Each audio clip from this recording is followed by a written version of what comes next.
Chapter 1. The Arrival of the Evolution Game and the Awakening of the Chaotic Martial Soul. In the realm of the mind, the multiverse evolution game has commenced, awakening your martial soul. With the completion of the martial soul awakening, the first wave of calamities will be unleashed. Type: zombies. Quantity: 100 billion. Zombies will be evenly distributed across the Earth's trial grounds. All trialists, please prepare yourselves. A mysterious voice resonated globally, echoing within Xuan's mind.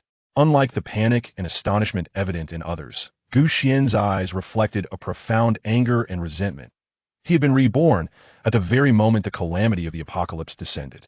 Xuan surveyed his surroundings. He found himself in a university classroom, where the incessant chatter of students filled the air.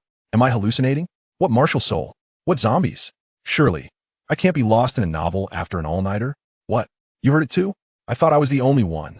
Look, everyone has a mark on their foreheads. Why does yours look like a white hammer while mine resembles bluegrass? Ah, I seem to have an information panel displaying my martial soul details. It appears to be called blue silvergrass with a quality rating of C. I see it too. Mine is called iron hammer, but it's only rated D. The students continued to exchange remarks, discovering that the overwhelming majority had awakened grade white quality martial souls, with only 2 possessing the grade blue quality martial souls. This was a public class attended by 4 cohorts, with over 200 individuals present in the spacious classroom. This starkly illustrated the rarity of awakening grade martial souls. Calmly seated in a corner, Xuan bore a mark on his forehead as well. However, it was not white or blue, but black. Among billions globally, the vast majority awakened grade martial souls. Only a select few extraordinary individuals could awaken grade martial souls. The possessors of grade azure quality martial souls were true prodigies, few and far between. To awaken in a grade purple quality martial soul in this apocalyptic era meant that as long as one survived, they could rise to become a formidable force. Those with grade golden martial souls were unparalleled geniuses, standing at the pinnacle of the world, influencing the rise and fall of nations. As for Xuan's black quality martial soul, its rarity was akin to that of the grade golden martial souls. However, his was classified as grade, a tier lower than the commonly awakened grade. Of course, this was merely superficial. Awakening in grade or grade martial soul was an extraordinary feat. The latter began already at the summit. Grade, also referred to as the mortal level, exists outside the conventional grading system. Otherwise, beneath grade would be a grade, not grade. This is because grade possesses the potential for infinite growth. Even mortals can ascend to the realm of the divine. Hey, Xuan, why is your forehead marked black? What quality of martial soul is that? Nearby, a classmate voiced their confusion, and many turned their attention to Xuan in the corner, their eyes lighting up. Could black be a grade, even more powerful than C? Oh my, Xuan bro, can I be your little brother? No matter what the quality is, it is certainly superior to our level. At this moment, clinging to a powerful ally is undoubtedly the right choice. Brother Xuan, I seek your protection. Although university students may lack social experience, they are not naive. They understand the wisdom of seeking refuge beneath a sturdy tree. Originally, Xuan was introverted, orphaned, and impoverished, with little sense of presence in class due to his lack of grooming. However, now, even the class beauty, Ma Xiaorong, who previously disregarded him, cast gentle glances in his direction. Brother Xuan, congratulations on awakening such a formidable martial soul. Just the other day, when you asked me to be your girlfriend, I am now inclined to consider it. Dressed in a short white skirt, Ma Xiaorong approached Xuan, affectionately linking her arm with his dot. It is worth noting that not long ago, Xuan had written her a love letter, which she had publicly humiliated him for by posting it on the school's confession wall, mockingly. Referring to him as a country bumpkin, he was deemed unworthy of even licking her feet, let alone being considered for anything more. Xuan gazed at her coldly, a palpable chill emanating from his eyes. Startled, Ma Xiaorong trembled slightly, but still managed to force a smile. Brother Xuan, I know I was wrong in that matter. I've already apologized, so please forgive me. Before Xuan could respond, a student suddenly interjected loudly. Xiaorong, don't be deceived by this guy. His martial soul is merely the most inferior grade. All eyes turned to the speaker, who stood tall and confident. My name is Lan Xiaohai, and my martial soul is the grade I have insight. I have already seen through this fellow. He spread his hands, revealing a floating eye the size of a fist, appearing half real, half ethereal, akin to a form of energy. All you need to do is call upon your martial soul, and it will manifest, allowing you to wield its powers. Upon hearing Lan Xiaohai's words, The other students immediately followed suit, and soon a variety of energy-based martial souls materialized around them. Wow, it really works.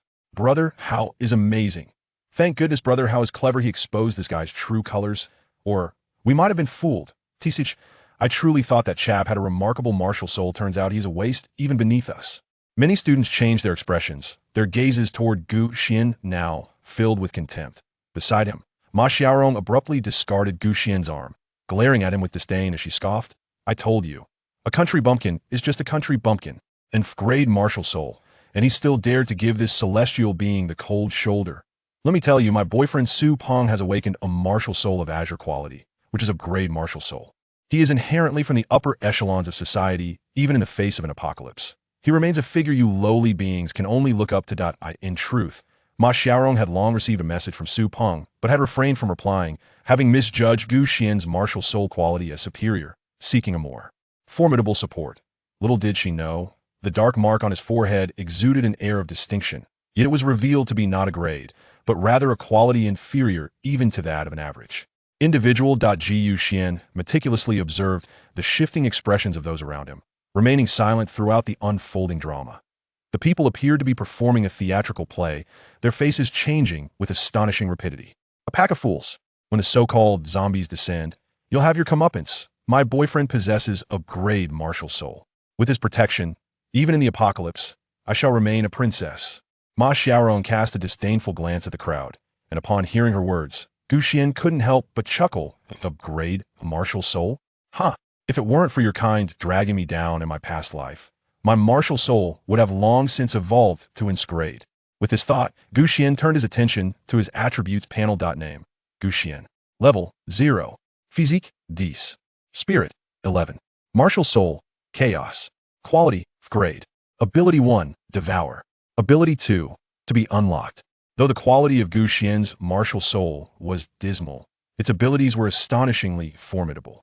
He could devour all things, replenishing himself in the process. He could even seize other martial souls to unearth the second and third martial souls trapped within the boundless chaos. With such a martial soul, one would assume that Gu Xian could easily ascend to become a superpower.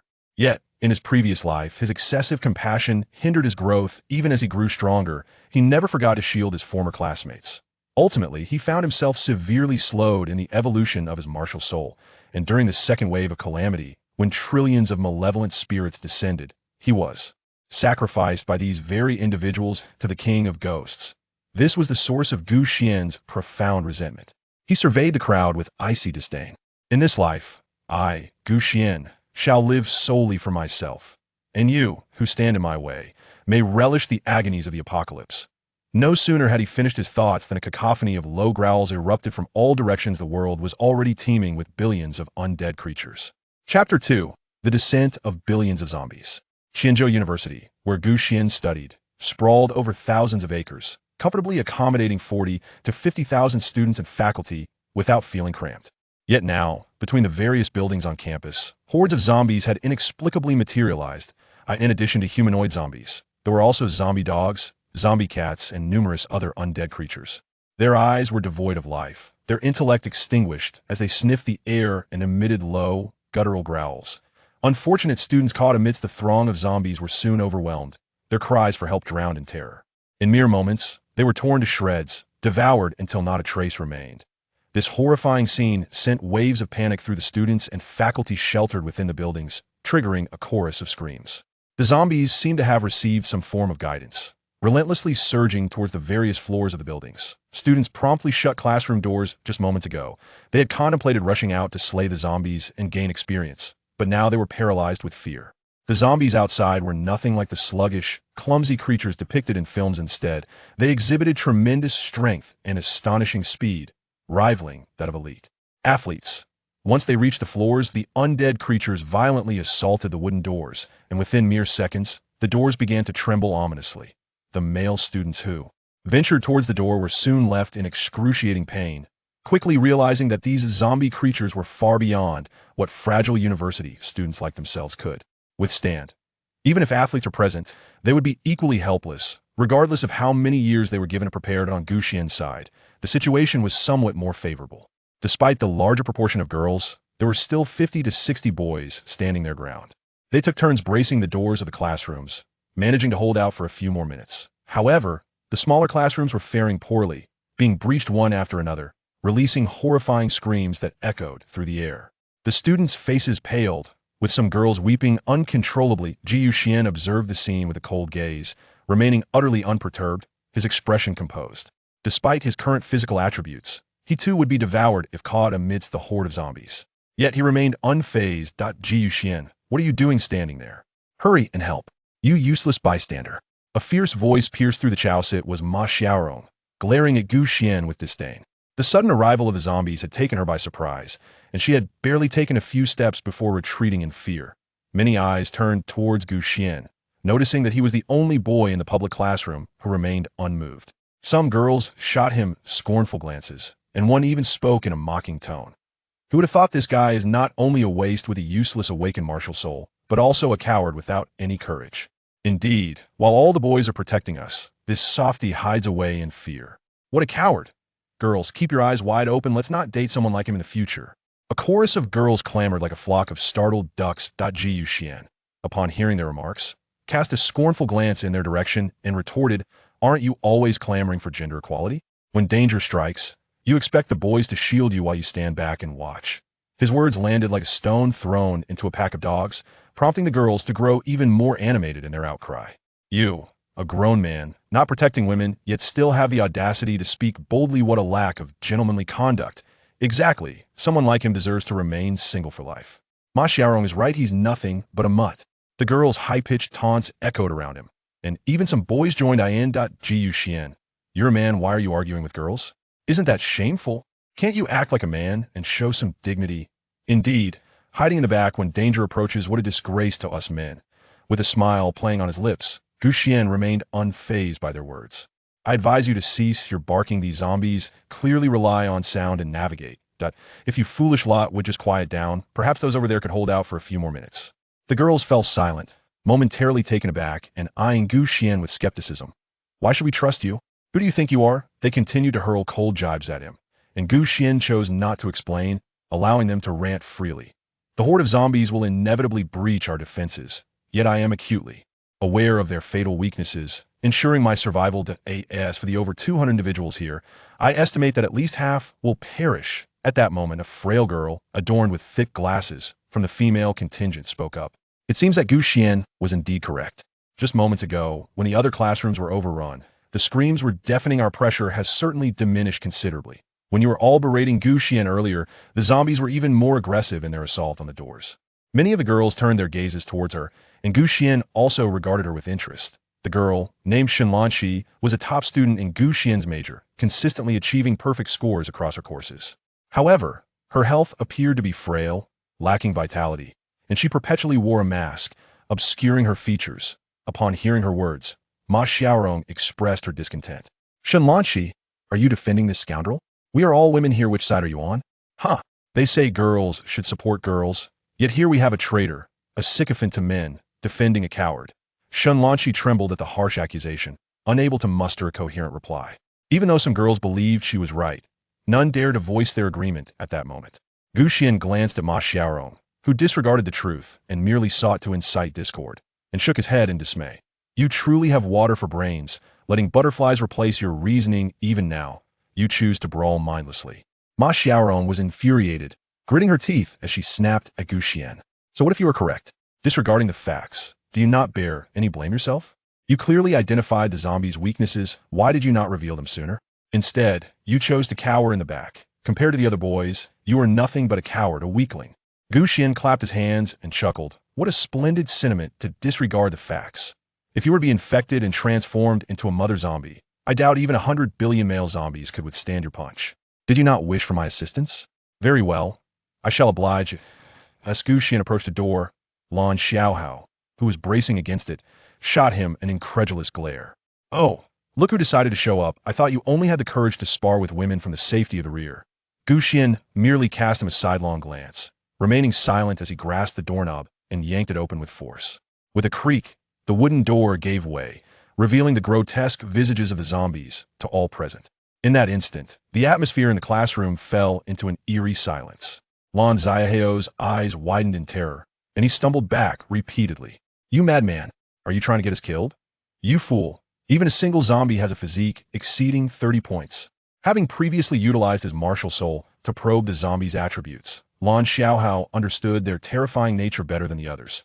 The physique encompasses a synthesis of various physical attributes, including strength, speed, and reflexes. The average physical constitution of an adult is comparable to that of 10 o'clock, whereas even the most ordinary of zombies possesses strength exceeding that of a typical human by more than threefold. Should a direct confrontation occur, it would likely resemble an adult overpowering a child. Moreover, the corridor outside is teeming with hundreds, if not thousands, of these undead creatures. With the main entrance breached, their demise is inevitable. Gu, you worthless scoundrel. For this betrayal, we shall haunt you even in death. A group of students glared at Gu with palpable resentment, however. He remained rooted in place, a smile still playing upon his lips. Others had anticipated that Gu would be torn to shreds by the zombies in an instant, yet they were astonished to witness those very zombies completely ignoring him instead. Charging wildly toward their group, that a profound sense of dread filled their hearts, mingled with confusion and disbelief. Why were the zombies not attacking Gu? Chapter 3, The First Upgrade. Gu stood to the side, his gaze fixed upon the horde of zombies rushing toward the crowd, a chilling smile curling at the corners of his mouth. The students were engulfed in terror, desperately retreating as over 200 individuals huddled together. Stop pushing. Boys, step up and hold your ground. Why are you shoving against us, girls? Ma Xiaorong's acerbic voice pierced through the throng, eliciting immediate agreement from several girls. If any of you perform well, I shall be your girlfriend. A slightly plump girl, weighing over 200 pounds and standing at barely 5 feet tall, spoke up, causing a group of boys to shrink back in fear. Yet, despite the classroom's ample space, it could scarcely accommodate such a large congregation. Were it not for the desks affixed to the floor, creating a natural barrier, they would have long been overwhelmed. The zombies, too dull-witted to navigate around obstacles, were bottlenecked and thus delayed, but it was clear that time was running out. As the influx of zombies grew, these individuals were destined to be torn apart. Quickly unleash your martial souls to attack, fools. What are you all doing? Shearing declared, her words resonating with truth in this dire moment. The boys had to rise to the occasion. Regrettably, my martial soul is clearly not of the combat variety. Otherwise, I would have acted by now. Lan Xiaohai chastised the group of male students, yet he himself retreated discreetly. Upon hearing his admonition, several students whose martial souls manifested as various animals immediately complied, sending forth a multitude of peculiar energy creatures towards the zombies. These animal souls were diminutive, the largest barely exceeding half a meter in length. And upon colliding with the zombies, they scarcely caused a stir, instead being swatted aside effortlessly. Witnessing this scene, Gu shook his head from his perch atop a desk. Had these individuals treated him with a modicum of respect earlier, he might have offered a word of caution. Martial souls are not to be wielded in such a manner. A martial soul embodies one's spirit, and when the spirit is feeble, it must rely on the physical form to unleash its formidable power. This state is known as martial soul possession. To project martial souls as attacks against the enemy, given the types of their souls and their frail mental attributes, was simply unattainable. As the futility of their efforts became apparent and the zombies drew nearer, the students' panic escalated. Gu, why are you so close to those zombies yet remain unscathed? Quickly share your secret. Ma Xiaorong's sharp voice rang out, prompting a chorus of pleas from many others. Indeed. We are classmates. How can you bear to watch us perish at the hands of zombies? You must know how to avoid their attacks, please tell us. Can you not be so selfish? Gu, if you reveal to me how to evade the zombies, I would gladly become your girlfriend. The slightly plump girl spoke once more, seemingly believing that being someone else's girlfriend was a privilege bestowed upon them. As the cries for help and accusations echoed around her, Gu remained impassive, exuding an air of indifference. Frankly speaking, most of the students bore no enmity towards Gu. Yet, what significance did that hold? When faced with injustice, they chose to remain the silent majority. Thus, when disaster struck, Gu too had the right to disregard it. Noticing Gu silence, many girls, led by Ma Xiaorong, began to hurl insults once again. Stop your noise. Gu has previously mentioned that zombies primarily rely on sound. Can you all just hush? Do you still wish to hasten your demise? A female voice suddenly rang out, belonging to the earlier speaker, Shenlanqi. Confronted with danger, she was unafraid of further offending those who targeted Gu. Who do you think you are to point fingers at me? Ma Xiaoring felt a wave of humiliation wash over her, her eyes wide as saucers, glaring at Xuan. If you want to endanger everyone, keep shouting. Everyone else, remain silent and still. Xuan had no desire to engage further with Ma Xiaoring. Hearing her words, though their thoughts varied, the others promptly fell silent. The once noisy classroom was abruptly enveloped in stillness. The relentless horde of zombies outside fell significantly quieter. Xuan glanced at Xuan and nodded in approval. This woman is not foolish. It is a pity, however, that these zombies seek their prey not merely through auditory cues. As this thought crossed his mind, the previously dormant zombies began to stir restlessly, continuing their advance towards the cluster of people. Witnessing this scene, the students who had just felt a glimmer of hope became engulfed in panic once more. Xuan, you hideous woman who dares not show her face. What are you pretending for? Your words are utterly futile. Just like Xuan, you are both worthless. If my boyfriend Su Ping were here, he would effortlessly dispatch these zombies. Ma Xiaorong's voice rose again, and with her guidance, the zombies surged forward with even greater ferocity. Soon, several zombies broke free from the confines of the group, tumbling and racing towards them. They immediately greeted a few students on the periphery with grotesque kisses, leaving the delicate young scholars battered and bloodied, a truly horrifying sight. They are killing us. Help. The classroom was filled with incessant screams, as some were trampled underfoot, not killed by the zombies but rather crushed by the throng. Over 200 individuals huddled in a corner, stacked upon one another like a chaotic mass, presenting a comically absurd tableau. Ma Xiaorong was thrust out to the forefront, hopping around like a frantic monkey. Xuan, akin to a spectator at a theatrical performance, could not suppress a smile. You scoundrel, Xuan, how cruel you are to stand idly by in the face of peril. Ma Xiaorong, witnessing Xuan's derision, felt as though her very lungs might burst from indignation. Upon hearing this, Xuan furrowed his brows. He stepped onto the table and, with swift strides, approached Ma Xiaorong's side. Is this truly what one might call vicious? Allow me to demonstrate what true malice entails.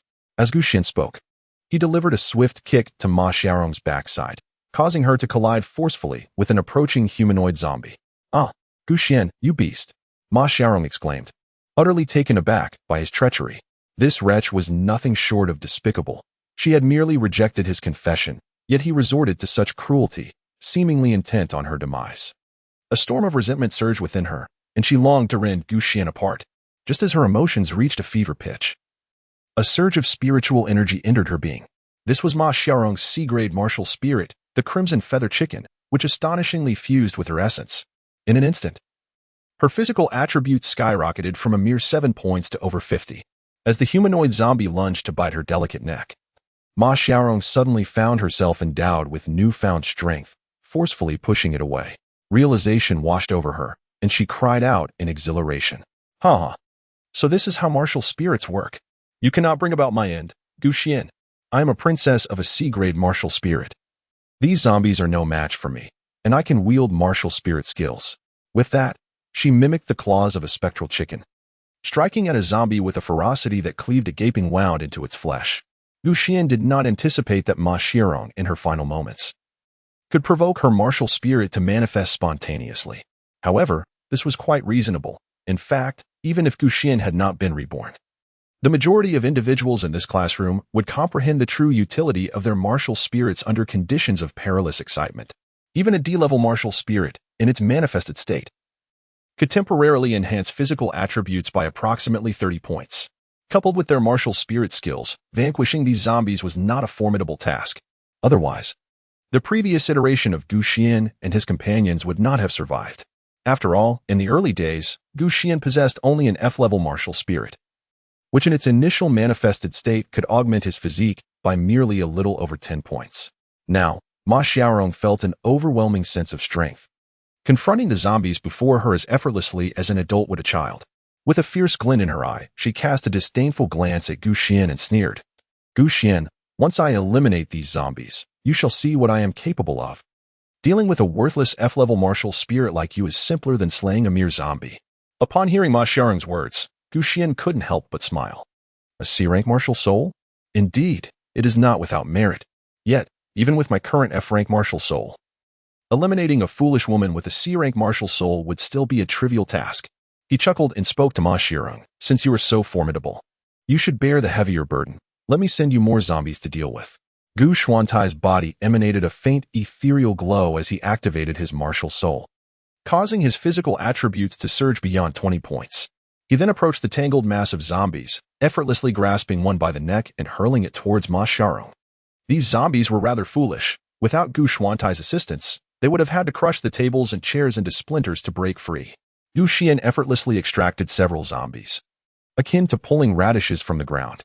These zombies, despite being in close proximity to Gu Xian, seemed utterly oblivious to his presence, failing to attack him and instead charging toward another group of people.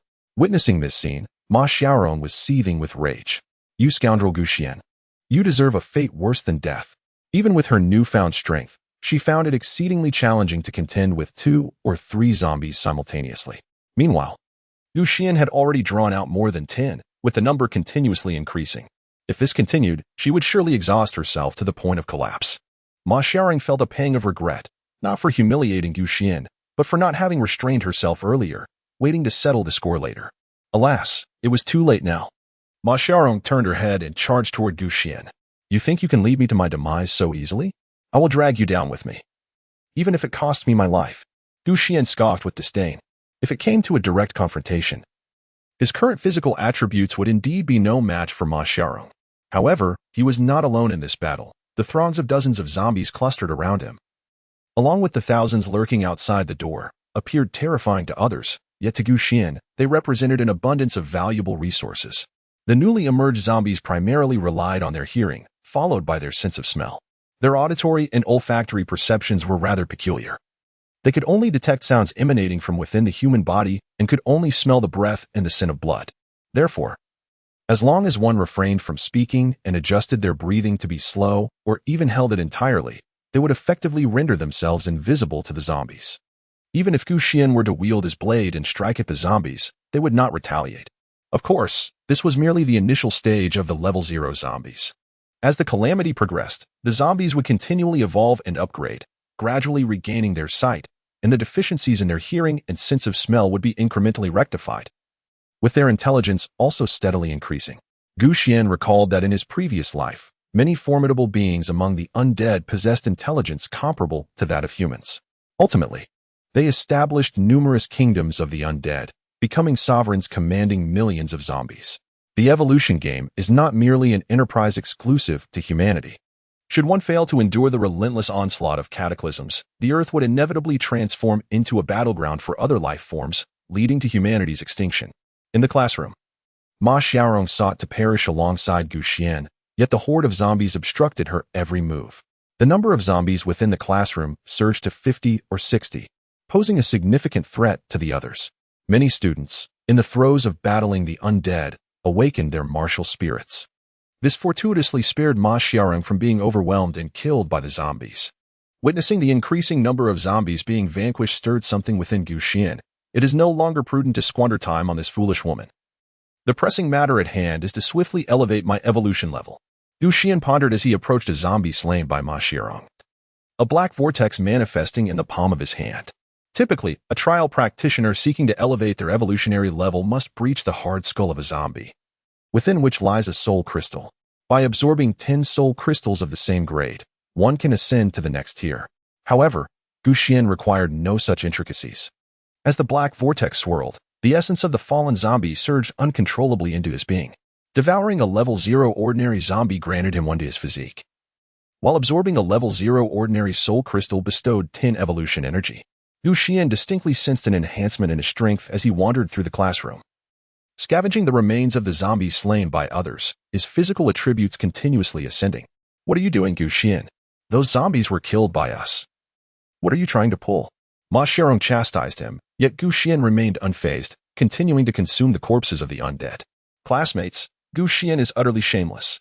Those zombies are our trophies. They might possess treasures, and he is likely stealing them all." Lan Xiaohai echoed in agreement. "Xiaorong is right. Not only does this guy do nothing, but he also pilfers our spoils and nearly endangers his own comrades. He must be held accountable." With the two leading the charge, many others cast him glances filled with animosity. As an increasing number of individuals mastered their martial spirits, their initial anxiety diminished, and the pressure posed by the zombies became significantly less daunting. They harbored considerable displeasure towards Xian's actions, especially his deliberate silence regarding how to evade zombie attacks. Most present bore a sliver of resentment towards him. Should there be a call for retribution against Xian, the consensus would undoubtedly be substantial. However, Xian paid no heed to their thoughts. With each successive consumption of the zombie corpses, his energy level surged to 100%. Your evolution energy has reached the required standard. Would you like to initiate a level upgrade? Yes. A surge of excitement welled up within Xian's heart. He recalled that in his previous life, the very first individual to elevate their evolution level was a possessor of an S-class martial soul. An S-class martial soul could potentially enhance one's physicality by over 100 points right from the outset. Such a prodigy would undoubtedly be impervious to the threats posed by these zero-level zombies. Alas, the sheer number of zombies was overwhelming. At present, the opponent was likely still engaged in a fierce struggle against the horde, utterly unaware of how to advance. In his past life, it was only 2.5 hours after the calamity struck that the world saw the emergence of its first level 1 trialist. This title of being the first shall be mine. Xian's lips curled into a smile as he silently chanted. Upgrade. Xian felt as though a shackle within him had been shattered, resulting in a profound transformation from within. Your level has risen to 1. And you have been granted 10 points of free attributes to allocate at your discretion. Before Xian could allocate his attributes, a more resounding voice echoed across the globe. Ding. Global announcement. The trialist Xian has reached level 1 first, rewarded with 10 points of free attributes. All other trialists on Earth are encouraged to strive harder. Chapter 4. S-Rank Martial Soul. Crimson Blood-Mad Blade. Billions of humans across the globe, irrespective of their location or age, heard this proclamation. In a large military district of Huaxia, a man was recklessly weaving through a horde of zombies, wielding a blood-red martial soul blade that glimmered with relentless flashes of light. In his wake, zombies fell like grass cut down by a scythe, their heads severed in mere moments. Within just a few breaths, the number of decapitated zombies exceeded 100. The man bore a resolute expression, exuding an aura of iron and blood. He furrowed his brow slightly, murmuring to himself, "How did this Xian manage to level up? I have slain nearly 800 zombies, yet I show no signs of advancement. Must I really kill 10,000? However, judging by the name, he must also be one of our Huaxia compatriots. Not bad. At least the title of first was not seized by foreign hands. This fellow has likely awakened an S-rank martial soul. Should our paths cross in the future, I must challenge him."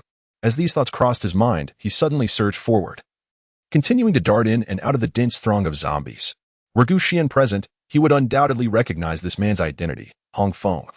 The foremost combatant of the Huaxia military, the possessor of the S-rank martial soul, Crimson Blood-Mad Blade, known as the King of Bloodblades. In his previous life, Hong Feng was the first trialist to level up, and with the military support, he maintained a significant lead in levels.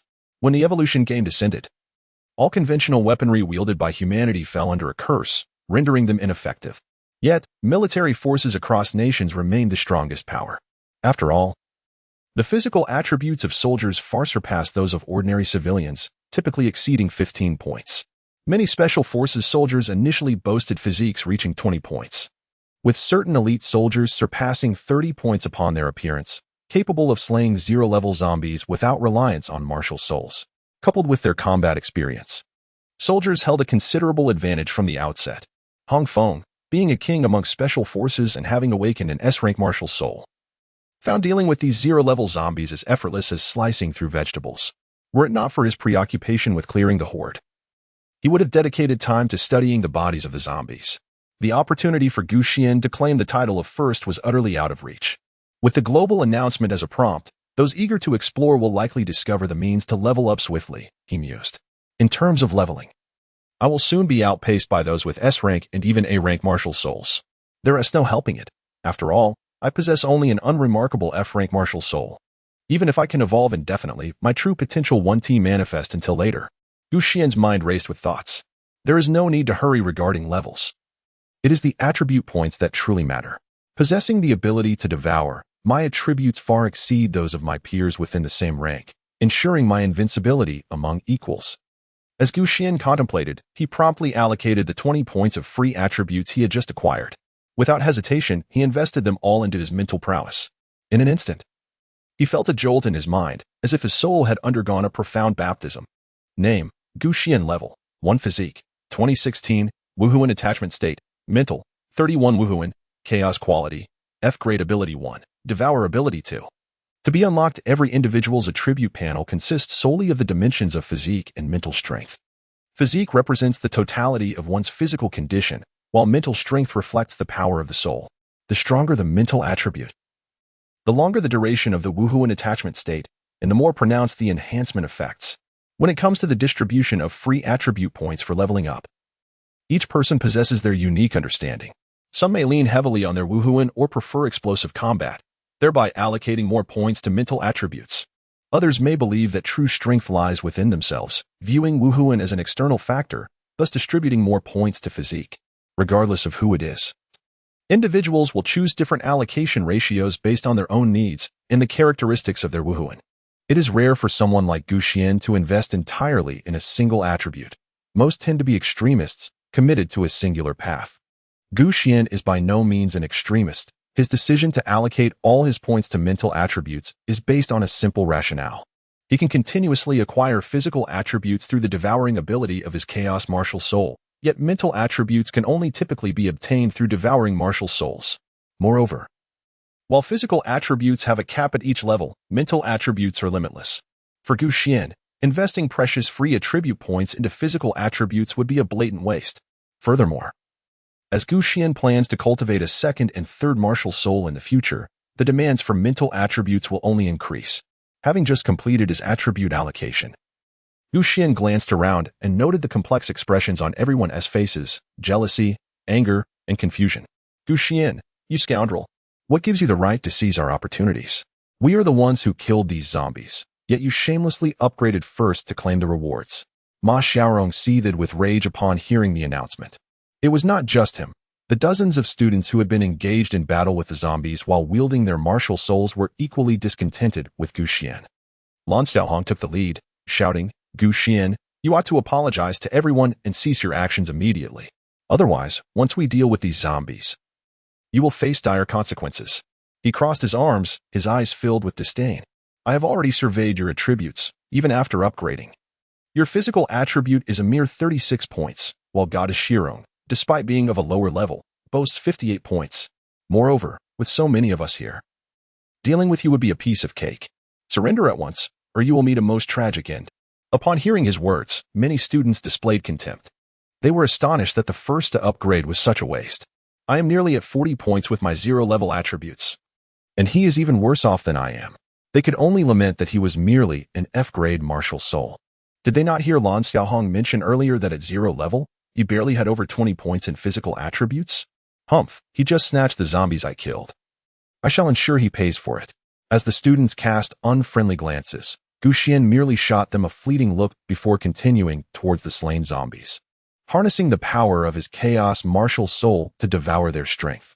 Devouring zero-level ordinary zombies, physical attribute 1 absorbing zero-level ordinary soul crystals, evolution energy 1. Xuan observed that the attribute points acquired from the zero-level zombies remained unchanged. However, the efficacy of the evolutionary energy had diminished tenfold. There was no alternative. He had ascended to level 1 while the zombies remained at 0.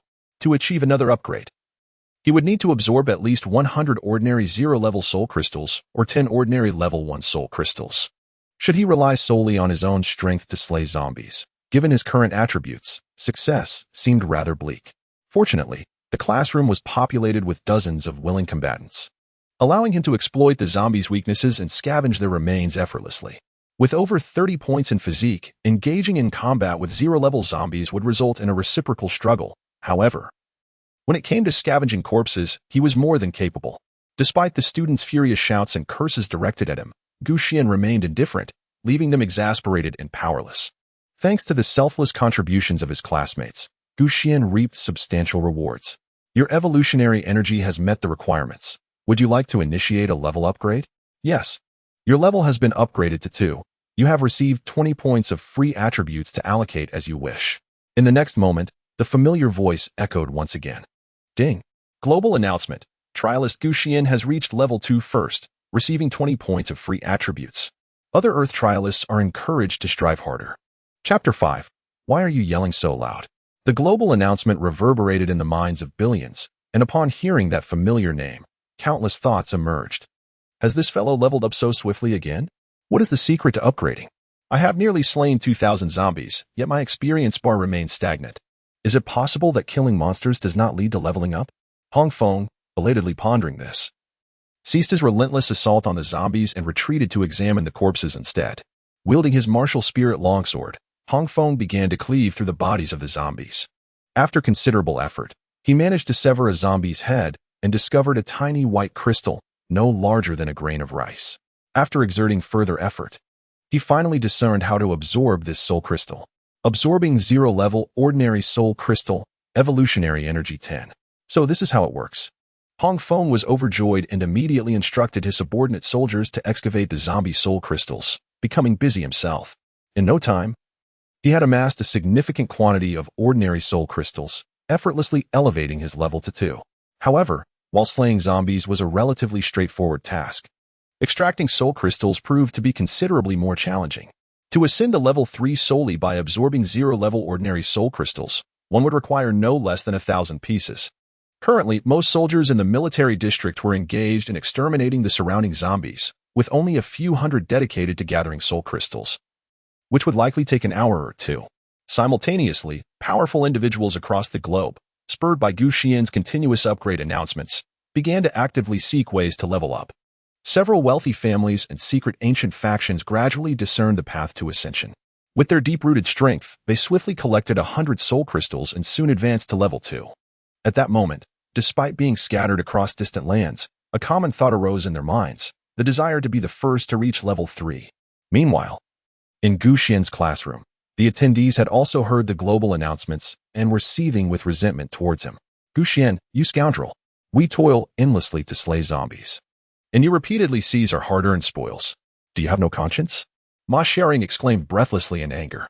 As the strongest in the classroom, she had just killed at least 20 to 30 zombies, all of which had been indisputably looted by Gu Xian. Gu Xian smiled gently at her, showing no sign of anger despite being reprimanded. After all, Ma Xiaoring was his #1 sister. He was grateful to her even beyond words. Gu Xian now only hopes that this individual takes good care of himself and slays a few more zombies before meeting his demise. Otherwise, relying solely on him to collect such a multitude of soul crystals could take an eternity. With a casual gesture to the students in the classroom, Gu Xian smiled and remarked, "Everyone, do your utmost. I shall explore other areas." Upon finishing his words, he climbed through the glass window in the wall, leaving behind a crowd with fiery eyes. Damn Gu Xian, I will not rest until we are adversaries. Ma Xiaorong seethed with anger. Suddenly, Lan Xiaoai spoke with a serious tone. Goddess Shirong, Gu Xian has just ascended to level 2 and received a considerable reward in attribute points. If he allocates them all to his physique, he will be quite formidable. Hearing Lan Xiaohai's words, many students who harbored grievances against Gu Xian were taken aback. Indeed, this fellow has already reached level 2. Even if his martial soul is subpar, should we encounter him alone, it would likely be a challenge to overcome him. How infuriating. If I were of the same level as that guy, I could certainly crush him. The students buzzed with conversation, but Lan Xiaohai wore a smile. Everyone, remain calm. I just utilized my martial soul skill to probe the zombies' bodies and discovered a rich energy source within their heads. Our upgrades should be related to this. Upon hearing this, the others immediately displayed expressions of delight. Ma Xiaoring also regarded him with approval. Lan Xiaohai, well done. Once I reunite with my boyfriend, I shall certainly bring you along. He possesses a B-level martial soul and will undoubtedly grow even stronger. Lan Xiaohai was taken aback, wearing a flattering smile. Thank you, Goddess Shirong. I have heard of Su Peng. Only such a formidable individual is worthy of you. That Gu Xian is utterly overreaching. How dare he confess to you? It is an insult to you and to all of us who admire you. What is that Gu Xian worth? None of us dared to confess our feelings to you. Yet he thinks himself worthy. Upon hearing Lan Xiaohai's remarks, Ma Xiaorong nodded with pride. You are right. Individuals like you, who possess a sense of self-awareness, are not so bothersome. Later, I shall gift you the white stockings I am wearing. Lan Xiaohai gazed at the white stockings adorning Ma Xiaorong's smooth legs, his eyes sparkling with desire, swallowing several times. Such an exquisite item, previously unattainable even with money. If I could savor the essence of the Goddess Shirong stockings, it would be a delight beyond dreams. He was deeply moved and immediately began to pledge his loyalty. Thank you, Goddess Shirong.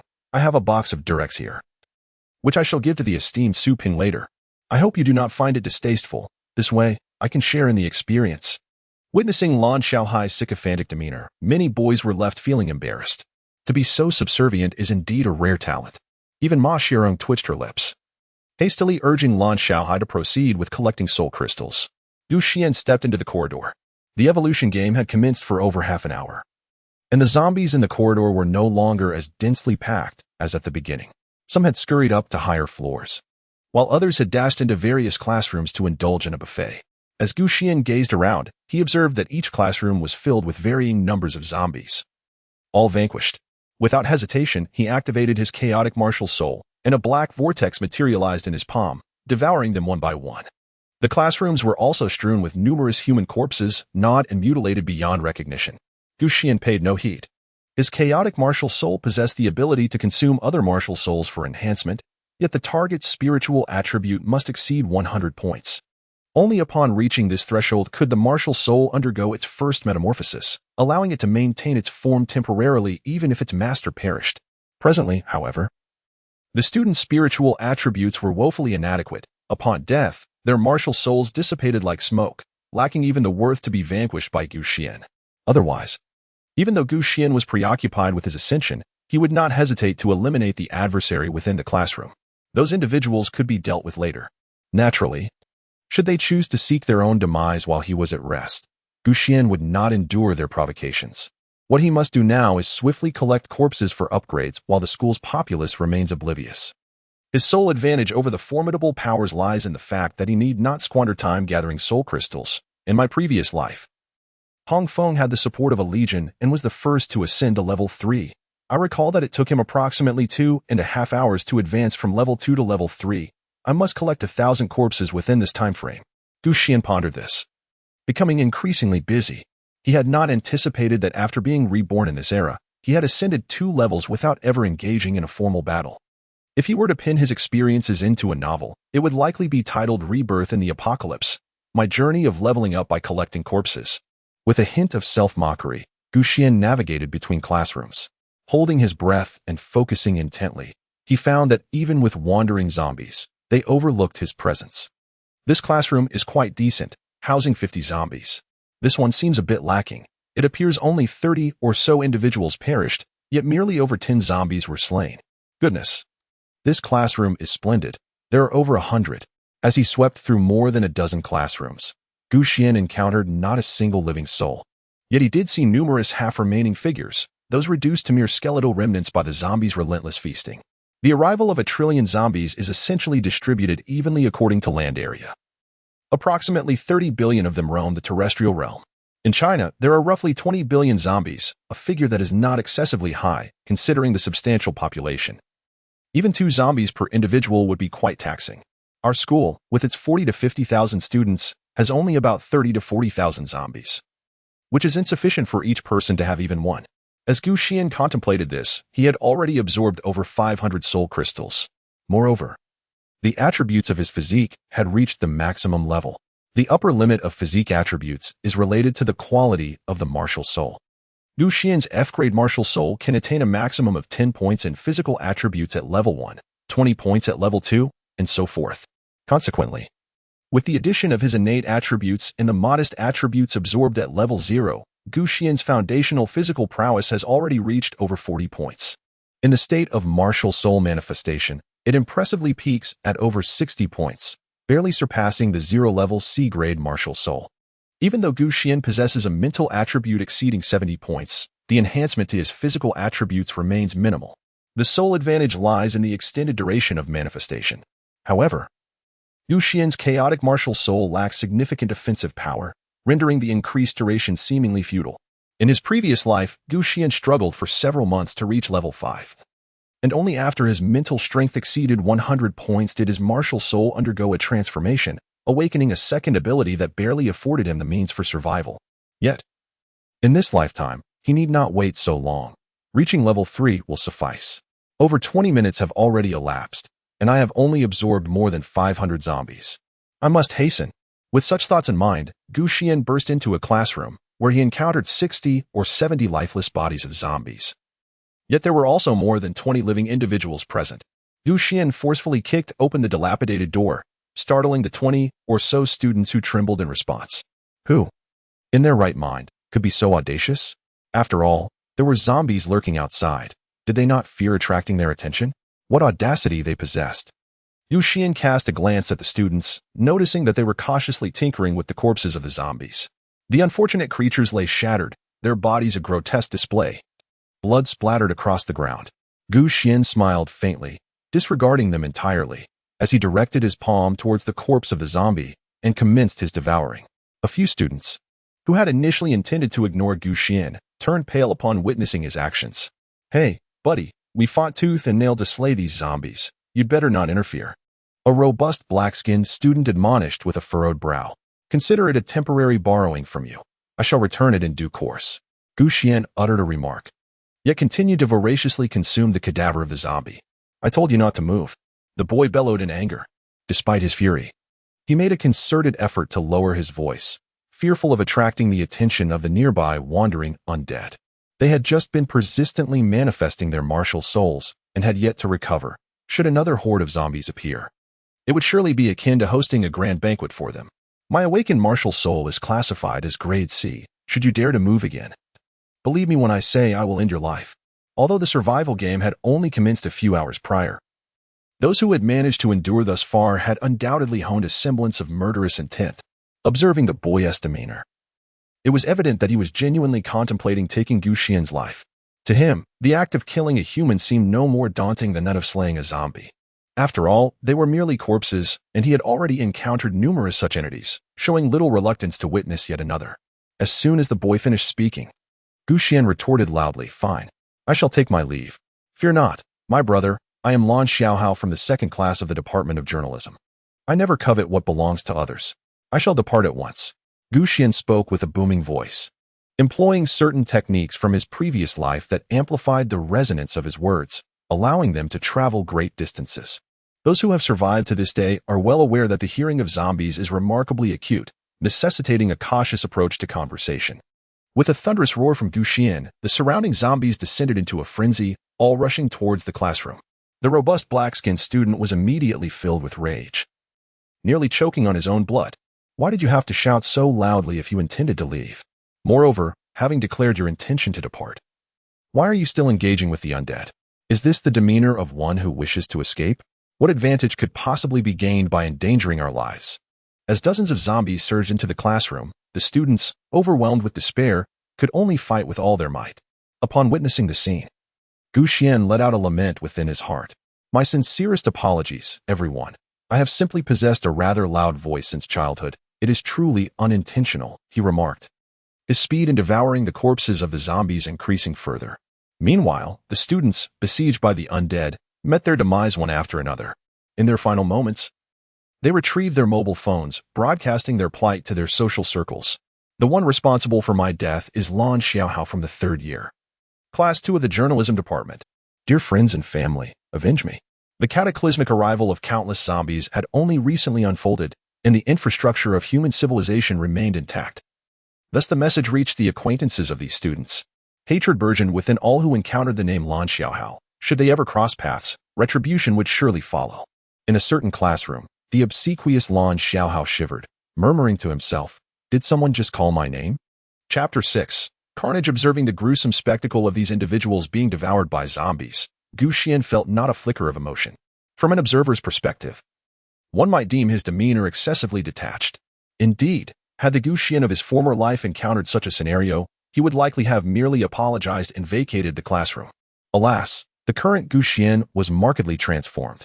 His promise to those students regarding the borrowing of soul crystals represented the last vestige of his mercy. Should they acquiesce? Upon achieving level 3, he would not hesitate to procure some soul crystals for restitution. After all, the value of a 0-level ordinary soul crystal would only warrant his attention on the very first day of the evolution game's onset. Regrettably, the others not only refused but audaciously harbored murderous intent.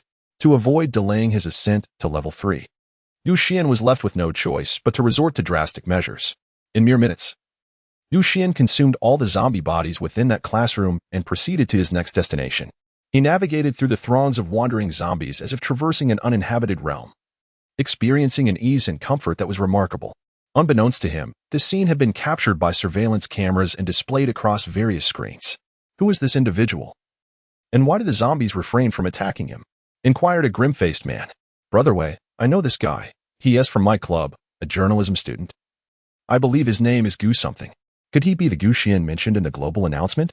Huangwei furrowed his brow, scrutinizing Gu Xian's every movement, pondering deeply. It appears he is manipulating the fallen zombies. Could this be his secret to leveling up? All of you, bring a few zombie bodies in here. Huangwei immediately commanded his subordinates. Though they were somewhat reluctant, they complied.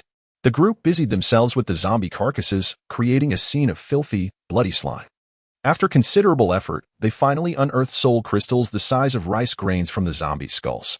Huangwei labored for some time before successfully absorbing a soul crystal. I knew there was something amiss with this kid. He wore an expression of unrestrained joy, promptly commanding his subordinates to collect all the zombie corpses on this floor, ultimately discovering over 100 soul crystals.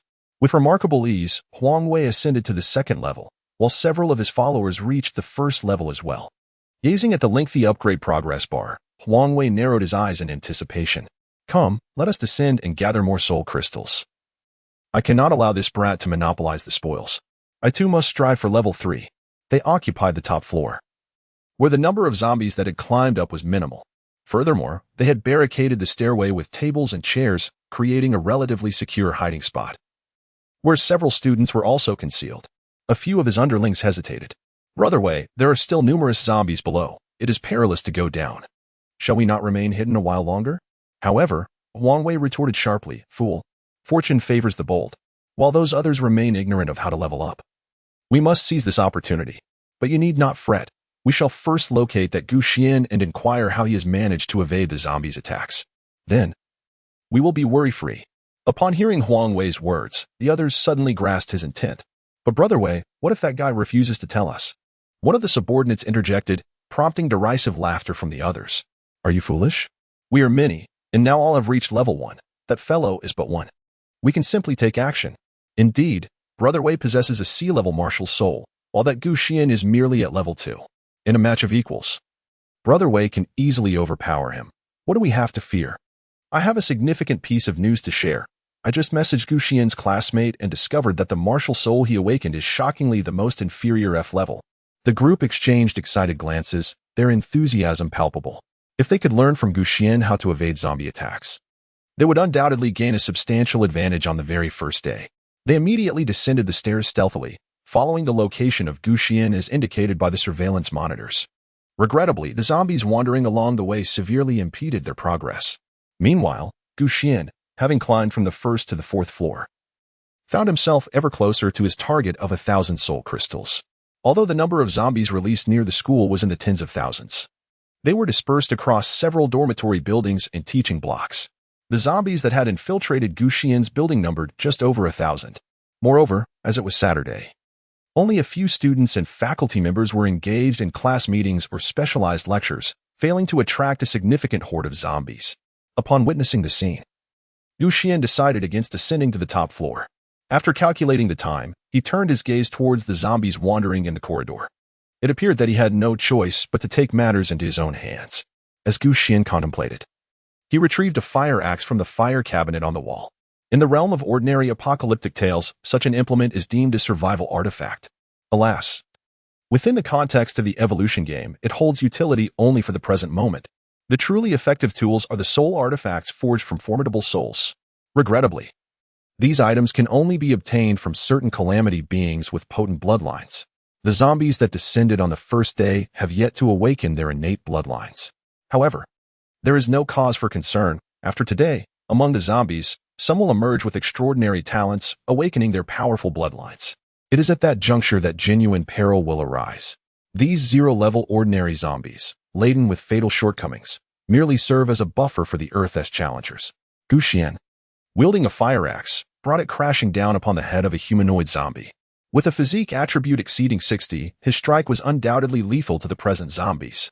With a sharp crack, the zombie's head burst open, and it collapsed to the ground, lifeless. In its final moments, a flicker of confusion lingered in its murky eyes, as it perceived nothing amiss in its surroundings. The other zombies, equally bewildered, wondered why their companion had suddenly fallen. Had it succumbed to hunger? though their intelligence was limited. They possessed an instinctual awareness of danger, sensing an inexplicable threat in the air. Bang, bang, bang. Xuan paid no heed to the bewilderment of the zombies. Instead, he wielded his fire axe with relentless precision, reaping their lives one by one. To the zombies, it was as though a horror film was unfolding before their very eyes. As if an invisible hand were wildly swinging the scythe of death. They emitted low growls of terror, as if pleading, "Mother, I wish to return home. This world is too terrifying." In a corner of the staircase, witnessing Xuan dispatching the zombies with the ease of mowing grass, Huang Wei and his companions became increasingly exhilarated.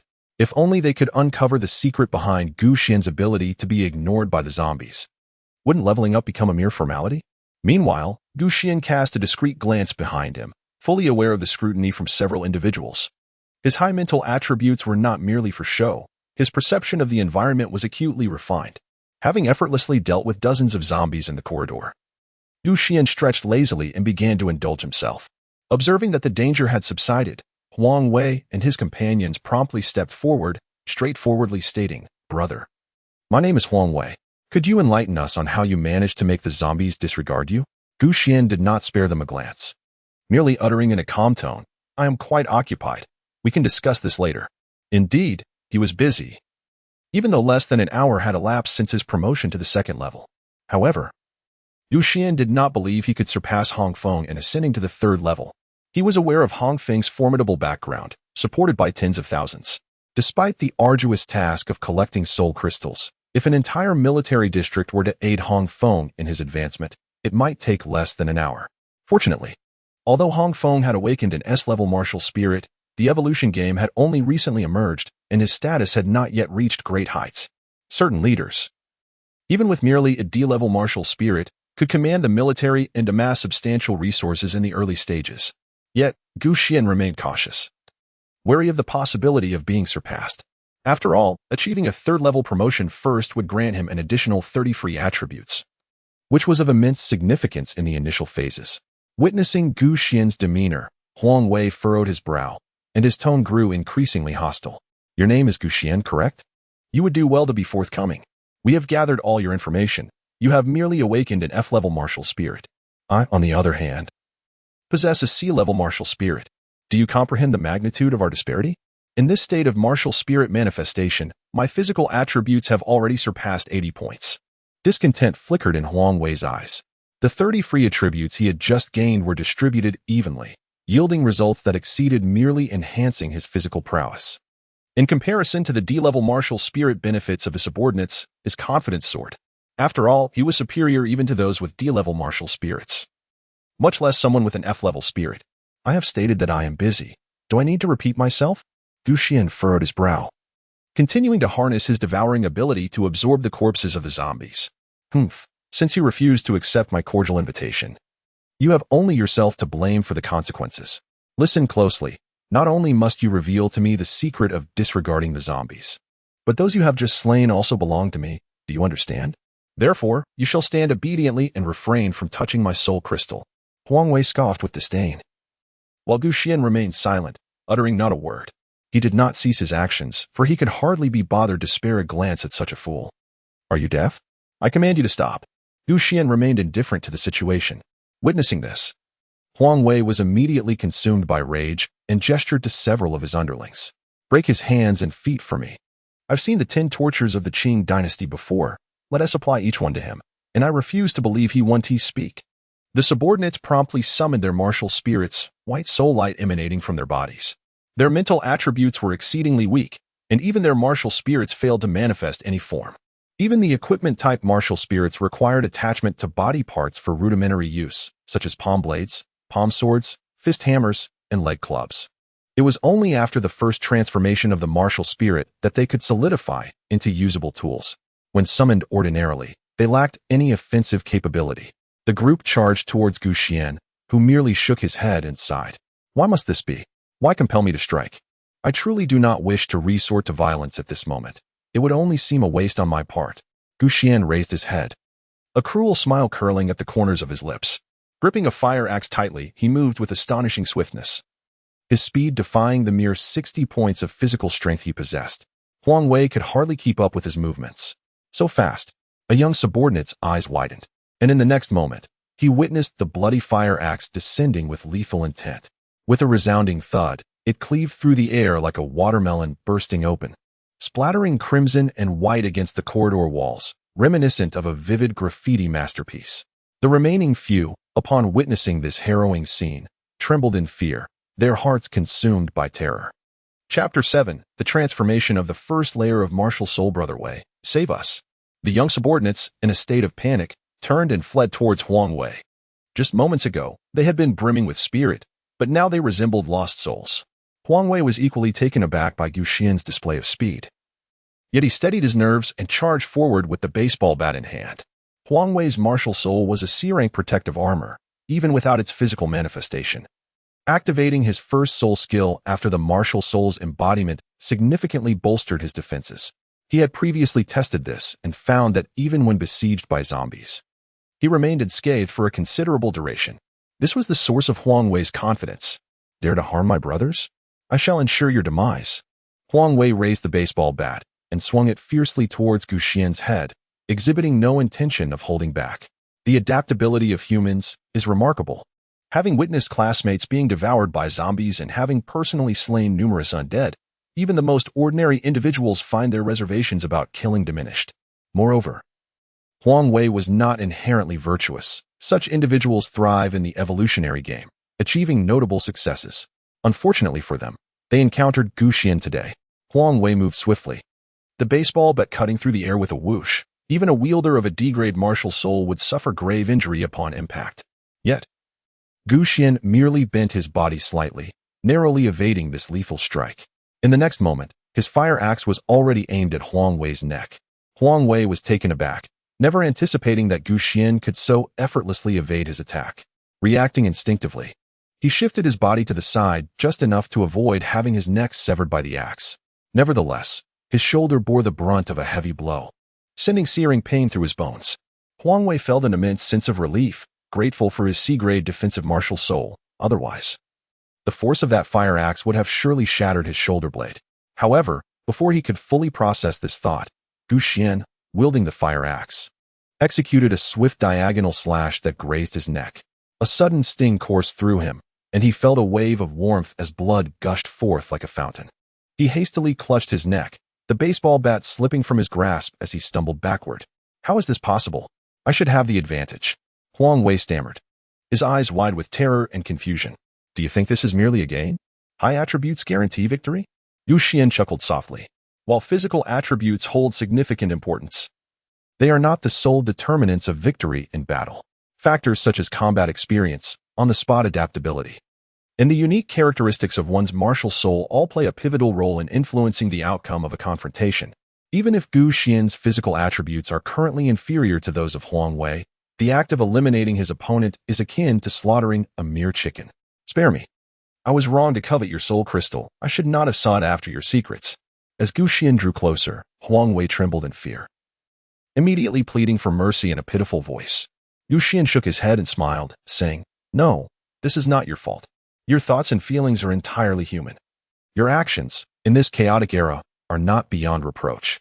Upon hearing Gu Xian's words, Huang Wei was momentarily taken aback. Was this fellow truly so understanding? Despite my earlier misconduct, he remains unperturbed? Huang Wei was utterly perplexed, nearly forgetting the pain in his neck. Your sole error lies in your inability to recognize your own limitations, underestimating others, and allowing your greed to surpass your capabilities. Therefore, I shall not blame you, nor will I extend forgiveness. The one who requires forgiveness is yourself, while I shall simply fulfill my duty in delivering the outcome you deserve, nothing more. Gu Xian's demeanor was calm, his attitude gentle, exuding an air of harmlessness. Yet, in stark contrast, he raised the fire axe in his hand and brought it down upon Huang Wei's head. Huang Wei's eyes widened in shock, rendering him speechless as he met his untimely demise on the spot. As for his subordinates, they had long since vanished without a trace. Gu Xian was too indifferent to pursue further, engaging instead in the act of consuming the recently vanquished zombies' remains. To him, this was merely an inconsequential interlude. 980, 981.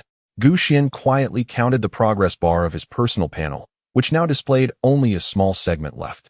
Meanwhile, across the globe, Various factions were diligently gathering soul crystals in preparation for their ascent to level 3. If all factions were to unite in purpose, it would likely take merely a few minutes to effortlessly amass 1,000 soul crystals. Unfortunately, each individual harbored personal ambitions. Even within the ranks of the most disciplined military units, many would discreetly absorb some of the crystals while collecting them. The distribution of the submitted soul crystals was a matter ripe for debate. Consequently, the higher echelons of the Legion convened a meeting that sparked intense discussions.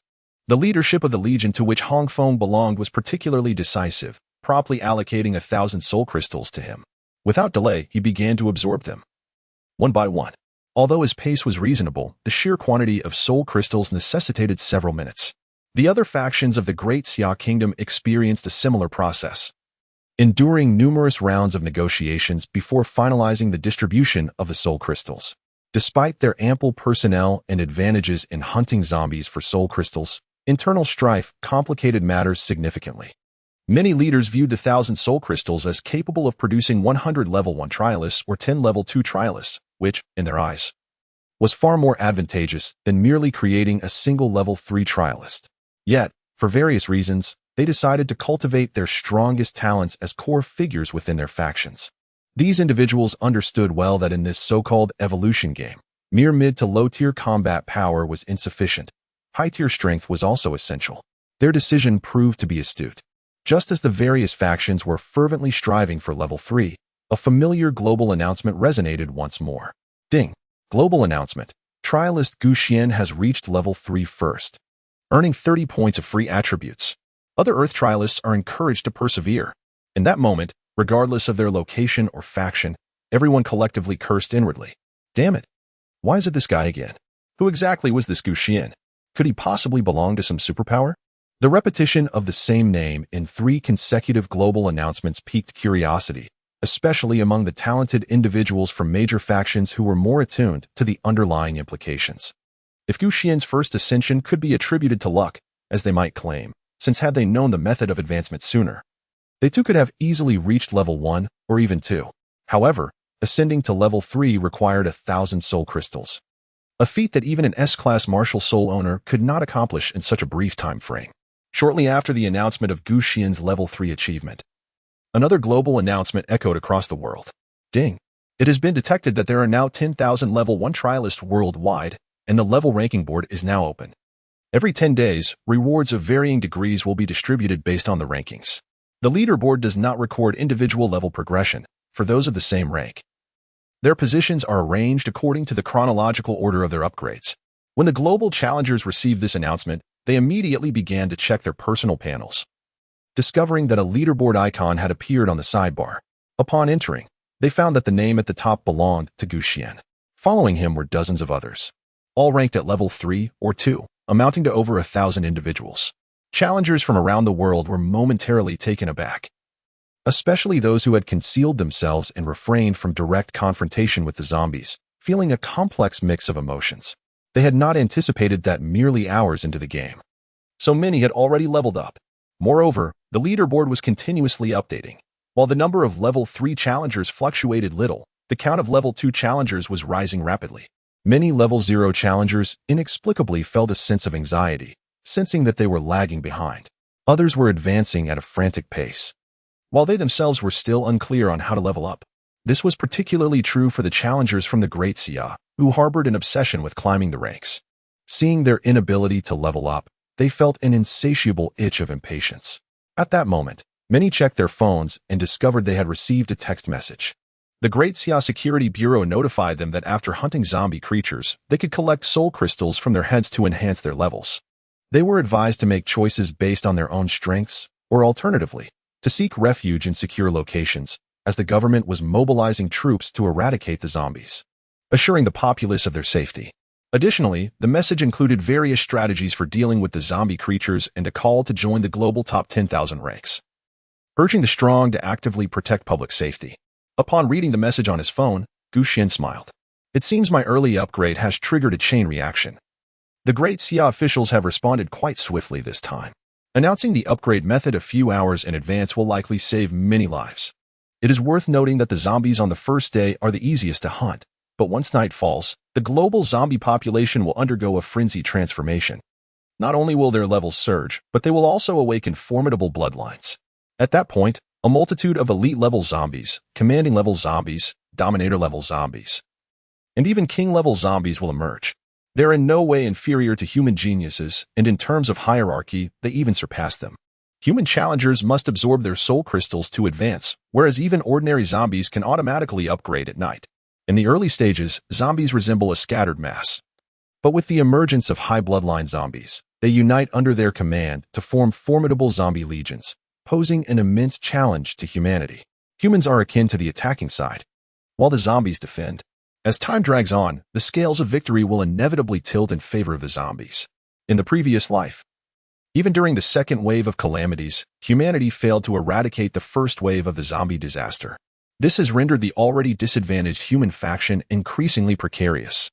Many individuals have succumbed to despair, willingly abandoning their human identities to transform into zombie beings or become servants of the second wave of bizarre calamities.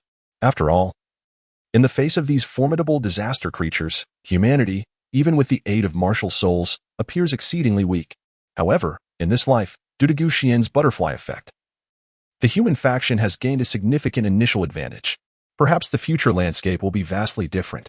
Yet, none of this concerns Xuan. His sole desire is to grow stronger.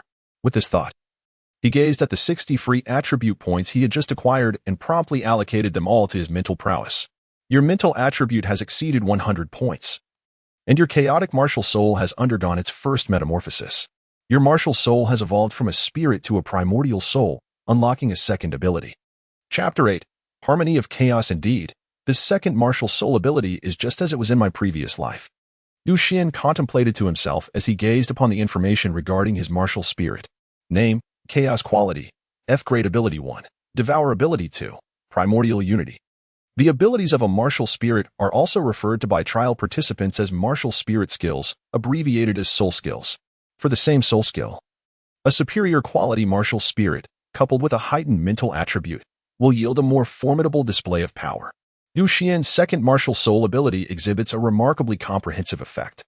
By consuming mental energy, it conjures the essence of primordial unity, circulating throughout the body, thereby augmenting one's offensive power, defensive capabilities, and restorative abilities.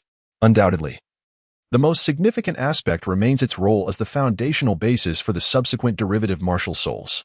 Xuan's martial soul is named Chaos, from which all things in the universe and myriad realms originate. Although the quality of his martial soul remains rather low, it cannot conceal its extraordinary potential. After awakening the ability of his second martial soul, a peculiar space emerged near Xuan's dantian, capable of storing chaotic energy. Presently, Xuan's spiritual attribute has soared to over 130 points, allowing the second ability to operate automatically without impeding his subsequent battles. In approximately half an hour, this ability can nurture a trace of primordial energy. When utilized during combat, a mere trace of primordial energy can significantly enhance one's physical constitution. The extent of this enhancement is contingent upon one's level and the quality of the martial soul. Currently, Xuan's enhancement limit is estimated to be around 30 points. In the early stages, a 30-point disparity in physical constitution is sufficient to create a crushing advantage in battle. However, Xuan typically refrains from activating primordial energy, as he wishes to conserve it for the evolution of his future martial souls. Every bit is precious. Upon reaching level 3, my foundational physical constitution limit has already reached over 70 points. Coupled with the normal enhancements from my martial soul, I should barely exceed 100. This is equivalent to a C-grade martial soul of the same level, which is just adequate in this remote corner of the world. Xuan is no longer preoccupied with leveling up, primarily for two reasons. The first is that currently, hunting zombies only yields 0-level ordinary soul crystals, and accumulating the necessary amount for advancement requires a staggering 10,000. Even for the military, gathering such a quantity of soul crystals would likely take an entire day and night. Even if Xuan does not expend time gathering resources, he cannot acquire such an abundance of soul crystals in a short span. Presently, nearly everyone in the Great Xia is aware of the existence of soul crystals, and there are not ample opportunities for him to scavenge. Furthermore, the significance of leveling up has diminished considerably. The only time one receives reward points for attributes with each level up is on the first day of the game, while such rewards are also granted only every 10 levels or during special moments. Thus, Xuan is no longer in a rush to reach level 4. What he values now must await the fall of night. When the blood moon casts its glow, not only will the undead undergo a transformation, but the earth will also unlock the evolution of all things. I recall that a spirit herb is born in the artificial lake at our school, and consuming it grants a substantial amount of attribute points. Let us remain nearby. It will soon be dark. Xuan glanced at the clock. It was only 3 o'clock in the afternoon. Since the inception of the evolution game, global time had been standardized, with dusk firmly set at 6 in the evening and dawn at 6 in the morning, creating a remarkably distinct delineation between day and night.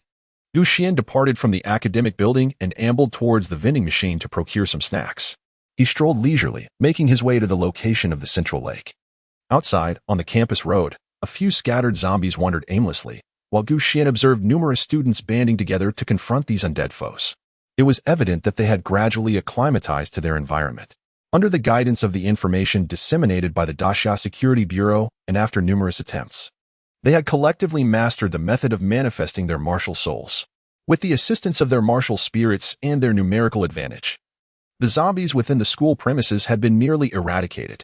A group of students, undeterred by the grotesque sight, relentlessly struck at the zombies' heads, their faces alight with excitement as they absorbed the soul crystals. Haha, I've leveled up. I am now a first-tier warrior. First tier? What does that even mean? I heard that someone from the adjacent dorm awakened a C-rank martial soul and is now a second-tier warrior. What? I can hardly catch my breath. A second-tier warrior might even make it onto the global rankings. How terrifying. When was the last time you checked the global ranking list? What time is it now? Do second-tier warriors even aspire to enter the list? There are over 1,000 third-tier warriors. Goodness, it's only been a few hours since I last checked the rankings. And the changes are this significant? I wonder when we will witness the emergence of a fourth-tier warrior. A fourth tier requires 10,000 soul crystals. It's likely that the first-tier champion, Xuan, is still at the forefront. This Xuan undoubtedly possesses an extraordinary background and remarkable talent. How I wish I could ally with him. The students engaged in fervent discussions, oblivious to the fact that Xuan was passing by them. The campus was vibrant with activity, yet the vicinity of the central lake remained eerily serene, devoid of zombies, and, naturally, absent of students. Xuan sat on the bench, gazing at the placid lake, savoring this moment of tranquility. How splendid it is, such days may never come again. Xuan, sipping his soda, pondered deeply. He was acutely aware that as the evolution game progressed, the global landscape would become increasingly tumultuous. Humanity would find itself ensnared in endless conflicts. And only through absolute strength could one ascend to the pinnacle, gazing down upon the tempestuous world with a triumphant smile. Time swiftly passed, and as the clock's hands struck 6, the entire planet seemed to be shrouded in a veil of darkness, engulfed in an eerie silence. A blood-red moon hung majestically in the sky, casting a viscous glow upon the earth. In that instant, flora and fauna across the globe began to undergo a frenzied transformation. The lowly grass beneath Xuan's feet rapidly extended, gradually engulfing his knees, while the already towering trees nearby became even more luxuriant. In realms invisible to the naked eye, their roots burrowed deep into the earth, intertwining and suffocating one another. Some trees withered, while others grew taller and more vigorous. The once sturdy human edifices succumbed to the encroaching flora, fissures splitting open, with countless bricks and stones crumbling, as some structures were toppled by the wildly growing vegetation below. Students, who had initially sought refuge in the dormitory, fled in a panic, narrowly escaping the collapse of the buildings. At that moment, human communications, along with water and electricity facilities, were rendered utterly obsolete, reverting to a primal state. No one had anticipated such a scene would unfold. Those who believed they had acclimated to the evolutionary game found themselves gripped by terror once more, with many succumbing to fits of sobbing. The sounds of distress echoed into the night, attracting zombies that roamed the nearby woods. Some students, dismissive of the threat, prepared to hunt the undead as they had done in daylight. However, upon closer inspection, they discovered these creatures were markedly different from those encountered earlier. Students with reconnaissance-type martial souls immediately unleashed their soul techniques, only to be seized by a shudder of fear. These were third-tier zombies, even elite-level ones, with physical attributes exceeding 100 points. Run for your lives. Regrettably, his warning arrived too late. The elite zombie, significantly larger than its ordinary counterparts, moved with astonishing speed, reaching the students in the blink of an eye. These students were all at level 1, possessing merely D-grade martial souls, with physical attributes barely surpassing 40 points. Under such overwhelming attribute dominance, they were akin to fragile vessels colliding with iron. They stood no chance. In mere moments, they were torn to shreds and devoured entirely. The zombies, once regarded as prey in the light of day, had now transformed into hunters, and the roles of predator and prey had irrevocably shifted. Help. Don't abandon me, darling. Didn't you promise to protect me for a lifetime? Bro, shield me. In the next life, let us be brothers again. The darker facets of humanity were laid bare, as anguished cries echoed like a mournful dirge in the night. While some fled in panic, others charged forward. A bunch of cowards, reduced to nothing but wailing at the first sign of trouble. A voice of derision rang out, followed by the swift figure of a man who collided with the elite zombie. With a resounding crash, the formidable zombie, endowed with over 100 points of physical attributes, was sent flying. The man's arms, sharp as blades, bore a faint ethereal semblance of wings. Golden wing slash. With a resounding crack, gory gashes appeared upon the zombie's form. And under the relentless assault of the man, its head was soon severed. Several ordinary zombies, now at level 2, were effortlessly dispatched by the man. Brother Ping, truly magnificent. The sound of flattery emanated from behind, and Lan Xiaohai wore a face full of sycophancy. To his surprise, these elite-level zombies could hardly withstand a few rounds under Brother Ping's command. With your prowess, you will undoubtedly become a significant figure in the future. Indeed. My husband possesses a B-level martial spirit. According to reports before the network disruption, such a talent is exceedingly rare. Ma Xiaoring also sashayed over, affectionately wrapping her arms around Su Ping's. Darling, if you encounter that Gu Xian, you must avenge me. Su Ping's expression was defiant as he nodded and smirked dismissively. Of course, that brat dares to harm my people. He shall certainly pay the price. However, dear, this Gu Xian has advanced 3 times ahead of schedule. Acquiring 60 points of free attributes, he might not be easy to deal with now. Ma Xiaorong feigned a worried expression, and Su Peng clenched his fists, tilting his mouth into a grin. Are you still unaware of the disparity in martial spirit quality? Currently, both of us are at level 2, each having acquired 30 free attribute points. Even if our allocation method is identical, the resultant effects are worlds apart. My base physique is merely over 20 points. Yet, in the state of martial spirit possession, I can amplify my physique by over 100 points, while yours lingers around 60 to 70. Coupled with my formidable soul skills, confronting a worthless F-level martial spirit is akin to killing a chicken. Upon hearing Su Peng's confident retort, Ma Xiaoring nodded in agreement. You are right, darling. Moreover, that fellow's martial spirit seems to lack offensive power and can only rapidly absorb soul crystals. Even with identical attributes, he is no match for you.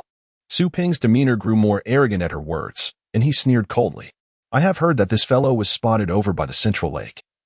Once I extract these zombie soul crystals, I shall go and eliminate him. Chapter 9.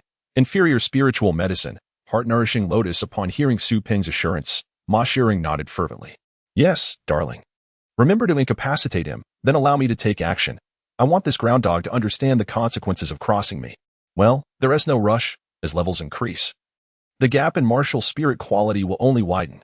Su Peng accepted several elite-level zombie soul crystals excavated by his subordinates, which shimmered with a pale blue radiance.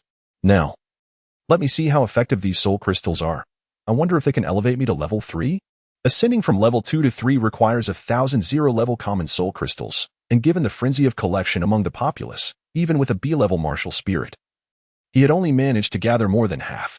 Gripping the level 3 elite soul crystal, he began to absorb its energy, and in the next moment, his expression brightened with joy. Wonderful. Absolutely wonderful. The effect of this soul crystal is extraordinary. Observing Su Peng's elation, the others were filled with curiosity. Darling, is the effect of this soul crystal truly so remarkable? Ma Xiaoring inquired. It's simply astonishing.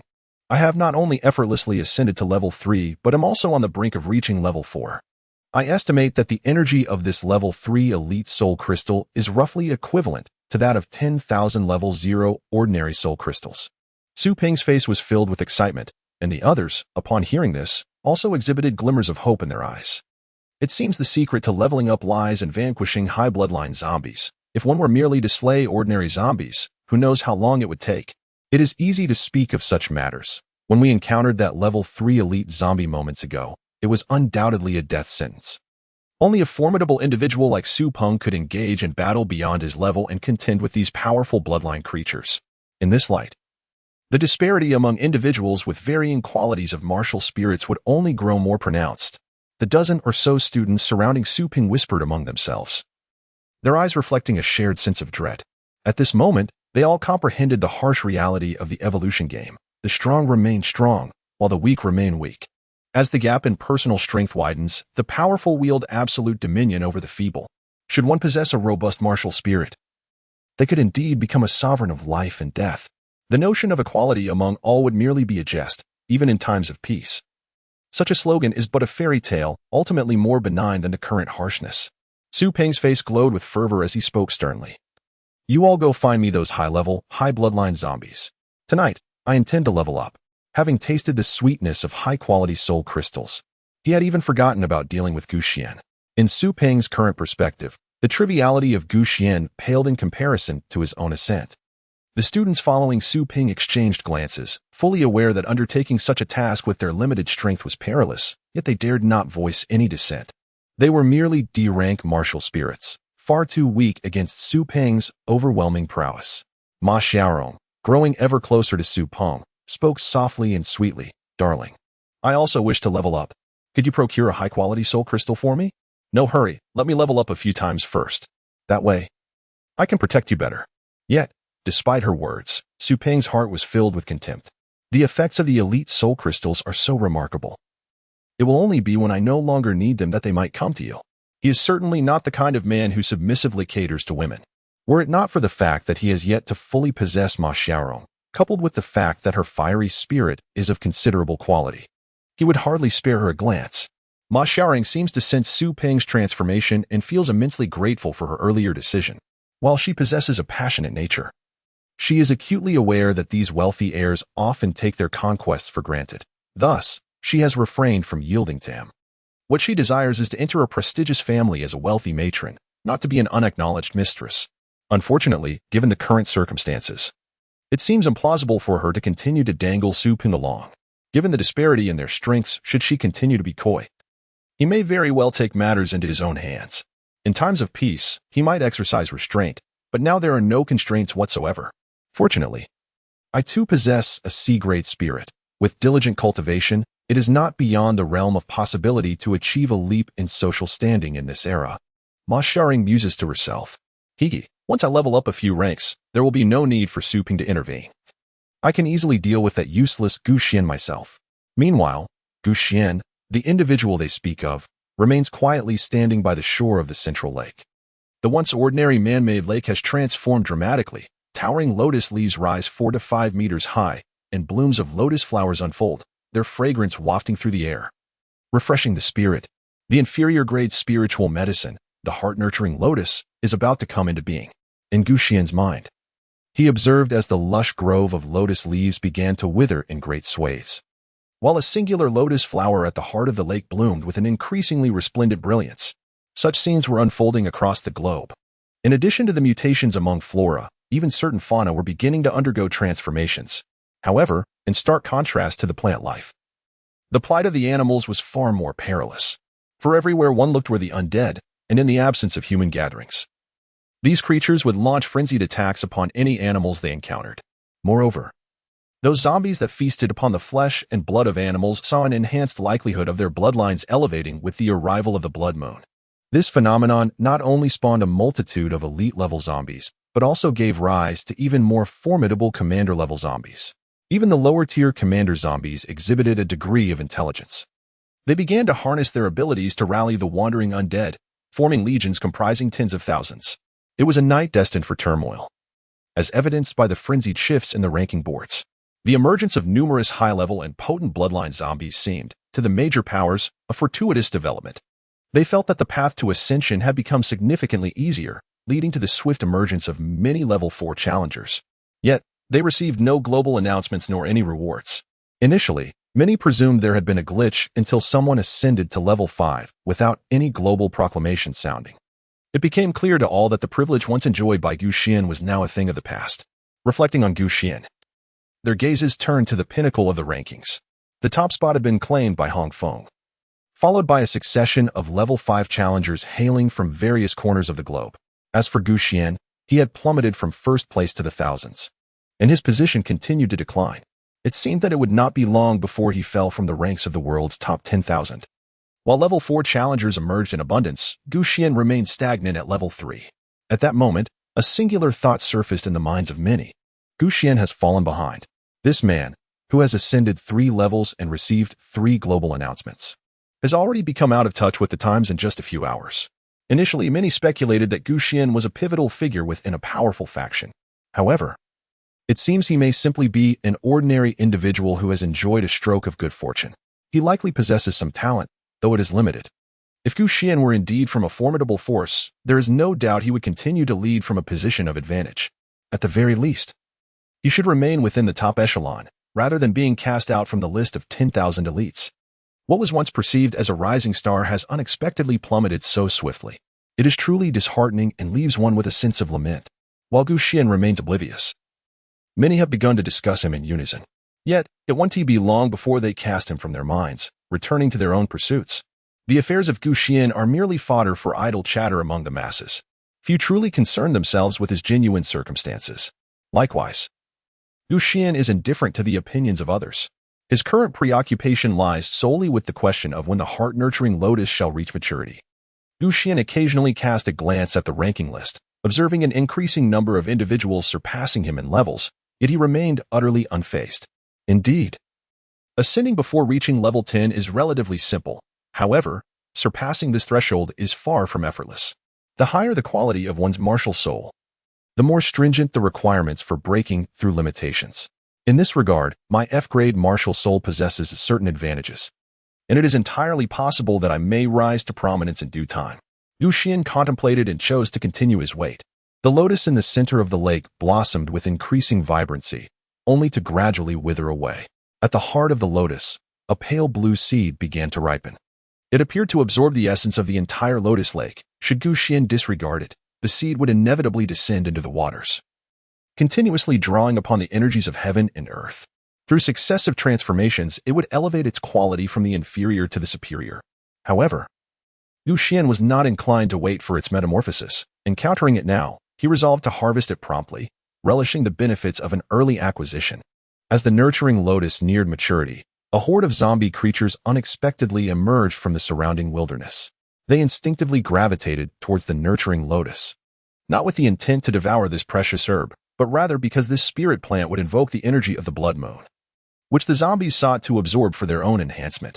Consequently, in the future, many high-quality spirit plants would often attract an abundance of zombies. Those with intelligence among them would even relocate numerous spirit plants to a single location, establishing a mutually beneficial relationship with these botanical wonders. Observing the growing throng of zombies, Xuan merely shook his head and smiled. Although he was not in a rush to collect soul crystals, he would not mind dispatching the zombies that presented themselves. The gathering of zombies numbered roughly 100, predominantly of the first and second levels, among which was even a third-level elite zombie. Xuan remained composed, observing the ordinary zombies, who appeared remarkably tranquil, seemingly oblivious to his presence. Even though they had undergone some upgrades, their inherent flaws had yet to be entirely rectified. As long as he maintained a prudent distance from these commonplace undead, he remained invisible to them. However, the elite zombies proved to be a more formidable challenge. While their senses of smell and hearing failed to detect Xuan's presence, their vision presented a blurred silhouette of flesh and blood. Zombies, drawn to the energy of flesh, perceived humans as a faint reddish hue, while everything else appeared in shades of black and white. The elite zombie let out a low growl, rallying its minions to converge and devour the intruder. The lesser zombies, momentarily bewildered, struggled to comprehend their leader's intentions. Then they witnessed their master attacking the seemingly empty space. Before long, their leader collapsed with a resounding thud, lifeless. In the minds of the zombies, their chief had been eradicated. Panic ensued among the minions, who spun in confusion. How could their leader be gone? A ghost, perhaps. Mother, I wish to return to the zombie planet. Soon enough, they sensed a target emerging, their evolved senses of smell and hearing beginning to sketch the enemy's form. The next moment, the lesser zombies met their demise one after another. In no time, over 100 zombies lay defeated, scattered across the ground. Before Xuan had the opportunity to clear the battlefield, he noticed a dozen figures rushing towards him. Brother Peng, it's over there. I saw an elite-level zombie heading in that direction. Moreover, there are hundreds of zombies, if we manage to hunt them all down. Brother Ping will surely become a level 5 powerhouse. Chapter 10. A counterattack. Lan Xiaohao, brimming with excitement, led the way. He had recently ascended to level 2. Possessing the martial soul of the Eye of Exploration, his visibility at night surpassed that of his peers, making him the first to spot the elite-level zombie. Among the horde he had just observed, there were a multitude of ordinary level 2 zombies. For Su Ping, such ordinary soul crystals held little value, yet for him, acquiring just 10 level 2 ordinary soul crystals would effortlessly elevate him to level 3. Thus, Lan Xiaohao was exceedingly eager, hoping Su Ping would graciously reward him with a few. Not far ahead, Brother Su. This way, please. Lan Xiaohao, with his middle-part hairstyle, bore an expression reminiscent of a traitor. Should he survive for a few more months until the foreign invaders descended upon Huaxia, he would likely become a well-established guide. The blood moon cast its luminous glow, enveloping the air in a hazy crimson mist. Even though many had enhanced their physiques, their visibility barely extended beyond 10 meters. However, Lan Xiaohao could see 100 meters ahead and thus quickly discerned the scene near the central lake.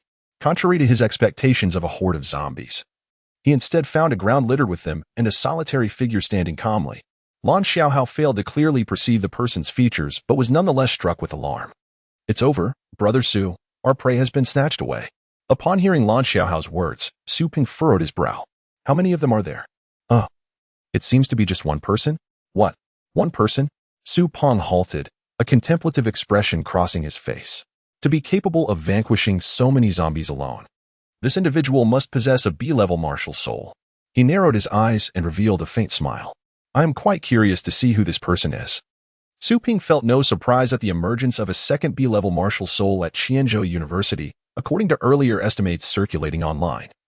It was entirely plausible for several B-level martial souls to manifest among the tens of thousands of students and faculty present. The group advanced towards the central lake, soon gaining clarity on the figure's appearance. Gu Xian? How could it be you? Lan Xiaohao exclaimed, while Ma Xiaorong and others also displayed expressions of astonishment. Although they had heard others mention that Gu Xian had headed in this direction, they had not anticipated that he would still be here. Gu Xian paid them no heed and approached the third-tier elite zombie. A black vortex materialized in the palm of his hand, beginning to devour it. Upon witnessing this, Su Ping immediately shouted, Stop! Gu Xian cast a fleeting glance at him, her hands remaining undisturbed in their task. Su Ping, witnessing this, was consumed by fury. Do you not comprehend human speech when I command you to cease? He exclaimed. Hearing this, Gu Xian let out a derisive laugh. All I hear is a dog barking. Are you seeking death? Su Ping, taken aback by Gu Xian's blatant disrespect, immediately summoned his martial spirit and charged towards him. The surge of power, enhanced by over 100 points of physical augmentation, rushed forth towards Gu Xian. Gu Xian reached out to obstruct, his palm's vortex abruptly disrupted, causing his body to be propelled several meters away. I am quite astonished that you were able to withstand my blow. Su Ping stood with clasped fists, exuding the demeanor of a skilled master. From the very first clash, he discerned that Gu Xian's physical attributes were inferior to his own. Moreover, he had yet to employ any of his martial spirit abilities. Had he done so, his initial strike would have cleaved Gu Xian in two. The previously acquired free attribute points from leveling up 3 times were utterly squandered on such a worthless individual. Su Ping's eyes brimmed with disdain. You selfish and inept fool.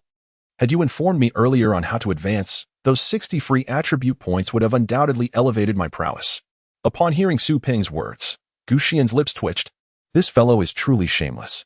You seem to possess an abundance of confidence, do you not? Gu Xian shook his hand. Having just engaged in a direct confrontation with Su Ping, and it was evident that his physical attributes were at a disadvantage.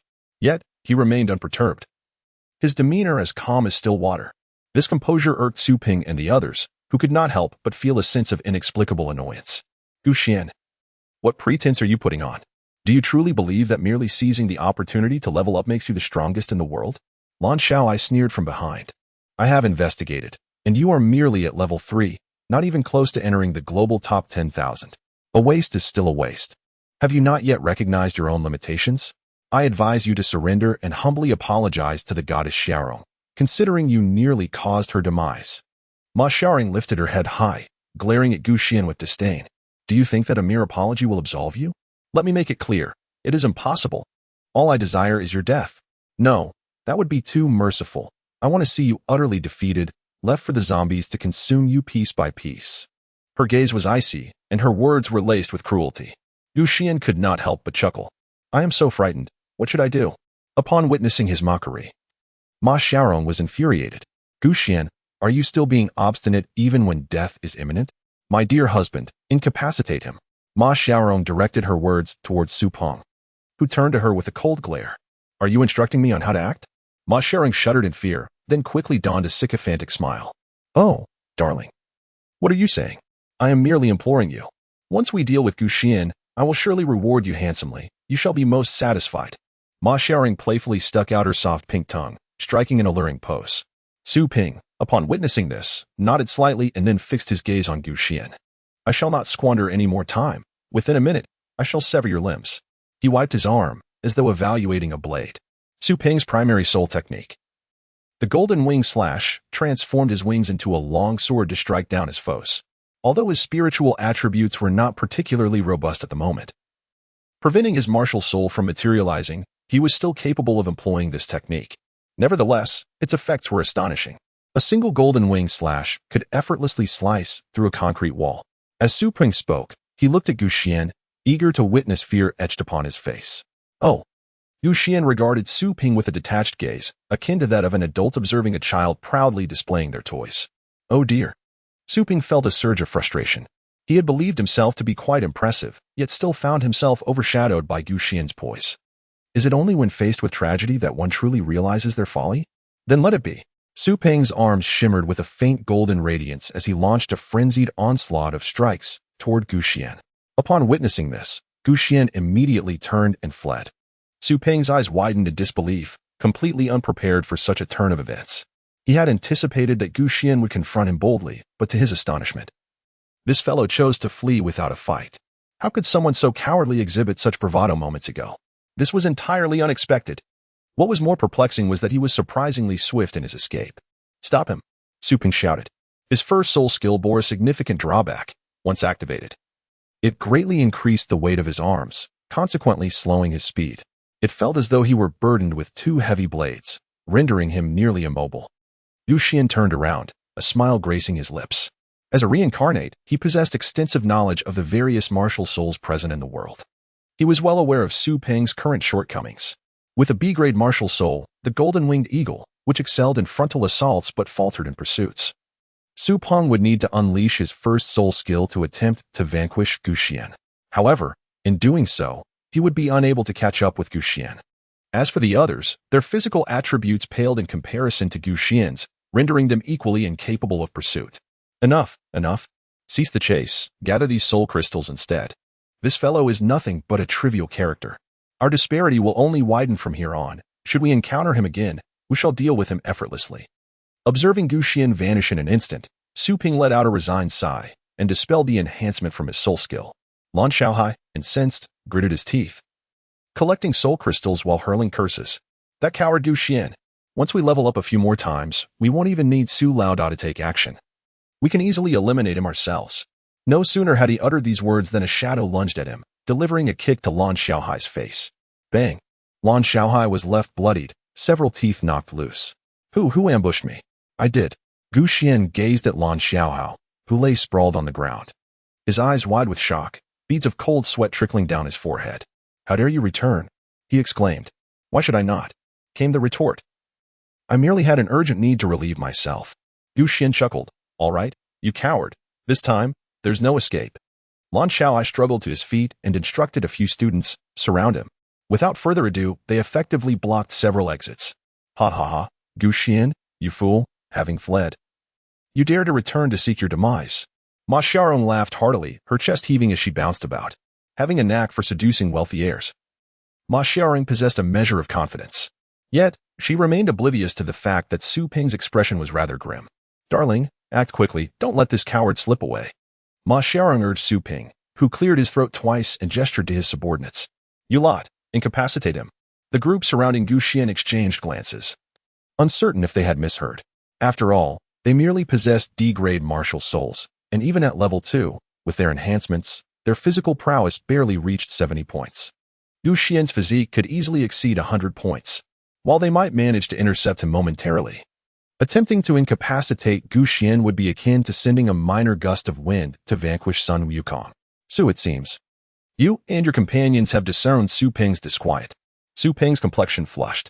Although his first soul skill was formidable, it demanded a considerable amount of mental energy each time it was activated, and it would take several minutes to recuperate afterwards. Should he forcibly trigger it during this interval, the risk of his arms exploding was imminent. Without activating his first soul skill, he held no confidence in defeating Gu Xian. I instructed you to engage. Just hold on for a few minutes, Su Ping remarked coldly. Reluctantly, the others steeled themselves and surrounded Gu Xian. Unfortunately, the disparity between them and Gu Xian extended far beyond mere attributes. Even with equivalent attributes, Gu Xian could effortlessly overpower these novice fighters. Thus, with a mere flick of his hand, Gu Xian sent them sprawling to the ground.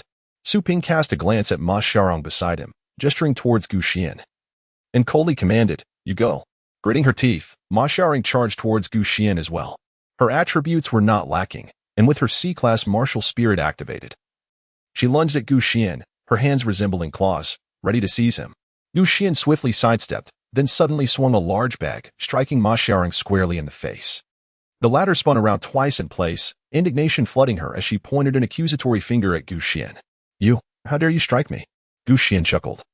"What's wrong with hitting you?" As he spoke, he flung several heavy slaps onto Ma Xiaorong's face, alternating from side to side. The powder from her makeup flew into the air, and had it not been for her robust physical constitution, she might have found her head askew from the force. With her cheeks swollen and tears streaming down her face, Ma Xiaorong turned to Su Ping for help. "Darling, save me." Even though his soul skills were on cooldown, Su Ping could no longer remain seated upon witnessing the scene. "Gu Xian, you're courting death," he exclaimed, unleashing his martial spirit and lunging towards Gu Xian. Chapter 11. The puppy. Do you think that without soul skills, I cannot defeat you? Su Ping gritted his teeth and shouted. "Indeed, that is precisely what I believe." Gu Xian chuckled lightly.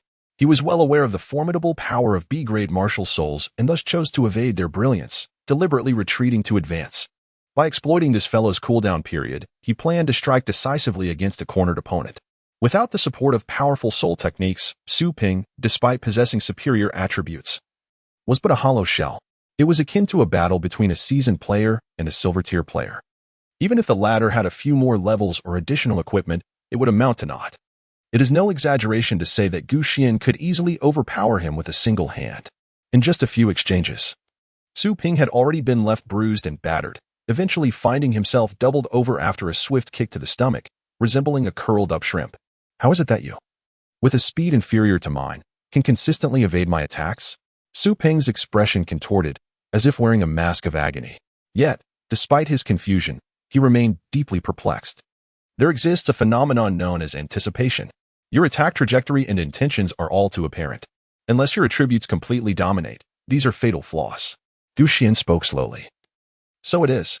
Su Ping spat out blood, then looked at Gu Xian, trembling as he implored, "Could you possibly spare my life?" Gu Xian smiled faintly, remaining silent. Su Ping was instantly engulfed in panic, swallowing hard as he stammered. "In truth, we harbor no enmity. It is solely this vile woman who has incited my hostility towards you." He gestured towards Ma Xiaorong, who stood nearby, covering her face in shock. "Did you not confess your feelings to her before? Surely, you must have affection for her. Now that she belongs to you, I shall not vie for her." Su Ping's demeanor was one of subservience, terrified that Gu Xian might take violent action against him. "Do you think I am a mere collector of refuse?" Gu Xian furrowed his brows, revealing a trace of displeasure. Su Ping hastily interjected to clarify. "No, esteemed Gu Xian, rest assured. I have yet to lay a finger on her. Though this vixen may appear alluring, she is not foolish.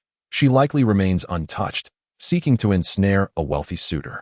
However, we affluent individuals are not easily deceived. Such temptresses merely require a bit of time to engage with, and it won't be long before we make our advances. She is simply unworthy of marrying into high society." Upon witnessing Su Ping's change in demeanor, Ma Xiaorong, standing nearby, seemed to sense the shift and immediately cast a sorrowful glance at Gu Xian. "Brother Gu Xian, I assure you, she is still innocent. Although I frequent clubs and indulge in revelry, she truly is a good woman. She is far superior to those who feign purity while secretly indulging in vice. She made a mistake before. Please forgive her. From now on, I will be yours." Ma Xiaorong threw a flirtatious glance, yet her bruised visage rendered her somewhat comical. "Do you think you deserve to be my woman?" Gu Xian looked down from his elevated position, gazing at Ma Xiaorong, who felt a surge of anger within her, yet wore an expression of insincere flattery. Unable to be the woman of Gu Xian, she was willing to be his dog instead, as long as Gu Xian was agreeable. She would acquiesce to any of his desires. Ma Xiaorong possessed considerable knowledge in this regard, strategically preparing herself to win the favor of wealthy men. Gu Xian could not help but admire her audacity. It must be said that such a character, devoid of moral restraint, would undoubtedly thrive in any era. The extent of her shamelessness left Gu Xian momentarily speechless. Observing his reaction, Ma Xiaorong swiftly crawled to his side, nuzzling against him. "Master, from now on, I shall be your little pet," she exclaimed playfully, sticking out her pink tongue and, akin to a pug, playfully licking the hem of Gu Xian's trousers. Gu Xian's lips curled slightly, and even Su Peng beside him couldn't help but express his admiration. "Gu Xian, this fiery beauty is truly exquisite. You should accept her." Su Peng felt a sense of pride in his own discerning eye for talent, recalling how he had previously identified someone like Ma Xiaorong. As a wife, she would be unworthy. However, as a lover, she would be absolutely delightful. She was attractive, passionate, and undoubtedly exhilarating to be with. In truth, there is no need for such apprehension. I possess a kind heart and harbor no intentions of harm towards you. Despite your earlier cries for violence against me, we actually share no conflicting interests, thus I generously extend my forgiveness to you. Gu Xian revealed a gentle smile. Those unaware might truly believe this fellow to be a virtuous person. However, Ma Xiaorong remained unconvinced, having previously witnessed Gu Xian's indifference. Surprisingly, Su Peng, who was not well acquainted with Gu Xian, displayed a look of delight. "You all should leave now, especially you, Su Peng. Hurry and level up. By the way, allow me to share a secret. When you upgrade, strive to allocate your free attributes to the mental dimension. Once your mental attribute reaches 100 points, your martial soul will undergo a significant transformation, resulting in the emergence of a second ability." Gu Xian helped Su Peng to his feet, gently patting his shoulder, and spoke earnestly. "Keep it up. I have high hopes for you." Su Peng was taken aback. Was Gu Xian truly so benevolent? Only moments ago, he had boldly proclaimed his intention to ruin him, and now he was allowing him to walk away? Furthermore, he had shared such a confidential sentiment? Could there be an ulterior motive at play? "You truly intend to let me go?" Su Peng questioned, filled with doubt. Gu Xian nodded slightly. "So I am truly leaving?" Su Peng feigned an intention to depart, yet was apprehensive that Gu Xian might launch a sudden attack. "Go on, the future of humanity requires your contribution." So I am really leaving?" Su Peng took a couple of steps, then abruptly turned around, only to find that Gu Xian had not pursued him, which instantly alleviated his tension. "Just get lost." Gu Xian felt a tinge of impatience, prompting Su Peng to hasten his pace and flee. Observing Su Peng's retreating figure, Gu Xian mused to himself, a B-grade martial soul, a rare prodigy among thousands. What a waste it would be if he were to perish now. He cast another glance at the central lake, where the nurturing heart lotus continued to cultivate, likely requiring another half-hour or so. Surveying his surroundings, he noticed that Su Peng's companions had long since vanished without a trace. Yet, unexpectedly, Ma Xiaorong remained crouched on the ground, her rear end raised as she glanced back at him. "Why haven't you left yet?" Gu Xian voiced his confusion. "Master, please do not chase me away. I am now your dog, and have nowhere else to go." "Master, do utilize your weaponry to train your little pup vigorously." Ma Xiaorong cooed, arching her back enticingly, her sizzling shorts riding up, causing Gu Xian's lips to twitch in response. It must be said, this woman was quite adept at her charms. He chose to disregard her provocative antics, instead focusing on harnessing his devouring ability to absorb the recently slain zombies. By consuming a Tier 3 elite zombie, his physique increased by 30, reaching its current limit, with attribute points stored, accumulating a total of 1,378 points in physique. Due to Gu Xian's low-quality martial soul, his physique limit was not particularly high. Nevertheless, the physique attributes gained from devouring zombies were not squandered. Once Gu Xian's martial soul quality advanced, the benefits would be immediately realized. Your evolution energy has reached the required standard. Would you like to initiate a level upgrade? Yes. Your level has been upgraded to level 4, granting you 40 points of free attributes. Please allocate them as you wish. Gu Xianzhao invested all his freedom attribute points into his mental prowess, instantly feeling a clarity of soul. His mental attribute now exceeded 170 points. Had Su Peng possessed such a high level, he would undoubtedly not have fled in panic. The higher the quality of the martial soul, the greater the enhancement. The more formidable the soul skills, yet the consumption also escalates, naturally imposing a greater demand on mental attributes. Xuan currently possesses a mere F-grade martial soul. And despite having such a high spiritual attribute, even if he were to activate his martial soul at all hours, it would yield little effect. Even after deactivating his martial soul manifestation and utilizing his soul skills, he can swiftly re-engage them. Conversely, Su Ping is akin to a machine with substantial energy consumption.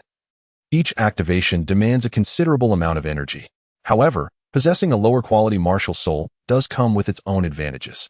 Xuan, having absorbed the zombie soul crystal, noted a modest increase in his energy progress.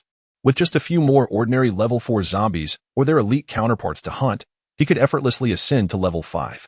He glanced once more at the leaderboard, discovering that the first place, Hong Feng, had already reached level 7. Truly a combat fanatic, he mused. After all, the zombies during this first night are generally only at levels 2 or 3, right?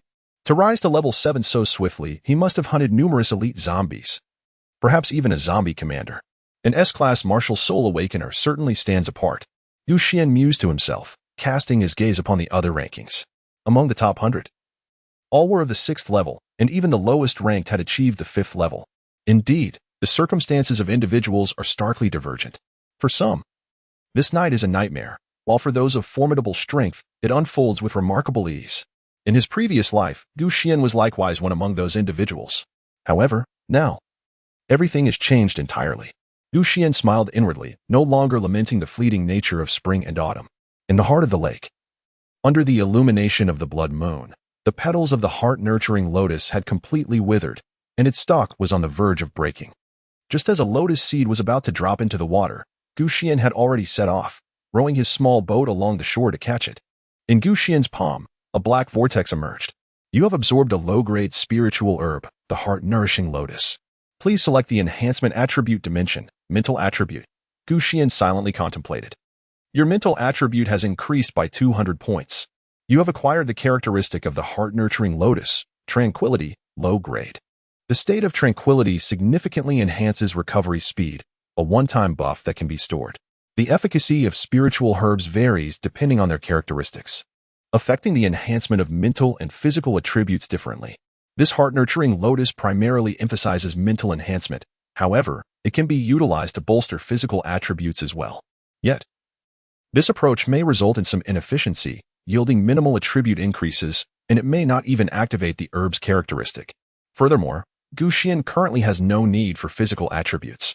Xuan completed his preparations and arrived at the shore, only to discover that Ma Xiaorong had already departed.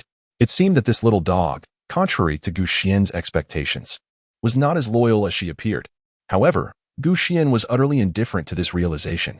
It was time to focus on leveling up, as it would serve as nourishment for the evolution of my martial soul. Beneath the blood-red moon, a fierce glint flickered in Xuan's eyes. Chapter 12. I've heard you've been searching for me? On the campus road, Su Ping stumbled and fled, fearful of being pursued by Xuan. He concealed himself in a corner of a dilapidated building, only feeling a sense of relief once his condition fully restored. Damn Xuan. He only dared to act tough because I was at a disadvantage. If I encounter him now, I shall surely end his life. What a naive fool. Allowing me to escape. It's utterly foolish. Such a person does not deserve to live, haha. Nonetheless, that guy seems to possess considerable combat prowess. I must level up several more times. I refuse to believe he can still outmaneuver me under absolute attribute suppression. Su Peng mused, then began searching for zombies, preparing to continue his quest for experience. As both physical and mental attributes enhanced, the majority of individuals found their need for sleep significantly diminished. Thus, even in the dead of night, one could observe numerous students in groups, relentlessly attacking the zombies that wandered aimlessly. Many had seized the opportunity during the day to level up by 1 or 2 ranks, even if most had merely awakened a D-rank martial soul. As long as they did not encounter elite zombies, they could effectively collaborate to defeat ordinary zombies of higher levels than themselves. After all, the zombies near the campus had been largely eradicated during the day, with no significant clusters remaining. Without the protection of powerful martial soul awakeners, these students would stand little chance of resistance. Su Ping spotted a group assaulting a level 3 ordinary zombie and swiftly emerged to eliminate it. Thereafter, leveraging his own strength, he gathered these students as his subordinates, compelling them to seek out traces of zombies for him. As a B-rank martial soul awakener, He exuded a powerful aura that left the students with no choice but to comply. Su Ping was intent on expanding his ranks, recruiting followers along his path, and soon amassed several hundred individuals. Gu Xian, is it? With so many followers at my disposal, I can exhaust you without lifting a finger.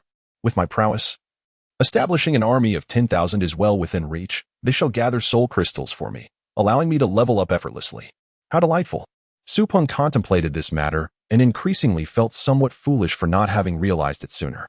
However, it was not too late to act, for the game had only just arrived a day prior. He was not alone in this endeavor. At Qianzhou University alone, there were over 40 to 50,000 faculty and students, not to mention the surrounding residents, bringing the total close to 100,000.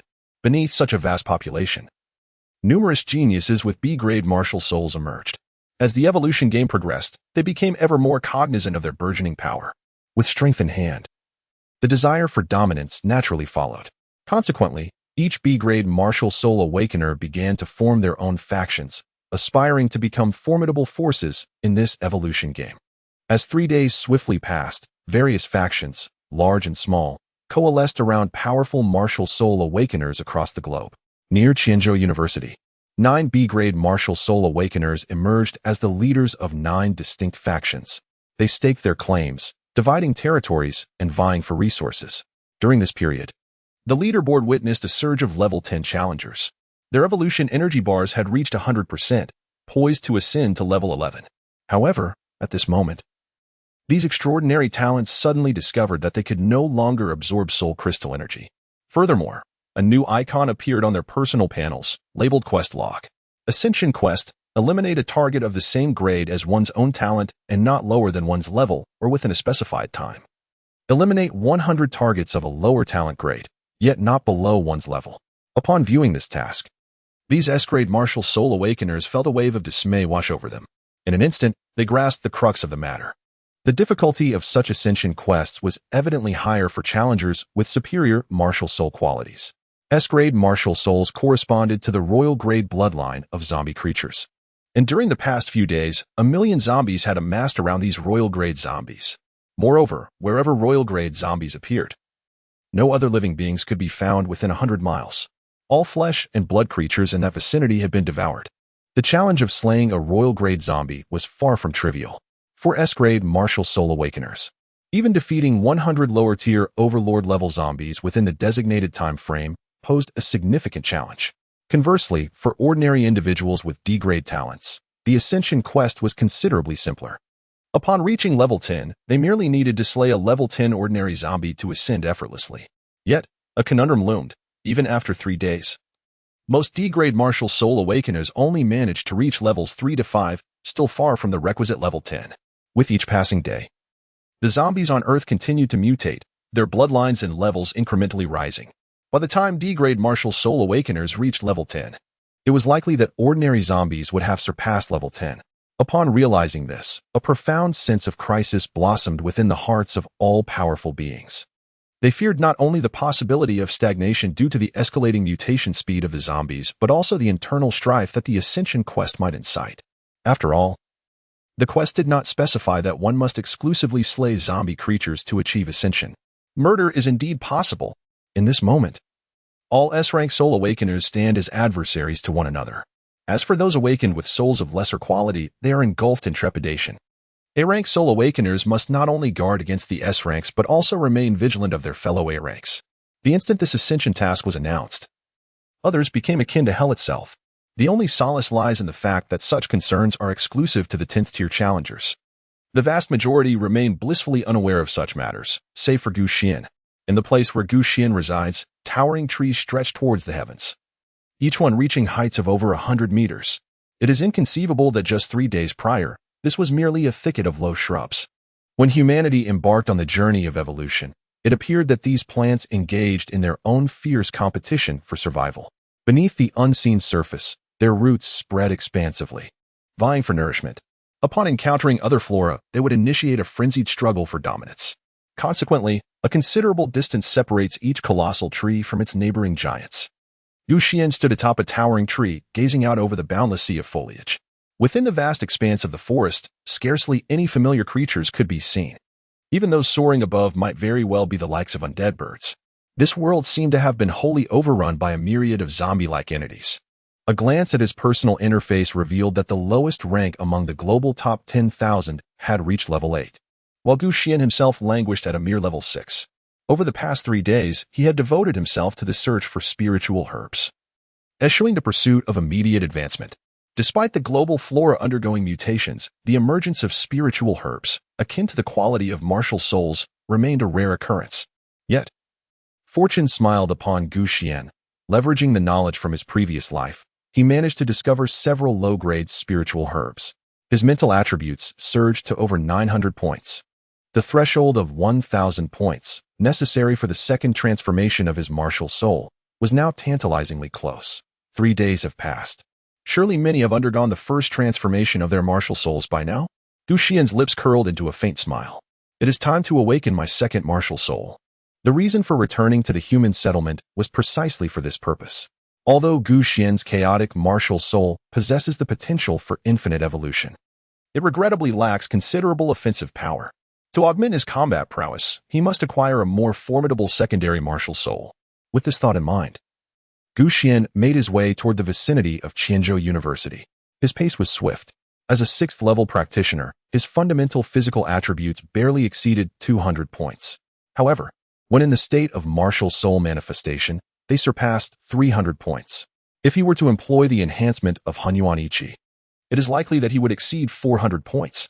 In this regard, he undoubtedly outshines his peers who possess B-grade martial souls. Upon arriving near the original site of Qianzhou University, the dilapidated structures, once ravaged by mutated flora, had undergone extensive restoration, now entwined with a faint aura of soul power. It was evident that someone had utilized their martial soul abilities to mend these edifices. The world of martial souls is replete with extraordinary varieties, not all of which are suited for combat. Numerous humanoid martial souls belong to chefs, blacksmiths, architects, and the like, categorized as life-type martial souls. In contrast to combat-type martial souls, although these individuals wield relatively weaker martial souls, their utility is undeniable. Beyond sustaining daily life, certain life-type martial souls can produce various soul-powered tools, proving invaluable in the face of natural disasters. Regrettably, during the early stages of the evolution game, these life-type martial soul awakeners were overlooked. Combat-type martial soul awakeners often disregarded their protection, as many perished during this tumultuous period. The current Qianzhou University bustles with activity, as numerous trial participants set up stalls along the roads, peddling food. The currency in circulation is soul crystals. In just 3 days, a rudimentary semblance of a human settlement has begun to take shape. Gu Xian was taken aback to find that among the food, there were actually buns and steamed buns crafted by culinary martial souls, which stirred a sense of craving within him. For the past few days, he had been in the wilderness, subsisting on some industrial food he had brought along, which, in terms of flavor, paled in comparison to even the most ordinary of cooked dishes. Moreover, the food prepared by culinary martial souls was not only more delectable but also more satiating for the trial participants. How much do these items cost? Gu Xian cast a glance at the portly uncle selling steamed buns, who seemed somewhat familiar. He appeared to be a chef from a certain cafeteria at Qianzhou University. With the advent of the evolution game, he had awakened a culinary martial soul, which was indeed in line with his profession. The price was 1 first-level soul crystal each. This was not exorbitant. As time progressed, it would undoubtedly become more costly. Gu Xian reached into his pocket and casually pulled out a 3rd-tier soul crystal, which he then handed to the uncle. The plump uncle, feeling the quality of the soul crystal, immediately gulped and stammered, "Young man, this soul crystal is far too advanced for me. I cannot possibly handle it. If that's the case, consider it an advance payment. You need not pay for buns in the future." Gu Xian smiled faintly and casually retrieved a bun from the steamer. After the trialist ascended to level 5, soul crystals that were 3 levels below their own became obsolete. Thus, Gu Xian possessed quite a few level 3 soul crystals, which he had collected during encounters with zombies along the way. To forego such opportunities would be a waste. The chef, taken aback by Gu Xian's generosity, eagerly grasped the soul crystals. "Well, I truly require soul crystals for my advancement, so I won't hold back with you, young man. May I inquire your name? Should you choose to dine here again, you shall enjoy the same price as today." Gu Xian nodded slowly and spoke. "My name is Gu Xian." "Ah." Young man Gu Xian, the plump middle-aged man paused, as if recalling something. That name sounds quite familiar. You wouldn't happen to be the Gu Xian mentioned in the global announcement a few days ago, would you? Gu Xian nodded. The plump uncle's expression shifted dramatically as he glanced around and urgently whispered, "Young man, you must leave at once. This place is perilous." As he spoke, he hastily nudged Gu Xian, who merely smiled in response. "I haven't finished my buns yet." The uncle, resigned, swiftly packed a steamer of buns into a food bag and handed it to Gu Xian, urging him to depart. Gu Xian could only clutch a bag of buns, munching as he walked. Not long after his departure, a group of individuals hastened towards the scene. "Did that Gu Xian purchase something from you?" The leading boy interrogated the rotund uncle, who immediately shook his head. "I don't know. There was a young man who bought something from me just now, but he headed in that direction." The uncle gestured towards a direction opposite to where Gu Xian had left. "Are you certain you don't know?" questioned the boy, a smirk playing on his lips. "Yet someone informed me that Gu Xian departed because of your warning." The uncle trembled at the boy's demeanor. "Damn it. You dare deceive me." The boy delivered a kick to the uncle's abdomen, toppling his stall, causing the latter to spit out blood and curl up in pain. "Knowing full well that our Golden Eagle Society is pursuing Gu Xian, you still dared to alert him. You must be tired of living. A mere waste with a life-affiliated martial soul dares to oppose us?" He stomped on the uncle's head, grinding it against the ground. "Dad, don't hurt my dad." A 12 or 13-year-old girl rushed over, only to be seized by the boy's hand. Well, Wu Fatty, you may not be much to look at, but your daughter is quite lovely." Casting a glance at the girl in a pink dress, with her slender legs and fair, delicate skin, Tangxi couldn't help but lick his lips. "A prime little lowly, how delightful. You scoundrel, she is only 13. Uncle Wu Yong struggled to rise, but was sent flying 2 or 3 meters by Tang Xi's kick. 13 is plenty. I'm very gentle, don't worry. I want to break her. When I'm done, I'll return her to you." Tang Xi, who had been grinning moments before, now fixed a vicious gaze upon the girl. "If you serve me well, I might spare your father, so you must obey." With tear-filled eyes, the girl bit her lip, feeling both hatred and fear. "Oh, a stubborn little girl. I like that." Tang Xi, short of stature, had no affinity for mature women, fearing ridicule for being a mere toothpick stirring a barrel. This led to a rather twisted preference for delicate, youthful Lolas. In times of peace, he dared not act openly. But the circumstances had changed. With a C-rank martial soul awakened and the protection of a B-rank martial arts master, he could do as he pleased with these lower-tier scum. As he grasped the little lowly, intending to enact his will, a figure suddenly obstructed his path. Get lost, waste. Tangxi didn't even glance at the newcomer. For anyone who could warrant his attention in this place was at least a C-rank martial soul. "I hear you've been looking for me?" The figure stood still, speaking calmly. Tangxi's brow twitched, finally taking in the appearance of the person before him, and his expression brightened. "Gu Xian, Chapter 13, if possible. It would be preferable to call me the Demon Lord. Are you truly delighted to encounter me?" Gu Xian was still savoring his steamed buns, seemingly oblivious to the fact that he had procured a packet of pickled vegetables from somewhere, consuming them one after another. "Ha ha ha, you imbecile, of course. I am delighted. Capturing you will bring even greater joy to old Master Su." Tangxi exclaimed with exuberance. Su Ping had promised them that if they managed to apprehend Gu Xian, they would be rewarded with a soul crystal of a higher level than their own. With such a prospect, ascending to level 8 would be a breeze. "Seize him. Block his escape. Do not let this scoundrel get away," Tangxi shouted, even discarding the little girl he had been holding in his excitement. A few of his underlings were equally thrilled, surrounding Gu Xian like a pack of hyenas eyeing a sumptuous feast. "Rest assured, I shall not flee." Gu Xian smiled faintly, then glanced at the several young disciples. "Have any of you undergone a transformation in your martial soul?" The group was momentarily taken aback, quickly shaking their heads in response. They all possessed D-grade martial souls, currently at level 4, with their spiritual attributes yet to reach 100 points. "Oh, then please step back a bit," Gu Xian remarked, casting a glance at Tangxi. "Surely your martial soul has undergone its first transformation, has it not?" Tangxi scoffed in response. "Indeed, my spiritual attribute has nearly reached 150 points." Gu Xian displayed an expression of admiration. "Excellent.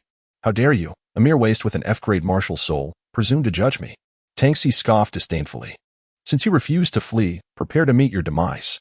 He summoned his martial soul, a delicate blue grass manifesting in his palm. "This is his C-grade martial soul. Blue silver grass. Feel the might of my blue-silver binding."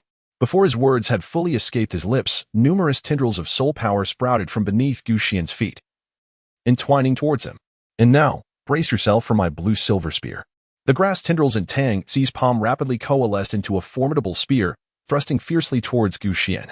Gu Xian remained motionless as the chaos martial soul instantaneously enveloped him, surrounding him with an aura of soul light. The blue-silver grass entwined around him shattered inch by inch with resounding cracks. Gu Xian swiftly reached out and effortlessly grasped the blue-silver spear. Although Tang Xi's fundamental physique was merely a little over 100 points, even with the sea-level martial soul enhancement, it barely approached 300. In contrast, Gu Xian had already activated the Primordial Qi augmentation, elevating his physique beyond 400. His mental attributes were remarkably high, allowing him to generate a strand of Primordial Qi every minute, thus he was not inclined to hold back.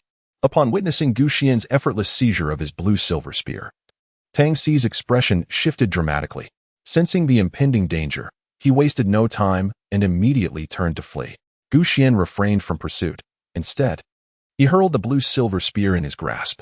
With a swift whoosh, the pale blue spear embedded itself into Tang Xi's back, pinning him firmly to the ground. In an instant, the spear disintegrated, transforming into ethereal blue soul energy that vanished into the air. Tang Xi struggled to rise, yearning to flee once more. Yet Gu Xian stood before him. "Please spare me. I realize my mistakes," he gasped, blood spilling from his lips. Were it not for his formidable constitution and the absence of a fatal blow, he would likely be dead by now. "You do not truly understand your errors. You merely comprehend the imminent threat to your life." Gu Xian smiled as he spoke. "Why do you wish to take my life? Su Ping has clearly stated that you are a saintly figure, one who would never resort to murder." Tang Xi trembled all over. "Saintly figure?" Gu Xian's lips curled into a cruel smile. "If the duty of the Holy Mother is to guide you to meet God, then perhaps I might reluctantly qualify for that role." As Gu Xian spoke, he placed his foot upon Tang Xi's head.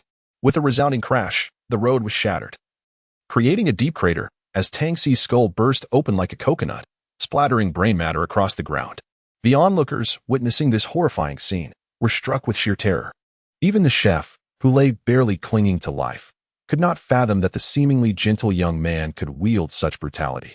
Yet, in this moment, his heart brimmed with gratitude towards Gu Xian. Had it not been for him, his daughter would have faced the despicable humiliation at the hands of that beast, a torment that would haunt him for a lifetime. "Little Wu, quickly thank Brother Gu Xian," Wu Yong urged the little girl, who stood frozen in shock. Wu Xiaowu blinked her wide, startled eyes and, in a clear voice, expressed her gratitude to Gu Xian, saying, "Thank you, Brother Gu Xian, you are a good person." "A good person?" Gu Xian smiled helplessly. "Little girl, in this era, to call me a good person is akin to an insult, is it not? If possible, I would prefer if you referred to me as a demon. That would be far more fitting." Wu Shiwu was taken aback. At a loss for words on how to respond, Gu Xian did not engage her in further conversation. Instead, he gazed at the faint soul shadow hovering above Tang Xi's lifeless body. He activated his chaos martial soul to commence absorption, aiming to convert it into martial soul fragments and spiritual attribute points, thus transforming his spiritual attributes. Gu Xian silently contemplated. The conversion of martial soul fragments can be utilized to evolve a secondary martial soul, as Tang Xi's martial soul belongs to the botanical category. Gu Xian currently harbored no intentions of developing such a soul, thus he could only make do with it as a resource. "You have acquired 70 points in mental attributes." A glance at his mental attributes revealed that he was merely a few dozen points away from reaching 1,000, which would unlock the second metamorphosis. Another C-grade martial soul would fulfill the requirement. Gu Xian's lips curled into a smile as he glanced at the several frightened subordinates beside him, who were paralyzed with fear. "Where is Su Peng? Point me in the direction," he commanded. The subordinates trembled involuntarily and promptly indicated a direction. Gu Xian nodded, smiling as he expressed his gratitude. "Remember to upgrade swiftly, enhancing your mental attributes to 100 points, thereby initiating the first transformation of your martial soul." Several young subordinates eagerly nodded in agreement. As they observed Gu Xian's departing figure, one of them muttered to himself, "To think we must confront him. He doesn't cause us trouble and even encourages us to level up. This person is rather agreeable." The others glanced at the lifeless body of Tang Xi, utterly devoid of life, and then at their comrade, whose face bore a naive and innocent expression. For a moment, they were at a loss for words. In a lavishly decorated teacher's apartment, Su Ping reclined on a plush sofa, stretching languidly. Beside him, two bespectacled female teachers attended to him, massaging his shoulders and legs while skillfully playing the flute. Each nuanced smile and frown retained an air of grace. "This life is exquisite. even more so than in peaceful times. He mused. Whoever I fancy, I can pursue without restraint. Within my domain, I am free to indulge my whims. Su Ping reflected. Having ascended to level 8, establishing himself as an undeniable powerhouse in the vicinity. Aside from a few B-grade martial soul awakeners, none could threaten his position. Yet, Su Ping's sole vexation lay in his inability to locate Gu Xian, to avenge the humiliation he had suffered. Just as he pondered this, a subordinate called out from outside. Boss Su, trouble is brewing. Gu Xian has come to confront you, and he has slain Tang Si. Upon hearing this, Su Ping's heart trembled. Chapter 14. Your only fate is death. In recent days, Su Peng had been busy battling monsters to level up and forming alliances, all while dispatching others to seek Gu Xian's whereabouts. Unfortunately, it seemed Gu Xian had departed from Qianzhou University, his destination unknown. Now, with Gu Xian presenting himself, it was as if the iron shoes had yielded no effort in the pursuit. Logically, Su Peng should have felt elated, yet inexplicably, his right eyelid twitched violently. The left eye twitches for fortune, the right for superstition. It must be a psychological effect. I refuse to believe that with my current strength, Gu Xian can stir any significant waves. Su Peng's thoughts faltered, his fists clenched tightly, making a cracking sound. He yearned to rush out and engage Gu Xian in a duel befitting men. However, recalling the brutal defeat he had suffered that fateful night instilled an uncharacteristic fear within him. Thus, with a shift in strategy, he promptly commanded his subordinates. Summon all brothers back. We shall concentrate our strength to eliminate Gu Xian. Having issued his orders, he vacated his stronghold, intending to seek refuge elsewhere. He planned to allow his subordinates to wear Gu Xian down before he emerged like a divine being to tidy up the aftermath. The messenger subordinate was momentarily taken aback. It seemed to him that their boss was exhibiting signs of cowardice. Wasn't he usually dismissive of Gu Xian, claiming that should they meet, the latter would not last a single round? Despite the doubts swirling within his heart, the young man promptly departed to relay Su Peng's orders. The Golden Eagle Society, founded by Su Peng, now boasts thousands of core members, including over a dozen awakened C-level soul masters. While the remainder comprises formidable D-level soul masters or those with uniquely specialized awakenings. Each C-level soul master commands dozens, if not hundreds, of followers, all equipped with messenger soul powers. Though these powers lack combat prowess, they enable communication over considerable distances, proving to be exceptionally useful within the realm of evolutionary games. Su Peng's commands were swiftly received by the messenger soul masters of various teams, who in turn informed their captains. Each individual reacted with varied thoughts. A mere F-level soul master dares to provoke our Golden Eagle Society? Let us return and eliminate him. Some captains expressed disdain for Gu Xian, while others approached the situation with caution.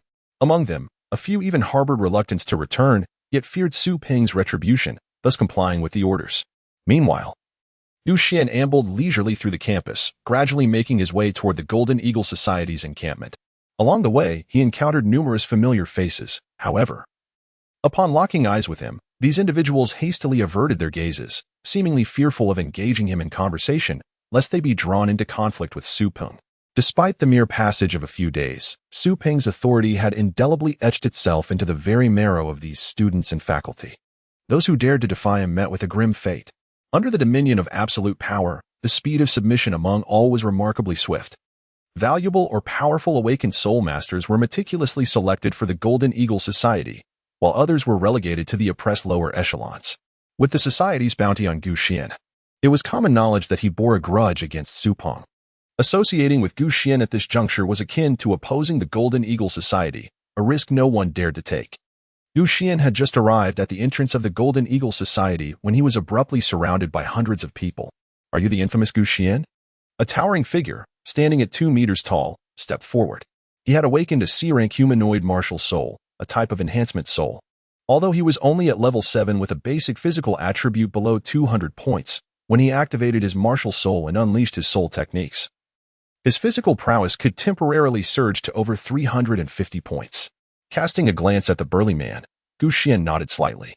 Heard your martial soul is merely F-rank, inferior even to an ordinary person.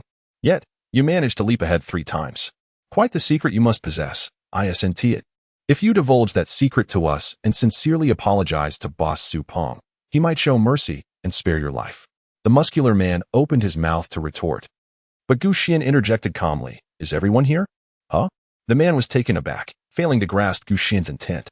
Has everyone who has undergone the first transformation of their martial souls in your ridiculous society assembled? Damn it, we are the Golden Eagle Society, not some foolish group. The man's fury was palpable, and Gu Xian nodded in acknowledgement. Understood, Golden Eagle Society. The man's lips twitched in irritation. We don't need everyone to gather. A few of us can easily take you down. He scanned the crowd, noting that a significant number of C-rank martial soul awakeners had already arrived, totaling 9. With such a lineup, even Su Ping would find it challenging to contend with them, let alone a mere F-rank martial soul awakener. Remember, the one who is going to kill you is. The burly man was abruptly interrupted by Gu Xian. Silence. I have no interest in knowing your name. You'll soon be dead regardless. The man seethed with rage at Gu Xian's audacity. What are you pretending for? A level 6 trialist with an F-rank martial soul, what confidence do you have to utter such words?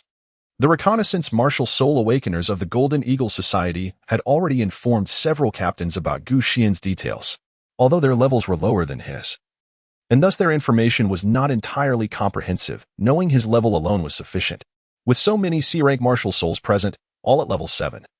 Dealing with him would surely be a trivial matter. Oh, Gu Xian did not refute the burly man.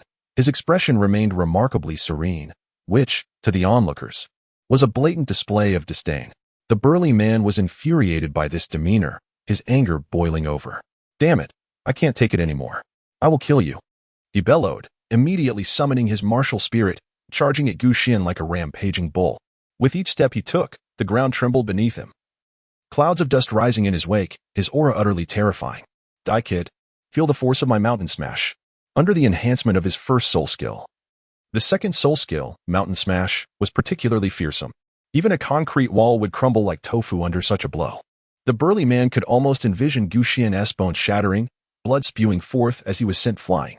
The crowd surrounding them could not help but turn their heads, including the rotund chef Wu Yong and his daughter Wu Xiaowu. Wu Yong swiftly covered his daughter's eyes, wishing to shield her from the impending gruesome scene. Just the day before, he had witnessed the burly man unleash this very soul skill, obliterating a 6th-level ordinary zombie into a pulp. Given that, it seemed inevitable that Gu Xian would meet a similar fate. In the next instant, Wu Yong heard a thunderous explosion, warm blood spraying several meters into the air, splattering the faces of many onlookers. He realized that the young man named Gu Xian was no more. The consequences of offending the Golden Eagle Society were indeed dire. Wu Xiaowu, too, began to understand the gravity of the situation, her throat tightening as she choked out, Daddy, is brother Gu Xian dead? Wu Yong sighed deeply, his gaze shifting to the battlefield, prepared to inform his daughter of the foregone conclusion. However, he was instantly taken aback. There, indeed lay a corpse, its abdomen gruesomely punctured. A sight of utter devastation. Yet, it was glaringly evident that the lifeless figure was not Gu Xian, but rather the burly man himself, akin to a fallen bull. Gu Xian stood still, wiping the blood from his hands, his expression as calm as a still pond. To him, it seemed merely a trivial matter. Yet, to the onlookers of the Golden Eagle Society, it was nothing short of astonishing. To dispatch a C-level physical enhancement spirit user in a single move. Was that individual truly of F-level spirit? Surely, only a B-level spirit could achieve such a feat. It was no wonder he had ascended 3 ranks on the first day. Was this not the former strongest in the world? Perhaps today would unveil a grand spectacle. For this fellow's prowess could undoubtedly rival that of Su Peng. Excited whispers circulated among the spectators, while the members of the Golden Eagle Society wore grim faces. Even the leaders of the C-level spirits exchanged apprehensive glances, their eyes filled with dread. They instantly comprehended the truth. Gu Xian was not to be trifled with. They also understood why Su Peng had summoned them back. Clearly, he believed that Gu Xian's strength was comparable to that of a B-level spirit user and intended to have them expend some of his energy. However, these individuals were not Na'vi enough to comply. Though they had acknowledged Su Peng as their leader, their acquaintance was still fresh, and loyalty was not yet established. Their allegiance to Su Peng was merely a consequence of circumstance. In that fleeting moment, clarity dawned upon them regarding their course of action. Dear Gu Xian, please do not misunderstand. Our relationship with Su Peng is rather ordinary. Your grievances with him do not involve us. Indeed, I have long harbored disdain for Su Peng. If you could resolve this matter, we would gladly align ourselves with you henceforth. Precisely. The name Golden Eagle Society sounds rather foolish. I concur with Gu Xian. It is more akin to a sand sculpture society, and Su Peng is merely a leech. Originally, he lacked the courage to confront Gu Xian directly. Yet he dared to send us as cannon fodder. He is unworthy of even licking Gu Xian's boots. Several sea-level spirit users voiced their thoughts loudly, fearing Gu Xian might turn his wrath upon them, and they unleashed a torrent of curses upon Su Ping's lineage. Meanwhile, hidden within a nearby structure, Su Ping's countenance darkened. His desire to rush down and eliminate those individuals almost overwhelming. However, as he observed the scene unfold, he recognized the formidable nature of Gu Xian. This fellow's physical prowess must exceed 400 points. Even if I were to employ my first soul skill, I doubt I could subdue him. Yet, should I resort to my second soul skill, that young man would undoubtedly meet his end. With unwavering confidence in his second soul skill, Su Ping wore a self-assured smile upon his lips. Having gauged Gu Xian's approximate strength, he was poised to reveal himself and suppress his opponent with formidable force. In his estimation, Gu Xian's focus was solely on him. After the C-grade martial souls had retreated in fear, he anticipated that Gu Xian would refrain from further aggression. However, to his utter astonishment, after Gu Xian dispatched the mighty warrior, he did not cease his rampage. In a sudden motion, he swiftly eliminated yet another C-grade martial soul awakener. A sinister smile crept across Gu Xian's face as he ominously murmured, "My apologies, but I must eliminate you. This has nothing to do with Su Ping. The moment you appeared here, your fate was sealed. Death is the only outcome." Chapter 15. The Second Martial Soul, the Chaotic Ancestor Dragon. Gu Xian's form surged with explosive energy as the primordial essence swirled rapidly around him, coursing through his body in a tumultuous manner. He resembled a deity of death, charging towards each C-class soul awakener, with every movement resulting in a life extinguished. "Damn it, why must you pursue total annihilation? Are you truly intent on forcing us into a desperate struggle?" shouted one of the C-class soul awakeners in fury. "The fish may perish, but the net shall not break." Gu Xian approached him and unleashed a powerful punch, causing the primordial energy to explode and shatter his defensive martial spirit. His internal organs were reduced to a mere puddle of mush. Simultaneously, the chaotic martial spirit activated, and a devouring vortex appeared. He obtained 71 fragments of the C-rank martial spirit, the Xian Turtle Shield. "Gu Xian, you devil, what benefit do you gain from killing us? You fool. Su Ping is surely lurking nearby. If you stubbornly insist on fighting us to the death, you will be exhausted and ultimately slain by Su Ping." These individuals cursed vehemently. Yet Gu Xian remained utterly unconcerned. Wherever he tread, C-rank martial spirit awakeners fell one after another, and his primordial energy was rapidly depleting. There was some merit in their words. Had it been any other B-rank martial spirit awakeners, they would likely not dare to expend their energy so recklessly. However, Gu Xian was different. His martial spirit possessed a lower quality, and the energy expenditure was minimal. As for the primordial energy, due to his continuously growing mental strength, he had already amassed thousands of strands. Moreover, with the demise of these individuals, Gu Xian seamlessly transformed the unnecessary martial spirits into mental attributes. During the battle, Gu Xian's mental attributes swiftly reached 1,000 points, triggering the second metamorphosis. The first metamorphosis elevated the martial spirit to the level of the original spirit. The second metamorphosis advanced it to the level of the heroic spirit. Each metamorphosis of the martial spirit represents a qualitative change. Even the difference between 999 points and 1,000 points may seem minor. Yet it is akin to the distinction between a pound of cotton and a pound of iron. Each transformation resembles a caterpillar emerging as a butterfly. In an instant, the primordial energy within Gu Xian surged rapidly, birthing a new strand every second. Following the metamorphosis of the martial spirit, even if the quality did not evolve, the enhancement to Gu Xian's physique was significantly amplified. Previously, it was just over 100 points, but now it had at least doubled to 200 points. Naturally, if Gu Xian's martial spirit quality were higher, the enhancement would be even more pronounced. As Gu Xian grew stronger, the remaining few fell like mere chickens and dogs, succumbing at his feet. The once illustrious leaders of the Golden Eagle Society were now reduced to a pile of corpses. He obtained 78 fragments of the C-rank martial spirit, the steel-armored serpent, and 72 fragments of the C-rank martial spirit, the azure-edged sword. Onlookers hastily retreated, fearing that Gu Xian, in his bloodlust, would turn on them as well. How terrifying. He was truly a harbinger of death. I had thought that once those people softened, he would let them go. But to my astonishment, he was so ruthless. Ruthless? Are you out of your mind? If Gu Xian were any weaker, do you think these individuals would have spared him? Exactly. Even at this juncture, they still attempt to impose moral constraints on others. Gu Xian had already calculated that he was only eliminating the leaders. while the ordinary members of the Golden Eagle Society were left untouched. Onlookers gazed from afar, observing the spectacle while engaging in spirited discussion. Some asserted that Xuan was ruthless and vindictive, while others contended that he was blameless. Yet, Xuan remained utterly indifferent to their opinions. In this life, every action he undertook resonated with his true self. The judgments of others held no significance for him. Having undergone a complete metamorphosis through the experience of death, his character diverged sharply from that of his former existence. It is only through such profound transformation that one can truly alter their essence. What type should my second martial soul be? Xuan wiped the blood from his body, deep in thought. At that moment, a figure emerged from the dispersing crowd, moving against the tide. Well, Xuan, you truly are remarkable. A mere waste with an F-rank martial soul has managed to annihilate so many C-rank martial soul awakeners. What secrets do you possess? Could it be that you are one of those reborn individuals featured in novels? Su Ping, grinning widely, mirrored Xuan's demeanor, exuding an air of unflappable control. Initially, his words were mere jests, yet upon hearing them, Xuan paused, a teasing smile gracing his lips. You are indeed quite clever. Mistaking Xuan's remark for mockery, Su Ping snorted coldly, twisting his neck with a series of audible cracks. Regardless of your secrets, today, you shall meet your demise here. I must thank you, fool, for advising me to enhance my spiritual attributes. With my second soul skill, I now find myself formidable in battle. Therefore, Xuan, it would be wise for you to accept your fate.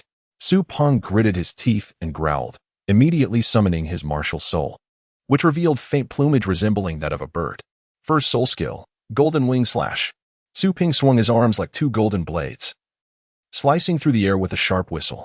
Xuan slightly turned to the side, yet the golden blade still struck his exterior, instantly tearing open a wound from which blood gushed forth. My speed is no longer what it used to be. This time, you cannot escape. Su Ping was filled with exhilaration, for he finally glimpsed the dawn of victory over Xuan. Today, he would undoubtedly avenge his previous humiliation. Who said I intended to flee? Xuan remained unhurried, as if everything were well within his grasp. Damn it, I can hardly tolerate your demeanor. What exactly are you pretending to be? Su Ping gritted his teeth in fury, for the last time he encountered Xuan's attitude, he had been ruthlessly defeated. Witnessing it once more, he couldn't help but feel a surge of anger. Just wait a moment, it will soon be over. Xuan's response was somewhat off the mark, and Su Ping felt a sense of foreboding, prompting him to retreat hastily. Are you concocting some formidable scheme? I knew it. You're definitely hiding a trump card. Did you think I would grant you the time to prepare? Perish. Su Ping had initially intended to wear down Xuan before delivering a fatal blow, but it seemed he had no choice but to unveil his ultimate technique. Second soul skill, Golden Feather Pear Blossom Explosion. In an instant, Su Ping was enveloped in a brilliant aura, and the previously faint bird feathers surrounding him solidified into an astonishingly dense form. They then shot forth like a torrent of golden light, each feather resembling a sharp blade. There were at least 100 of these lethal blades, and if Su Ping's mental fortitude were sufficiently potent, he could even conjure 1,000 golden feather daggers. Clang, clang. These golden feather daggers struck Xuan, effortlessly shattering the protective barrier of primordial unity that cloaked him, threatening to reduce him to mere fragments of flesh. Just then, a resounding dragon's roar erupted from within Xuan, causing the surrounding air to ripple with intensity. In that moment, Xuan's arms radiated a rich soul light, transforming into solid, jet-black dragon claws. With a sudden, fierce grip, the golden feather blades disintegrated as if made of clay, scattering into the air like dust. Witnessing this, Su Ping's pupils constricted, his heart gripped by terror. A dragon? How could a dragon possibly appear? Isn't this fellow's martial spirit a black vortex? Why does he possess black dragon claws? Before Su Ping could fully comprehend the situation, Xuan was already upon him, a dragon claw gripping tightly around his throat. Please, spare me, Su Ping pleaded, his eyes filled with desperation. This time, he was genuinely afraid. Just one more chance, the last one, I beg you. Crack. Xuan refrained from engaging him in idle conversation, swiftly twisting his neck to an abrupt end. Death, after all, is your greatest worth. Xuan's lips curled into a mischievous smile. He obtained 888 fragments of the B-grade martial soul, the Golden Winged Eagle. These fragments could be merged into a secondary martial soul or enhance the quality of the primary martial soul. Merge into the secondary martial soul, Xuan silently contemplated, consuming 888 strands of primordial energy.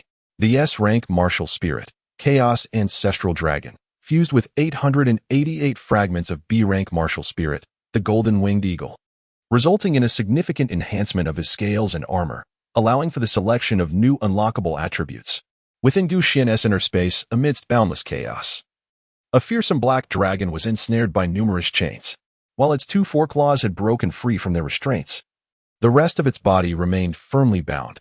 Unlock the dragon's claws. With a mere thought from Gu Xian, the chains binding the 2 dragon claws at the rear of the colossal black dragon shattered and vanished, with all 4 dragon claws now unsealed. Should I choose to embody them, I might very well engage with an A-class martial soul. After Gu Xian's innate martial soul, Chaos, underwent its second metamorphosis. Ethereal soul shadows materialized within his martial soul space. Though only vague outlines were discernible, the specific forms remained obscured. There appeared towering giants, beasts adorned with 9 tails, and flora reminiscent of lotus blossoms, alongside an array of weaponry, including swords, spears, and halberds. Gu Xian's second innate soul skill is named Creation, which has the power to unseal the subsequent martial spirits imprisoned within Chaos, enhancing their abilities by amalgamating the fundamental shards of different martial spirits. Gu Xian's choice of the Primordial Chaos Dragon as his martial soul stems from its comprehensive enhancements, coupled with the familiarity he gained from awakening it in his previous life. Furthermore, there exists another compelling reason. As the sovereign of all beasts, many of the challengers in the evolutionary game have awakened animal-type martial souls. By devouring their martial soul fragments and integrating them into the Primordial Chaos Dragon, the benefits are manifold, facilitating a more effortless advancement in the unlocking of his martial soul. Should Gu Xian have unsealed a weapon-type martial soul, the efficacy of utilizing animal-type fragments would be significantly diminished. If I can consume a dozen or so B-grade martial souls, or perhaps a few A-grade ones, the Primordial Chaos Dragon will be fully unsealed. At that point, I too shall possess an S-grade martial soul, enabling me to compete alongside those unparalleled prodigies on the grand stage of the world. There must be quite a few B-grade martial soul awakeners in this vicinity, wouldn't you agree? Hee hee. Gu Xian revealed a smile reminiscent of a villain, and was about to depart from this place. At that moment, however, a crowd of people encircled him. Upon witnessing the scene, Gu Xian narrowed his eyes. Chapter 16. With Gu Xian's arrival, the skies turned bright. Respectful remarks flowed forth in a continuous stream. Congratulations to the esteemed Gu Xian for vanquishing the nefarious Su Peng and rescuing us from peril. We are grateful to the heavens for sending Gu Xian to our aid. With his arrival, the skies have brightened. Brother Gu Xian, you are incredibly handsome. If you have a moment later, shall we converse in Japanese? Regardless of age or gender, the crowd flocked around Gu Xian with exuberance and warmth. After days of chaos, many had come to realize that survival in this era necessitated a keen awareness of the shifting tides. As ordinary individuals with D-grade martial souls, they understood that failure to submit to the strong would lead to a grim fate. Thus, at the moment of Su Peng's demise, those who had initially scattered in terror swiftly turned back, eager to curry favor with Gu Xian. Even the common members of the Golden Eagle Society promptly pledged their loyalty to him.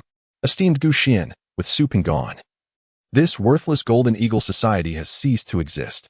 Please, establish a new force, and we shall follow your command henceforth. Casting a fleeting glance at the speaker, Gu Xian's expression remained notably indifferent.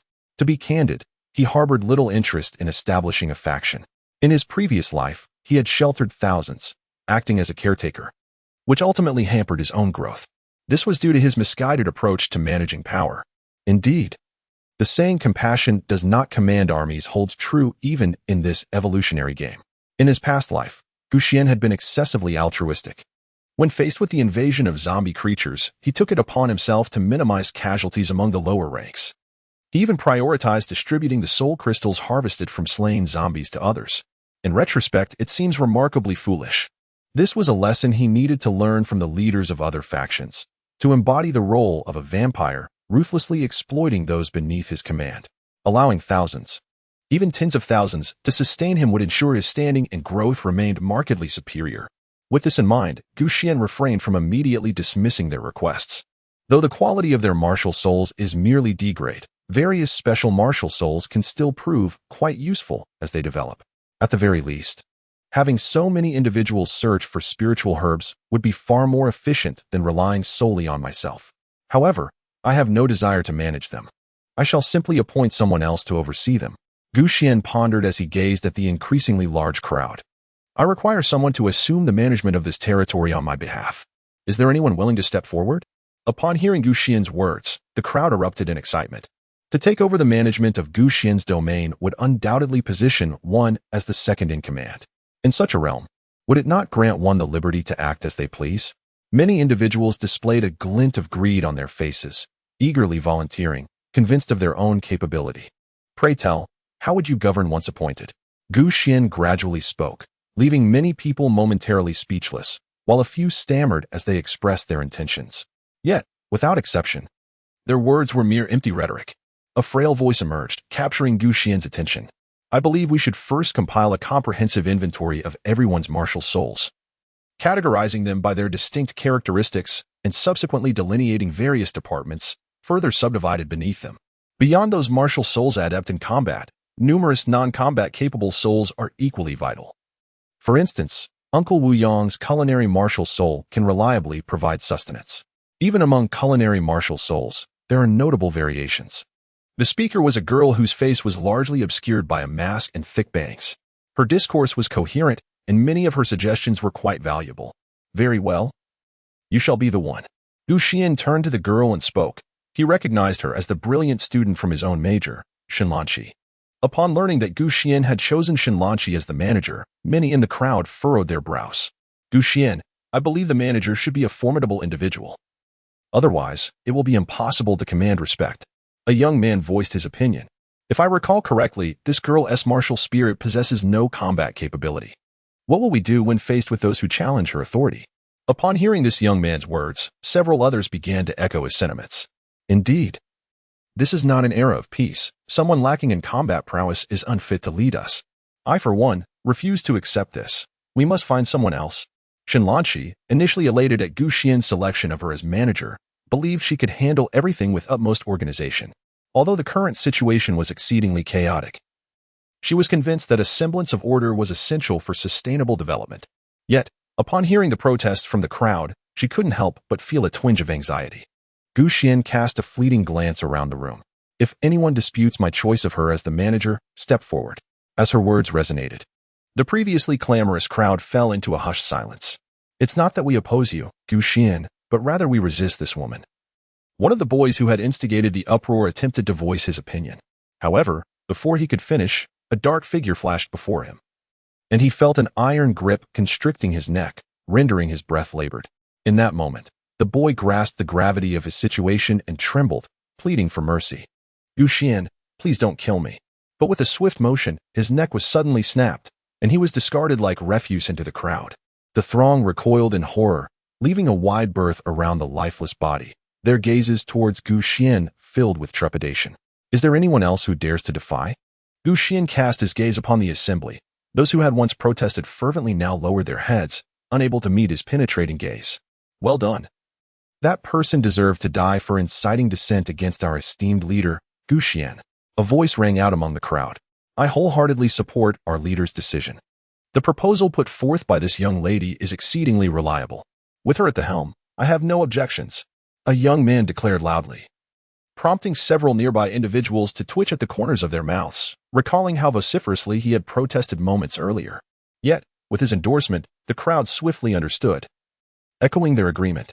Indeed, there must be sound reasoning behind Gu Xian's choice of this young woman as the manager. Anyone who opposes this decision is, in essence, opposing Gu Xian himself. Such defiance deserves punishment. I have always been in favor, another chimed in. Those who recently voiced their dissent are simply audacious. Gu Xian paid no heed to the shifting expressions of those around him, indifferent to their fates. He turned his gaze to Shenlanqi and spoke slowly. What you have just articulated is commendable, yet it requires an addition. Your actions must revolve around me. My interests take precedence above all else. Do you understand? Gu Xian's gaze was exceptionally piercing, causing Shenlanqi to involuntarily shudder slightly. She promptly nodded. Very well. She was no fool. She understood that all her power stemmed from Gu Xian. Thus, she spoke in a resolute tone. I will manage this large organization as if it were a corporation, with you as my employer. Gu Xian nodded gently, a warm smile gracing his lips. It seems that selecting Shenlanqi as the manager was indeed a judicious choice. Chapter 17. I have not even exerted myself, yet how could I be dead? Very well. Proceed with your plans as you see fit. Gu Xian instructed Shenlanqi, who promptly set to work. Shenlanqi demonstrated remarkable efficiency after swiftly assessing everyone's martial souls. She immediately established both the combat department and the logistics department, further subdividing them into several smaller groups. Gu Xian, however, paid no heed to these matters, as he absorbed a multitude of captured soul crystals. The majority of these soul crystals were of ordinary quality, ranging from levels 5 to 6, successfully propelling him to level 8, along with an additional 100 or so points in free attributes. His foundational physique also underwent a self-enhancement, increasing by more than 100 points. Qianzhou University is divided into 4 districts, with Su Ping's Golden Eagle Society occupying the Western District. The other 3 districts each had a B-level martial soul awakener stationed there. The moment Su Peng met his demise, the leaders of the other 3 districts received this news. The 3 student leaders, accompanied by their elite forces, convened together. The dragon-shaped martial soul not only effortlessly dispatched several C-level martial soul awakeners but also easily killed Su Ping. Could that individual possibly be an A-level martial soul? We have no grievances with him. He wouldn't come looking for trouble, would he? How naive you are. If he were truly an A-level martial soul, would he willingly remain in the Western District? Such a being is exceedingly rare, likely one of a few in the entirety of Qianyang City. It is only a matter of time before he turns his attention towards us. Are we to submit to this individual and become his subordinates? The 3 engaged in a spirited discussion, their hearts filled with reluctance. They had only just begun to revel in their newfound power, and now they were expected to yield. Such a notion was far from easy to accept. Yet, if he truly possessed an A-level martial soul, they would stand no chance against him, just as they could effortlessly eliminate C-level martial soul awakeners. He would certainly be capable of crushing them with ease. As the 3 hesitated, one of the C-level martial soul awakeners among them, a provocatively dressed woman, stepped forward. Leaders, I have gathered information. That person is Gu Xian. I believe you have heard this name before. The others paused in surprise. Gu Xian? That name sounds familiar. Could he be the one announced globally on the first day? Wasn't he already in hiding, unable to even enter the global top 10,000 rankings? No wonder he was able to kill Su Peng. It seems Gu Xian's prowess is indeed formidable. However, upon hearing the trio's discourse, the woman scoffed in disdain. You are overthinking it, leaders. Gu Xian is by no means an A-level martial soul, but rather an F-level, inferior even to an ordinary person. The 3 men were taken aback by her words. F-level martial soul? Ma Xiaorong, are you jesting? How could someone who single-handedly defeated Su Ping and dismantled the Golden Eagle Society merely possess an F-level martial soul? With unwavering confidence, Ma Xiaorong replied, Indeed. He is merely an F-level martial soul, of that there is no doubt. However, this individual seems to harbor many secrets. He possesses an extensive understanding of the weaknesses of zombie creatures and is particularly knowledgeable about others' martial souls, excelling in combat. Su Ping's death undoubtedly holds some mystery. Gu Xian must have employed some special means to bring about his demise. Regarding Ma Xiaorong's words, several individuals were skeptical. However, it was not long before their dispatched scouts relayed the news back to them. To their astonishment, the reports confirmed that Gu Xian possessed an F-grade martial soul. After all, on the first day, many had observed the soul mark upon Gu Xian's forehead. Furthermore, although the soul mark may conceal itself in everyday life, it would undoubtedly manifest during the activation of one's martial soul in battle, as Gu Xian vanquished a group of individuals from the Golden Eagle Society. The black mark on his forehead was strikingly evident. Prior to the disconnection, everyone was well aware of the distinct colors of soul marks and their corresponding qualities. A black soul mark signifies an F-grade martial soul, a mere waste that is inferior even to an ordinary person. Thus, it appears that his defeat of those from the Golden Eagle Society may have been achieved through cunning means. Perhaps he had employed some form of poison to significantly diminish their martial soul's power. Among my subordinates, there is one whose martial soul is that of a poison master. Although he lacks combat prowess, the toxins he concocts can weaken the strength of combat martial souls by more than half. Unfortunately, his martial soul is only D-grade, and the efficacy of his poisons is greatly diminished against C-grade martial souls, rendering them nearly ineffective against our B-grade martial souls. Gu Xian must have utilized a similar strategy. Otherwise, if he possessed an A-grade martial soul, he would not have inexplicably vanished for so many days. After a thorough discussion, the unease within the 3 diminished considerably. Leaders, I propose that we unite our forces to eliminate Gu Xian. even if he merely possesses an F-grade martial soul. The methods at his disposal may pose a threat to us in the future. Ma Xiaorong continued, exchanging glances with the other three, who found merit in her reasoning. With him having just dealt with Su Ping and not yet having fully subdued his followers, now is the perfect moment to strike. How can we allow this trash with an F-grade martial soul to slumber so near? We must act swiftly to eradicate him, even if he were an A-grade martial soul. The three of us with B-grade prowess, alongside dozens of C-grade fighters, could wear him down, and he is merely an F-grade. Having grasped the essence of the situation, they quickly summoned reinforcements and proceeded towards the western district where Gu Xian resided. At a certain location within Qianzhou University, Gu Xian sat alone, deep in contemplation. What excuse should I concoct to deal with those three fellows? Although he did not consider himself a virtuous man, he felt it somewhat excessive to target individuals with whom he had no grievances. Perhaps I could claim that their presence nearby disturbs my sleep. Would that be a sufficient reason? Quite compelling, wouldn't you agree? Gu Xian pondered deeply, nodding to himself. Just as his thoughts settled, a cacophony of violence erupted from a distance. Thousands surged towards the western district, mercilessly assaulting anyone in their path. Where is Gu Xian? Come forth and meet your demise, they shouted. An F-rank martial spirit wretch dares to claim dominion over this territory? How laughable. Anyone who aligns with Gu Xian shall perish. Three men advanced with menacing intent.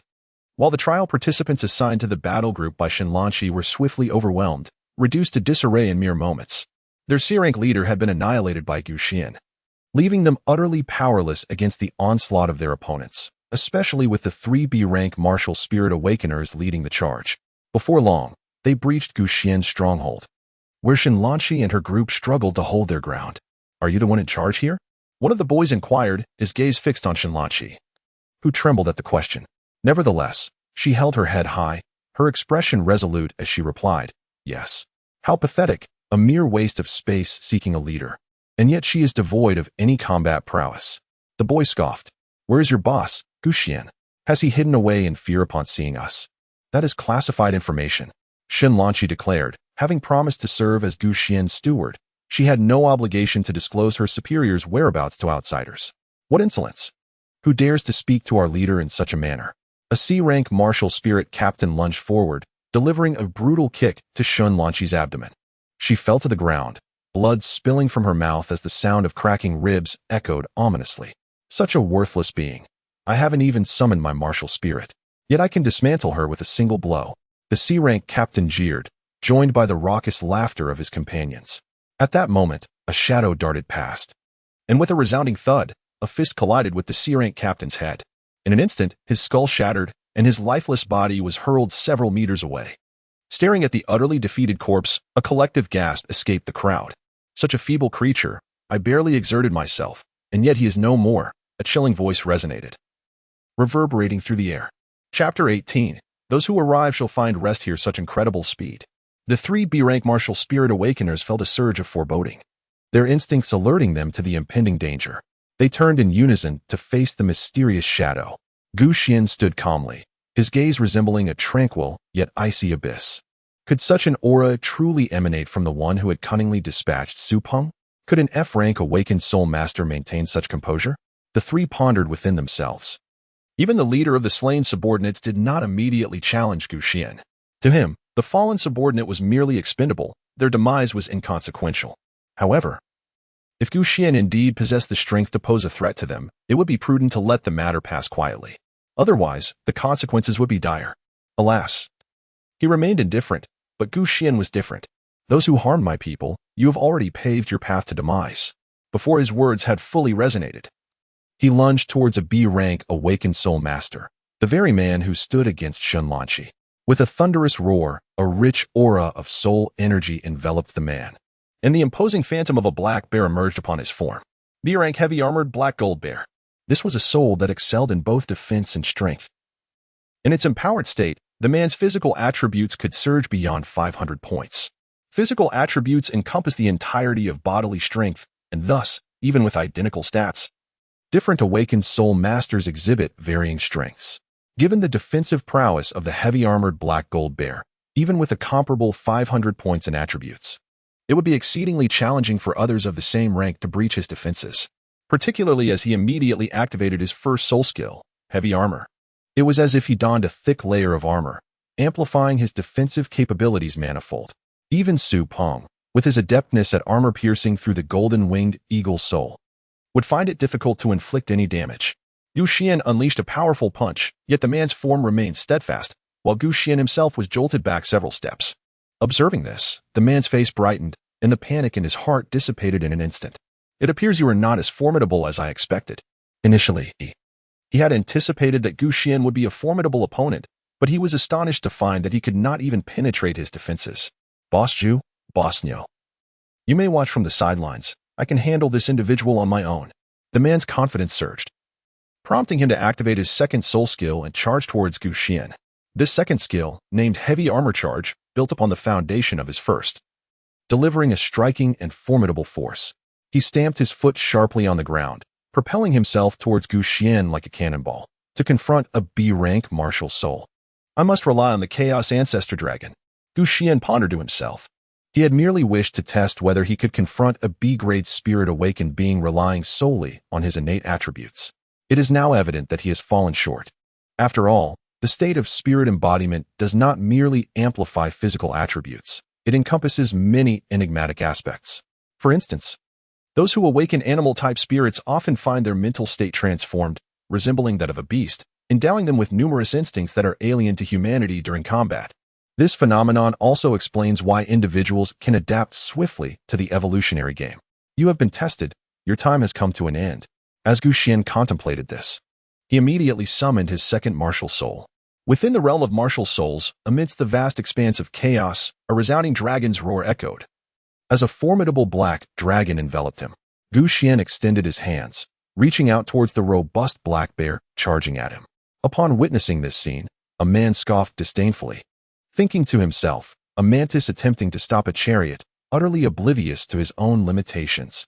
However, before he could fully process this thought, he beheld Xuan's arms subtly transforming into dragon claws, which then gripped him with an iron hold.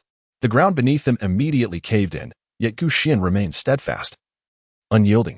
In the next instant, the dragon claws swung forth, unleashing the first soul technique of the Chaos Ancestral Dragon, Ancestral Dragon's Might. The claws, akin to sharp weapons, violently tore through the heavy armor, penetrating the muscular form of the black bear. With a sudden and forceful pull, the bear's resilient flesh was rent asunder, akin to tattered fabric. The black bear man's eyes widened in horror, bloodshot and filled with confusion. His martial soul truly is a dragon. Regret flooded his heart as the spark of life in his gaze rapidly dwindled, culminating in a thunderous collapse to the ground. All those in the vicinity instinctively recoiled a step back, while the remaining two B-rank martial soul awakeners trembled uncontrollably. Meeting Xuan's gaze, they felt as though they were prey being scrutinized by a hunter. Xuan, please hear me. This must be a misunderstanding, stammered the leader surnamed Zhu in a panic. Yes, we are not allied with that foolish bear. We actually came to pay our respects to you, Xuan. Another leader surnamed Nyo quickly added an explanation. This is of no consequence. As the saying goes, since you have come, you may as well find peace here. Xuan smiled as he spoke, causing the corners of the mouths of the two men to twitch. Is this the essence of if you come, then make yourself at home? We may be less educated, but do not attempt to deceive us. The two understood that Xuan had no intention of sparing them. Thus, they awakened their martial spirits. Merging with the phantoms of a mighty hedgehog and a rampaging bull, they prepared to attack together, believing that even if Xuan possessed an A-grade martial spirit, he would not fare well against them. Zhu, the leader, bellowed at his subordinates, but upon turning around, he was met with the sight of his dozen or so C-grade martial spirit awakeners screaming and fleeing. What? Do you have no sense of loyalty? Can you not display a shred of integrity? Zhu was instantly consumed by rage, yet not a single person paid him any heed. These individuals were not foolish. They were well aware of Xuan's formidable power, capable of annihilating B-grade martial spirit awakeners in an instant, and they had no desire to engage in a futile fight. The leaders were indifferent to the lies of their subordinates, and likewise, the subordinates cared little for the fate of their leaders. At worst, they could simply find a new leader. On the other hand, Neo, the leader, found his group of C-grade martial spirit followers did not flee, which touched him deeply. Brothers, I never imagined you to be so loyal. I will certainly ensure you are well treated in the future, he added, turning to Zhu with a smile. Old Zhu, look at the disparity in character. In times of peril, your people all ran away, while my brothers remained steadfast. He felt a swell of pride. But suddenly one of his subordinates, wielding a blade-shaped martial spirit, struck him fiercely from behind. Neo was momentarily taken aback as a large gash was torn into his back. Bewildered, he could not comprehend his subordinate's actions. "Brother, you've struck the wrong person. Xuan is over there." The subordinate sneered. "I am for you.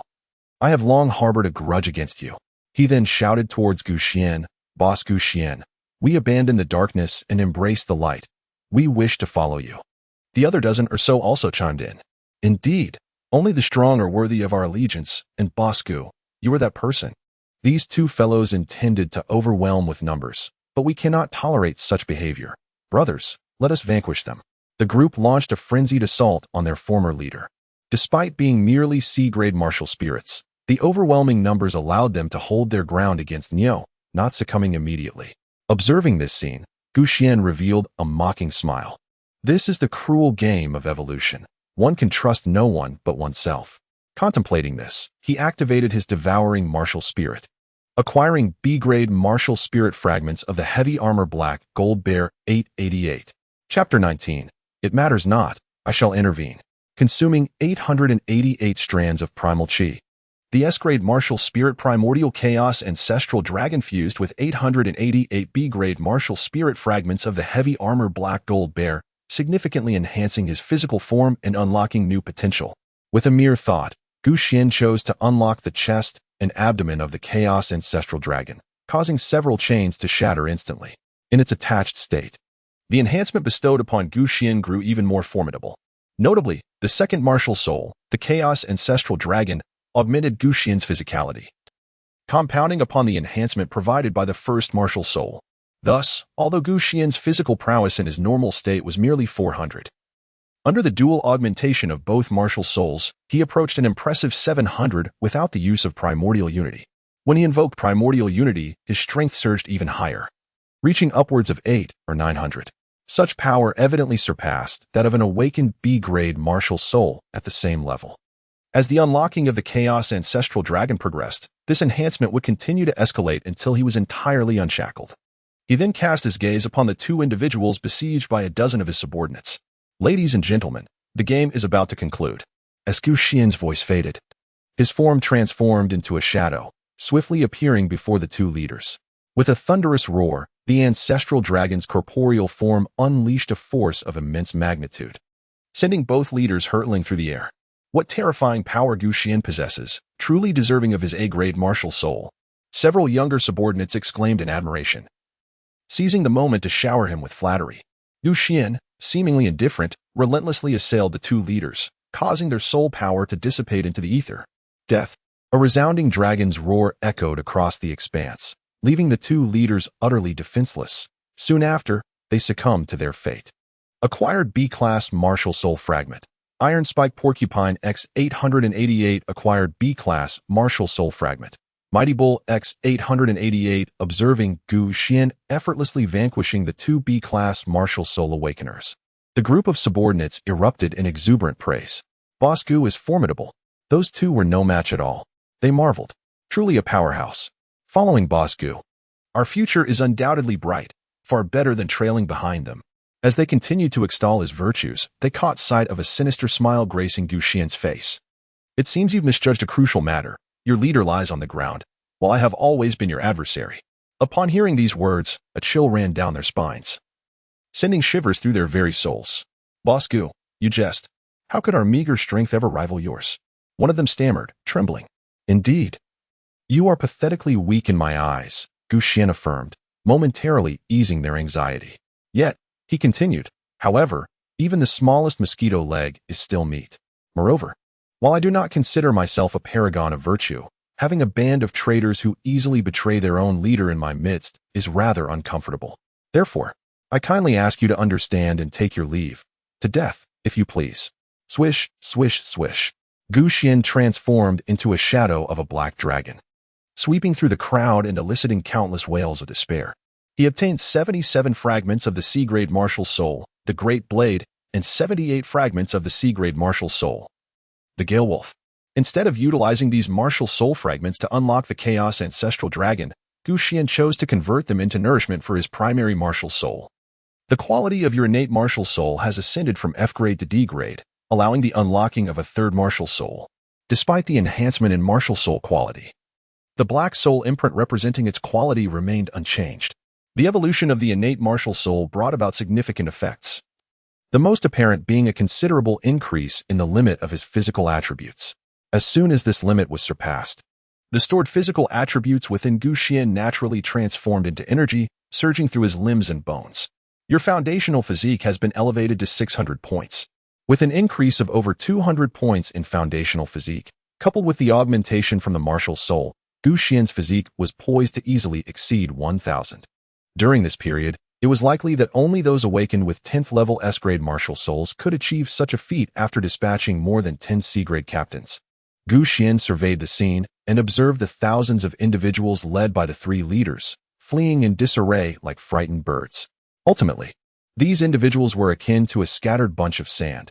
Even when gathered together, they barely formed a cohesive unit, shattering at the slightest disturbance. In terms of discipline and organization, they were undeniably inferior to professional teams. In truth, if these individuals had united as one, their sheer numbers could potentially overwhelm an A-grade martial soul awakener. After all, they were all within the 10th level, and the disparities in attributes were not yet insurmountable. Thus, the tactic of overwhelming numbers was certainly viable in the early to mid-stages. However, they remained mere ordinary individuals, despite enduring several days of harsh living conditions. They had yet to undergo any qualitative transformation. To put it plainly, they were a rabble. Throughout, Gu Xian had never regarded these individuals with any seriousness. He turned and approached the injured Shinlanqi, where a healer, an awakener of a healing-type martial soul, was tending to her wounds. "Are you all right?" Gu Xian inquired softly. "Fortunately, I am almost fully recovered. Thank you for your concern, boss." Shinlanqi lifted her head, revealing a remarkably beautiful face concealed beneath her thick bangs. Noticing Gu Xian's gaze upon her, Shinlanqi's cheeks flushed, prompting her to don her mask once more. "With such striking beauty, why have you always worn a mask before?" Gu Xian felt a twinge of curiosity. Since childhood, my health had not been robust. I would easily cough without a mask. However, after the upgrade, my constitution improved significantly, alleviating this issue.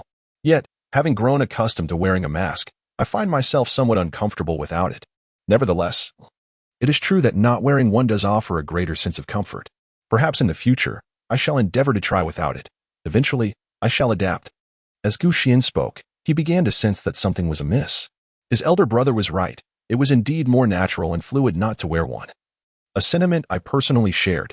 A girl clad in a short skirt flirtatiously posed before Gu Xian, seemingly hinting at something. Shinlanqi was instantly taken aback and quietly inquired, "Are you referring to masks?" Gu Xian coughed twice, deftly avoiding the topic.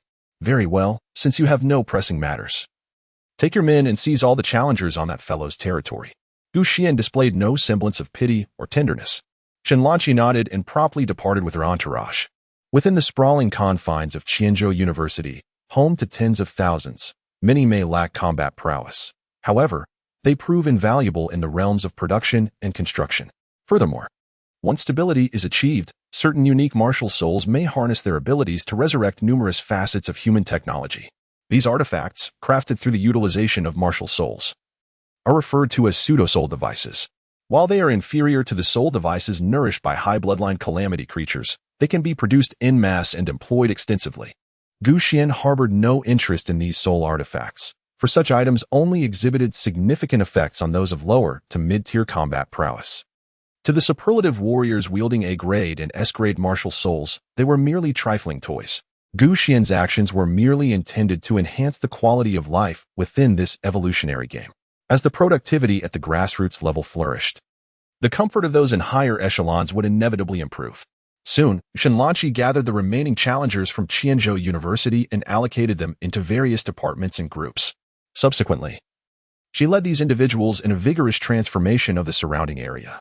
The labor force of the challengers was astonishing. Most of them were now at levels 1 or 2, with physical attributes threefold of their previous capabilities. Coupled with the assistance of their martial soul abilities, they were able to produce an array of remarkable effects. Under Shinlanqi's guidance, within mere hours, a brand new villa rose majestically from the ground. Undoubtedly, this would serve as Gu Xian's stronghold, and it appeared quite impressive. At this pace, It was estimated that in just a few days, Xuan could lead these tens of thousands to establish a formidable survival base. However, a pressing issue arose. The upper echelon lacked sufficient combat power. If they were to encounter high bloodline zombies, those challengers devoid of combat capabilities would find themselves in grave peril. Xuan reported this concern to Gu. Regrettably, the challengers with C-class martial souls had either been killed or fled, leaving Xuan with recruits who were mostly ordinary civilians lacking combat prowess. While productivity was abundant, combat capability was sorely deficient. Upon hearing the words, Gu slowly uttered a sentence, "It matters not. I shall take action." No sooner had he finished speaking than a series of roars echoed from the nearby hills and fields. Chapter 20. The Zombie Siege Across the Vast Expanse of Land. A multitude of undead creatures roamed. Predominantly, there were humanoid zombies, accompanied by various breeds of zombie dogs and cats. They appeared to have caught the sin of human congregations, unleashing excited howls, as if they were about to indulge in a sumptuous feast, eager to embark on their buffet journey. A cursory glance revealed that there were at least tens of thousands of these zombies, each one at least of tier 3 or higher. Leading them was a humanoid zombie, towering at approximately 3 meters, engulfed in fierce flames. Just by its appearance, it was evident that this creature possessed a lineage of remarkable quality. This was an 11th tier zombie commander. In addition to this commander, there were dozens of elite zombies. At present, Gu's subordinates numbered scarcely a handful of C-tier soul-awakened individuals. Faced with such a formidable horde of zombies, annihilation seemed inevitable. As they beheld the densely packed swarm of undead, despair washed over the hearts of all present. How could such a vast army of zombies invade? Hadn't the nearby undead been nearly eradicated? Xuan's eyes were wide with fear, her heart brimming with reluctance. Are we truly to perish here today? She had just assumed her role as a manager, and everything had been progressing in an orderly fashion. Yet, in just a few hours, they were to face utter catastrophe. Confronted with such a formidable array, even if Gu was an A-tier soul wielder, he could only hope to preserve his own life.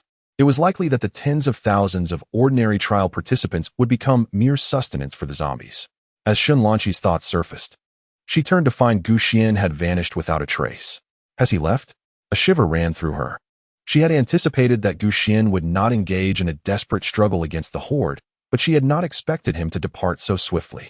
Despite being prepared for this outcome, she felt a pang of discomfort. Yet, she understood that if she were in Gu's position, she would likely do the same. His actions were entirely justifiable. After all, he bore no obligation to sacrifice his life for these strangers. Given his talent, should he survive, his future would undoubtedly be brilliant. Amidst the forest, numerous trial participants concealed themselves among the towering trees. Master, the effect of this corpse-attracting powder is astonishing. It has summoned an army of over 10,000 zombies, exclaimed a B-tier soul-awakened individual, a peculiar mark adorning his forehead that was not a soul imprint. Huh, what is this? Merely a zombie commander. In due time, once we create a higher quality corpse-attracting powder, we might even draw in a zombie overlord. A scruffy middle-aged man chuckled. According to those who had fled from Qianzhou University, this new leader was likely an A-grade soul awakener. It remains to be seen whether these zombies could vanquish him. Huh, what does being an A-grade soul awakener amount to? At best, he is merely at level 10. With his cadre of frail and ailing subordinates, what tempest could they possibly stir? Deng Feng scoffed disdainfully.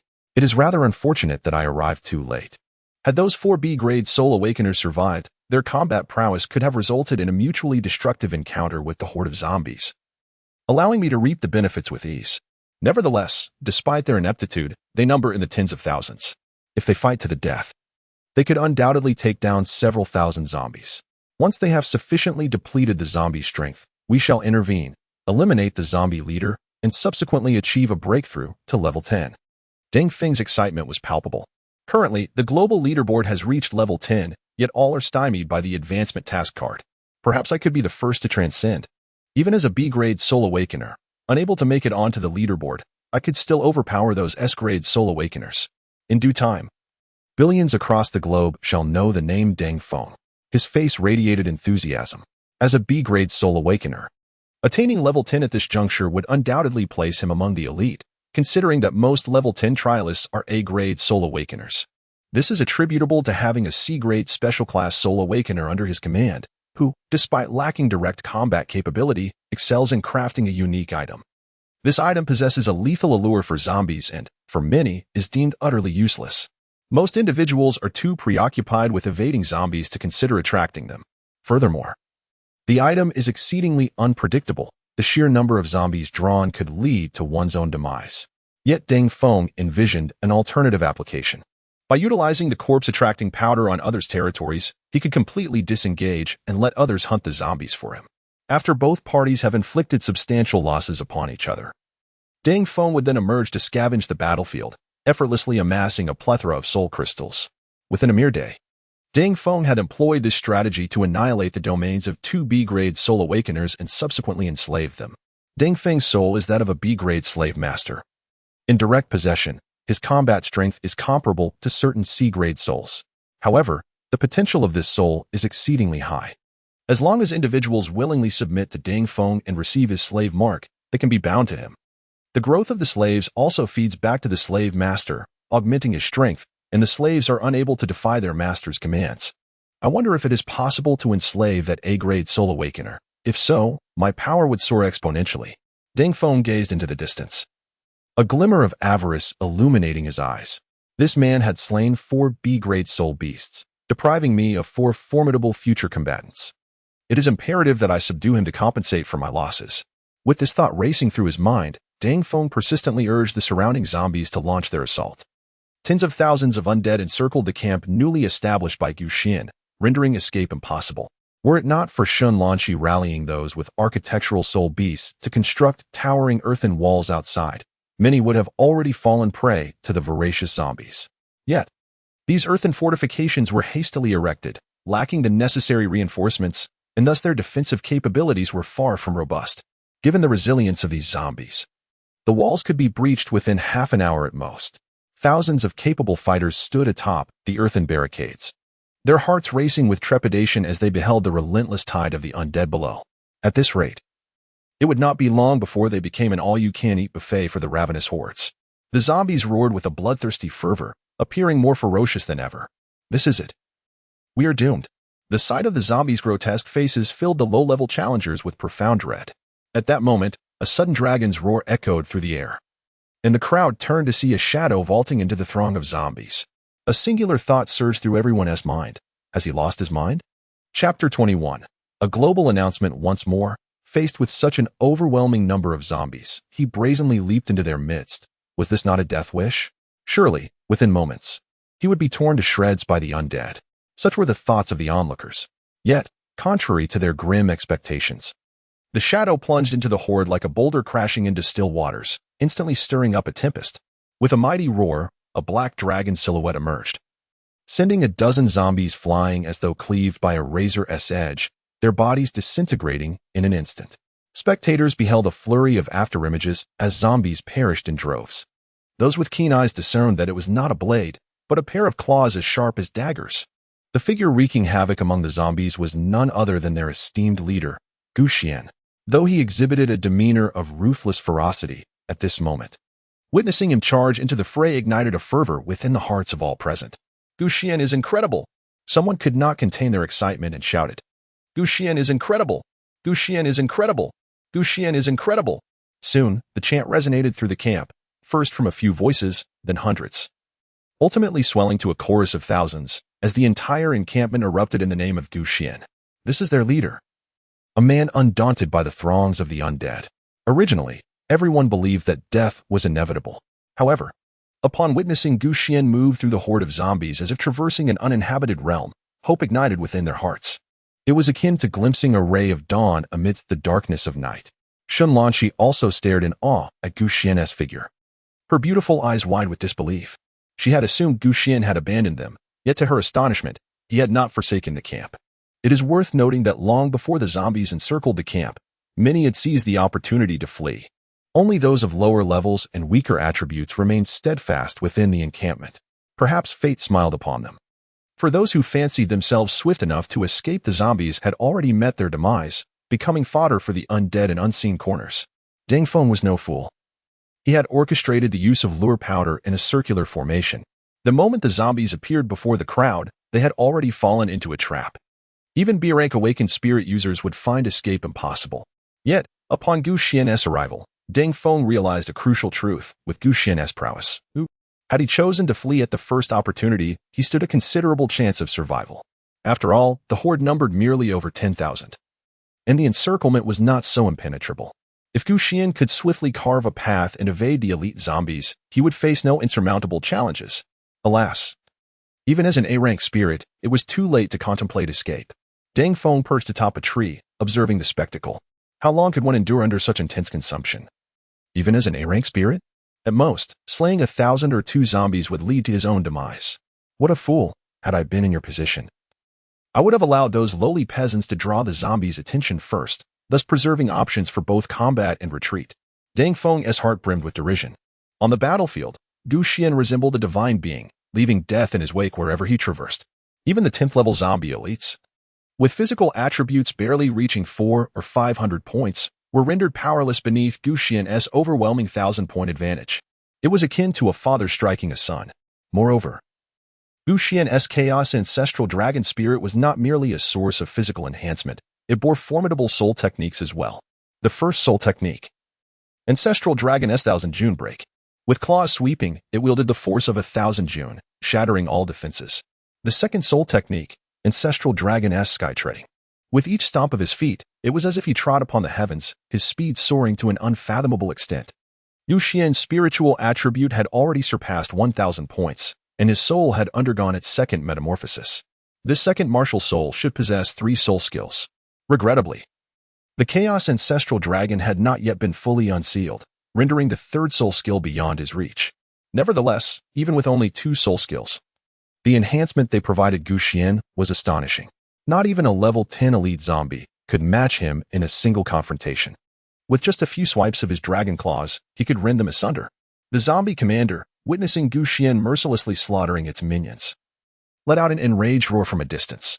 However, unlike ordinary zombies, it did not recklessly charge at Gu Xian. Instead, from its fiery, burning eyes, one could discern a flicker of human-like caution. The commander-level zombie possessed a significant degree of intelligence. It understood the concept of danger. In its eyes, Gu Xian represented a formidable threat.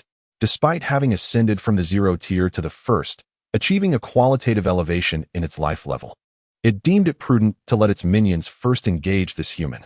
This is one of the reasons why high bloodline zombies are so challenging to slay. Not only are they immensely powerful, but they are also surrounded by countless minions to guard them. To eliminate them, even martial soul awakeners of equal caliber cannot achieve it alone. Even those of a higher tier in martial soul awakening would think twice before taking such risks. In situations like the current one, even an A-grade martial soul awakener facing this horde of zombies would have a substantial probability of meeting their demise. This was a swarm of 10,000 zombies. Even standing still and allowing them to be killed would prove exhausting. Thus, despite witnessing Gu Xian mow down zombies with ease, Deng Feng did not believe he would emerge unscathed. What he failed to realize was that the weaker the opponent, the stronger Gu Xian became. Observing the lifeless bodies of zombies strewn around him, Gu Xian roared inwardly, "Devour." A powerful force of attraction emanated from him, and with the evolution of his soul level, his devouring ability had grown significantly stronger. Previously, he needed to concentrate this power in his palm at close range, but now, with a mere thought, he could harness it from various parts of his body, and the effective distance had vastly increased.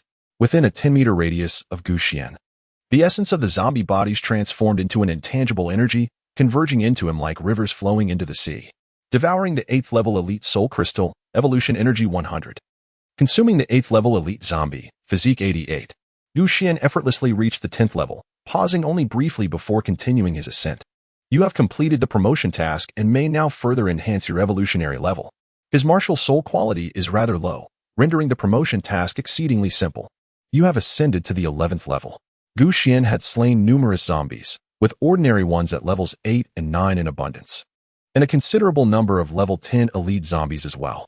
The surging waves of evolutionary energy flowed into his body, effortlessly enabling him to transcend the shackles of his current tier. While those prodigies with S-tier martial souls remained ensnared by their level restrictions, Gu Xian surged ahead once more, surpassing them yet again. As he broke through the barriers of his level, a grand and resonant voice suddenly echoed, swiftly reverberating across the globe. Ding! Global announcement. Trialist Gu Xian has completed the promotion task, being the first to reach level 11. and is awarded 500 points in free attributes. The remaining trialists on Earth are encouraged to continue striving. Chapter 22. Physical Strength Surge. A single punch shatters zombies across the globe. All prodigies found themselves ensnared in the promotion task. Consequently, the names on the 10,000-strong leaderboard had remained unchanged for quite some time. Just as these A-tier and S-tier martial soul prodigies were overwhelmed with frustration and busying themselves, a long-awaited global announcement suddenly rang out. Upon seeing the familiar name, they were left in a state of shock. No one could have imagined that this name, which had seemingly faded from history, would once again resonate worldwide. Ding! Global announcement. A trialist has been detected reaching level 11, and the chat channel is now open. Trialists checked their personal panels and discovered an additional chat box. With a mere thought, they could manifest text within the chat box. However, sending messages required the expenditure of evolutionary energy. Each utterance consumed 1% of their evolutionary energy. And as the number of daily statements increased, so too did the consumption. Many who initially wished to express their thoughts quickly abandoned their desires upon realizing this limitation. Especially for those of lower levels, they were reluctant to squander their precious evolutionary energy on such seemingly trivial matters. Nonetheless, despite this, a considerable number of individuals found it impossible to remain silent, particularly at this moment. Thus, a deluge of textual information flowed through the chat channel, regardless of the language. Any trialist could grasp the meaning at a glance, with no barriers to communication. What on earth is Xuan? A deity of some sort. There have been a total of 4 global announcements regarding the evolution game, and he is the sole figure in all 4. The key point is that he was not even on the global leaderboard moments ago, and now he has soared to the top, truly astonishing. Xuan is invincible. He is undoubtedly the world's foremost powerhouse. The global chat channel was predominantly filled with praises for Xuan. At that moment, however, several particularly conspicuous messages appeared. What nonsense about being the world's strongest? Foolish Chinese, do you not realize that the higher the quality of the martial soul, the more challenging the promotion task becomes? This Xuan of yours undoubtedly possesses a martial soul of very low quality. Indeed, what a group of uncivilized yellow-skinned monkeys, unaware of such fundamental truths, yet still daring to boast here.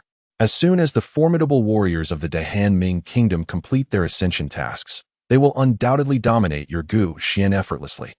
Judging by the tone of these statements, it is evident that the speakers hail from nations beyond Huaxia, and they express disdain towards Xuan's recent achievement of reclaiming the title of the world's #1. Observing these remarks, the Huaxia challengers were immediately incensed. Although they had no personal connection with Xuan at this moment, he transcended individuality and became a symbol of Huaxia as a whole. Despite the advent of the evolution game, which shattered the previous order, the most fundamental patriotic fervor still resided within the hearts of the Huaxia challengers. Consequently, billions of characters emerged, vehemently refuting the foreign challengers. When it comes to online banter, if Huaxia's combat prowess is second to none, then none would dare claim the top spot.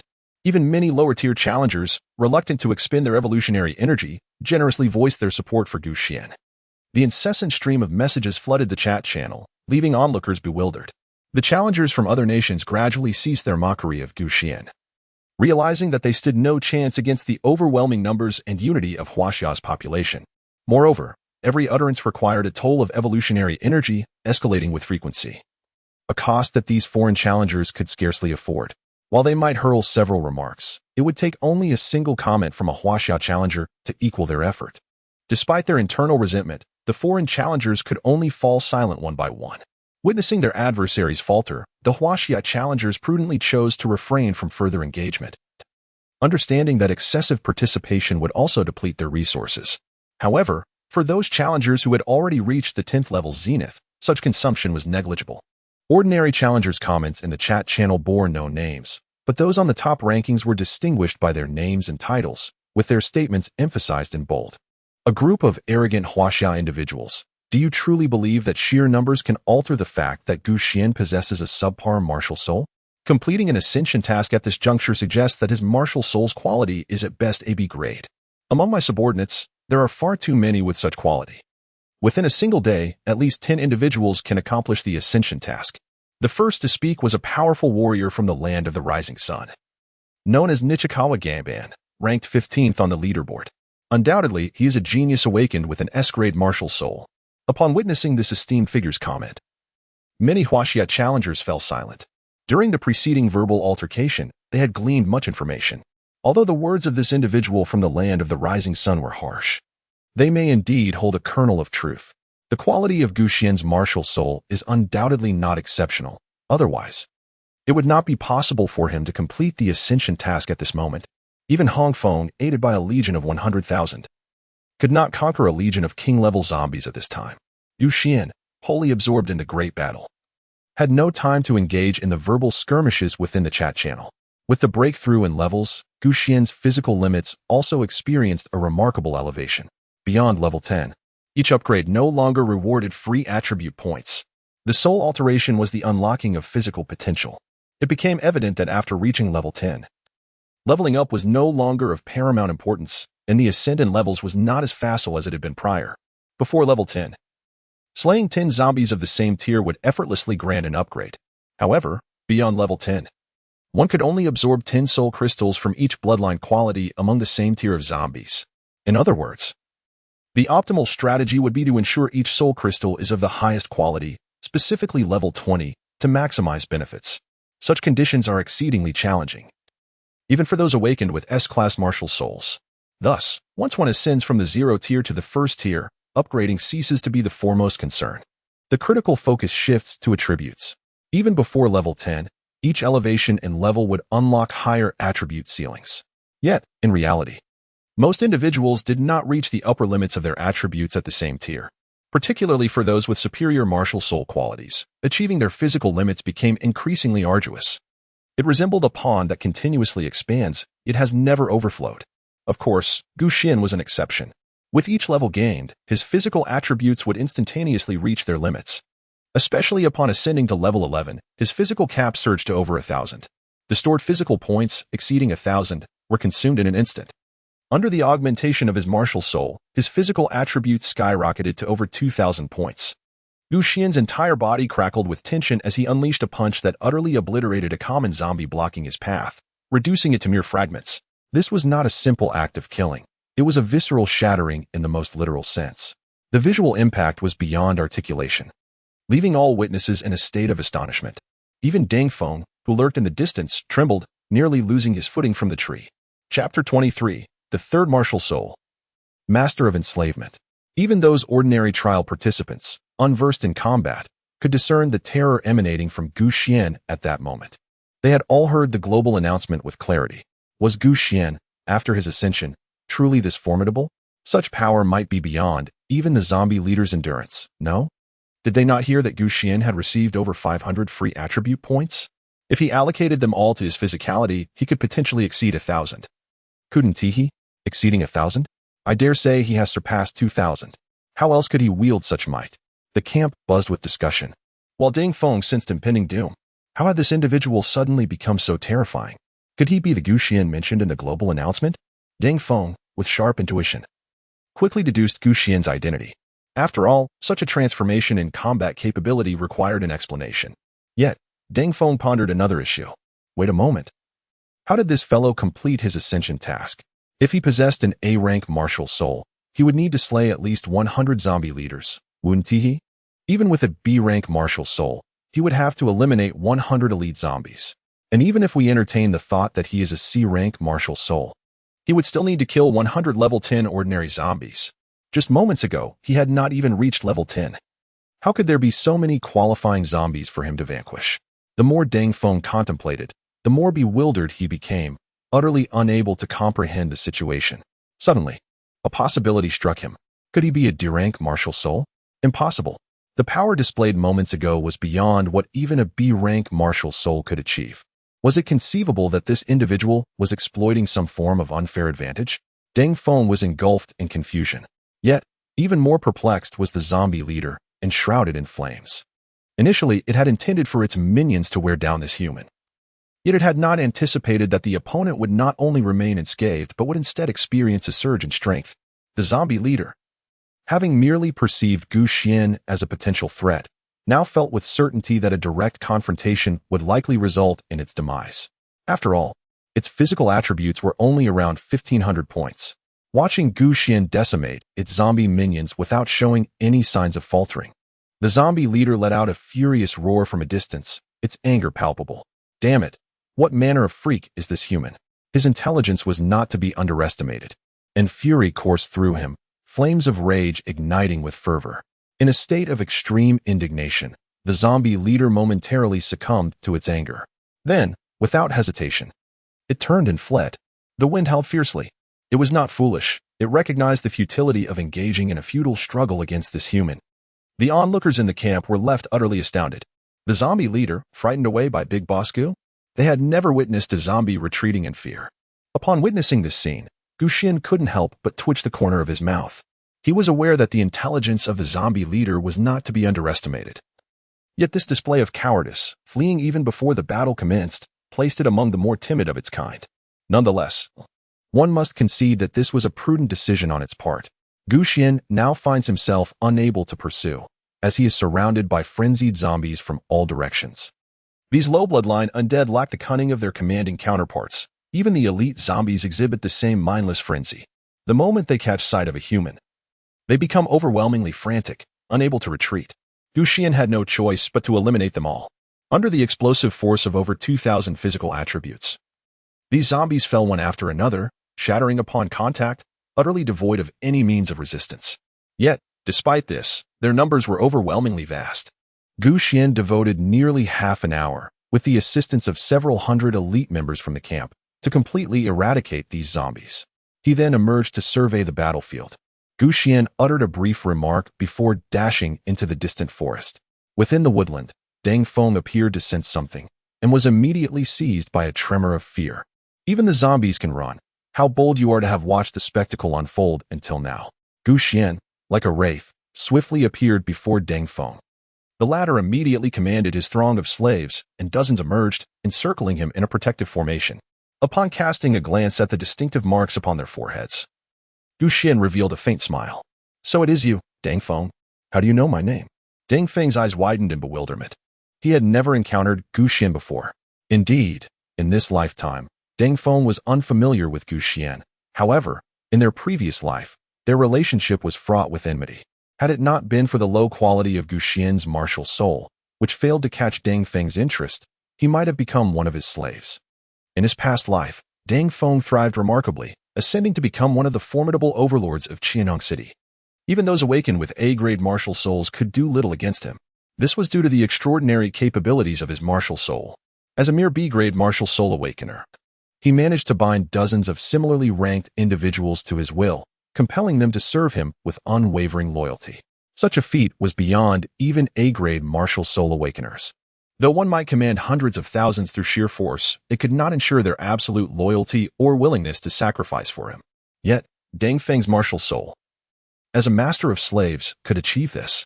Once he branded them with the slave mark, any thought of rebellion was extinguished. Even if a slave previously harbored deep-seated animosity toward Deng Feng, the successful imposition of the slave mark would alter their very mindset.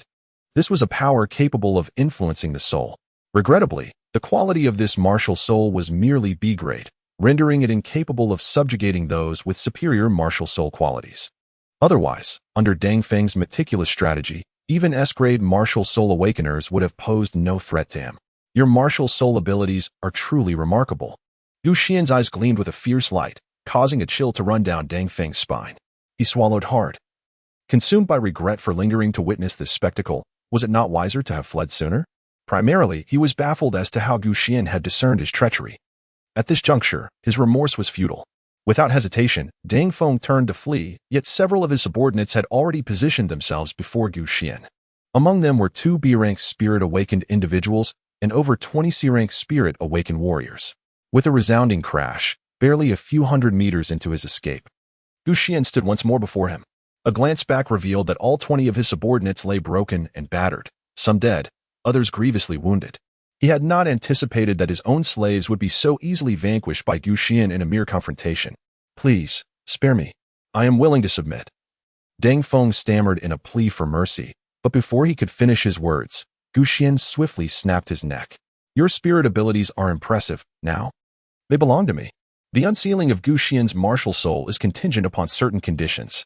For instance, unsealing the Chaotic Ancestor Dragon is relatively straightforward, requiring merely the absorption of fragments from animal-type martial souls, preferably those of serpentine origin. However, the more unique the martial soul, the more challenging its unsealing becomes. As Xuan undergoes the evolution of his soul, he gradually begins to glimpse the martial souls imprisoned within the chaos. Among them lies a martial soul that bears a striking resemblance to the abilities of the slave master, albeit with greater potency. By absorbing fragments of the slave master's martial soul, one can unseal the S-rank martial soul, the master of enslavement. Chapter 24. S-rank master of enslavement, enslaving thousands. Unseal. Xuan's heart was resolute. Although the S-rank martial soul, domineering master, might not provide him with substantial direct combat power, its indirect enhancement far surpassed that of ordinary S-rank combat-type martial souls. Xuan harbored no desire to be a savior, to protect the frail human beings. However, should one aspire to be his protector, they must repay his guardianship with their very lives. This notion was rather appealing. He has successfully unlocked the third martial soul, the master of enslavement. In the tumultuous realm of Xuan's martial soul, a humanoid martial soul emerged, its surrounding chains shattering to reveal a portion of its form. Martial soul name, Master of Enslavement. Martial soul quality, S-class, unlock level 55, martial soul ability 1, slave mark. When a target relinquishes resistance, a mark can be inscribed upon their soul, transforming them into the master's slave, with the ability to bestow or revoke their very existence at a mere thought. Martial soul ability 2, rebirth. As the slave grows, they will provide sustenance to the master. Martial soul ability 3, to be unlocked, with a 30+ unlocking degree. It is roughly equivalent to a B-class martial soul. Given my mental attributes, I should be capable of controlling hundreds of slaves of the same quality. If they are merely C-class or D-class, commanding thousands would be effortless. Xuan pondered deeply. He approached the slaves of Dingfeng, and with the demise of their master, several of his slaves met the same fate. This clearly illustrated the formidable prowess of his martial soul. In his previous life, had he not been so excessively arrogant, believing he could contend with an S-rank martial soul wielder, leading to his execution, it is likely he could have survived this evolution game unscathed. Of course, had Dingfeng's martial soul been of A rank rather than B rank, he might have truly stood shoulder to shoulder with S-rank martial soul awakeners. After all, in the face of a relentless assault from a group of desperate A-rank awakeners, even an S-rank would find it challenging to withstand. Furthermore, bolstered by the strength of powerful slaves, Dingfeng, as a soul master, possessed a formidable strength that should not be underestimated. Interestingly, there appears to be a peculiar pattern regarding martial souls. The more extraordinary the ability, the often lower the quality of the martial soul. However, this is not an absolute truth, as some S-rank martial souls also exhibit terrifying capabilities. Meanwhile, the majority of lower-quality martial souls possess rather mediocre abilities. Yet, this pattern applies strikingly to Xuan. His chaotic martial soul, of such low quality that it pales in comparison to an ordinary person, boasts abilities that even S-rank martial souls struggle to rival. Once my soul undergoes its triple transformation, I will be able to enhance the quality of my innate martial soul and unlock the third affiliated martial soul, he mused.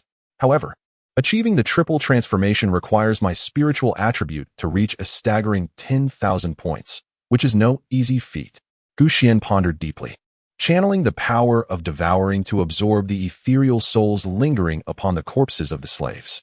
Each of these individuals possessed at least a C-grade martial soul, with their spiritual attributes having long since reached 100 points, marking the completion of their first transformation. Thus, even in death, their martial souls could persist momentarily, refusing to dissipate.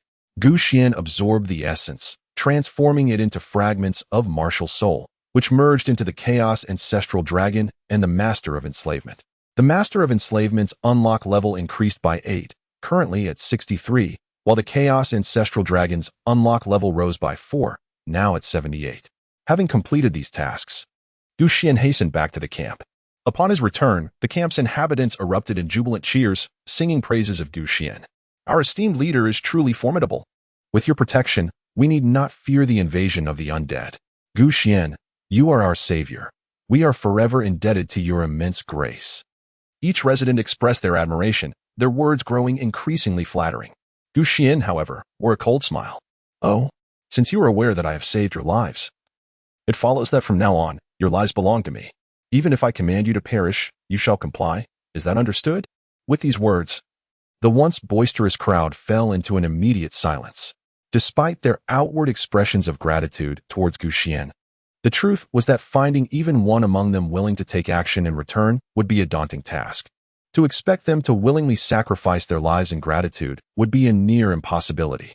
In fact, if the day ever came when Xuan's demise could ensure their salvation, the vast majority would undoubtedly agree to such an arrangement.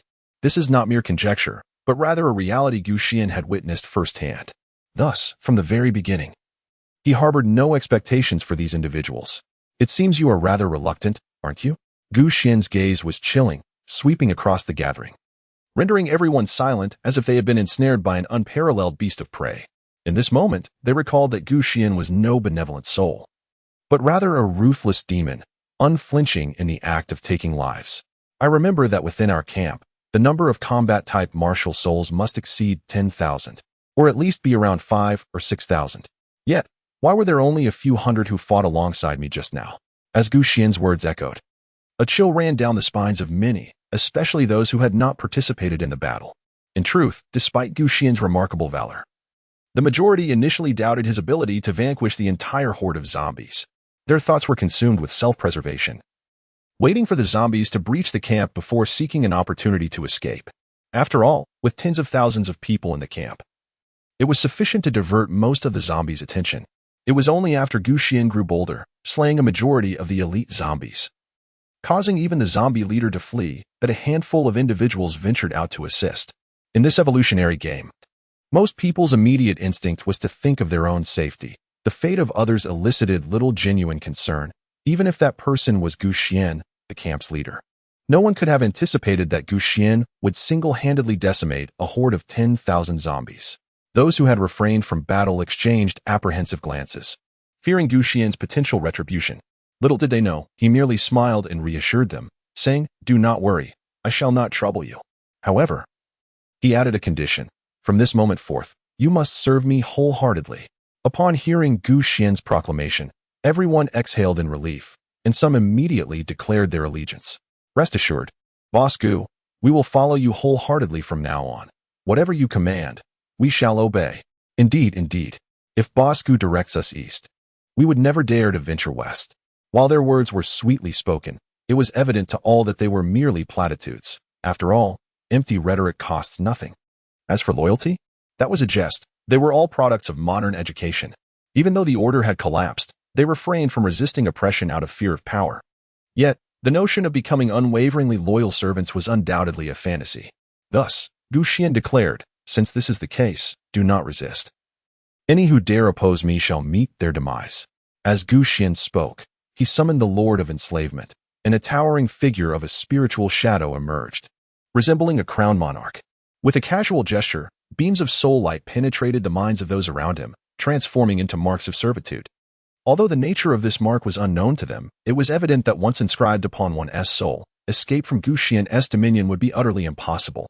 Some individuals changed countenance, their souls beginning to vehemently resist, causing the soul mark to tremble, showing signs of fracturing. This exemplifies the inherent flaw of the Lord of Enslavement. If the opponent resolutely defies, it becomes exceedingly difficult to impose the mark of servitude. This is contingent upon the soul master having an overwhelming advantage in soul level, mental attributes, and the quality of their martial soul. Without a doubt, Xuan surpasses the majority present in these three aspects. However, there is a dilemma. He is no longer engaged in one-on-one servitude. Thus, even a low-level tester with a D-grade martial soul, should they refuse to submit, poses a challenge he cannot overcome. It seems that among you, many harbor a sense of discontent, do they not? Xuan could distinctly perceive the state of each soul imprint. His gaze fixated on those few who resisted most vehemently. A cruel smile graced his lips. If you refuse to submit, then meet your demise. Chapter 25, Form and Order. One by one, step forward. Boom. Xuan's form erupted with explosive energy. Even though he was merely the embodiment of a master of servitude, lacking in combat prowess, his physical attributes exceeded 1,000. For these low-level trial participants, it was akin to a dimensional strike. With a series of powerful punches, several individuals perished instantly, blood splattering and staining the faces of those nearby. Witnessing this gruesome scene, the remaining onlookers were gripped by a profound sense of dread, their expressions betraying their fear. The question of survival versus death was a simple one. The vast majority present were terrified of dying. Otherwise, they would not have cowered within the confines of the camp. Following this brutal demonstration, they were instantly deterred from harboring any thoughts of resistance. Gu Xian's slave seal effortlessly penetrated their martial souls, and the condition of each individual was distinctly relayed back to him. The martial soul is a manifestation of the soul, and now, with a mere thought from Gu Xian, that soul seal could explode from within, leading to the utter demise of these slaves. Even if Gu Xian did not deliberately activate the seal, upon his death, the connection between their martial souls and physical bodies would sever, instantly rendering them like living corpses. This was precisely the fate that befell Deng Feng's slaves, who appeared no different from the deceased. Initially, these individuals harbored significant resentment towards Gu Xian, yet with the implantation of the slave seal into their souls, their subservience was instantaneously ignited. For reasons unbeknownst to them, any rebellious sentiments towards Gu Xian dissipated. Despite retaining their reason, they genuinely regarded him as their master. Even if Gu Xian commanded them to perish, none would waver in their obedience. This ability was profoundly terrifying. All gazes turned towards Gu Xian, who was met with a chorus of kneeling supplications. "Hail, Master! Hail, Master! Hail, Master!" Just moments ago, they had prided themselves on their modern education, grappling internally with their compliance, yet now they resembled feudal-era serfs, devoid of any psychological barriers. Observing their behavior, Gu Xian nodded in satisfaction. Only in this manner could he place complete trust in them. "Now, let us distribute the soul crystals that were just collected." Gu Xian turned to Shenlanqi, who nodded in response. She was the first to submit when Gu Xian branded her with the slave mark, indicating her lack of resistance towards him. Shenlanqi possessed a clear perception of her own circumstances. She understood that, given her abilities, her only path forward lay in aligning herself with Gu Xian. Had it not been for him, she would likely still be struggling to survive in that corner, far from her current status. Thus, when the slave mark penetrated her soul, she shed all defenses, even feeling a sense of relief. She discerned that Gu Xian seemed to harbor a profound distrust of others. If this method could foster his trust in her, it could indeed be a fortuitous turn of events. As the soul crystals were distributed among the slaves, those who received them were filled with exhilaration. Though there were only a little over 10,000 soul crystals, many of these zombies possessed considerable levels. After being absorbed by the slaves, numerous individuals experienced a rise in their ranks. "Allocate all of your freedom attributes to the spiritual dimension," Gu Xian commanded in a deep voice, and none dared to disobey. As the attributes of the slaves enhanced, an enigmatic energy surged into Gu Xian's body. "Your slave has increased by 100 points in mental attributes, and you have received a point of feedback. The awakening of a D-grade martial soul grants approximately a 1% feedback. The higher the quality of the martial soul, the greater the feedback ratio. A mere 1% feedback may seem insignificant. However, when accumulated in quantity, the overall benefit becomes quite substantial. Your slaves have collectively enhanced their mental attributes by 70,000 points, resulting in an increase of 882 points to your own mental attributes." Suddenly, Gu Xian's mental attributes soared to over 2,000. At this pace, the triple transformation of the martial soul is not far off. Gu Xian was filled with delight. After breaking through to level 10, he understood that attributes were paramount. However, enhancing one's attributes proved to be far more challenging than merely leveling up. Shortly after Gu Xian resolved the matters at the camp, a global announcement resonated once more. Ding! Global announcement. It has been detected that over 100 first-tier trialists have surpassed level 1, thus the global challenge ranking has been activated. All first-tier trialists may initiate life and death challenges against one another. Each victory yields a substantial reward of attribute points. The level difference between trialists may not exceed 3 tiers, and victories against higher-level opponents will grant significantly enhanced rewards. The more victories one accumulates, the higher their rank on the leaderboard. Those ranked lower cannot refuse challenges from those ranked higher, limited to 1 challenge per day. A deluge of textual and auditory information flooded the minds of trialists worldwide, igniting fervent discussions in the chat channel. "My goodness, so many have broken through to level 10? Why are there so many unfamiliar names? Devoid of the seasoned veterans from the previous rankings? Fools, the veterans in the rankings are all hindered by their ascension tasks. Those breaking through to level 10 are likely just B-class martial soul awakeners. Why do I feel that only those at the top of this challenge leaderboard can truly claim the title of the world's strongest? The level rankings seem somewhat inflated. Indeed, this is a life and death challenge. Only by claiming the top position on this leaderboard can one wield any credibility." In the chat channel, numerous trialists engaged in animated discussions. At that moment, A conspicuous message appeared amidst the chatter. To Gu Xian, the leader of the level rankings, I, representing the great Eastern Empire of Japan, challenge you. Do you dare to accept? The speaker was the current second-ranked trialist. This proclamation instantly quieted the chat channel momentarily. A barrage of messages from the nation of Japan soon flooded the screen. Chinese, were you not so arrogant before? Why do you hesitate to accept the challenge from Lord Xuan? Surely you are afraid. Gu Xian is merely fortunate. How dare he compare himself to the esteemed Lord Xuan? The feeble nation of China, the great Eastern Empire, shall inevitably tread upon your land and revive the glorious dominion of yesteryears. The women of China ought to belong to the great men of the East, not to your cowardly compatriots. As the trialists from Japan grew increasingly brazen, they even invoked the humiliating history of China, inciting outrage among countless trialists. Some Chinese trialists began to retaliate with fiery words, yet their fervor lacked potency. After all, to decline a challenge from the opponent was inherently a show of weakness. Beyond the Japanese trialists, competitors from several other nations began to mock China's ineptitude. Federal nation, weak yellow-skinned monkeys, do you truly consider yourselves a great nation? The great cold netherworld. Let the people of Huaxia swiftly relinquish that vast expanse of land. Only we can save you, for the essence of your culture originates from the magnificent great cold netherworld. Encircled by these foreign challengers, the Huaxia contenders gradually lowered their banners and ceased their resistance. Indeed, many of the domestic challengers began to voice their grievances against Gu Xian, lamenting that he had brought shame upon the Huaxia participants. After observing the chat channel for some time, Gu Xian revealed a cold smile. To be candid, he was acutely aware that with the advent of this evolutionary game, the concept of nations would gradually blur. Humanity itself represents the ultimate united front. However, he also understood that individuals from different cultures inevitably exhibit disparities, sometimes even greater than the chasm between man and dog. The so-called evolutionary game may merely be a divine jest at the expense of humanity. This leaderboard serves solely to witness our self-destruction. Yet, human civilization has endured millennia of mutual slaughter. What difference does one more instance make? Since you wish to observe, I shall perform for your amusement. Gu Xian pondered over this and sent a message in the chat channel. The text indicating the first position on the leaderboard was strikingly conspicuous. Not only highlighted in bold red, but also adorned with a resplendent golden border, reminiscent of a dance of dragons and phoenixes. Line up, one by one. His words reverberated, astonishing millions of trial takers worldwide. How audacious! How flamboyant! Chapter 26, Slaying the Little Sun Trialists. Gu Xian's statement as the leader of the rankings has undoubtedly stirred up a tempest.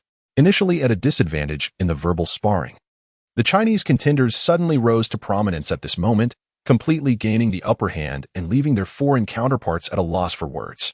Gu Xian boldly accepted the challenge, emboldening them to engage in a war of words. The people of Huaxiao adhere to the principle of reason. As long as they possess the truth on their side, they fear nothing. Even the S-class awakeners from across the globe displayed expressions of astonishment. They understood well that Gu Xian's martial soul quality was unlikely to be high, given the well-known difficulties associated with the ascension tasks for high-quality martial souls. For S-class awakeners like themselves, defeating a king-level zombie in single combat was utterly impossible. Mobilizing their forces would likely result in casualties numbering in the tens of thousands, barely achieving success. After all, a king-level zombie is invariably surrounded by millions of lesser zombies, including countless elite zombies, zombie leaders, and overlords. Furthermore, targeting humans with equivalent martial souls, rather than king-level zombies, is no trivial matter. Each S-class awakener is formidable in their own right. Even without the protection of a powerful faction, they are walking instruments of death. Consequently, within the global community of strong individuals, the probability of Gu Xian being an S-class martial soul awakener was perceived to be less than 1%. And even the likelihood of him being an A-class martial soul awakener did not exceed 20%. The most likely scenario suggested he was a B-class awakener with decent luck and strength. As the realization dawned that ascending to S-class and A-class martial souls was exceedingly challenging, many influential factions shifted their focus to nurturing B-class awakeners. After all, the ascension task for B-class awakeners merely required defeating a zombie leader, a feat not particularly daunting for these powerful factions. Over time, an increasing number of B-class awakeners surged in the rankings, breaking free from the first tier to reach a higher echelon. Once the shackles of their levels were removed, everyone felt a profound elevation in their life essence. with their martial souls significantly augmenting their capabilities. This newfound strength led to a sense of inflated self-worth among these B-class martial soul awakeners. Such was the case for Xuan Gangman. As a member of the Xuan family, his status was quite elevated before the arrival of the evolution game. However, after its advent, he merely awakened a B-class martial soul, causing his status to plummet as he was overshadowed by S-class and A-class talents within his clan, individuals who had previously been his mere subordinates. This situation left Xuan Gangman deeply dissatisfied. Upon discovering that these prodigies were stymied by their ascension tasks, he suddenly recognized an opportunity to surpass them.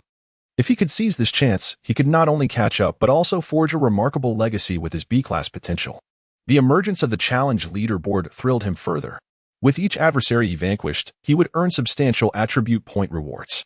Xuan Gangman was determined to slay all first-tier trial participants and ascend to the pinnacle of the challenge leaderboard. The tale begins with that wretched creature from the land of Huaxia. If it were not for this insufferable young man, who had the audacity to ascend to the first tier before me, I would have undoubtedly achieved global renown. Thus, when Xuan accepted the challenge, he was the most exhilarated among us. The Rikawa Ganjin promptly issued a challenge to Xuan. Meanwhile, Xuan received not just one, but dozens of challenge notifications. Almost all foreign trial takers who had recently attained the first tier sought to confront Xuan. Much like Rikawa Ganjin, they yearned to vanquish Xuan to prove their superiority, fearing that Xuan would accept Rikawa Ganjin's challenge first. These formidable contenders on the current leaderboard began to mock Xuan relentlessly in the chat channel. That yellow-skinned monkey named Xuan should accept my challenge first. Let that foot-washing chicken step aside. By all means, the honor of being the first to slay Xuan should rightfully belong to the illustrious Tianming kingdom. Xuan seems to have become a soft persimmon, whom everyone wishes to squeeze a little. Heh, if you provoke me, you will find yourselves up against an iron wall. Xuan contemplated and consented to the challenge issued by Xuan Gangman. As you agreed to the challenge, you are now entering the arena. Please refrain from any erratic movements to avoid being torn apart by the fabric of space. Xuan received a prompt, and he observed as the space around him began to twist and sway, swiftly vanishing from its original location. In an instant, an immensely vast arena materialized before him.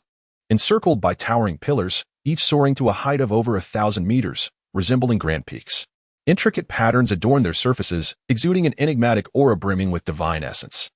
Such craftsmanship could only be achieved through celestial powers. Ha ha ha, you actually accepted my challenge. I thank you, you foolish pig. A man with a small mustache, clad in loose robes, appeared before Xuan. He spoke in the language of a neighboring country, yet Xuan understood him effortlessly. Oh, why do you thank me? Xuan spoke slowly, expressing his gratitude for the sacrifice of life that bestowed upon him the reward of attribute points, enabling him to grow stronger. Rest assured, perishing at the hands of the Xuan gang is a mark of honor, the Xuan gang proclaimed with unwavering confidence. Xuan nodded slightly. Oh, should I then extend my gratitude to you? A faint smile graced his lips. After all, the demise of Nichikawa Gangman would not only reward him with a substantial amount of attribute points, but also allow him to repurpose the opponent's martial soul. Seemingly perceiving the underlying meaning in Xuan's words, Nichikawa Gangman scoffed derisively. What an arrogant boy. You have no idea what kind of adversary you face, he proclaimed, summoning his martial soul, a blue soul mark appearing on his forehead. Spectral beastly shadows emerged beside Nichikawa Gangman, appearing most fearsome and terrifying. B-class martial soul. The ghost beast Onmyoji.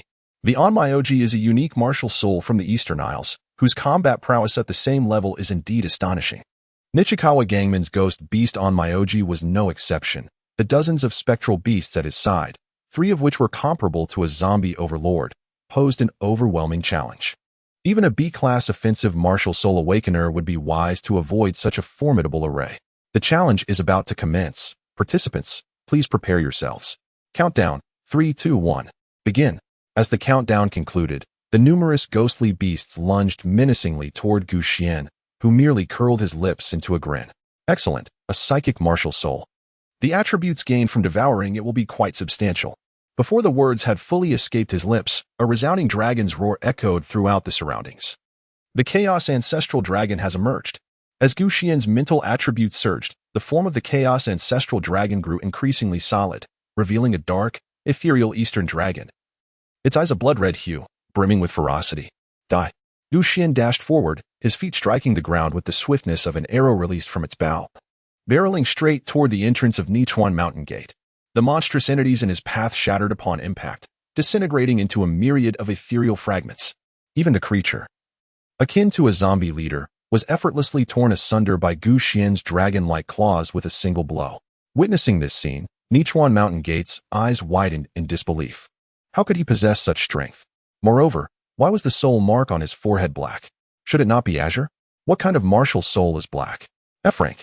How could he possibly be an F rank martial soul? Chapter 27. Those who stand against me shall meet their demise. Nichuan Mountain Gate felt his breath catch in his throat, an overwhelming dread flooding his heart. If Xuan were an A rank martial soul, he could accept it. Yet the fact that he was an F rank martial soul left him unable to find peace even in death.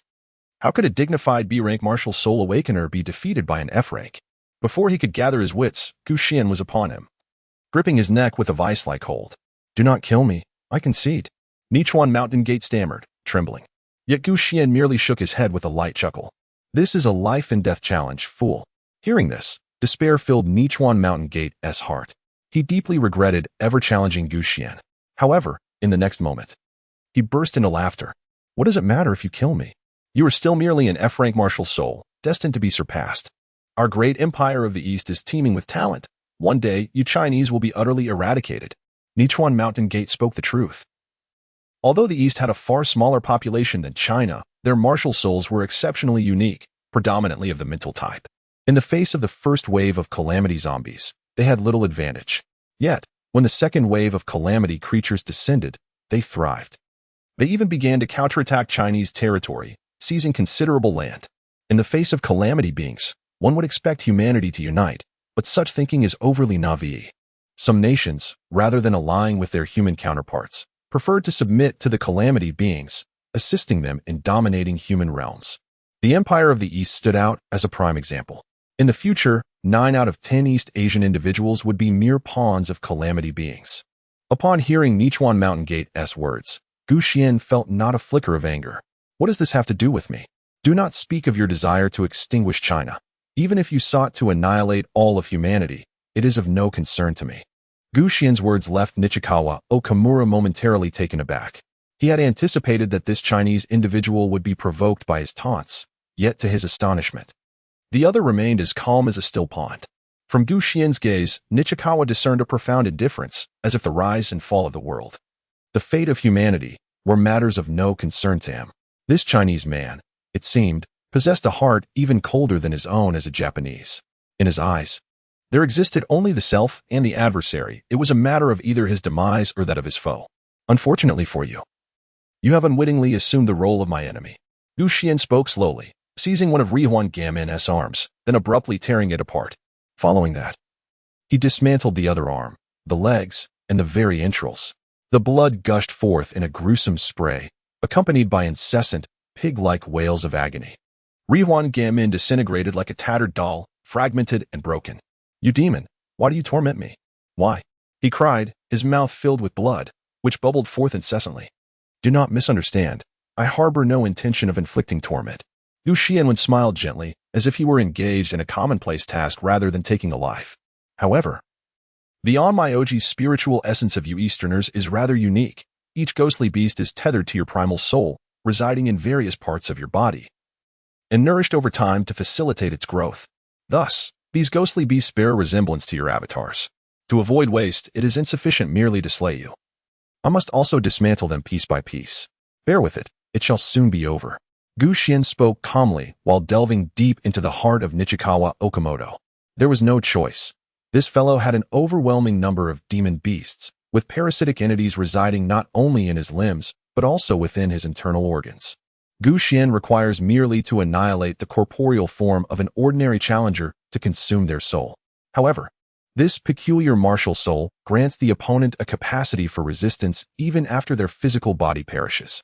The later generations of the Easterners, despite their mortal demise, can transform into spectral entities, proving exceedingly difficult to vanquish. Presently, although they are not as formidable, they still pose a considerable nuisance. Every time Xuan made a move, he activated his devouring ability. By consuming a level 10 ordinary ghost beast, his mental attribute increased by 17. by devouring a level 10 elite ghost beast. His mental attributes surged by 88. Finally, by consuming a level 10 ghost beast leader, his mental attributes soared by 488. Xuan truly harbored an immense fondness for this Eastern devil. Vanquishing this adversary had bestowed upon him a remarkable surge of nearly 2,000 points in his spiritual attributes. In contrast, other B-rank martial souls yielded no more than 1,000 points at most. If this trend were to continue, with the demise of a few more foes, he would soon unlock the triple metamorphosis of his martial soul. How I wish I could venture to the east. It is a land teeming with spiritual martial souls. If I could eradicate them all, it would be nothing short of exhilarating. Xuan pondered this as he gazed at the lifeless body of the challenger, Xuan Gamin, in his hand, casually discarding it. At that moment, a voice resonated through the arena, announcing the demise of the challenger Xuan Gamin and the conclusion of the trial. Outside, the chat channels buzzed with discussion. What a pity that Xuan Gamin snatched the opportunity. Otherwise, Xuan would have been my quarry. I wonder what rewards await for a successful challenge. Damn that yellow-skinned monkey for not granting me this chance. It's infuriating. I shall take vengeance by slaying 1,000 Huaxia people. The foreign challengers expressed their dissatisfaction. Notably, aside from Xuan, none dared to act rashly. The current first-tier challengers possessed B-grade martial souls, and none were confident in their ability to prevail in a life-and-death challenge. It was unclear who instilled in them the audacity to believe they could triumph over Xuan. As these foreign challengers cursed Xuan, a Huaxia challenger countered. That whitebeard pig who threatened to kill Huaxia people. If you dare harm even one, I shall slay 10 federals. The speaker was Hong Feng, who, despite nearing the lower ranks, had previously dominated the leaderboard, ensuring his name was well remembered. Undoubtedly, he was an S-grade martial soul awakener. With Hong Feng's proclamation, the chat channels became increasingly animated, as participants seemed willing to expend their evolutionary energy on verbal sparring. A mere first-tier challenger dares to boast like that. Just like Xuan, you Huaxia people are all weak. The earlier mocker, an American named Asuma, who currently ranked 3rd on the leaderboard, continued. That foot-dragging chicken took ages to kill a yellow-skinned monkey. Had I intervened, it would have been over in no time. No sooner had Asuma finished speaking than a grand and resounding voice reverberated across the globe. Ding! Global announcement. Challenger Xuan has completed the life and death challenge, achieving victory against the odds, and is rewarded with 1,000 points of free attributes. Upon seeing this announcement, the global chat channels fell into a stunned silence. In the next instant, a torrent of messages surged forth, akin to a raging flood. The entire community of challengers trembled in response. Chapter 28. Martial Soul, Superhuman. Xuan has triumphed. Presently, his name stands alone atop the challenge leaderboard, glaringly conspicuous in the eyes of foreign challengers. They could hardly have anticipated that Xuan's position as the foremost contender was backed by genuine prowess. Meanwhile, among the Huaxia challengers, a sense of pride swells within them. They revel in the vindication of their champion. Where are those brash individuals from the other nations? Did they not just boast of their prowess? Why have they fallen silent now? Ha ha ha. I recall them clamoring to challenge the esteemed Xuan. Where have they vanished to? While I may harbor disdain for the nation of Japan, the esteemed Ritsukawa gang, having attained the honor of 2nd place on the leaderboard, must possess formidable strength. Yet, if even they fell before Xuan, how could others dare to treat them as mere soft targets?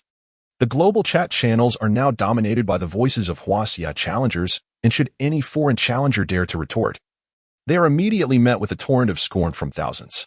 Those who previously lamented their unsuccessful attempts to challenge Xuan now find themselves inexplicably grateful. Had it not been for the Ritsukawa gang's initial provocation, they might have been the ones falling victim. Now, with Xuan the sole name on the challenge leaderboard, he cannot challenge any first-tier challengers who do not appear on the board. This, for them, serves as a protective mechanism. Xuan himself expresses deep regret over this situation. However, it was too long before the previously silent Asuma re-emerged to speak. Following the demise of the Ritsukawa gang, he has assumed their position and now claims the top spot on the leaderboard. His message stands out prominently, and within 10 seconds of his announcement, no one else may speak, save for Xuan, who ranks above him. You fools, did you not see the global announcement? Xuan achieved victory through sheer cunning. Let me reiterate, through cunning. What does this imply? It indicates that his strength is undoubtedly inferior to that of the Ritsukawa gang. Presumably, their overconfidence led to their demise at Xuan's hands. Even though he is the #1 on the leaderboard, the gap between us is not insurmountable. Now, I shall demonstrate this. I, Asuma, will challenge Gu Xian and put an end to his reign. Asuma's soaring ambition ignited a flurry of discussion, with challengers from the Federation rallying in support. Lord Asuma is invincible. He shall slay Gu Xian and end his supremacy. Ha ha ha, you yellow-skinned monkeys of Huaxia. How long can you revel in your pride now that Lord Asuma is on the move? Though Asuma is merely the third individual worldwide to break through to first tier, his combat prowess far exceeds that of the Ritsukawa gang. He has even bested those awakened with A-rank martial souls. Gu Xian, your end is nigh. After Oshima's speech, everyone was taken aback, realizing the truth in his words upon rational reflection. They had to concede that Oshima was indeed correct. Even the evolutionary game assessed Gu Xian as overcoming the strong with the weak, indicating that his opponent's strength was indeed inferior to that of the Nichuan Gamin. In this light, Gu Xian's so-called status as the strongest warrior appeared rather untenable. Oshima, the challenger, initiated a duel. Would you accept? Note, due to your higher ranking on the challenge leaderboard, you cannot refuse the challenger. Limited to once daily. Upon reading this notification, Gu Xian was momentarily stunned. He had assumed that Oshima was merely boasting, never expecting him to actually dare to challenge him. Furthermore, there were several other challenge requests from individuals ranked among the top in the leaderboard. Who bestowed upon them such audacity? Was it Liang Jingru? Nevertheless, he did not decline the challenge. It would be rather impolite to reject an opportunity so graciously presented. As a representative of a nation known for its etiquette, Gu Xian was indeed a courteous young man. When a friend comes knocking, one must extend heartfelt hospitality. I accept. With a mere thought, the space around Gu Xian trembled, and he found himself once more in the arena. Haha, you truly dared to accept my challenge, exclaimed a member of the Whitebeard Federation opposite him, his face alight with excitement, as if he had just won the lottery. Do you believe that just because you recently acquired 1,000 points in free attributes, you can triumph over me? I must confess, I have just absorbed several mid-grade spiritual herbs, and now my physical and mental attributes exceed 2,000. Oshima boasted with unwavering confidence, and Gu Xian was momentarily taken aback, a glimmer of envy flickering in his eyes. From Oshima's words, it was evident that he was backed by a formidable power. Otherwise, it would be improbable for him to easily obtain mid-grade spiritual herbs during this period.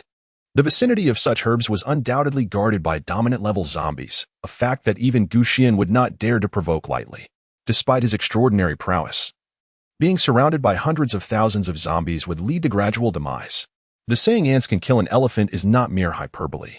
Thus, when it came to resource acquisition, Gu Xian was certainly at a disadvantage compared to the prodigies of those great powers. Seeing Gu Xian's astonished expression only bolstered Oshima's confidence. There must have been multiple challengers just now, yet you chose me. It seems fortune is not on your side. Gu Xian smiled and shook his head. Indeed, you are not the only one, but choosing you may be my stroke of fortune. Oshima furrowed his brow, coldly staring at Gu Xian. Fortune? Do you think I would let you off so easily? Ha! This is a life and death challenge. Not only will I not spare you, but I will also ensure that your demise is anything but gentle. I intend to shatter your limbs and extract your entrails. A cruel smile spread across Oshima's face. He was never a benevolent soul, reveling in the torment of cats and dogs during peaceful times. With the advent of the evolution game, his true nature was fully unleashed, shifting his targets from harmless creatures to humans. Each time he witnessed the expressions of those facing death, his heart swelled with delight. For him, it was even more exhilarating than carnal pleasures. The stronger the victim or the higher their status, the more exhilarated he became. Clearly, Gu Xian was the perfect embodiment of his desires. Upon hearing Oshima's words, Gu Xian displayed a look of surprise. Oshima assumed Gu Xian was frightened and smirked in disdain, only to be met with Gu Xian's puzzled inquiry. How do you know that Nichikawa Gangan met his end in such a manner? At this, Oshima was momentarily taken aback. He cautiously scanned Gu Xian, realizing that the latter appeared completely unfazed, exuding an air of indifferent disdain. Could it be that he had encountered a fellow practitioner? Was Gu Xian of the same ilk as himself? Glancing around, Oshima spotted a gruesomely mutilated corpse nearby, a terrifying sight. Was that the body of Nichikawa Gangan? A shiver ran through him, and he swallowed hard. He had anticipated instilling fear in Gu Xian, yet it seemed the latter was also a sadistic psychopath. As he pondered this, a voice resonated in his mind. The challenge is about to commence. Please prepare. Countdown 3, 2, 1. Begin. Chapter 29. Superhuman Heat Ray vs. Ancestral Dragon Breath. Before the announcement even concluded, Oshima immediately activated his martial soul, an B-grade enhancement type humanoid martial soul, the superhuman. It could also be referred to as the superhero. This was a unique martial soul prominent in the Federation, alongside others like the Hulk and Spider-Man. It appears that the awakening of martial souls among individuals from different nations is correlated with their respective civilizations. Martial souls are the embodiment of the soul, and the soul is influenced by culture. This notion certainly provides a coherent explanation. Oshima's superhuman martial soul endowed him with a comprehensive array of abilities. Ability 1, Strength Enhancement. Ability 2, Speed Enhancement. Ability 3, Heat Ray. Consequently, even when pitted against opponents of equal rank and attribute, his individual combat prowess ranked among the elite. It is no wonder Oshima was so inflated with arrogance. Once his martial soul manifested, Oshima's attributes surged dramatically, and in the blink of an eye, he was before Gu Xian, launching a powerful punch. Die. Before the battle commenced, this fellow was loquacious.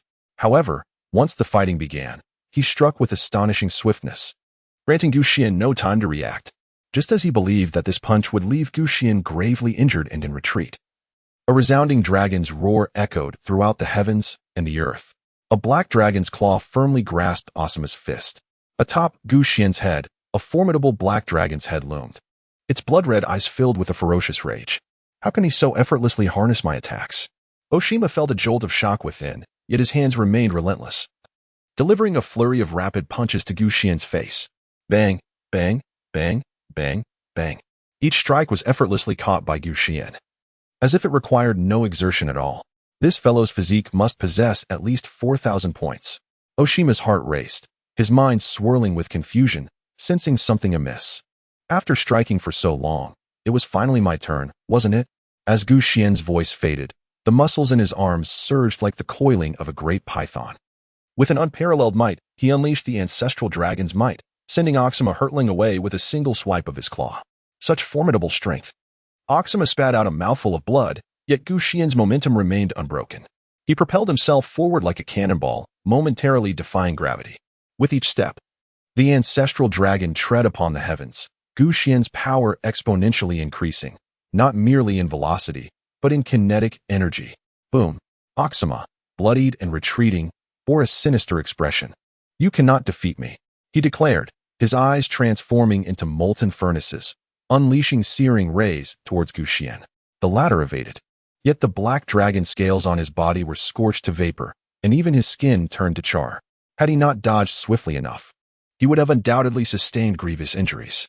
Such intense thermal rays. Gu Xian couldn't help but marvel. This elemental assault was exceedingly potent. Even if the attributes of Oshima were inferior to his own, it still possessed the potential to deliver a fatal blow to Gu Xian. Ha ha ha. Gu Xian, perish. Oshima's smile was grotesque. Had it not been for the need to channel this skill, he would have unleashed a relentless barrage upon Gu Xian's head as he approached. Whoosh. Whoosh, whoosh, blazing rays of heat surged towards Gu Xian with remarkable speed and density. While the individual power of these intermittent beams was not particularly formidable, their extensive coverage left Gu Xian with no means of evasion. Truly a formidable adversary. Gu Xian silently conversed with himself, yet there was not a trace of panic on his face. You possess elemental attacks, and so do I. As Gu Xian spoke, his mental energy waned. Within the spirit realm, a resounding crack echoed as he forcibly severed one of the soul chains binding the Chaos Ancestral Dragon. With the breaking of this chain, the ferocity of the Chaos Ancestral Dragon surged. The third soul skill, Breath of the Ancestral Dragon, was unleashed. Gu Xian stood motionless, allowing the scorching rays to surge towards him, much to the delight of Oxima. It's over, he thought, reveling in his triumph. However, before he could fully savor the moment, he witnessed the black dragon soul that enveloped Gu Xian raise its head majestically, opening its mighty jaws. With a thunderous roar, a torrent of flames erupted forth, obliterating the incoming rays of heat. Astounded, Oxima's eyes widened in disbelief. He had never anticipated that Gu Xian possessed an elemental attack, and one of the fire element at that. Why was his own attack so slender, while Gu Xian's was so grand? In the contest between two men, the one with the more formidable display would emerge victorious. Yours is far too slender. Gu Xian let out a low growl, urging the black dragon to unleash its full power, completely engulfing Oshima in flames. In an instant, the adversary was reduced to a charred husk. Above the remains, a blue humanoid martial soul floated. Gu Xian activated his devouring ability, by merging fragments of the superhuman's martial soul. The fire breath of the Chaos Ancestor Dragon was significantly enhanced, and its strength experienced a modest increase. The martial soul of the Chaos Ancestor Dragon could unlock new aspects. The effects of the superhuman's martial soul fragments, once integrated, proved to be remarkably effective.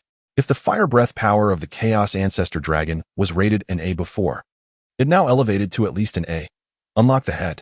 As the chains binding the head of the Chaos Ancestor Dragon shattered completely, the third soul skill, Breath of the Ancestor Dragon, revealed new capabilities. After all, Xuan had forcefully unlocked it earlier and had not fully unleashed the power of the third soul skill. The breath of the Ancestor Dragon was not limited to mere fire elemental attacks. Otherwise, it would be called Fire Dragon Breath. The Eastern Divine Dragon commanded the clouds and rain, wielded thunder, and governed the winds, truly possessing boundless capabilities. As the progenitor of the Eastern Divine Dragons, the Ancestor Dragon encompassed all abilities inherent to ordinary dragons. The potency of different breath powers varied, perhaps not rivaling those of S-rank elemental martial souls, but undoubtedly surpassing A-rank elemental martial souls. Shortly after vanquishing Asuma, a global announcement resounded once more. Ding! Global announcement. Trialist Xuan has completed the Life and Death Challenge. Triumphing against the odds. Reward: 500 points of free attributes. The reward this time was not as substantial as the last, likely due to Asuma's absence from the challenge leaderboard. Nevertheless, 500 points of free attributes were still considerable, almost comparable to a mid-grade spiritual herb. If only more oblivious challengers would come forth, this would be far easier than searching for spiritual herbs. Xuan pondered deeply. In a certain estate within the Federation, having just granted Asuma a plethora of spirit herbs to enhance his abilities, combined with this fellow's martial soul prowess, it should suffice to eliminate that individual from Huaxia. Even if that person's martial soul quality is undoubtedly inferior, it should prevent any potential growth. A robustly built man muttered to himself. However, Asuma, after experiencing such a tremendous surge in attributes, has become somewhat arrogant. This fool, had it not been for my ascent being hindered by an upgrade task, would the opportunity to slay that Huaxia individual have fallen to him? The man was named Olak, the ruler of the Luao family to which Asuma belonged, and a genius with an S-rank martial soul. Just as his thoughts crystallized, a global announcement echoed in his mind. Upon reading that line of text, Olak's breath nearly caught in his throat. Meanwhile, the global challengers in the chat channel fell into a momentary silence. At that instant, the name Xuan became synonymous with the title of the world's foremost. Is not the act of slaying two formidable figures on the ranking list sufficient to demonstrate his prowess? Xuan, invincible. Chapter 30, Strengthening the Camp. Asuma, that incompetent fool. How could he possibly lose? Such a waste of mid-grade spiritual herbs. Auric, in a fit of rage, slammed his palm onto the table, shattering it into pieces. After his fury subsided, he began to analyze the situation with a cool head. Logically speaking, given Asuma's attributes, he should not have been outmatched by another first-tier B-level awakened soul. Could it be that this Xuan possesses an A-level soul? Auric deemed this possibility quite plausible. Although the ascension tasks for A-level awakened souls are notoriously challenging, they pertain solely to the eradication of zombies. It is not inconceivable that there exist those who would turn their blades against humanity. Moreover, as time progresses, the A and S-level awakened souls from various factions have grown increasingly restless. Such actions against humanity will only escalate, not diminish. It is common knowledge that this does not bode well for humanity's struggle against the calamities of nature. Yet, what does it matter? One's own advancement takes precedence over the lives of others. Especially as he observes B-level awakened souls gradually surpassing him, Auric's dissatisfaction with the A and S-level prodigies deepens. The only silver lining is that, despite being hindered by the ascension tasks, they can still enhance their attributes. After all, the potential ceiling for A and S-level awakened souls is exceedingly high, and the free attribute points from zero-tier upgrades fall far short of reaching their limits. Thus, while these prodigies may be overtaken on the level rankings in terms of combat prowess, those B-level awakened souls who have ascended to the first tier may not necessarily be their equals. In the presence of true geniuses, overcoming levels to defeat foes is merely a commonplace feat. Were it not for the inability to engage in life and death challenges due to not having broken through to the first tier, it is likely that many prodigies would have already taken action against Xuan. Xuan undoubtedly comprehends this principle. Thus, even though he currently stands at the pinnacle of the challenge rankings, He has not inflated his ego to the extent of believing himself to be the foremost combatant in the world. He is acutely aware that he is yet to reach a level where he can effortlessly crush those S-class prodigies. The world is vast, teeming with extraordinary talents, and Gu Xian still has much to strive for. Certainly, he does not harbor any fear of these geniuses. Should a life-and-death challenge arise, the one who would perish would certainly not be Gu Xian. He possesses numerous desperate measures at his disposal. With the demise of Oxima, the leaderboard has lost yet another formidable contender. The original fourth-ranked individual, having done nothing, ascended to the second position. Before he could relish this elevation, he received a notification. Challenger Gu Xian has issued a challenge to you. Do you accept? Note, as your ranking on the challenge leaderboard is lower than that of the challenger, you may refuse the challenge. The individual was instantly struck with dread, his breath catching in his throat as he involuntarily swallowed several times. To him, this notification felt akin to receiving an invitation from the Grim Reaper. Oh no, this fellow, having already slain two, is not satisfied. Now he has set his sights on me. Fortunately, I can decline. This challenger from the great cold underworld, shaken by trepidation, promptly dismissed the challenge request. Aside from him, numerous first-tier challengers on the leaderboard received Gu Xian's challenge. These were the same individuals who had recently provoked him in the chat channel. They had lamented their inability to successfully challenge Gu Xian, but now that his challenge request had landed before them, they hastily refused one after another. They were not foolish.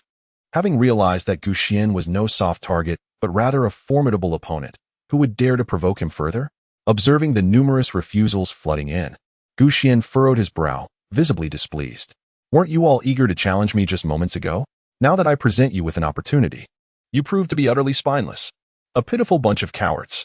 As Gu Xian proclaimed his position at the pinnacle of both the ranking and challenge boards, the chat channel was instantaneously flooded with brilliance, the radiant words shimmering with an extraordinary luster. Upon witnessing Gu Xian's declaration, the challengers, despite being situated in distant locales, instinctively clenched their fists, their eyes ablaze with indignation. This wretched individual was utterly despicable, showing blatant disregard for the dignity of others. However, despite the turmoil swirling within, they refrained from voicing their objections. The formidable figures atop the rankings understood all too well that any utterance would invite a deluge of scornful ridicule. Not only did they keep silent, but even the challengers from their own nations remained mute.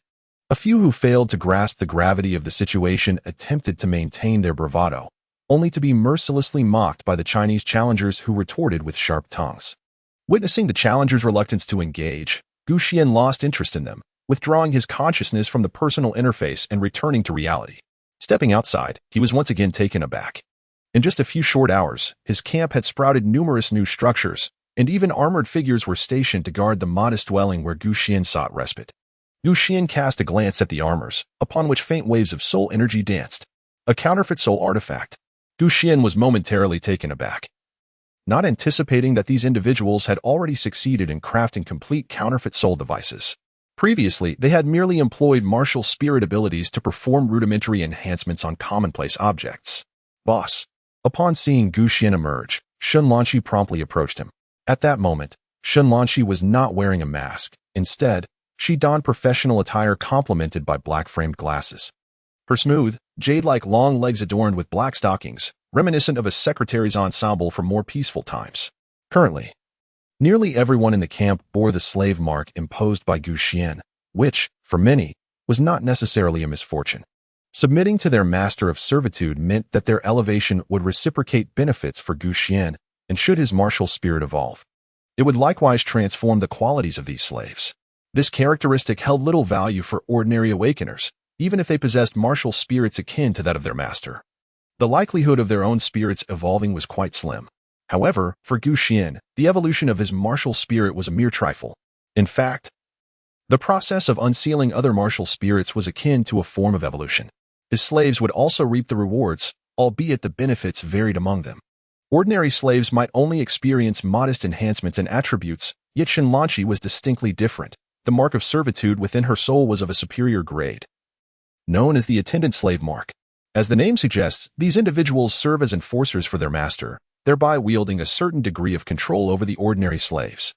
Provided that their actions do not contradict the interests of their master, Shun Lanqi's commands are invariably followed.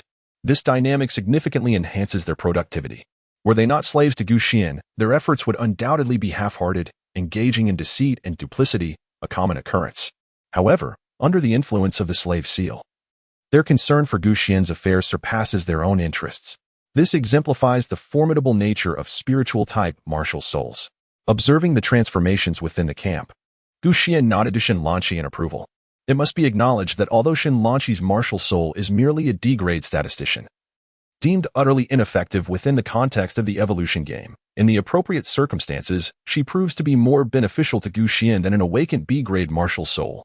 Lanqi, if I were to grant you an additional 100,000 resources, would you be able to manage them effectively? Gu suddenly posed a question, leaving Shenlanqi momentarily taken aback. In that instant, she comprehended Gu's intent. Master Gu is about to strike against the surrounding challengers. Chapter 31. Is Gu near me? With Master Gu's formidable strength, it is likely that even a camp guarded by an A-class martial soul awakened individual would not stand a chance against him. After all, Master Gu is the leader of the challenge rankings, undeniably the foremost combatant in the world today. These slaves, aside from their unwavering loyalty to Gu, remain unchanged in other aspects, experiencing their own joys and sorrows, harboring a myriad of thoughts.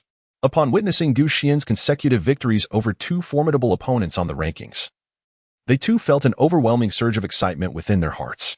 The more formidable Gu you became, the more resounding his reputation grew, and they basked in his glory.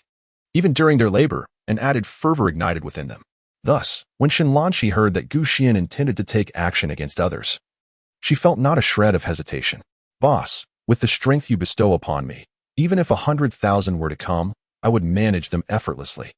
Upon hearing Gu's words, a smile graced his lips. With my current capabilities, subjugating over 10,000 individuals is nearly my limit. As the scale expands, it is implausible for everyone to be governed by slave seals. Listening to Gu Shenlanqi exhibited a look of shame. It is entirely due to my insufficient strength.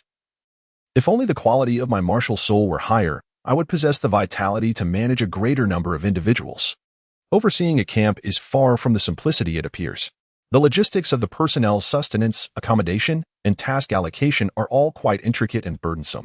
Shenlanqi's martial soul enables her to meticulously manage the information of each individual, allowing her to flawlessly assign tasks to those awakened with different martial souls.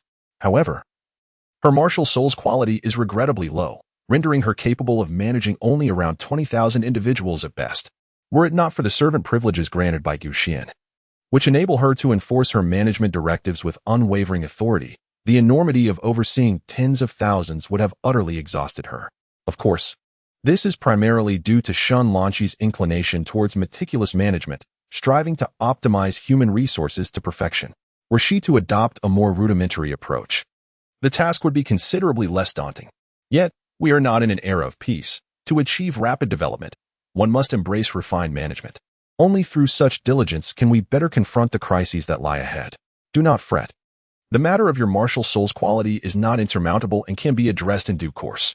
Upon hearing Gu's words, Shenlanqi's fair complexion flushed with a rosy hue. Wasn't the boss meant to be occupied? Engaging in such matters at this moment seemed rather inappropriate, did it not? Gu, somewhat perplexed, swiftly realized the misunderstanding and couldn't help but chuckle with a hint of mockery. Oh, my dear sister, where is your mind wandering? When I mentioned the day to come, I was referring to the noun, not the verb. Ah? Shenlanqi replied, lightly biting her crimson lip, feeling a tinge of embarrassment. Gu said little to her, and directly led several hundred individuals away from the camp. Watching his retreating figure, Shenlanqi covered her face. She had assumed that Gu had certain desires, and as a servant, how could she not fulfill them? Little did she realize that her thoughts had strayed far from the truth. The city of Qianyang, where Gu resides, boasts a population of approximately 6 to 7 million. However, following the onset of the zombie apocalypse, over 1 million lives have been lost, leaving the population at around 5 million. Humans are inherently social creatures, and after initially addressing the surrounding zombie threats, they began to band together for mutual support, thereby establishing numerous survivor camps. The smallest of these camps houses tens of thousands, often guarded by B-grade soul awakeners. The larger camps accommodate over 100,000 and continue to grow. It is undeniable that such camps are overseen by A-grade soul awakeners. In this game of evolution, population serves as a vital resource. To dominate a territory, one cannot afford to have no followers. As the situation gradually stabilized, the camps of these A-grade awakeners began to encroach upon the smaller surrounding encampments, growing in strength. Those with familial connections excelled in this regard, leading to a rapid increase in population. The Wang camp is one such example. As a prominent local family in Qianyang City, they formed their own faction at the onset of the evolution game. To the ordinary populace, the arrival of this evolution game seemed sudden and caught them off guard. However, to the influential figures of the upper echelons, everything was traceable. Long before the evolution game made its debut, various bizarre occurrences had transpired globally, with strange phenomena manifesting. Yet, this information had not reached the lower strata. The higher one ascends in society, the more they adhere to metaphysical beliefs. Members of these prestigious families are no exception. They invested substantial sums to acquire numerous peculiar artifacts, including tools, animals, plants, and even eccentric individuals. The Wang camp alone expended millions to procure a collection of such instruments. In peacetime, these tools exhibited no extraordinary capabilities, merely manifesting phenomena such as illumination or combustion.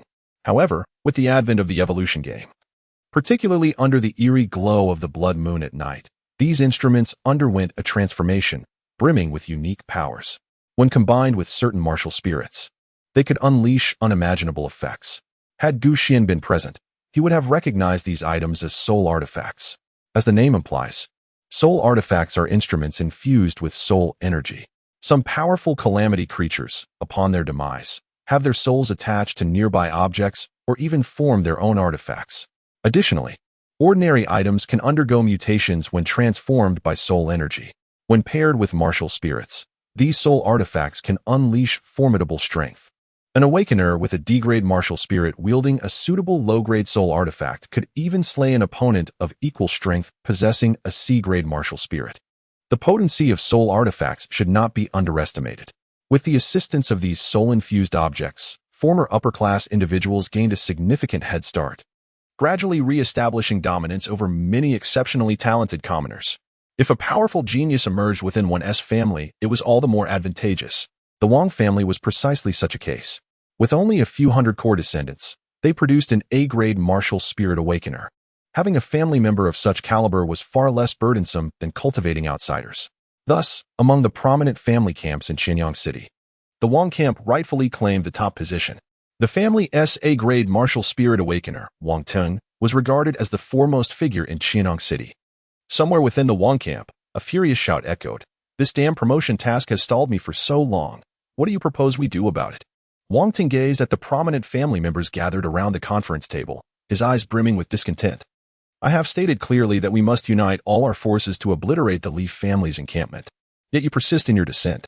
Are you truly comfortable waiting for my descent in the rankings?" Upon finishing his words, a middle-aged man immediately echoed his sentiment. "Indeed, my son Wang Teng possesses the demeanor of a conqueror. That civilian prodigy from the Li encampment should merely serve as his stepping stone. Let it be decided. Assemble the troops and annihilate the Li family." The remaining family leaders sighed deeply, resigned to this reality and remaining silent, observing their reactions. Wang Teng's face broke into a smile, ambition swelling within his gaze. "First, we will eradicate the Li family's encampment, and once I ascend to the next tier, we shall eliminate the other encampments. From this day forth, I, Wang Ting, shall be the sovereign of Qianyang City." His heart surged with grand aspirations when, abruptly, a B-rank awaken stumbled into the room. "Boss Wang, I have received distressing news." "What news could be so dire? Has that fellow from the Li family escaped?" "No. Just now a woman with a C-rank martial soul came to me. She revealed that the dual-ranking champion Gu Xian is right here in Qianyang City." At this revelation, an involuntary shiver ran through all those present in the conference room. It was akin to a wolf aspiring to dominate a forest suddenly learning of a ferocious tiger in its midst. This news struck the Wang family like a thunderbolt, leaving them all aghast. Chapter 32. Inferior Soul Artifact, Black Dragon Halberd. The name Gu Xian resonated across the globe among trial participants. Many Chinese trialists harbored a degree of admiration for him, for he had vanquished 2 adversaries from rival nations, thereby bringing glory to his own. Coupled with his displayed prowess and frequent appearances in global announcements, Gu Xian had become the most renowned trialist of all. Even those with S-rank martial souls had yet to eclipse his fame. However, the majority of those who admired Gu Xian were ordinary trialists, individuals like Wang Teng.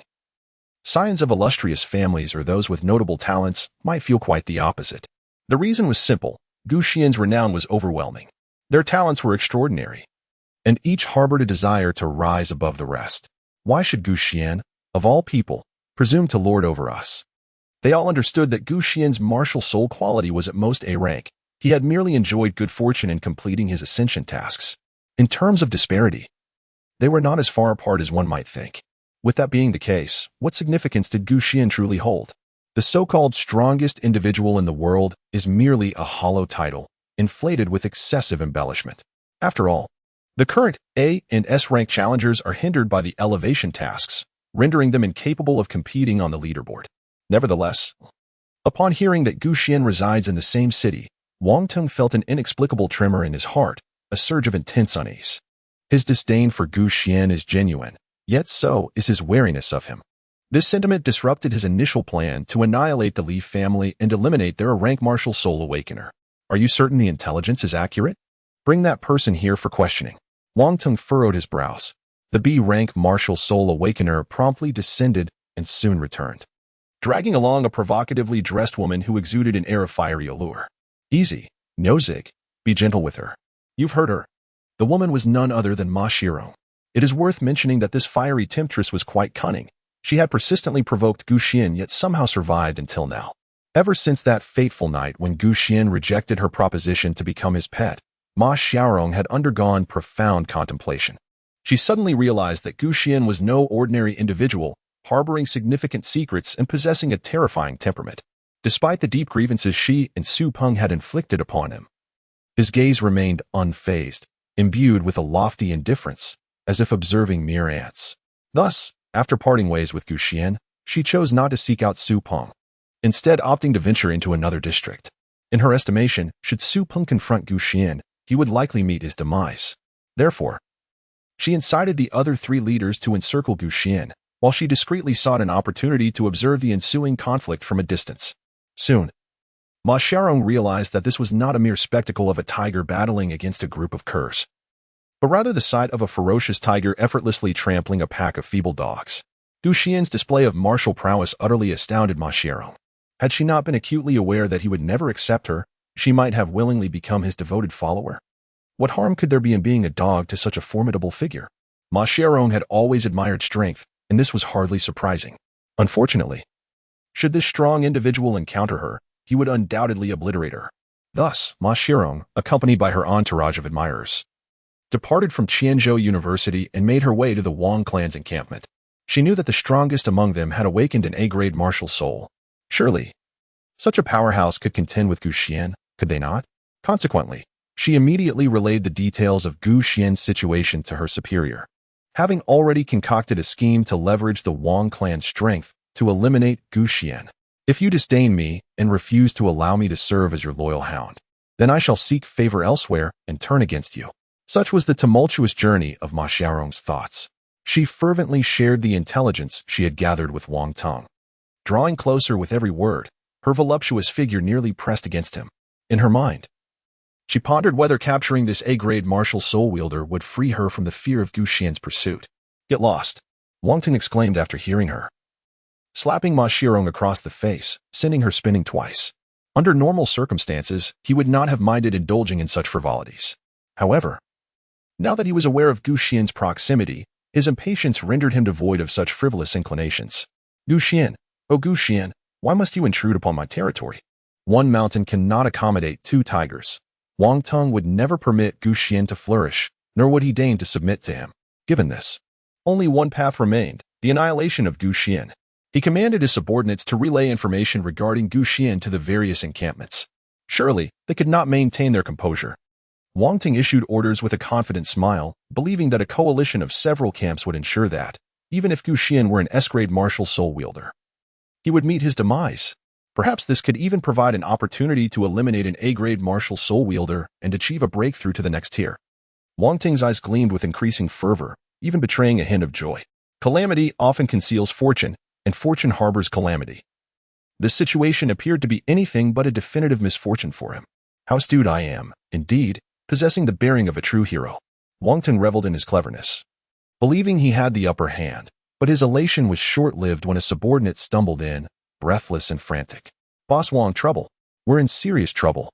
The subordinate seemed thoroughly flustered, tripping over himself, gasping for air with each hurried breath. "Why the commotion? Can't you learn to maintain your composure in the face of adversity? Display some of that unwavering fortitude." Wang Ting expressed his dissatisfaction. "Catch your breath and speak slowly." The subordinate, on the verge of tears, took a moment to compose himself and spoke slowly, word by word. "Boss Wang Tung, please allow me to explain. Just now, a man arrived at our camp with thousands of followers, demanding that the leader of our camp come out and acknowledge him as the boss. If we do not comply within 5 minutes, he threatened to annihilate us. Who could possibly endure such a provocation? I immediately ordered someone to take action, prepared to eliminate this insolent fool. As a dignified B-rank awakened warrior, I believed myself to be unrivaled within a 10-mile radius. However, to my astonishment, this young man was even more formidable and showed no regard for martial ethics. With a left front kick followed by a right whip kick, he launched a surprise attack on me, a venerable man of 50. Having rambled on for quite some time, the subordinate finally reached the crux of the matter. As Wang Ting grew increasingly impatient, in essence, the message was clear: the dual-ranking champion, Xuan, had arrived. And it was likely he had already breached our 2 outer defenses and was nearing our gates. "Damn it!" Wang Tung exclaimed, jolting upright from his chair, veins bulging on his forehead. "Why on earth didn't you say so sooner? But you asked me to explain slowly." The subordinate protested, feeling utterly wronged. Wang Tung's lips twitched in irritation. "I told you to speak slowly, not to ramble on with a plethora of useless details. Summarize your point. If you could condense it into one sentence, why did you waste time with that lengthy preamble? Do you think you're a web novelist, filling space with meaningless chatter?" Fury surged within Wang Ting. Had time permitted, he would have relished the opportunity to thrash this subordinate. "Let us go, out the door." He seized a heavy, obsidian black halberd from a nearby weapon rack. The halberd appeared immensely weighty, adorned with an intricately carved black dragon, fierce and menacing. In an era of peace, this would merely be a unique artifact, but in these times, it was a soul weapon.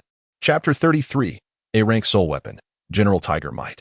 Soul weapons hold the power to turn the tide of battle in the evolution game.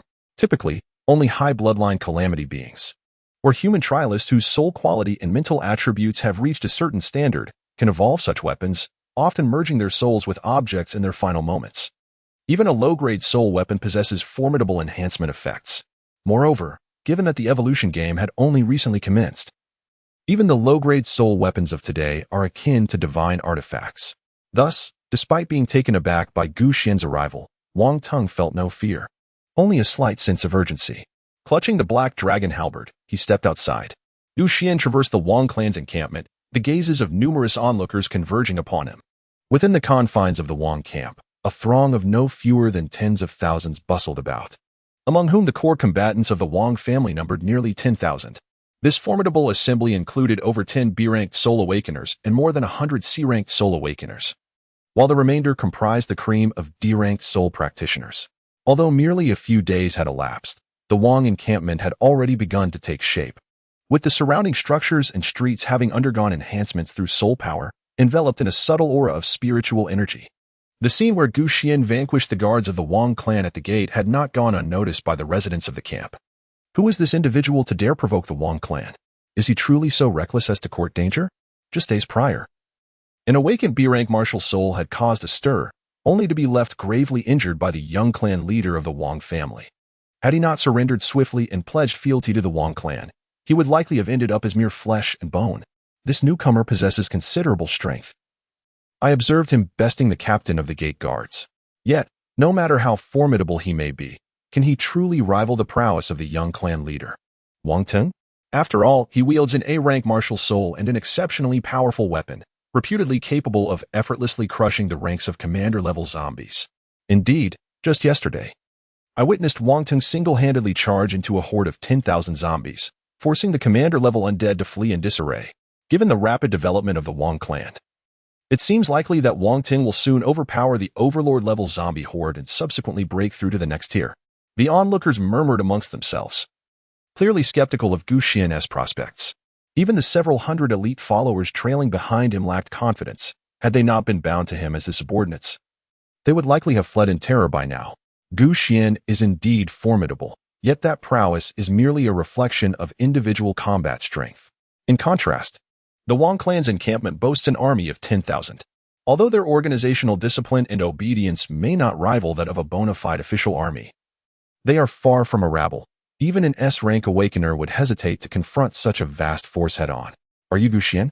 Wang Teng, wielding the Black Dragon war halberd, led several hundred elite soldiers to the scene. Observing the youth before him, he furrowed his brow. The so-called strongest among the dual rankings appears to be quite ordinary. A hint of arrogance mingled with disdain graced his features. Upon hearing Wang Teng speak, the surrounding crowd erupted in astonishment. Gu Xian?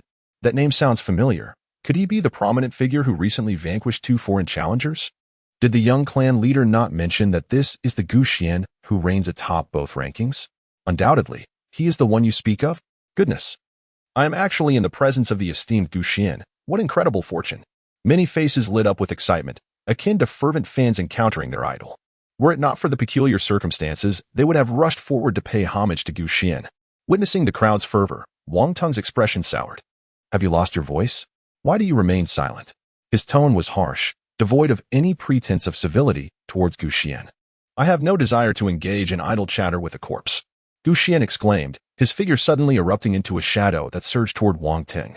Stop him. Wang Teng was taken aback by Gu Xian's swift and decisive actions as he launched into combat without a moment's hesitation.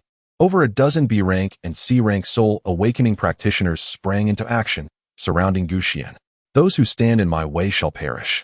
Gu Xian let out a low roar, his surroundings resonating with the sound of a dragon's chant. The impact reverberated as a series of thuds echoed through the air. The obstructing B-rank awakeners were sent flying several meters away, while the C-rank soul awakeners were mercilessly shattered, their bodies reduced to lifeless husks. This scene sent a shudder through the remaining onlookers, compelling them to involuntarily retreat a few paces. You worthless lot! Whoever dares to retreat, I shall slay, Wang Teng bellowed, issuing his command. While he indeed held no fear of Gu Xian, he recognized the advantage of exhausting his subordinates. The C-rank soul awakeners displayed signs of hesitation. Facing Gu Xian meant certain death, yet retreating offered no salvation either.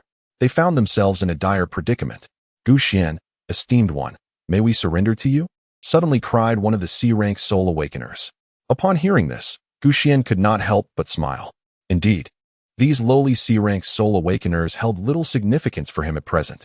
Their mental attributes barely reached a few hundred points, having only undergone a single transformation of their soul. In contrast, Gu Xian had already attained the 3rd transformation. Absorbing their souls would yield minimal enhancement to his mental attributes. If he were to eliminate them, it would be prudent to let them grow stronger first, as their value would increase.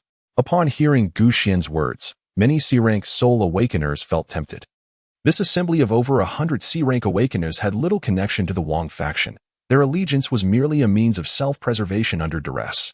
Now, to switch their loyalty to Gu Xian was a matter of the same principle. As for fighting valiantly for the Wang faction, who do you think you are? Their foremost loyalty was to themselves. Thus, these C-rank soul awakeners hesitated, but for a moment before swiftly aligning themselves with Gu Xian. Damn it, a bunch of traitorous fools. Once I deal with Gu Xian, I shall rid myself of you. Wang Teng fumed, casting a furious glance at the B-rank soul awakeners. He bellowed, do any of you wish to betray as well? The B-rank awakeners exchanged glances, and one of them spoke. Boss Wang Teng, why not you challenge him to a duel? Whichever of you prevails, we shall support. Damn, no one can be trusted.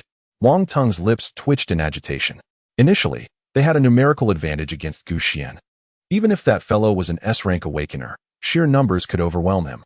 However, this was not a game where one could respawn upon death. Who would dare gamble with their life? Very well, you wish to play this way? I shall handle it myself. Wang Teng activated his soul and brandished the Black Dragon halberd, charging fiercely towards Gu Xian. A radiant purple soul mark shone at his forehead, and solid human-like phantoms emerged around him. His soul, named the General of Tiger Might, bore a tiger's head atop a fully armored body, exuding an imposing presence. Coupled with the soul weapon, the Black Dragon halberd, Wang Teng transformed into a fearsome deity of the battlefield. Kill.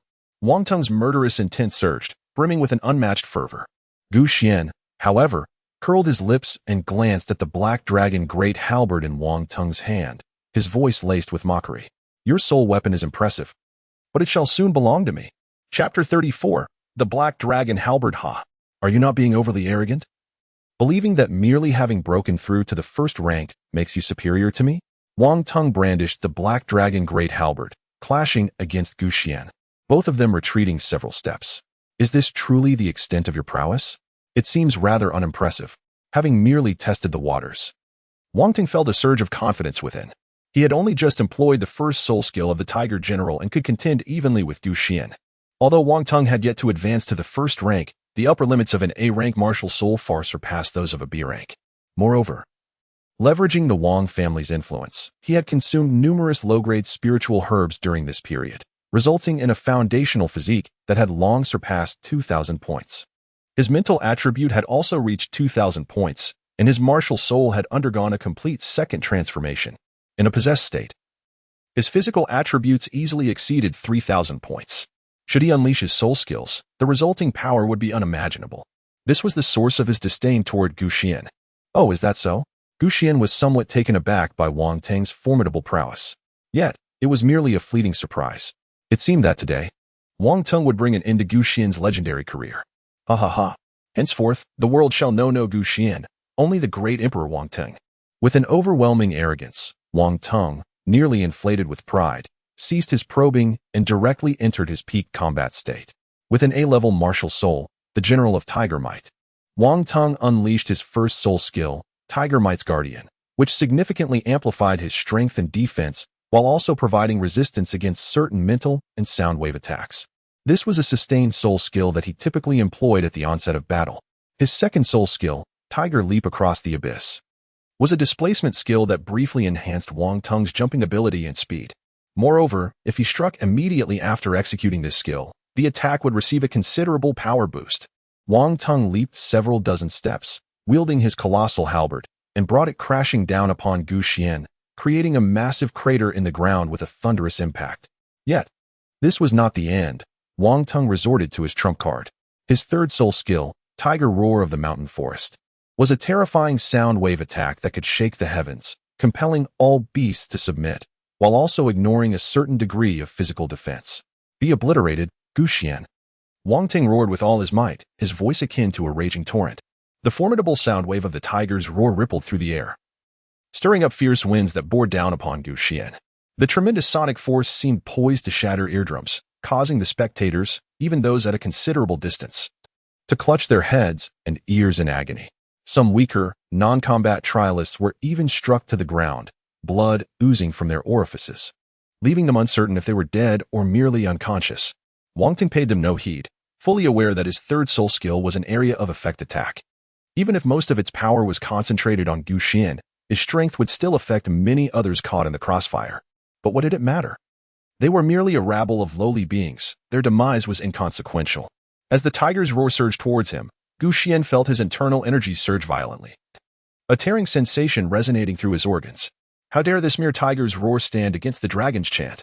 Xuan let out a low growl, as the primordial chaos dragon possessing him raised its majestic head and opened its grand maw, emitting a roar that reverberated through the heavens. In an instant, the fierce and untamed tiger's roar fell silent, akin to a machine gun that had abruptly ceased firing. Xuan's dragon roar resonated with a profound and rich timbre, imbued with imperial majesty that evoked a deep sense of reverence within the hearts and souls of those who heard it. In contrast, Wang Teng's tiger howl resembled the furious roar of a general commanding in battle, instilling fear, yet failing to inspire respect. Consequently, as Xuan's dragon roar echoed, the ordinary trial participants, who had been thrown into disarray by the tiger's ferocity, found their composure restored. A few even knelt in gratitude, bowing their heads in appreciation. Had it not been for Xuan's dragon roar, they would have endured further assaults from the tiger, resulting in grievous injuries at the very least. What is happening? Wang Teng exclaimed, his eyes wide with shock and trepidation. As the dragon's roar resounded, all beasts bowed in submission. How could mere tigers dare to bark wildly? Xuan's voice resonated in Wang Teng's ears. Had Wang Teng's martial soul been an S-class tiger type, Xuan might have refrained from uttering such words. Even his dragon's roar would only serve to shield himself, preventing further harm, and it would be utterly impossible for him to silence his opponent's tiger's roar. After all, the dragon's roar Xuan had just unleashed was not technically a soul skill, but merely a few techniques he had mastered concerning the use of martial souls. Nonetheless, These techniques proved more than sufficient to contend with someone like Wang Ting, whose martial soul was a hybrid of human and tiger. Can you truly be an A-class martial soul if you can break my third soul skill? Wang Ting clenched his teeth. In his estimation, the probability of Gu Xian possessing a B-class martial soul was significantly higher, with an A-class soul being virtually negligible. Although he had prepared himself for the possibility of facing an A-class martial soul, witnessing this scene still stirred a sense of indignation within him. Even if you are an A-class martial soul, do you believe you can subdue me today? Do not forget, I possess a soul weapon, Wang Ting growled, suddenly striking his chest and abdomen, spewing forth blood onto the black dragon halberd. Instantly, the halberd emitted a resonant hum, its dragon-shaped pattern seeming to come alive. Die. Gu Xian. Wang Ting lunged fiercely at Gu Xian once more, this time with a more terrifying momentum. The air itself appeared to thicken as the black dragon halberd suddenly pierced through it. Black Dragon's Cataclysm. This was the innate skill of the soul weapon. The higher the grade of the soul weapon, the more formidable its innate skill. Although this was merely a low-grade soul weapon, the formation of a soul weapon requires not only mental attributes, but also a tier that meets certain conditions. To the contemporary trialists, tier elevation seemed merely to increase physical limits. However, in reality, each elevation represented a form of transcendence. Minor tiers signify minor transcendence, while major tiers denote major transcendence. Even for the same attribute, a level 10 soul, belonging to the 0 tier, differs vastly from an 11-level soul, classified as the first tier. It is akin to the disparity between 1 pound of cotton and 1 pound of fabric. Both weigh the same, yet their textures are distinctly different. The current 0 and first tiers are both considered low tier, thus their differences are often overlooked. In summary, this low-grade soul weapon might merely be a biological evolution at the elemental soul level, with its mental attributes barely exceeding 100 points. Yet, its opponent's tier undoubtedly surpassed the second tier, possibly even greater. After all, contemporary zombie leaders do not evolve into soul weapons due to their insufficient tier. Thus, during this era, the innate soul skill of the Black Dragon halberd bore power that was undoubtedly on par with Wang Tung's third soul skill, perhaps even surpassing it in terms of physical assault. Just recently, Wang Tung had utilized this very strike to tear through the defenses of a level 10 iron-armored zombie leader. In his eyes, Gu Xian was destined to perish.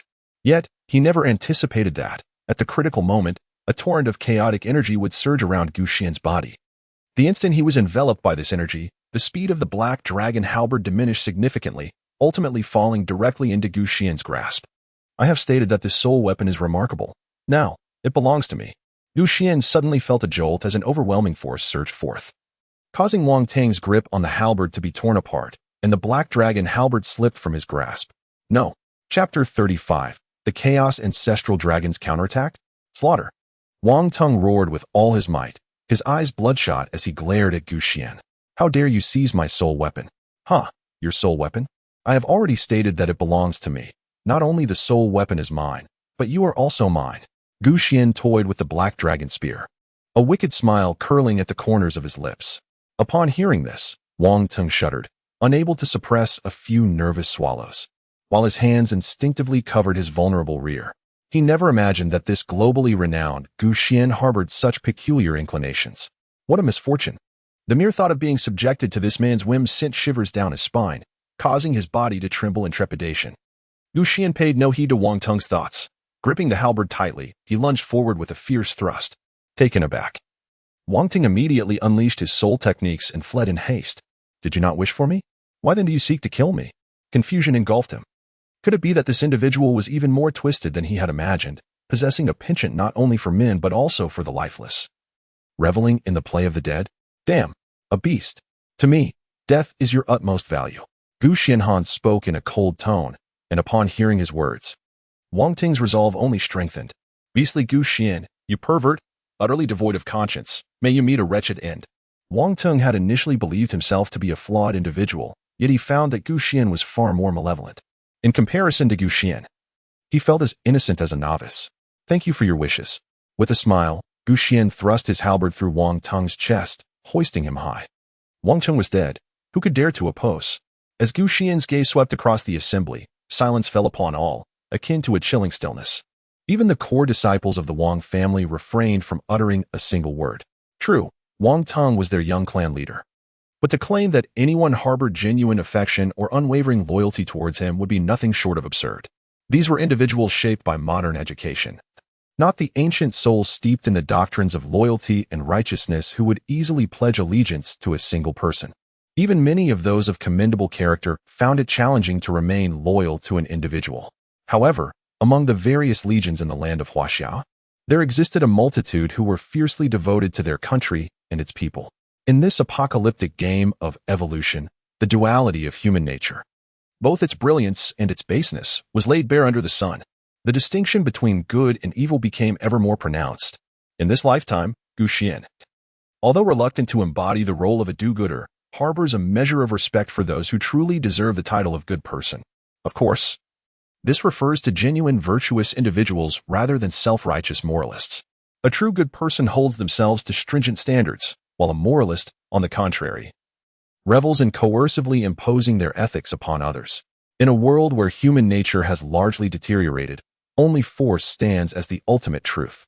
Thus, Xuan encountered no resistance and effortlessly subdued the Wang clan's encampment. By integrating fragments of the A-level martial soul, the general of Tiger Might, in quantities of 99. The higher the quality, the more transformations occur, leading to an increased yield of martial soul fragments. The enhancement of spiritual attributes following absorption is consequently greater. Moreover, the fusion process proves to be even more beneficial for Xuan's subordinate martial souls. As the fragments of the General of Tiger Might merged, the chains binding the primal chaos ancestral dragon began to shatter extensively, leaving only a few strands that penetrated its skeletal structure, representing the most challenging aspect to liberate. With a resounding crash, as the outermost chains of the primal chaos ancestral dragon disintegrated, a dragon's roar reverberated through the vast chaos within the martial soul space. At present, the primal chaos ancestral dragon, in terms of individual quality, has unequivocally reached the S-level tier. However, the core chains that truly bind it remain unbroken. This signifies that S-level is not the pinnacle of the primal chaos ancestral dragon S potential. Yet, with the complete dissolution of the outer chains, I will not only be able to manifest the martial soul but also summon it independently for battle. Xuan silently mused to himself. The superficial chains were deeply rooted in the vast chaos. Until they were completely unraveled, the Chaos Ancestor Dragon, like the earthbound spirits, could only remain ensnared within the realm of martial souls. The complete rupture of the outer chains signified a preliminary acquisition of freedom. In my previous life, I never fully liberated the superficial chains of the Chaos Ancestor Dragon. To my astonishment, in this lifetime, it took less than 10 days to accomplish it. Xuan was filled with immense joy. In his previous life, he had been burdened by his classmates, rendering his abilities quite inadequate. By the time he matured, those who had awakened A-grade martial souls had all become formidable figures in their own right. He found himself lacking the strength to vanquish them and seize their martial souls to liberate the Chaos Ancestor Dragon. It was akin to a snowball effect. Xuan advanced swiftly, amassing an unimaginable initial advantage. However, before he could revel in his triumph, he perceived the Chaos Ancestor Dragon within the martial soul space let out a furious roar, suddenly crashing against the surrounding chaotic realm. Its crimson eyes radiated seething rage. As the Chaos Ancestor Dragon collided, Xuan felt as though his head were spinning, struggling to maintain his footing in battle. "Master, what has happened to you?" The slave guards brought by Xuan displayed palpable anxiety, immediately encircling him for protection. At this moment, Xuan had yet to brand the members of the Wang camp with the slave mark, rendering them untrustworthy, a fact that the slaves were acutely aware of. Xuan had not anticipated that merely unbinding the chains of the Chaos Ancestral Dragon would lead to such a predicament. As the onslaught continued, blood streamed from his ears, nostrils, and eyes, rendering him a pitiful sight. The onlookers were momentarily taken aback, unable to comprehend the situation surrounding Xuan. The members of the Wang clan exchanged knowing glances. Several B-rank soul awakening warriors instantly grasped the gravity of the situation. Armed with soul devices, they surged towards Xuan's direction. The Wang clan's youths received their orders. Xuan posed a threat, and he must be eliminated to avenge the young patriarch Wang Tong. The Wang clan boasted hundreds of members, including several C-rank awakeners and one B-rank soul awakener. In contrast, Xuan's slaves predominantly consisted of D-rank and C-rank awakeners, with only a few B-rank awakeners among them, all of whom had previously been vanquished by Xuan. Consequently, These slaves stood no chance against the Wang clan's disciples and were swiftly overwhelmed. Nevertheless, despite their inferiority and strength, they did not waver in the slightest. The conviction to safeguard Gu Xian's life had become ingrained in the very essence of their souls. Though fear gripped their hearts, they resolutely defended their master. Gu Xian led merely a few hundred men into the Wang family's encampment, and in just a few breaths, over 100 had already perished. These few hundred formed a protective wall, steadfastly safeguarding Gu Xian, who stood at the center. However, if the situation continued in this manner, it was inevitable that Gu Xian would meet his demise within mere minutes. At this moment, Gu Xian appeared still not to have regained his composure. He looked as though he were on the brink of death, teetering perilously on the edge of life. Witnessing this scene, the Wang family's scions became utterly frenzied. They had once bowed to Gu Xian's martial prowess, but with his power now diminished, they wasted no time in rebelling outright. Their submission had been swift, but their betrayal was even swifter. As for the others, most remained indecisively on the sidelines. They would neither assist Gu Xian nor the Wang family. They were but fickle reeds swaying in the wind, aligning themselves with whoever appeared stronger. Gu Xian also sensed the changes in the external environment and immediately exerted control over his body, letting out a resounding roar. Whoever assists me today, Gu Xian, I shall ensure their safety for a lifetime. His plea for help, however, garnered no support from the onlookers. Several B-rank powerhouses, instead, displayed disdainful smiles, preparing to join the Wang family's ranks to eradicate Gu Xian and his group of subordinates. Gu Xian revealed a cold smile as he wiped the blood from the corner of his mouth. Do you comprehend? That statement was not a plea for help, but rather an opportunity for you to preserve your lives. Do you understand? A sinister aura enveloped him, his eyes a crimson red, exuding a terrifying killing intent that swept across the crowd, sending thousands into a chilling state as they sensed the impending arrival of death. Chapter 36. You need not outrun Gu Xian, merely outpace your companions. Everyone around felt the oppressive aura radiating from Gu Xian, their hearts quaking in fear. Even the B-level awakeners who had joined in the assault against him suddenly found themselves filled with remorse. Damn it. Could it be that Gu Xian feigned a problem to lure us into attacking him, seeking a pretext to annihilate us all? Curse it. I warned you not to act impulsively, yet you insisted on dragging me into this spectacle. Now we have sealed our own fate. Enough of this idle chatter. It's futile now. We must flee. Flee. With his displayed speed, can we truly escape? Whoever said we needed to outrun Gu Xian? If I can outpace you, isn't that sufficient? A throng of trial participants murmured among themselves, ready to scatter like frightened birds. Yet, after only a few steps, they turned to see Gu Xian still standing in place, appearing even more tormented than before. Blood flowed from his 7 orifices, and now his body was marred with deep gashes, resembling a cracked porcelain vase on the verge of shattering. Wait, something feels amiss. Was Gu Xian merely trying to frighten us? Indeed, this fellow seems gravely wounded. Even if he possesses an S-level martial soul, his strength must be severely diminished now. So why should we fear him? Let us return and finish him off. The group of trial participants turned back, led by those from the Wang family, each wielding various soul weapons. While most possessed only decent quality pseudo-soul weapons lacking true lower-grade status, their power was still formidable, capable of boosting their combat prowess by several hundred points. They descended upon Gu Xian's slaves like a pack of hyenas. The hundreds of slaves had already suffered significant losses and were on the brink of collapse. Haha. It seems Gu Xian was indeed just posturing. I must admit, he caught me off guard. To slay the top-ranked powerhouse is something even the A-level martial soul Wang Tung cannot achieve. Today, we shall etch our names in history.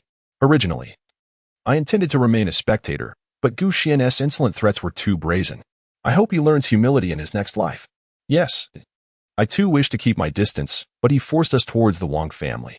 Such individuals fail to grasp the situation, thinking that defeating Wang Ting makes them invincible. Even the fiercest generals can fall to the hands of lesser foes. Throughout history, great figures have met their demise at the hands of the insignificant. This fellow clearly lacks wisdom and has evidently not read much. The challengers were filled with exhilaration, as if slaying a world-renowned powerhouse was a lifelong honor bestowed upon them. In their eyes, Gu Xian had become mere prey, vulnerable and at their mercy. Gu Xian braced himself against the ebony dragon spear, straining to keep his body upright. He was drenched in blood, some of it his own, while the rest belonged to his slaves, who had been torn apart by ranged assaults in their valiant attempt to shield him. Gu Xian could never have anticipated that the first peril he would encounter after his rebirth would not be wrought by enemies, but but rather by the backlash of his own martial soul. Now I finally comprehend why these martial souls are bound by layers of chains. It turns out that this vast chaos is not a land of treasures, but a prison. Xuan silently reflected within himself. He had initially believed that the boundless martial spirits within his chaotic space were a manifestation of his own destiny. Thus, he had never harbored any defenses against the unsealing of these martial spirits. However, it has now become evident that even martial spirits should not be overly relied upon. At this moment, the Chaos Ancestral Dragon within his martial spirit space continued to batter against the barriers of the space, seemingly yearning for escape. Yet, several chains had been added to bind its surface. This time, it was Xuan who actively manipulated the spatial chains during the recent intervals. He had comprehended the art of wielding these chains. One by one, the chains lashed at the Chaos Ancestral Dragon, intensifying the ferocity reflected in its eyes. As Xuan deftly manipulated the chains, his mental energy was rapidly depleting. Moreover, due to his prior use of the soul fragments to sever these chains, they were now incapable of truly binding the Chaos Ancestor Dragon. It appears that I must absorb some soul fragments to mend these fractured chains. Only then can I restrain that treacherous Chaos Ancestor Dragon. As Xuan's thoughts stirred, he sensed the external situation and, with a resolute heart, immediately opened the chaotic space. The ancestral dragon of chaos, upon perceiving the light, let out a mighty roar and soared into the sky. In the outside world, thousands of trial participants relentlessly besieged Xuan, while over 100,000 others looked on with eager anticipation. The members of the Wang family were particularly exhilarated. They initially feared their power would be surrendered to Xuan, yet, to their astonishment, misfortune befell him in the next moment. Truly, the cycle of fate is just.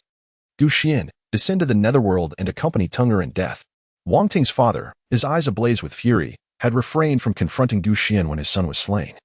Not due to a lack of hatred, but rather out of fear that surpassed his wrath.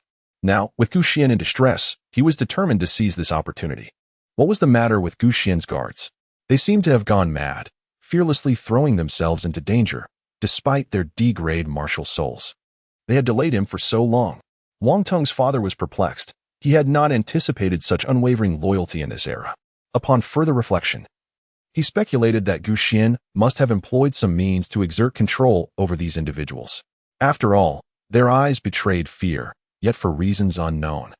They showed no inclination to retreat, even going so far as to shield Xuan from incoming attacks with their own bodies. If only I could kill Xuan and obtain his secrets. No, it would be unwise to kill him. Instead, he must be subdued. However, given his considerable strength, I must first incapacitate him, then subject him to torment, extracting his secrets bit by bit, thus maximizing my gains. Wang Teng's father mused to himself, a smile creeping upon his lips. He felt a surge of excitement, believing that if he could uncover Xuan's secrets, even as a mere C-grade martial soul, he could rise to prominence. Before his thoughts could settle, a resounding dragon's roar echoed through the skies. In the void, a formidable black dragon, extending several dozen meters in length, materialized and struck with a mighty paw. Boom!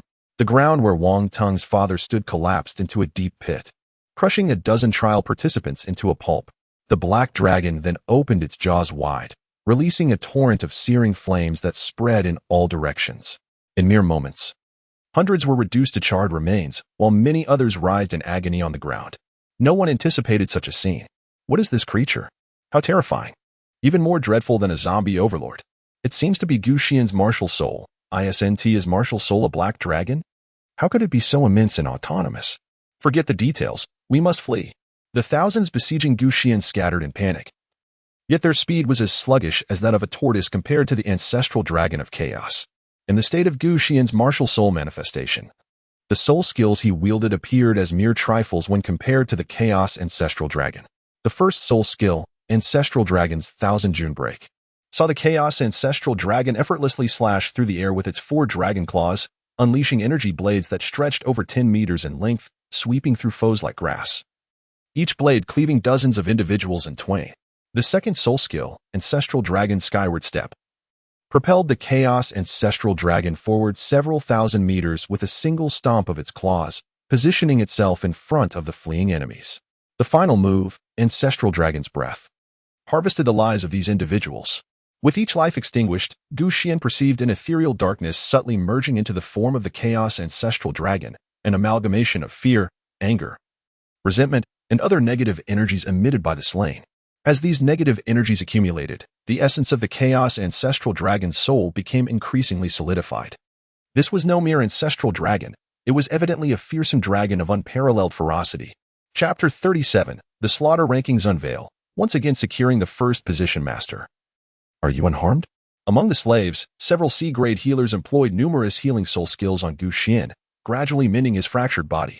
The effectiveness of the C-grade healer soul skills was not particularly remarkable. Rather, it was Xuan's superior foundational attributes coupled with the operation of his primordial qi that facilitated such rapid recovery. He surveyed the aftermath of the Chaos Ancestral Dragon's rampage. Aside from the multitude of corpses scattered about, only faint soul shadows lingered in the air around them.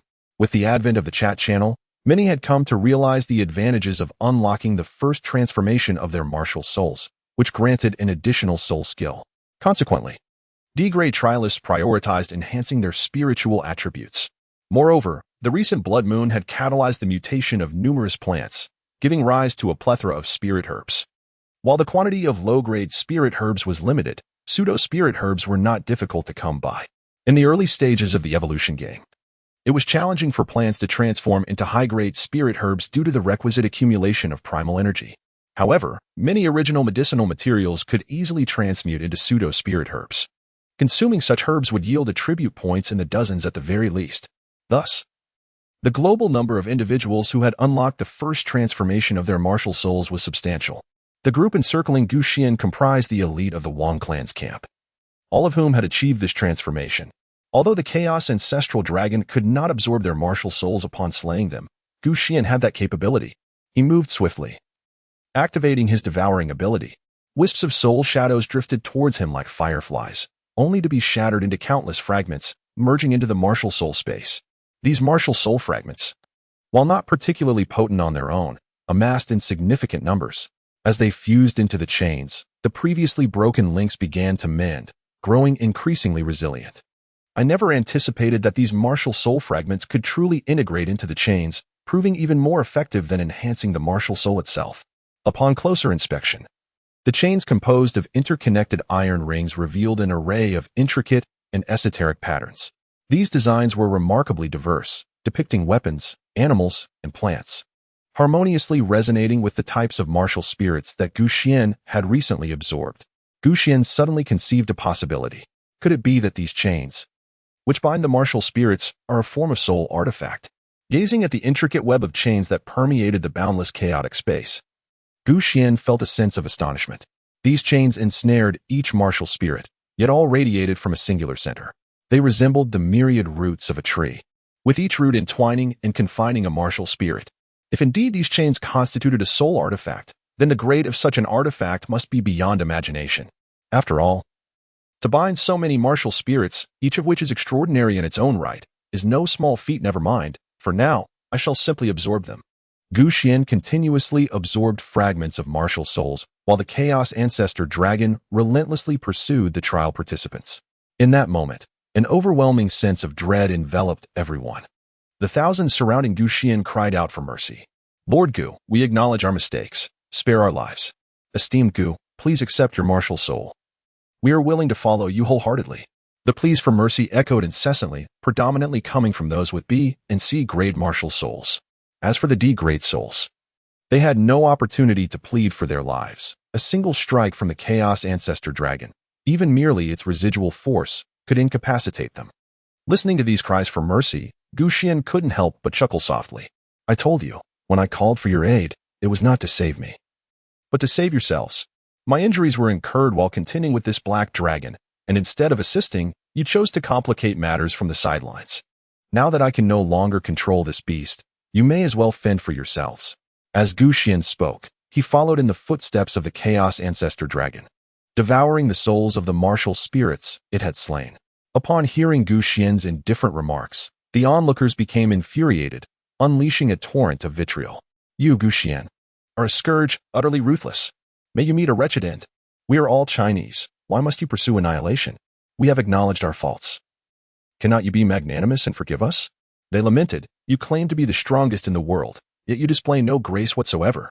Listening to their impotent rage, Xuan felt no anger. Instead, a smile graced his lips. No one would be incensed by the frantic howls of a pack of cornered dogs. It was merely amusing. Bark all you wish. This is your final farewell in this world. Their furious cries did not endure for long, fading into silence. I shall accept your martial spirits. You have no objections, I trust? Xuan addressed the lifeless bodies of those who had been shouting wildly. Noticing that the deceased offered no opposition, he boldly converted them all into fragments of martial souls, merging them into the chains of space. As time passed, the number of challengers slain by the Chaos Ancestral Dragon had exceeded 1,000. Ding! A global announcement resonated in the minds of billions, declaring that a challenger had surpassed the threshold of 1,000 kills, thus activating the slaughter ranking. Those listed on the ranking would receive no rewards, while challengers on the kill list would earn substantial free attribute points based on the number of targets they had slain. Suddenly, a wave of global notifications swept through the chat channels, igniting fervent discussions. The slaughter ranking? It appears that being listed brings no advantages whatsoever. Instead, it merely attracts the ire of others. Indeed, there seems to be little benefit. Being on the list yields more harm than good. Let me see who holds the top spot. Oh my, it's Xuan. Goodness, has he truly killed so many? Only those who had slain over 100 were eligible for the ranking, and Xuan had already surpassed 2,000, with the number still climbing. Every second, Xuan's kill count increases by dozens. Has he entered a state of unparalleled prowess? His strength is terrifying. Who could possibly have provoked him? While many marveled at Xuan's might, others scoffed. Ha! A great one? What nonsense! He is nothing but a murderer. Exactly. If he possesses such prowess, why not target foreigners? Slaying his own countrymen hardly makes him a hero. A person like him is a calamity for our homeland. Why do you all fawn over him? Now, you all call him a great one. Should you encounter him, he might very well deliver a fatal blow. As Xuan's kill count continued to rise, so too did the chorus of condemnation. Initially, it was merely a handful of his fellow countrymen voicing their disdain, but soon challengers from other nations joined the fray. Oh, this Xuan is truly a model citizen. Let him continue to slay more of our compatriots to spare us the trouble in the future. Goodness, Xuan is nothing short of a demon. Thank heavens he isn't in our nation, or it would surely spell disaster. O Lord, please deliver this disciple of Satan. Xuan, to the depths of hell. He must face righteous punishment to absolve his sins. As the chat channel erupted into chaos, Xuan remained unfazed, his focus unwavering as he observed the increasingly solid form of the Chaos Ancestral Dragon. He steeled himself, ready to confront the imminent crisis. The blood-red gaze of the Chaos Ancestral Dragon suddenly fixed upon Xuan, an overwhelming aura of death pressing down upon him, making it difficult to breathe. Danger has arrived. Chapter 38, Teaching a Lesson to the Chaos Ancestral Dragon. You audacious dragon, do you truly wish to devour your master? Xuan bellowed fiercely, as the Chaos Ancestor Dragon's eyes gleamed with a heavy intent to kill, charging towards him with overwhelming might. Despite his forewarning, Xuan could not help but curse under his breath and immediately activated his martial soul. Although his primary martial soul had betrayed him, he still possessed a second soul, the Master of Enslavement. A towering figure adorned with a crown manifested upon Xuan, its form still ensnared by numerous chains. Go! With a commanding gesture, the chains surged forth, entwining around the Chaos Ancestor Dragon. The beast writhed in fury, unleashing a thunderous roar as Xuan gripped the chains, being dragged uncontrollably by the ferocious creature, his body colliding with surrounding structures, demolishing one building after another. You truly are a stubborn dragon. Xuan wielded a chain, striking down upon the Chaos Ancestor Dragon with ferocity. The chain lashed out like a whip, incessantly battering the colossal form of the dragon, causing its soul energy to erupt like fireworks. Though this creature appeared tangible, it was ultimately a mere soul entity, its energy finite.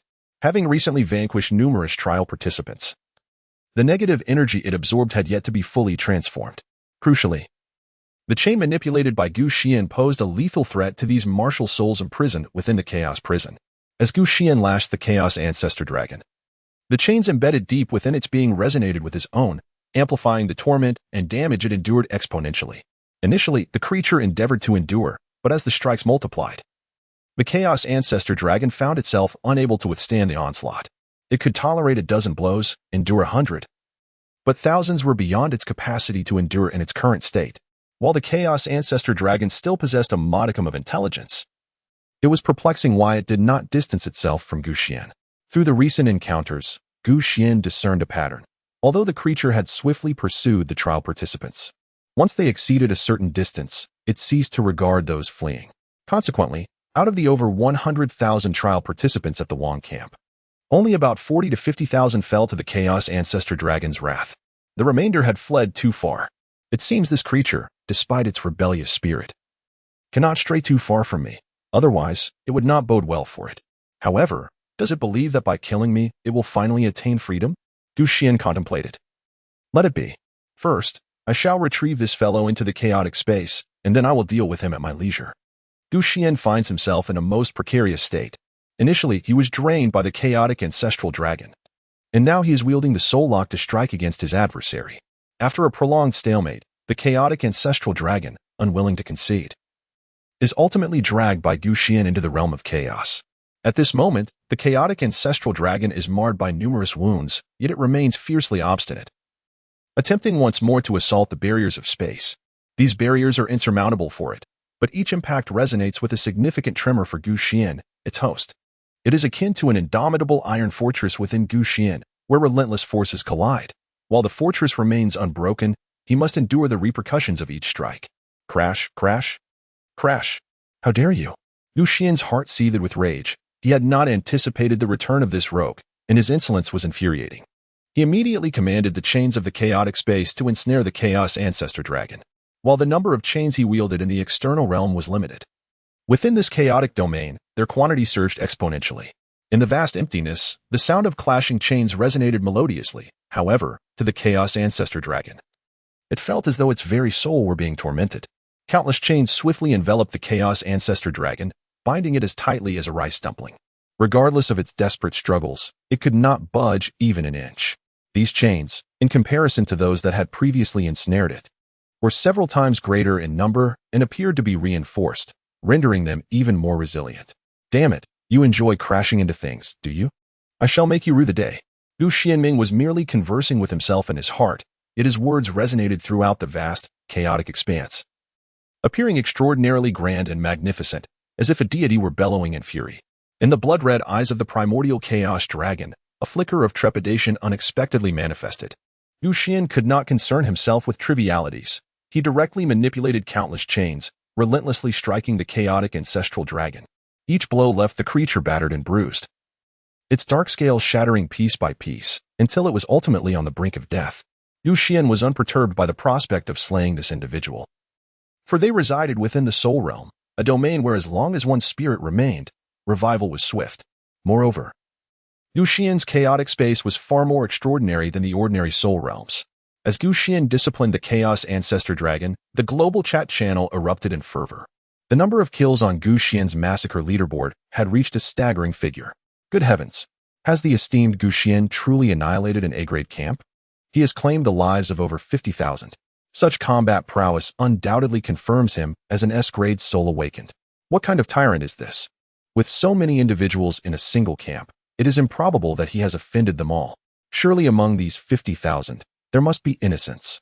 This Xuan is nothing less than a bloodthirsty fiend.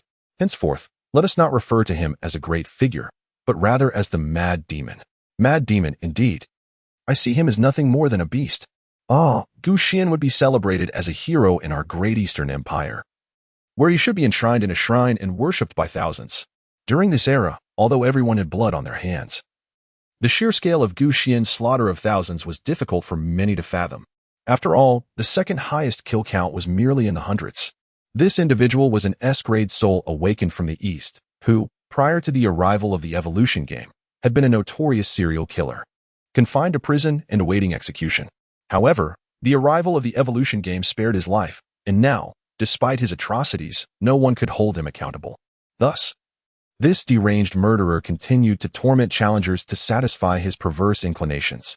He had believed himself to be the most ruthless human in existence, only to discover that Xuan, who had ignited the massacre leaderboard, was even more brutal. In a matter of hours, he had slaughtered tens of thousands, truly terrifying. In comparison, he felt like a mere rookie. Damn it, Xuan, how can you lead the massacre leaderboard by such a wide margin? Once I break through to the next tier, Yamada-Isamu, will surely hunt you down in Huaxia. Yamada-Isamu revealed a cruel smile, then made his way toward an A-grade camp. Just 2 more A-grade challengers to slay. and I shall ascend to the next tier. Perhaps then, I will be the first S-grade challenger to achieve such a breakthrough. With a self-satisfied grin, he mused. Once I reach the next tier, I shall slaughter thousands more, ensuring that the world knows my name. Chapter 39. The Slaughter of Tens of Thousands. Recently, within the confines of Qianyang City, the news conveyed by the Wang clan camp was swiftly intercepted by several other A-grade camps. Upon learning that Gu Xian was situated in the same locale, the leaders of these camps were predominantly displeased. Each aspired to be a formidable force amidst chaos, to dominate their own territory, particularly those who deemed themselves to possess considerable strength. However, when confronted with a mightier force, they found themselves compelled to align with it. Even if this force was overwhelmingly powerful and capable of offering them substantial assistance, they would harbor no joy, nor would they express gratitude. This scenario mirrors the historical context between the Huaxia nation and the Goryeo kingdom. The assistance Huaxia extended to Goryeo was unmistakable. Had it not been for Huaxia's intervention in expelling the Federal Legion, Goryeo would have long since lost its autonomy, relegated to a mere puppet of the Federation, akin to the Dehan Ming nation. Yet, Goryeo exhibited no gratitude towards Huaxia, scarcely acknowledging the latter's aid in their national literature, instead claiming they had driven away the formidable Federal Legion through their own prowess. In the realm of international competition, they have never actively aligned themselves with Huaxia. Thus, in the eyes of many Waxians, Goryeo is perceived as a treacherous nation. Nevertheless, adopting a different perspective elucidates Goryeo's rationale. The principle of forming distant alliances while exerting pressure on nearby adversaries is evident. Their proximity to Huaxia poses a significant risk of assimilation into a subordinate state if they lean too heavily towards Huaxia. Although historically, Goryeo was a vassal of Huaxia, they are resolute in avoiding a repeat of that fate. The nations surrounding Huaxia share a similar sentiment. Regardless of the assistance Huaxia has provided, they remain ungrateful, often harboring animosity instead. Conversely, nations further afield do not grapple with such concerns, frequently expressing support for Huaxia in public forums. This does not reflect any noble qualities, rather. It is merely a calculation of interests. Every nation aspires to enhance its strength and assert dominance on the global stage. The same ambition permeates every faction.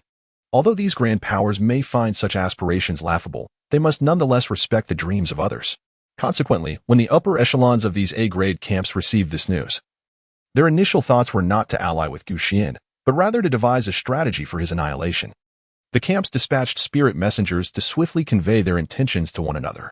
Their efficiency and coordination was remarkable. They quickly reached a consensus and mobilized their elite forces, preparing to eradicate Gu Xian. This battle, akin to a pack of wolves confronting a fierce tiger, seemed to them to hold a high probability of Gu Xian's downfall. What is the matter with those at the Wang clan camp? My messengers have been dispatched, yet they do not respond. Do they not wish to join forces with us to eliminate Gu Xian? The Wang clan camp, possessing a plethora of pseudo-spiritual artifacts, believes itself formidable, yet harbors ambitions of dominance over all of Qianyang City. Do they truly think themselves worthy? If they wish for us to eradicate Gu Xian while remaining aloof at the Wang clan's encampment, then we might as well unite and first eliminate them. This notion is indeed commendable. By vanquishing the Wang clan's camp, our several factions could potentially form an alliance. The higher-ups of the various powers engaged in fervent discussions. Presently, within the borders of Qianyang City, there exist 6 or 7 A-grade encampments, among which the Wang clan's camp holds the most formidable strength. If we could extinguish the Wang clan, it would become significantly easier for the other factions to maintain a balance of power amongst themselves. With such thoughts in mind, the various factions promptly altered their course, heading towards the Wang clan's encampment. Just as they were about to reach their destination, a chorus of astonished exclamations erupted from their trial participants. What is the matter? Must you all create such a ruckus? Can you not exhibit some discipline? Lu Yuanzhang, the leader of the Lu clan's encampment, frowned deeply. To be candid, he had long harbored dissatisfaction with the lax discipline among these trial participants. However, there was little he could do. These individuals, before awakening their martial souls, hailed from all walks of life and society. The evolution game had only arrived a few days prior, and expecting them to behave like a well-trained army was undoubtedly a pipe dream. Boss Lu, please take a look at your personal interface. A trial participant reminded Lu Yuanzhang. Furrowing his brow, he promptly focused his thoughts, conjuring an informational panel in his mind. The kill leaderboard? What new feature is this? Lu Yuanzhang curiously examined it, immediately noticing Gu Xian at the top. accompanied by a staggering number of kills in the thousands. Initially, Lu Yuanzhong was merely taken aback. This Gu Xian truly deserves his fate. He has indeed slain so many. It seems that by eliminating him, we would be ridding the world of a scourge destined to be recorded in history as a great hero of Huaxia. With a sense of pride, he spoke. Then continued leading the army forward alongside the other clan heads. Yet, not long after they had resumed their march, another wave of astonishment surged from the trial participants. You people truly lack military discipline. We must ensure rigorous training henceforth. Lu Yuanzhong expressed his displeasure. Boss Lu, please take another look at your personal interface. One of his subordinates urged. Furrowing his brow, Lu Yuanzhong examined the interface once more. What is there to see? There doesn't seem to be any new features. Look at the kill leaderboard. Hadn't I just checked that? What on earth? Lu Yuanzhong's eyes widened, his body trembling, as he could not help but swallow hard. What on earth is happening with Gu Xian? How has he killed over 10,000? It had not been long since he last checked the kill leaderboard. And Gu Xian had already achieved a massacre of 10,000. Did he annihilate a B-grade camp? Surely, there was no need to slay that many. This individual is indeed a murderous maniac, and I must eliminate this menace for the sake of the people. Lu Yuanzhong spoke passionately. The slaughter of tens of thousands was within his capabilities as an A-class martial soul awakener, yet he deemed it unnecessary. After all, in this game of evolution, population had become an increasingly scarce resource. Let us advance, first to annihilate the Wang camp, and then to eliminate Gu Xian. The group continued their march towards the Wang camp. Shortly thereafter, the trialists under his command erupted in cries of astonishment. I am utterly exasperated with you all. Must you always be so melodramatic? Just as Lu Yuanzhong finished speaking, he noticed one of his subordinates casting him a significant glance. Without needing to be prompted, he turned his gaze towards the slaughter rankings. My goodness! Lu Yuanzhong trembled all over. How on earth had Gu Xian managed to slaughter so many? He was completely taken aback. Tens of thousands. Even if they stood still and allowed him to kill them, he would be utterly exhausted. I believe it might be prudent to avoid provoking Gu Xian. However, since we are here, let us first seize some advantages from the Wang camp. What do you all think? Lu Yuanzhong felt that recognizing the times was the mark of a wise man and immediately conferred with the higher-ups from the other camps. Excellent. Brother Yuanzhong, your words are indeed wise. The higher-ups from the other camps quickly voiced their agreement. They were not foolish. They understood that provoking Gu Xian would be unwise. Yet they could not appear idle with such a formidable army assembled. Thus, they resolved to strike at the Wang camp first. The vast army continued its advance towards the Wang camp, yet before they arrived, they witnessed numerous trialists fleeing from that direction. What is happening? Observing the thousands of fleeing trialists, the members of the various camps were left utterly bewildered. In the distance, they saw the buildings of the Wang camp engulfed in flames. And overhead, a fearsome black dragon sword. Entwined in chains, a figure was suspended beneath the dragon, being hurled against building after building, until, after great effort, the figure finally subdued the dragon. Good heavens, I suddenly have a thought. I too have conceived a possibility. The higher-ups exchanged glances, recognizing the same notion reflected in each other's eyes. The Wang camp had been annihilated by Gu Xian. In unison, they voiced their conjecture. Or rather, it was no longer mere conjecture, but an undeniable reality. Given the circumstances, the destruction of the Wang camp, coupled with the slaughter of tens of thousands, could only have been accomplished by Gu Xian. This individual single-handedly obliterated an entire A-class camp, causing tens of thousands to refrain from resistance. What level of power was this? If he could annihilate the Wang camp alone, he could likewise obliterate any one of our camps. In an instant, everyone felt a tingling sensation on their scalps, as a chilling dread surged from the soles of their feet to the crown of their heads. Just moments ago, they had been contemplating how to eliminate Gu Xian. But now, their foremost concern was how to avoid being annihilated by him. The terror of death loomed over their hearts, lingering and inescapable. Chapter 40. The expanding camps attempting to enclose and eliminate Gu Xian. Gu Xian decisively dealt with the rebellious Chaos Ancestor Dragon and received a message conveyed by the messenger spirit among the slaves. Master, Sister Lanqi is almost here. At the moment Gu Xian subdued Wang Ting, he had already informed Shen Lanqi to take over the Wang clan's encampment. Who could have anticipated such chaos wrought by the Chaos Ancestor Dragon? Now, the Wang clan's encampment lay in ruins, with not a soul remaining, rendering it virtually devoid of any value. He instructed them not to come over but to proceed directly to the Li clan's encampment, as he would pass by and annihilate them. Gu Xian casually remarked, indeed. His subservient slaves responded with utmost respect. Subsequently, one of the trialists, whose martial soul was that of a mobile warehouse, showcased his extraordinary ability by retrieving a specially crafted black dragon-patterned palanquin from his personal repository. Inviting Xuan to take a seat. The world is replete with diverse martial souls, and this awakened being with a mobile warehouse possesses considerable utility within the realm of evolutionary games. Upon entering the sedan chair, Xuan felt his injuries, physical strength, and mental fortitude rapidly rejuvenating. This sedan chair was also a pseudo-soul artifact crafted by Xuan's camp. Its efficacy was not particularly remarkable, yet it was better than nothing. Xuan's second soul technique, Hanyuanichi, inherently accelerates recovery.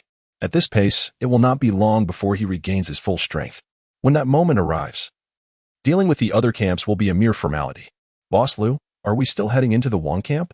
One subordinate queried, visibly perplexed. Absolutely not, Lu Yuanqing retorted. Exasperated by his subordinate's naivety, the Wang camp has already been annihilated. What chance do we stand against Xuan? What shall we do then? The subordinate pressed. In such circumstances, the best course of action is to retreat. Let us hasten our departure. If Xuan spots our army, he might misconstrue our presence. Just as Lu Yuanqing was about to lead his men away, he suddenly noticed a figure engulfed in flames sprinting toward them. Are you the reinforcements sent by the Wang family? The figure gasped, visibly frantic. It was Ma Xiaorong, who had narrowly escaped after being knocked unconscious by Wang Teng. Upon awakening, she had witnessed Wang Ting being pierced by Xuan's halberd and immediately began to sneak away. When the chaos of the Chaotic Ancestor Dragon erupted, she had just managed to evade the hunting range and hid nearby until she saw this army, emboldening her to emerge. Although still reeling from Wang Teng's strike, she had caught snippets of conversation, enough to understand that a messenger had been dispatched by Wang Teng to inform other camps about Xuan's exploits. Seeing this army filled her with excitement, as she believed salvation was at hand. However, she was acutely aware that if Xuan learned of her survival and the actions she had taken, he would undoubtedly seek her demise. Thus, her only hope for survival lay in finding a way to eliminate Xuan, even if he stood as the foremost figure across the 3 global rankings. Lu Yuanqing and his companions were taken aback by Ma Xiaorong's words, shaking their heads in unison. Madam, you must be mistaken. We are not the reinforcements from the Wang family. They exchanged wary glances, suspecting that she might be a spy sent by Xuan. How could that be? The banners you carry clearly bear the names of the Lu and Li families, Ma Xiaorong pointed out, indicating the military flags held by the army. These factions had designed their own banners as symbols of their establishment, prominently displayed during their deployments to assert their authority. Several high-ranking members of the camps cleared their throats awkwardly, and Lu Yuanqing maintained his composure. We are merely passing through, having arranged for an outing. Might I inquire what business you have, miss? At his words, Ma Xiaorong's face twitched in disbelief. Even many of the trial participants in the army exchanged incredulous glances. An army of 10,000 embarking on a leisurely excursion. Who would believe such a tale? Ladies and gentlemen, regardless of whether you are reinforcements summoned by the Wang family, I wish to inquire about your sentiments towards Xuan. Ma Xiaorong understood that these powerful factions were not benevolent souls, despite Xuan's illustrious reputation. They would be more than eager to see his demise. To her astonishment, upon hearing her words, several senior members of the camps exchanged glances and fervently began to speak. Our admiration for the esteemed Xuan is unwavering. After all, he currently holds the top position on the 3 rankings and stands as a pride of our Huaxia. Indeed. Especially after Xuan vanquished 2 formidable foes from foreign lands. He has avenged us and brought great honor to our nation. My admiration for Xuan flows like an unceasing river, akin to the Yellow River in flood, relentless and overwhelming. The senior members lavished praises upon Xuan, each more sycophantic than the last. In their eyes, Ma Xiaorong was likely a spy sent by Xuan, and thus, they could not afford to give her any leverage against them. They had no choice. They could not provoke Xuan. Ma Xiaorong was taken aback by this display. She had never anticipated such an attitude from these camp leaders. However, she was not foolish and quickly deduced that they were evidently intimidated by Xuan's achievements on the slaughter rankings. Do not be disconcerted by Xuan, esteemed colleagues. He is now at the end of his strength. I am an alumnus of the same institution as Xuan. He was originally merely an F-grade martial spirit, and for reasons unknown, he acquired a formidable dragon-shaped martial spirit. The chaos you witnessed earlier was not instigated by him, but rather a consequence of that dragon spirit's rampage. Thus, Xuan's power is not genuine. It is merely a fade. Ma Xiaorong laid out her analysis, leaving several camp leaders in bewilderment. Are you finished? Lu Yuanqing inquired, to which Ma Xiaorong nodded. Esteemed leaders, this may be the opportune moment to eliminate Gu Xian. Should you choose to shut up? Lu Yuanqing charged forward, slapping Ma Xiaorong, sending her sprawling to the ground, flipping multiple times. I thought you were a spy sent by Gu Xian, and you startled me. After venting his frustrations, Lu Yuanqing finally breathed a sigh of relief. If what this woman says is true, then perhaps we could consider it. What do you think, esteemed leaders? I believe caution is advisable. Let me send someone to capture a few fleeing members from the Wang family camp to gather more details. The leaders dispatched swift martial spirit awakeners to retrieve several fleeing refugees. After a thorough inquiry, a spark of realization illuminated their eyes. It appeared the woman spoke the truth. Gu Xian had likely just lost control of his martial spirit. If it were indeed his own martial spirit, it would never have spiraled out of control. Coupled with those peculiar chains, it could signify only one possibility. Gu Xian's dragon-shaped martial spirit was not truly his own.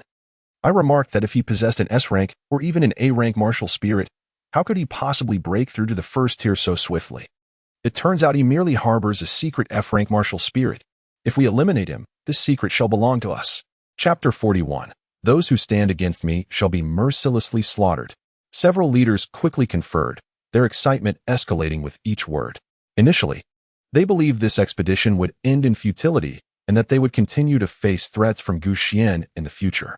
However, they could hardly have anticipated such a dramatic turn of events. No one could have guessed that the globally renowned top-tier powerhouse, Gu Xian, would possess an F-rank martial spirit. If only we could uncover his method of wielding an S-rank martial spirit with an F-rank, we might ascend to become the supreme rulers of the world. Indeed, if he can control an S-rank with an F-rank, surely we, wielding A-ranks, could effortlessly command dozens of A-rank spirits. The more they contemplated, the more exhilarated they became. Their faces flushed with excitement, prompting them to order their troops to march towards the Wang clan encampment. Before long, they beheld a fully armed army of 1,000, proudly bearing the banner adorned with the character Gu. Is this the legion of Gu Xian? Ha ha ha. Not only are they few in number, but they lack even a C-rank martial spirit. Truly pitiful. Lu Yuanqing, having dispatched his subordinates to assess Gu Xian's forces, felt even more confident. Meanwhile, on the opposite side, Shenlanqi and her contingent caught sight of their army, her expression shifting immediately. Without uttering a word, she ordered her men to retreat. She understood that her group was merely there to assist Gu Xian in cleaning up the aftermath, not to engage in battle. Handling the fighting was solely Gu Xian's responsibility. Therefore, encountering the enemy warranted no panic. Retreat would suffice. Not a single word of unnecessary chatter was exchanged. Lu Yuanqing was equally taken aback by Shenlanqi's decisiveness. Ha ha ha, it seems our judgment was indeed correct. Gu Xian's army is fleeing like frightened dogs at the mere sight of us. He is surely at his wit's end. Let us pursue and annihilate them. With confidence brimming, the group commenced their chase after Shenlanqi's forces. Gu Xian leisurely emerged from the Wang clan's encampment. Soon catching sight of Shenlanqi and others bearing the grand flag emblazoned with the character for Gu. Behind them loomed an army of 10,000, each soldier exuding an extraordinary presence. Likely all formidable experts at the first transformation of their martial souls. My lord, these individuals harbor ill intentions. They seek to pursue and eliminate us at first sight. Shenlanqi swiftly led a group to seek refuge behind Gu Xian's imposing black dragon carriage. Meanwhile, the pursuers, led by Lu Yuanqing, halted their advance. Their formidable aura palpable in the air. You dare to threaten my life? As Gu Xian's sedan chair parted its curtains with an unbidden gust, his indifferent visage was revealed. Lu Yuanqing exchanged glances with his companions. So you are Gu Xian? The so-called strongest in the world seems rather unremarkable to me. Scoffed a senior member of the camp. Ha ha ha, the title of world's #1 is about to become a relic of the past. Gu Xian, there is no need for you to feign bravado. We are well aware of your background. You are merely an F-class martial soul, posing no threat to us. Surrender your secrets now, and we may spare your life. Lu Yuanqing declared loudly. Oh, so you come prepared. Gu Xian replied. But what if I refuse? Upon hearing this, Lu Yuanqing's expression darkened as he coldly retorted. Then we shall slay you and let your subordinates accompany you to the grave. Brother Yuanqing, you jest. A person burdened with such secrets cannot be easily dispatched. I happen to be well versed in the art of torture. I shall have my fun. For I do not believe he can withstand the pressure, spoke a man with a sinister countenance. Brotherly is indeed correct. Gu Xian applauded. And the slaves placed the sedan chair upon the ground, allowing him to alight. Without a word from Xuan, all the slaves began to retreat, leaving him to stand alone in defiance against the vast army of 10,000. Xuan cast a glance at the multitude of soldiers behind the camp leaders and spoke deliberately, "I have no penchant for slaughter. Should any of you wish to avoid enmity with me, I grant you 10 seconds to depart. After this interval, those who remain before me shall face no mercy." Upon hearing these words, the crowd exchanged glances, many trial participants displaying signs of hesitation. "Huh? You, a solitary figure, dare to utter such bravado alongside your band of ineptitude?" Lu Yuanxing scoffed, then addressed his companions. "Should anyone attempt to leave today, our several camps will unite in pursuit, and within the borders of Qianyang City, they shall undoubtedly meet their demise. If anyone believes they can escape the confines of Qianyang City, let them depart." Lu Yuanxing's declaration cast a pall over the hearts of all present. The zombies within the city had been eradicated, yet outside in the wilderness, hordes of zombies, led by numerous zombie commanders and overlords, occupied the hills. Each human settlement resembled an isolated island amidst a sea of the undead, lacking the strength to navigate these treacherous waters. At this moment, it was for them to weigh their options, the likelihood of victory for the allied camps or for Xuan. "Forgive me, but I do not wish to stand against Xuan. I shall take my leave." "Me too. I harbor no grievances against Xuan and shall abstain from this battle." Several individuals stepped away from the ranks, yet their number barely reached a few hundred, with the majority remaining steadfast. "Very well. You few shall accompany Xuan to his grave." Lu Yuanxing laughed derisively, then turned to Xuan with a cold smirk. "Do you have any final words to utter?" Xuan did not respond to him. Instead, he spoke solemnly. "Time is running short. 3, 2, 1. As the countdown concluded, a majestic dragon's roar echoed, and a colossal black dragon materialized beside Xuan. "Crush them." Xuan cast a stern glance at the Chaos Ancestral Dragon. The menacing aura emanating from the dragon enveloped the entire arena, causing everyone to involuntarily gasp, their hair standing on end, fully alert. This was the notorious perpetrator responsible for the massacre of countless lives, utterly not to be underestimated. However, the ebony dragon did not soar towards them. Instead, it remained motionless in midair, casting a cold glance at Xuan. "Damn it, you insatiable beast, are you not fond of bloodshed? Hurry up and unleash your wrath." Xuan roared inwardly. As a martial soul, the Chaos Ancestral Dragon could perceive his thoughts. Yet, it remained utterly still, seemingly realizing that even if he were to eliminate these individuals, it would merely amount to laboring in vain, for ultimately he would still be confined within the Chaos Prison. The vast army before him, initially poised to confront the assault of the Black Dragon, found itself momentarily bewildered at the creatures in action. Lu Yuanxing soon recognized the situation, and his expression transformed into one of exuberant delight. "Ha ha ha. This Black Dragon is utterly disregarding his commands. His true nature has been revealed," he proclaimed. "All troops, advance and eliminate Xuan." With Lu Yuanxing's command, the multitude surged forth like an unstoppable tide towards Xuan. "Very well, so this is how we shall play it?" Xuan's heart was filled with a cold laughter. "Considering the assistance you rendered in both this life and the previous one, I truly wish to refrain from such actions. However, given the current circumstances, if you lack benevolence, do not blame me for my lack of righteousness." Xuan's soul locks danced around, tightly ensnaring the Chaos Ancestor Dragon. At first, the dragon remained unperturbed, believing Xuan intended to draw it into the martial soul space. However, it could never have anticipated that the soul locks were pulling it towards the black dragon halberd held by Xuan. "Martial soul, sacrifice." A thunderous shout reverberated, sending shivers down the spines of all present, while the Chaos Ancestor Dragon let out a harrowing wail. It realized that Xuan intended to sacrifice it to infuse the soul weapon. If this continued, it would truly be reduced to ashes. Chapter 42. Sacrifice of the Chaos Ancestor Dragon. In that moment, the Chaos Ancestor Dragon was genuinely terrified. Despite its diminished intellect, the intense fear was unmistakable in its crimson, wrathful eyes. It could hardly fathom that Xuan would treat it in such a manner. Though merely an auxiliary martial soul, it occupied a significant position. Should it be sacrificed, Xuan would permanently lose an S-rank auxiliary martial soul slot. Moreover, its strength ranked among the elite within that chaotic prison. How audacious could this individual be? At this moment, the Chaos Ancestor Dragon felt a mix of regret and fear, instantly sending forth a plea for mercy to Xuan. Too late. Xuan's heart resounded with a cold reprimand. "I have no need for a martial soul that cannot be controlled. even if your potential is remarkable, it remains inconsequential. Xuan's words reverberated not only within the soul sea of the Chaos Ancestral Dragon, but also echoed throughout his own martial soul space. The martial souls, bound by chains and obscured in their true forms, involuntarily quivered.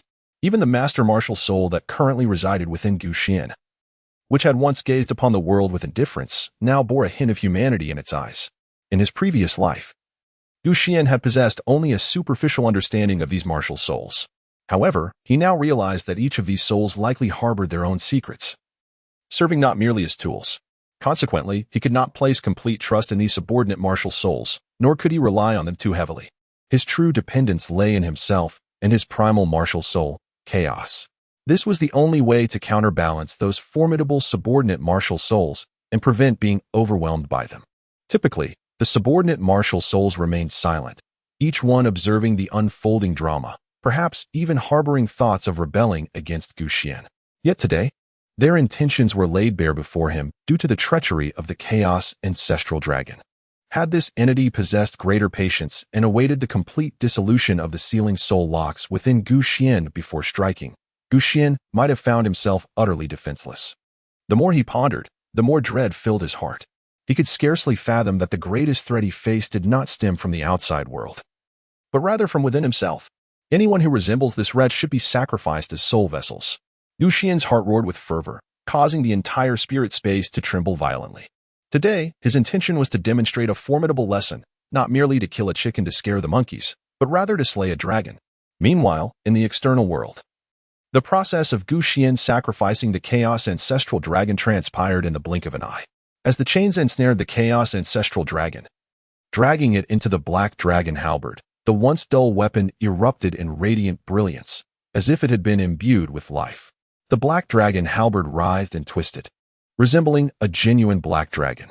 However, as numerous chains unfurled and coiled around the halberd several times, the soul weapon finally settled into a semblance of calm. The quality of the Chaos Ancestral Dragon's martial soul is exceedingly high. The black dragon halberd cannot fully assimilate it.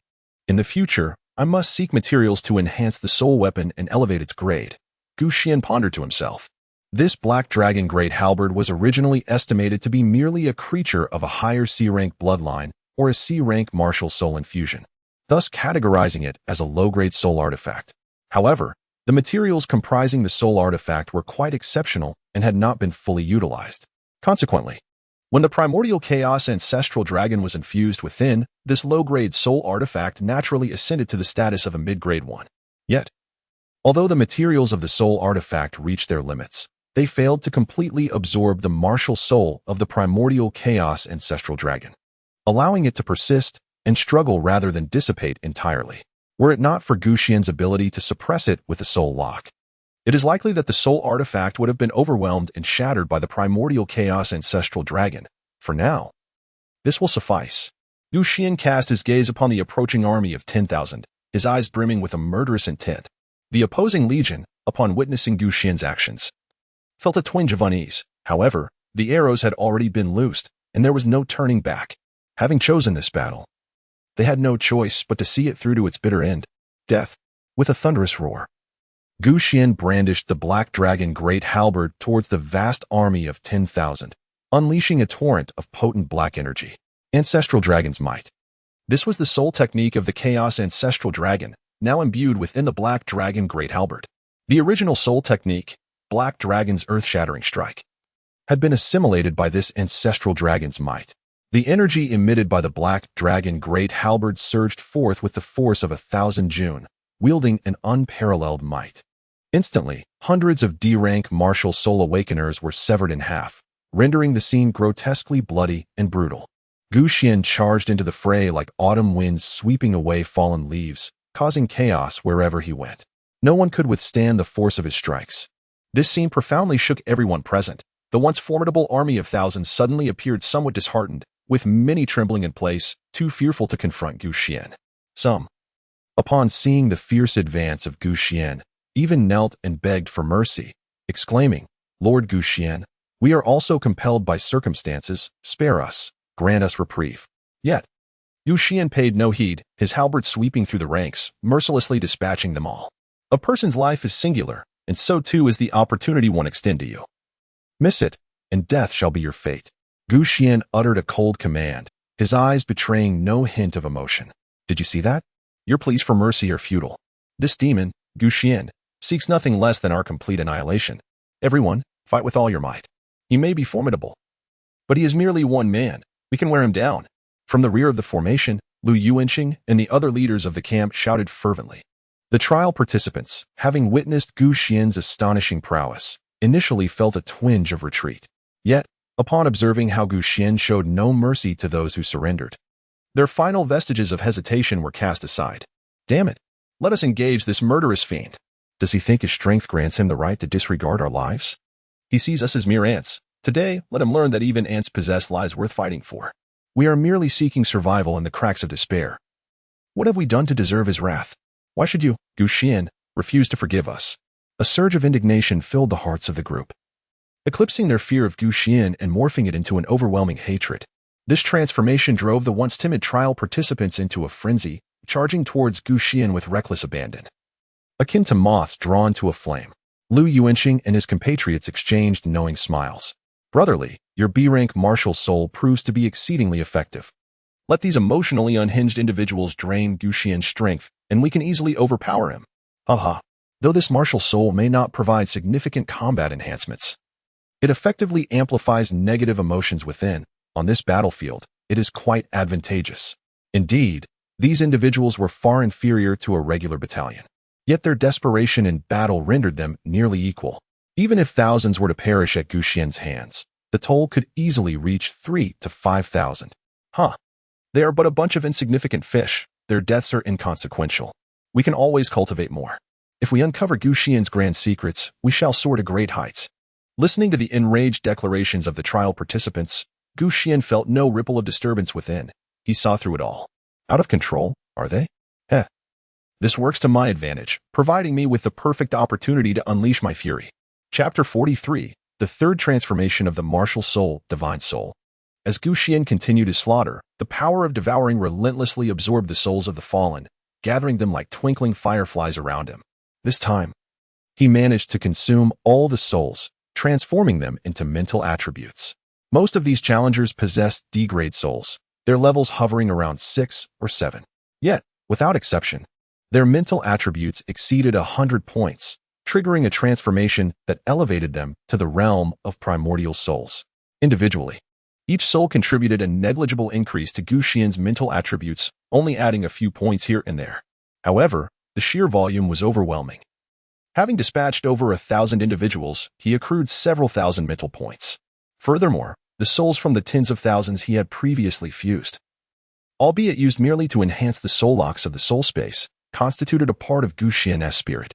Even without deliberately fortifying his mental prowess, he had gained over 1,000 mental points during that time.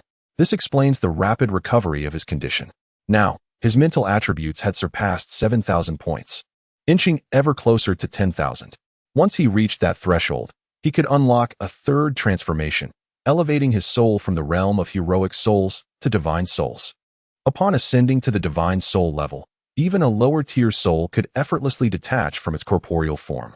Moreover, in the state of soul possession, it could advance further to unveil the true essence of the divine soul. This is precisely why Xuan harbored no fear against the opposing army of 10,000.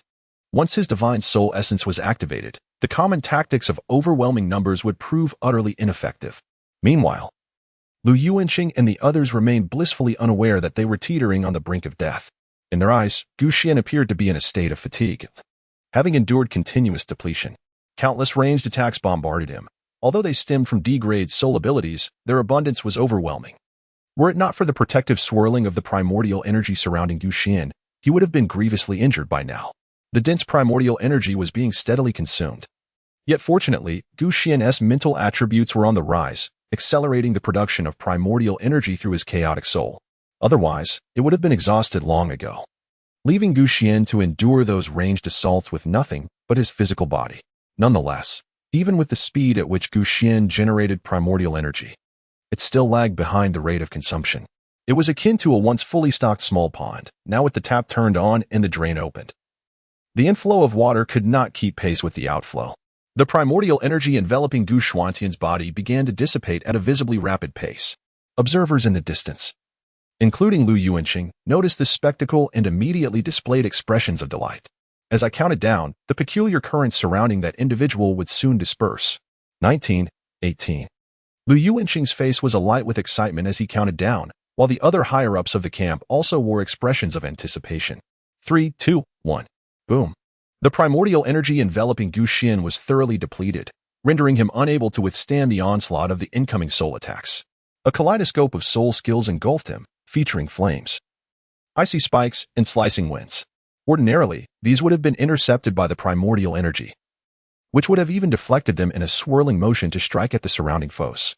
Yet, at this moment, every attack struck Gu Xian with unrelenting force, creating a vast crater in the earth around him, from which billowed thick clouds of dust. Concentrate your fire. Quickly, unleash everything to eliminate him, Lu Yuanqing exclaimed with elation, eager to seize the moment to obliterate Gu Xian once and for all. The remaining challengers, driven by desperation, unleashed their soul skills with reckless abandon, disregarding the toll on their mental energy, intent on ensuring that Gu Xian's life met an irrevocable conclusion. A torrent of intensified assaults rained down upon him, rendering Gu Xian seemingly lifeless, devoid of any sign of movement. Is he dead? Haha. That wretched fiend has finally perished. Thank heaven, Gu Xian, the scourge, has been vanquished. We shall be remembered by the world. The challengers, their faces a mask of fervor, were so consumed by the moment that some even broke into tears of joy. As they surveyed their surroundings, they beheld thousands of dismembered corpses strewn across the ground.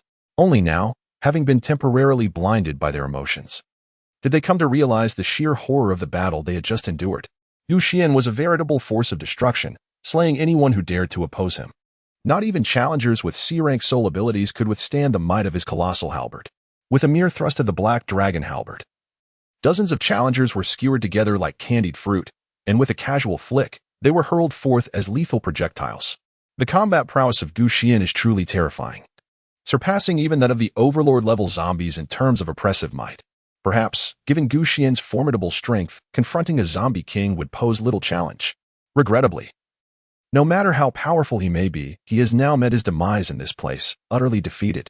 Lu Yuanqing and his companions furrowed their brows, unwilling to accept Gu Xian's death, nor did they believe he would fall so easily. The most favorable outcome would be for him to sustain severe injuries, subsequently becoming mere prey for them to manipulate at will. Soon, they beheld a scene that would forever be etched in their memories. From the billowing clouds of dust emerged a towering figure enveloped in a radiant golden light, standing over 10 meters tall, adorned with a 9-crown tiara and draped in a black dragon robe, exuding an imperial majesty that enveloped the entire area. What is this being? Where is Gu Xian? All present widened their eyes, gazing at the dissipating dust, yet saw no trace of Gu Xian, not even his corpse. Could this possibly be Gu Xian? They swallowed hard, their faces filled with astonishment. I bestow upon you a death. No one responded to them as the giant in the dragon robe slightly raised his hand, and a massive jade seal flew forth, expanding to a width of several dozen meters before crashing down abruptly. Boom. Hundreds were instantly flattened beneath the jade seal, and even those nearby were obliterated into a mist of blood by the overwhelming pressure it carried. It was evident that Gu Xian's martial soul was not particularly adept in combat. However, despite this, having ascended to the level of divine soul, he could effortlessly crush these trial takers with ease, even if he were not proficient in battle. Reaching the divine soul realm rendered him akin to a deity in the eyes of ordinary trial takers. Cursed be this situation. What is transpiring? What kind of soul skill is this? Lu Yuanqing and his companions swallowed nervously. Run. This place is no longer safe. The group immediately prepared to flee.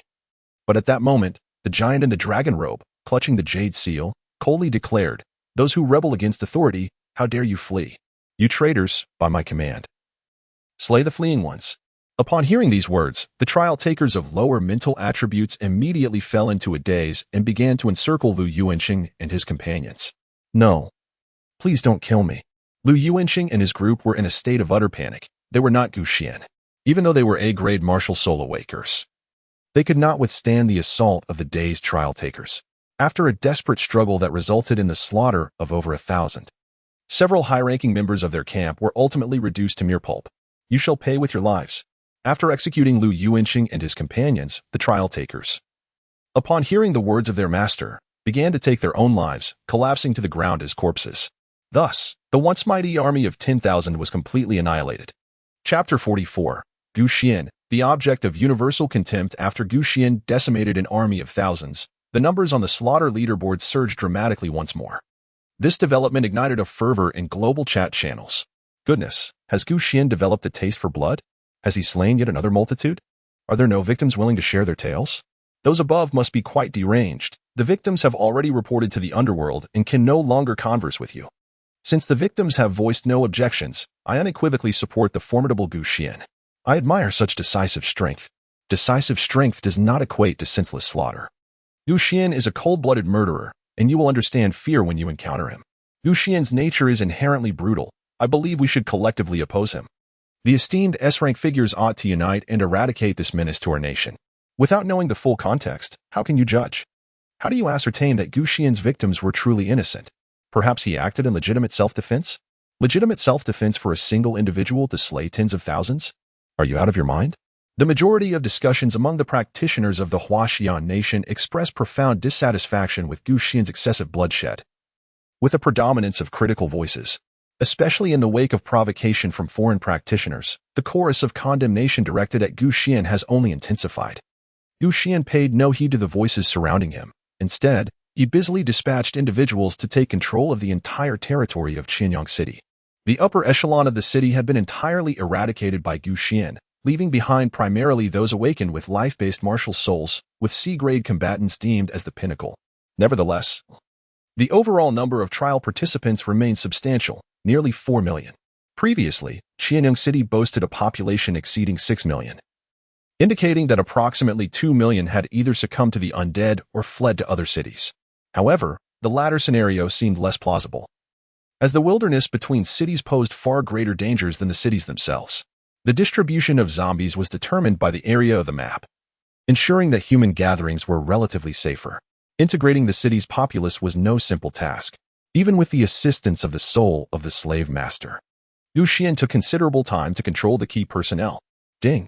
Global announcement. The rewards for the level ranking from 10 days ago have been distributed. The next reward transition will occur in 1 month. Ding.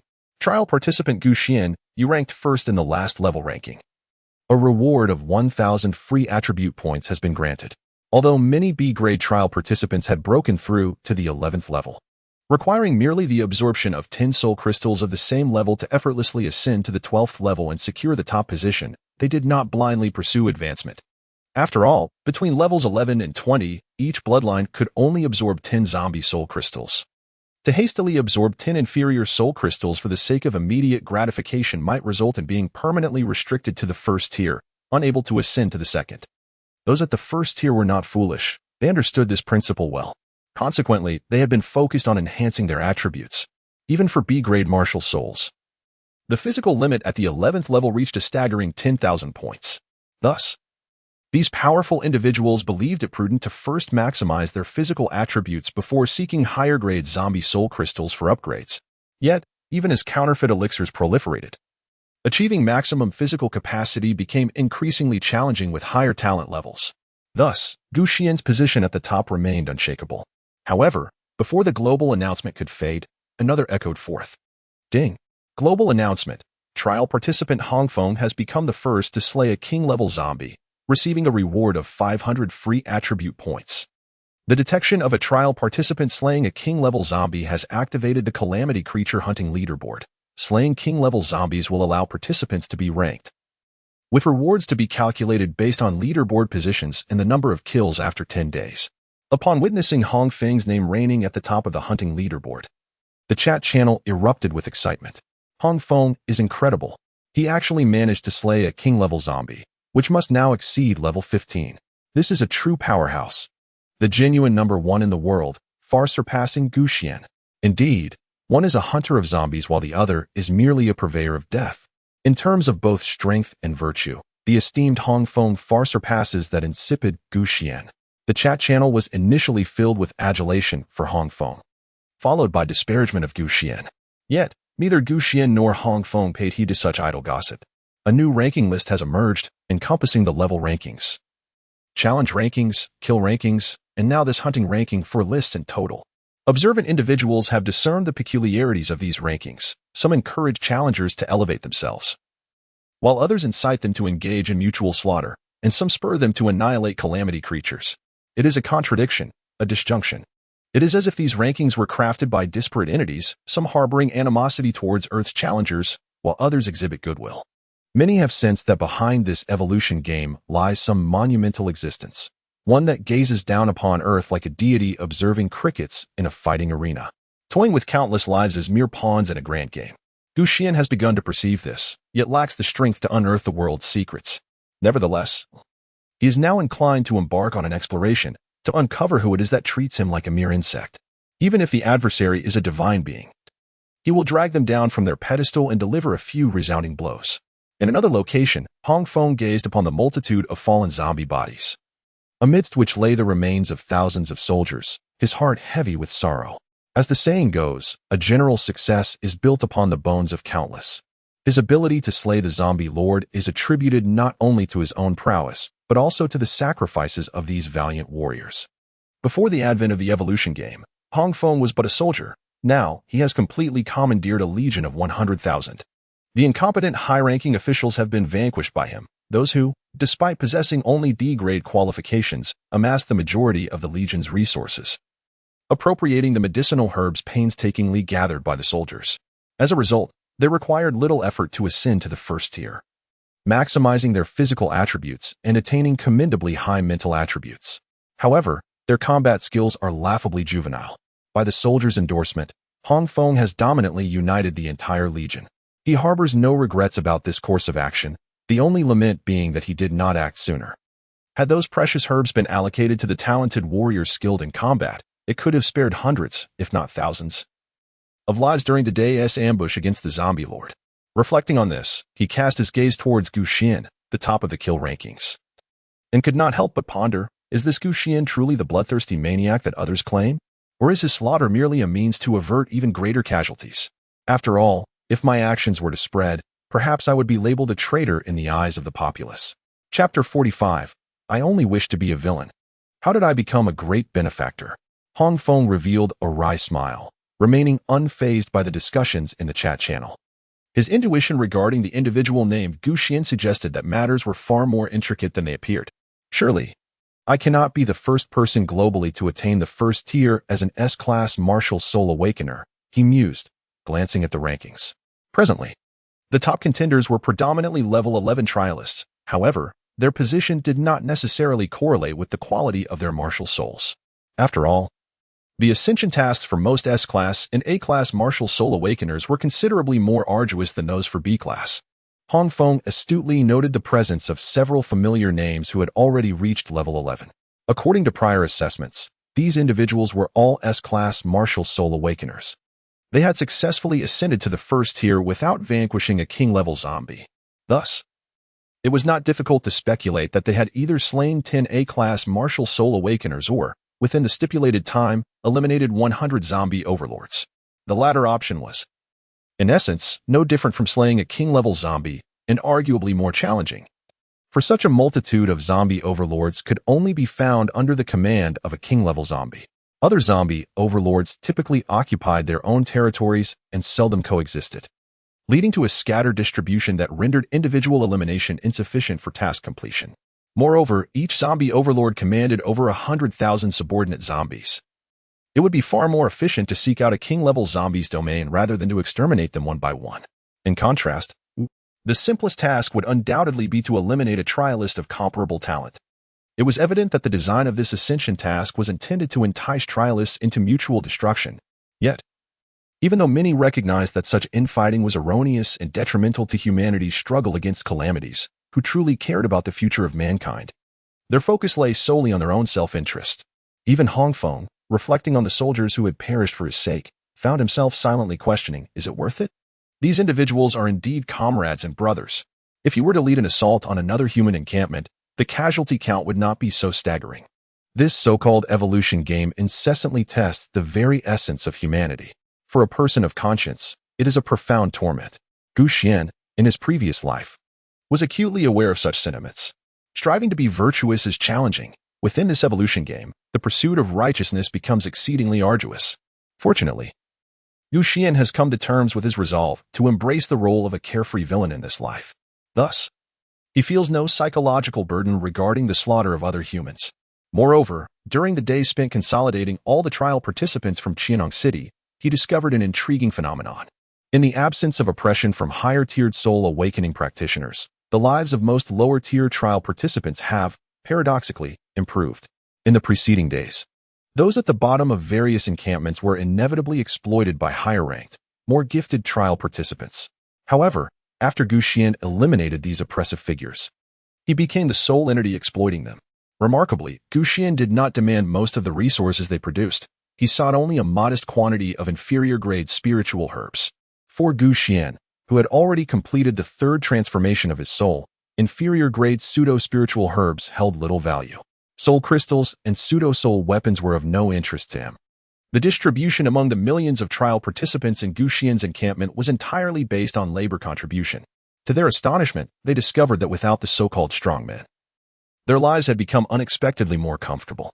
Under the management of Shenlanshi, different soul spirits found their distinct purposes, and everyone enjoyed a life devoid of worries regarding food, clothing, and shelter, conditions that had previously seemed like distant dreams. Many had paid a harrowing price for mere survival. Women were subjected to exploitation, while men groveled in servitude, stripped of dignity and struggling to meet their basic needs. When faced with zombie invasions, they were merely cast out as cannon fodder to draw fire. This existence, they believed, would persist indefinitely, yet it concluded in a matter of days. They gazed upon a certain palace at the center of the encampment, the dwelling of their leader, whom other trial participants referred to as a demon, a relentless killer. Before being absorbed into Xuan's encampment, they regarded him with trepidation, feeling as though they had fallen from hell into a deeper abyss. After all, he was a notorious figure who had slaughtered tens of thousands. With his count of over 70,000 killings towering above the second place, whose tally barely exceeded 2,000. The name Xuan has long possessed the power to silence even the most restless of children, capable of rendering a 3-year-old utterly speechless. However, upon their recruitment, they suddenly realized that this was not a hellish realm at all, but rather a veritable paradise. It was said that Xuan had a penchant for taking lives, devouring the souls of countless innocents in a single meal. Yet our leader, Xuan, was undeniably handsome, with striking brows and captivating eyes, exuding an air of refined elegance, albeit with a touch of aloofness.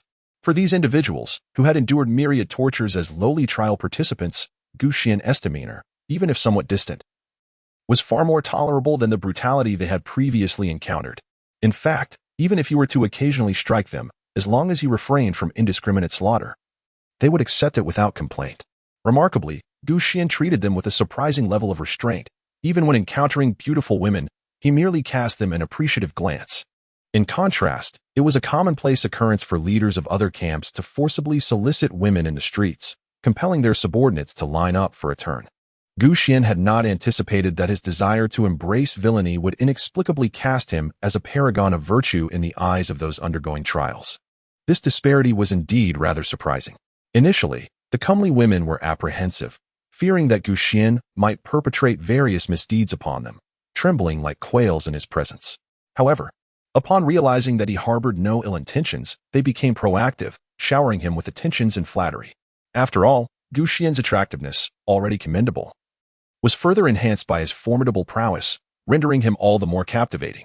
Xuan is hardly a paragon of virtue, nor is he akin to the revered Lu Xiaohui, who remains unperturbed amidst temptation. Those who are both aesthetically pleasing and capable have been marked as his subordinates. Ensconced within the opulent palace constructed for him by Shenlanshi, tasked with attending to his daily needs, embodying the very essence of a local despot. However, despite having these enchanting women within his palace, Xuan refrains from any untoward actions towards them. It is not that he lacks desire, rather, their abilities are woefully inadequate, their attributes pitifully low. Should Xuan indulge his true nature, it is likely that he could overwhelm them with ease. It is imperative that these subordinates undergo a significant enhancement. Xuan gazed upon the fourth primordial ability of his chaotic martial soul. Name: Chaos Quality. Grade C Ability 1. Devour Ability 2. Primordial Unity Ability 3. Creation Ability 4. Transplant upon the completion of the third transformation of his soul. The primordial martial soul, Chaos, was elevated once more in grade, having been enhanced to grade C by him. As Xuan's physical potential ascended, he simultaneously unlocked a fourth ability.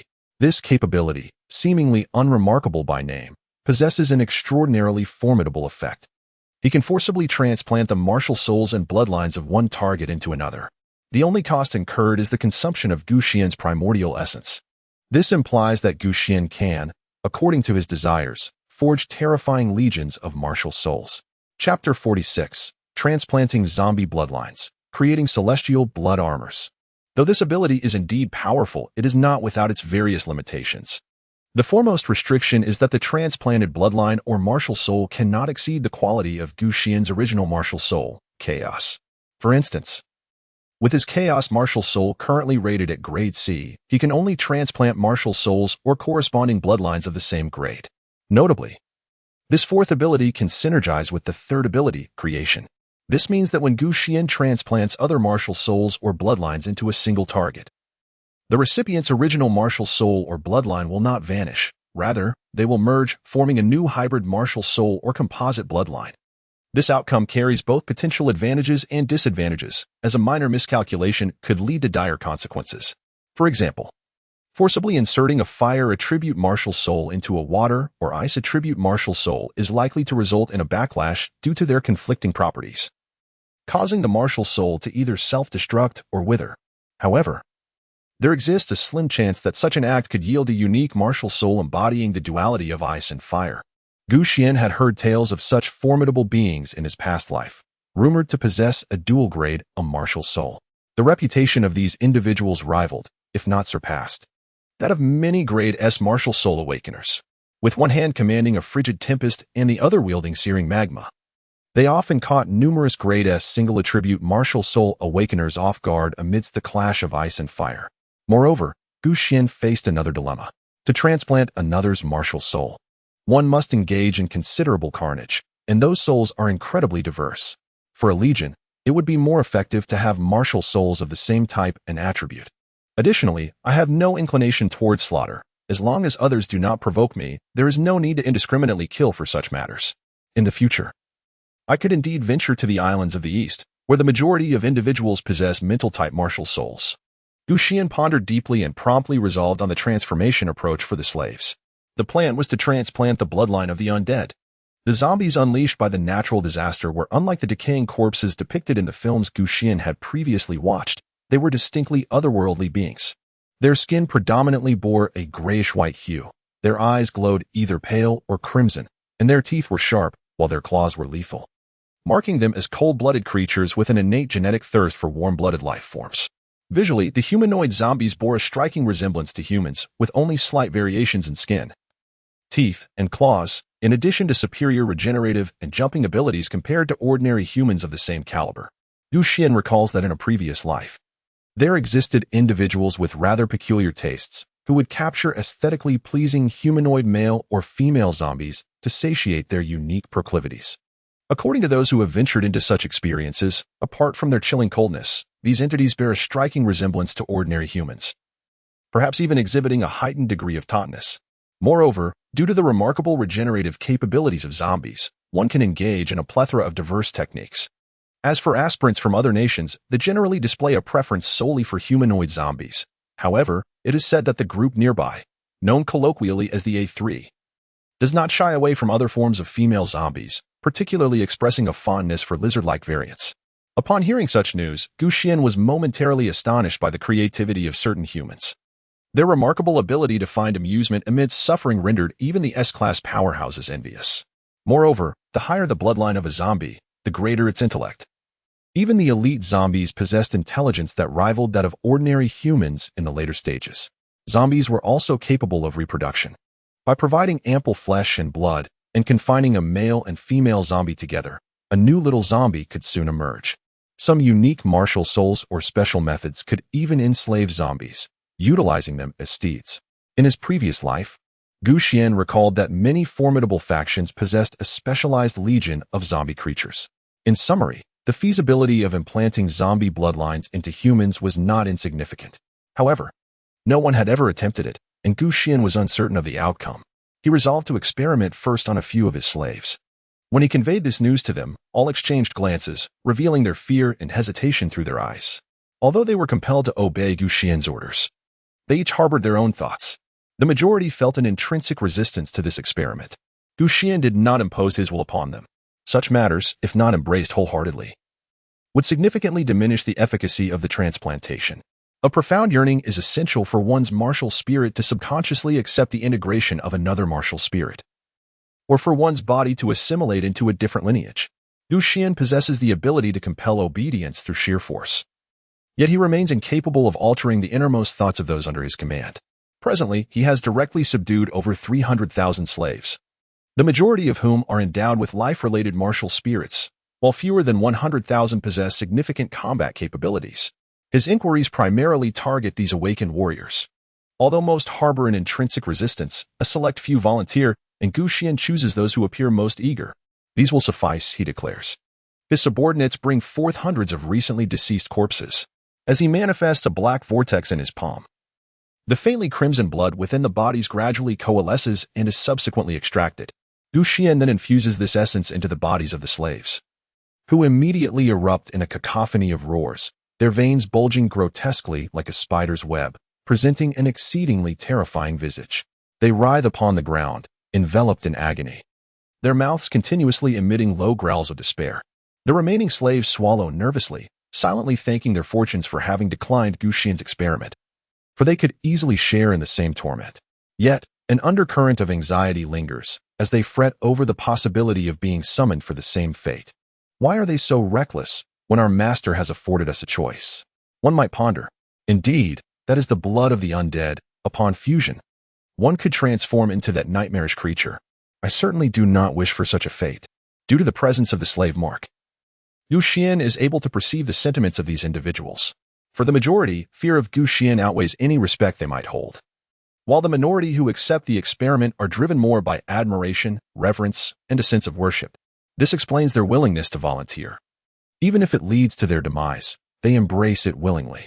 Conversely, the other slaves, while also obeying orders that lead to death, do so under compulsion, bound by the slave mark. The former are akin to subjects who willingly sacrifice themselves for their sovereign, while the latter are compelled to comply, fearing the wrath of their master. In simpler terms, even if Gu Xian were to release the soul marks binding these individuals, most would depart, while this select few would remain steadfast in their loyalty to him. Returning to the matter at hand, those who willingly participated in the experiment after enduring the harrowing ordeal find their screams waning. They rise, acutely aware of their transformations, their eyes shining with newfound vigor. Heavens, my physical attributes have doubled, one exclaims, and I have gained a bloodline skill. Me too. I feel a sense of metamorphosis, though there seems to be a side effect, a craving for flesh, but not raw flesh. Rather, it is cooked meat. Another adds, indeed, I sense that with continued consumption of meat, I shall rapidly grow stronger. Thank you, Master. This is the providence you have bestowed upon us. This is our grand opportunity. Our master is truly remarkable. These individuals already harbored a fondness for Gu Xian, and now that sentiment has intensified significantly. Seeing this, Gu Xian revealed a gentle smile and remarked, "Is this enough? It is still early. What I have just bestowed upon you is merely the bloodline of ordinary zombies, serving as a preliminary foundation. In the future, I shall grant you the bloodline of elite zombies, enabling you to confront zombie elites of the same rank without relying on your martial souls." Upon hearing these words, the crowd of over 100 individuals erupted with fervor, kneeling before Gu Xian in reverence. "Thank you, Master. Long live the Master. The Master is invincible." Their hearts brimmed with excitement, yet those unwilling to participate in the experiment were filled with regret, lamenting the opportunity for self-enhancement they had forsaken. Wherever there are people, there exist hierarchies. Although Gu Xian had instituted regulations prohibiting the oppression of the lower class by the higher echelons, permitting only himself to exploit them, it was an undeniable truth that those with greater strength enjoyed higher status and better treatment within Gu Xian's encampment. Even if they currently bore the title of Gu Xian's slaves, none would refuse a chance to grow stronger. Yet just moments ago, they had let such an opportunity slip through their fingers. The regret they felt was beyond the realm of words.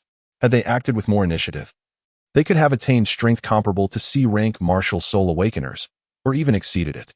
After all, their physiques rivaled those of elite zombies, further augmented by the assistance of martial souls.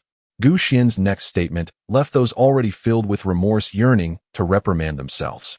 In the future, You will also have the opportunity to transplant even higher bloodlines, potentially becoming a zombie commander, a zombie overlord, or even a zombie king. At this proclamation, silence enveloped the room. No one doubted the veracity of Gu Xian's words, for he had no need to deceive these slaves. They had initially believed they had missed an opportunity to grow stronger. However, it now appeared they had overlooked a chance to ascend to greatness. A king-level zombie was an existence comparable to an S-rank powerhouse. They could hardly dare to dream of becoming such a being. As for the 100 or so slaves who voluntarily participated in the experiment, they were overjoyed, their faces radiant with delight. One word encapsulated their feelings: exhilarating. Hee. I just heard someone say we are reckless. How amusing. You all, having already submitted to our master, do not seem to harbor the desire to serve him wholeheartedly. You are truly like mud that cannot be molded. Indeed, you cannot fathom the master's divine might. As long as we follow him, even in death, we shall die with purpose. Following our master, my life is hundreds of times better than it was in other encampments. Unlike those ingrates who, while outwardly respectful, harbor suspicion against the master in their hearts, how utterly unreasonable. These individuals began to point fingers at those unwilling to partake in the experiment. And many displayed a tinge of shame. To be frank, although they did not resist when Gu Xian branded them as slaves, their hearts undoubtedly harbored feelings of defiance and discontent. No one desires to be another's slave, especially one whose very life and death lie in the hands of another. Although being a slave under Gu Xian is infinitely preferable to living as a so-called free person in other camps, where, despite the facade, life is often more miserable than that of a slave. Life as a slave under Gu Xian may sound unappealing, yet it is remarkably better. Moreover, there exists the potential for strength and even meteoric rise. In light of this, a portion of the slaves could not help but express their sentiments. What is wrong with being Gu Xian's slave? I would gladly be Gu Xian's dog, barking with enthusiasm. Some immediately knelt before Gu Xian, filled with regret, and implored, Master, we acknowledge our mistakes. Please grant us the opportunity to grow stronger, and we shall devote ourselves wholeheartedly to serving you in the future. Indeed, the earlier remarks by those brothers were spot on. We were ungrateful, having benefited from our master's kindness, yet still harboring reservations. Since we have submitted to our master, our lives belong to him. What is there left to hesitate about? Gu Xian sensed that many individuals harbored a diminishing sense of vigilance and resistance towards him. However, a portion of them remained unchanged, despite outwardly bowing to Gu Xian and singing his praises. Gu Xian found it somewhat amusing. Such is the nature of the human heart. Profoundly intricate, even the influence of martial souls cannot wholly transform it. Otherwise, these individuals would cease to be human and become mere automatons. Yet, this complexity is a blessing, for it is the very intricacy of the human spirit that renders the world vibrant and diverse. A smile appeared at the corner of Gu Xian's mouth. To be candid, he held no regard for the loyalty of these slaves. His desire to strengthen them was merely to enhance their utility. However, he was more inclined to bestow the opportunity for empowerment upon those who demonstrated greater loyalty to him. This is merely a reflection of human nature.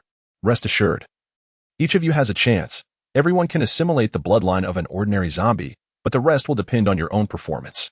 After Gu Xian concluded his remarks, he dismissed the slaves. In the following days, he diligently absorbed various high-quality spiritual herbs collected by his subordinates, while simultaneously instilling the bloodline of ordinary zombies into them. At this juncture, Gu Xian's martial soul had ascended to the divine soul level, generating hundreds of strands of primordial essence every second. The process of transplanting the bloodline of ordinary zombies consumed merely 100 strands of primordial essence. However, the bloodline of elite zombies was far more demanding, requiring 10,000 strands of primordial essence, yet this could be accomplished in just a few minutes. The bloodline of a zombie commander necessitated a staggering 100,000 strands of primordial essence, prompting Gu Xian to accumulate this for several hours. Nonetheless, he was currently only able to transplant the bloodline of elite zombies, alleviating any immediate concerns. As days passed, all of his 10,000 elite subordinates had successfully undergone the transplantation of the ordinary zombie bloodline, with over 100 of them being elite zombies.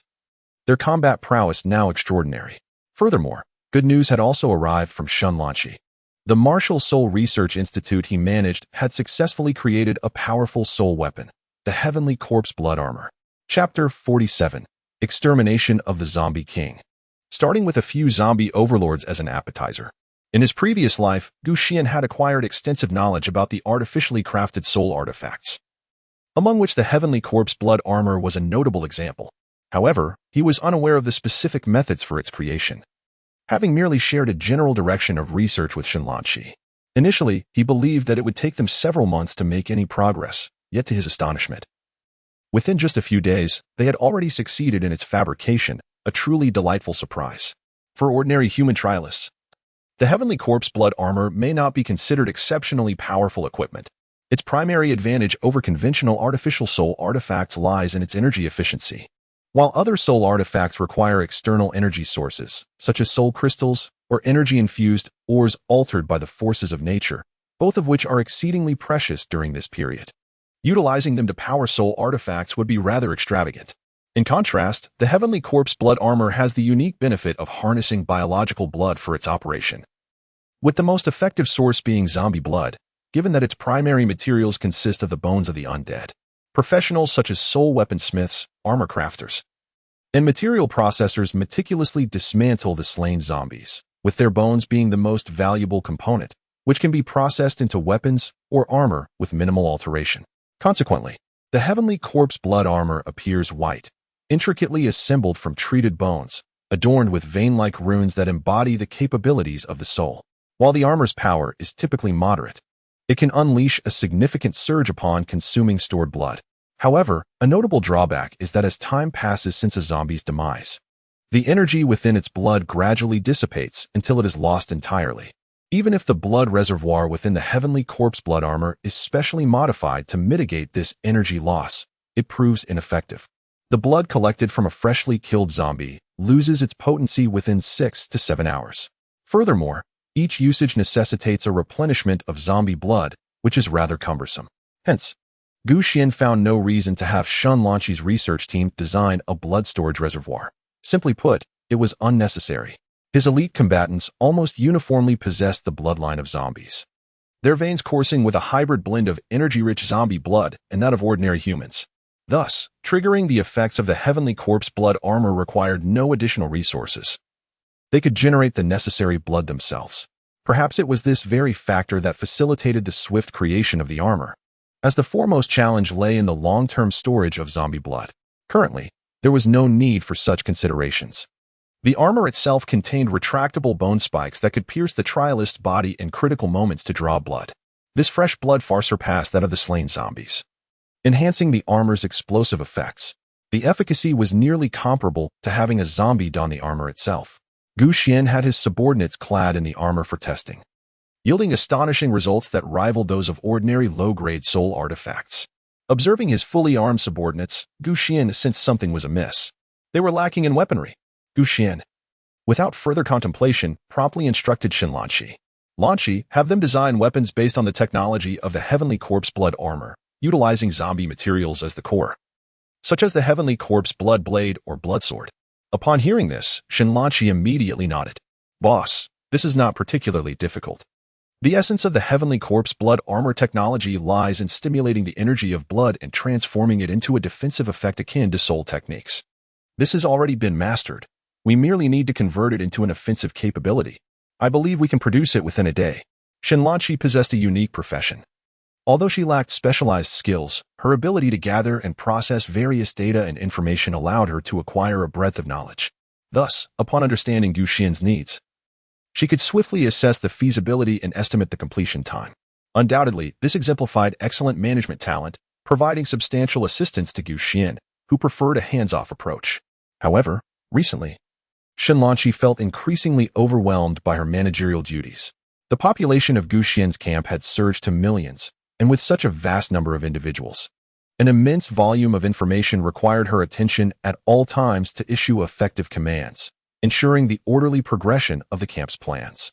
Had this been before the arrival of the evolution game, Shinlanchi would likely have succumbed to the burden of these myriad tasks long ago. Yet now, even though she had not been overwhelmed, she was on the verge of exhaustion.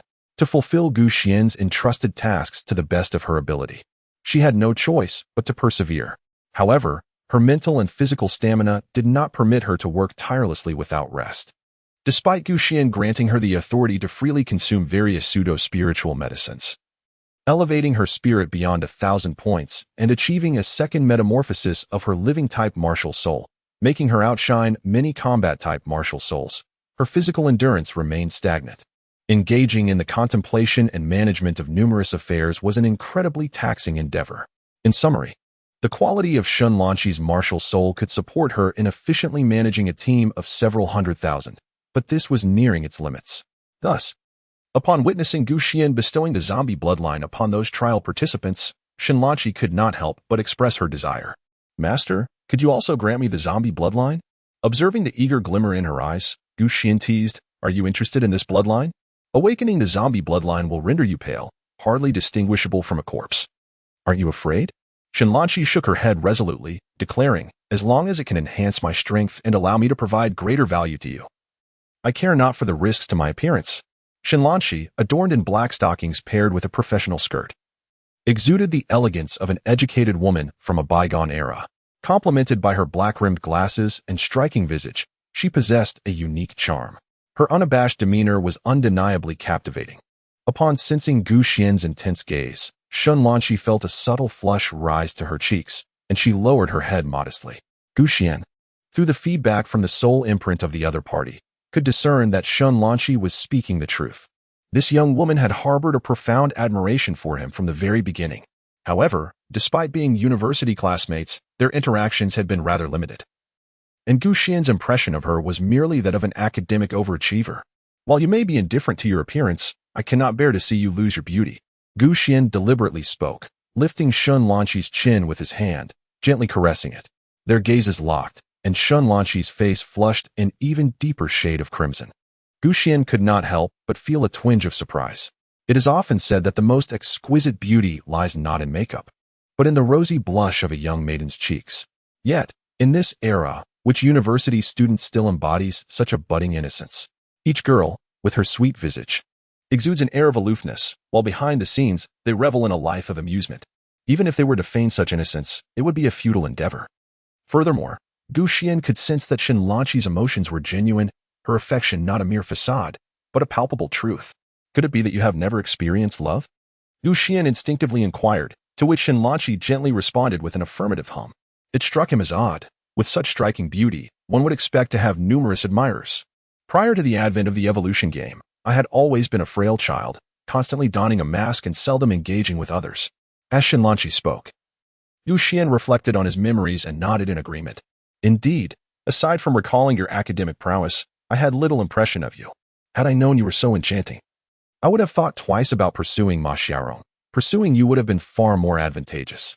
Xuan suddenly recalled something. "Speaking of which, where has Ma Xiaorong gone?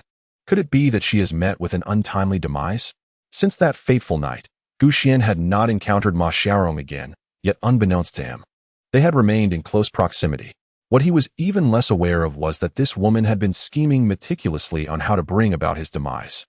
Had he known, it is likely that he would have succumbed to laughter without her assistance. "Boss, are you looking for her? I could send someone to help you locate her," Xuan suggested, to which Xuan was taken aback. "Why would I seek her out? Did you not confess your feelings to her previously? Moreover, that night by the central lake at school, she lay on the ground while you stood beside her. How on earth do you know that?" Xuan's lips twitched as he recalled the alluring gestures of Ma Xiaorong that night, accompanied by her suggestive remarks. "I saw it through binoculars," Xuan murmured. "Rest assured, boss, I can comprehend the situation. Although Ma Xiaorong's character is questionable, she is undeniably attractive and possesses a commendable figure. Furthermore, she is quite knowledgeable. It is only natural for men to be drawn to such women. What do you know?" Xuan remained speechless. "Do not use that woman to disgust me, and who told you that I have an affection for such women?" He pulled Xuan into his embrace, firmly squeezing her. "I have a penchant for cleanliness. I disdain the likes of those from public transport. In contrast, I find someone like you far more appealing, and I must say, your figure is rather commendable." He glanced at Xuan's alluring curves, noting that while she may not possess a D cup, she certainly boasted at least a C+. Xuan's cheeks flushed a vibrant red, resembling an apple, as she melted into Xuan's arms like a delicate piece of clay. "Actually, boss, did you know? We are from the same place. Every holiday, we take the same bus. There was an occasion when you helped me with my luggage, only to end up straining your back, pretending to be unaffected, while you incessantly rubbed it once seated." Suddenly, Xuan recounted this story, leaving Gu Xian momentarily stunned. He seemed to recall that such an incident had indeed occurred, though he had not realized that the girl in question was Xinlanqi. From that moment on, I began to notice you, especially when I learned that, like me, you were without parents. I cannot quite explain it, but my feelings towards you were different. Thus, when I witnessed Ma Xiring reject your confession, my first reaction was one of joy. I was ridiculed on the confession wall, and you, of all people, seemed pleased. Little girl, do you dare to believe I could make you pay for that?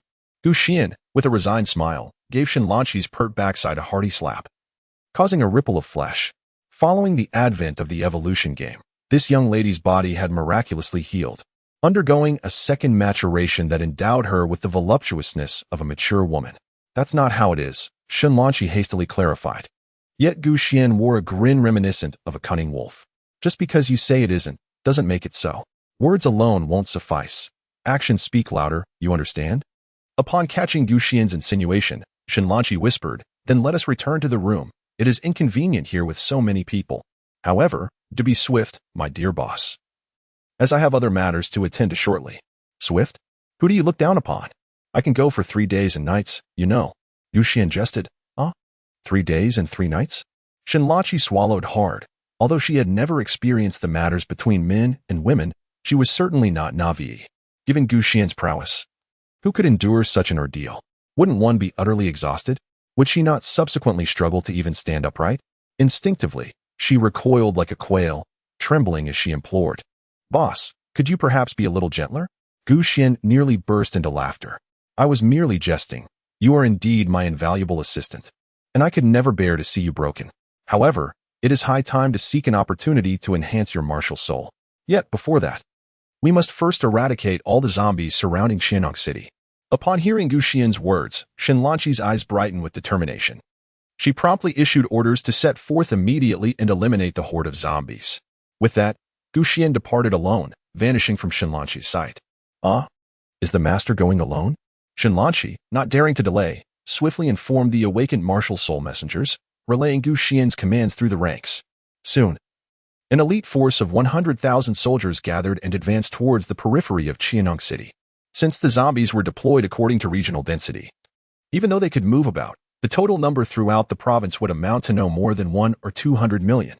Although many lives were lost during the zombie invasion, the zombies would perish in even greater numbers, especially considering Gu Xian's emergence in this lifetime, which has triggered a butterfly effect, resulting in a substantial increase in the global human population. Gu Xian recalled that during this period in his previous life, the population of Qianyang had dwindled to merely around 100,000. Now, however, it had multiplied several times over. Furthermore, the number of zombies in Qian province had also diminished by half, leaving fewer than 100 million, with only 10 million in the vicinity of Qianyang. Naturally, the remaining zombies were all elite. There were hardly any zombie leaders that dominated a mountain peak alone. The smallest factions were led by formidable sovereign-level zombies. Among them, for prominent sovereign-level zombies firmly secured the various regions of Qian province, commanding legions of nearly 10 million zombies each. Gu Xian recalled that in his previous life, these formidable sovereign-level zombies had been a nightmare for the trial takers of Qian province. It was only with the assistance of several S-rank factions from other provinces that they were finally subdued.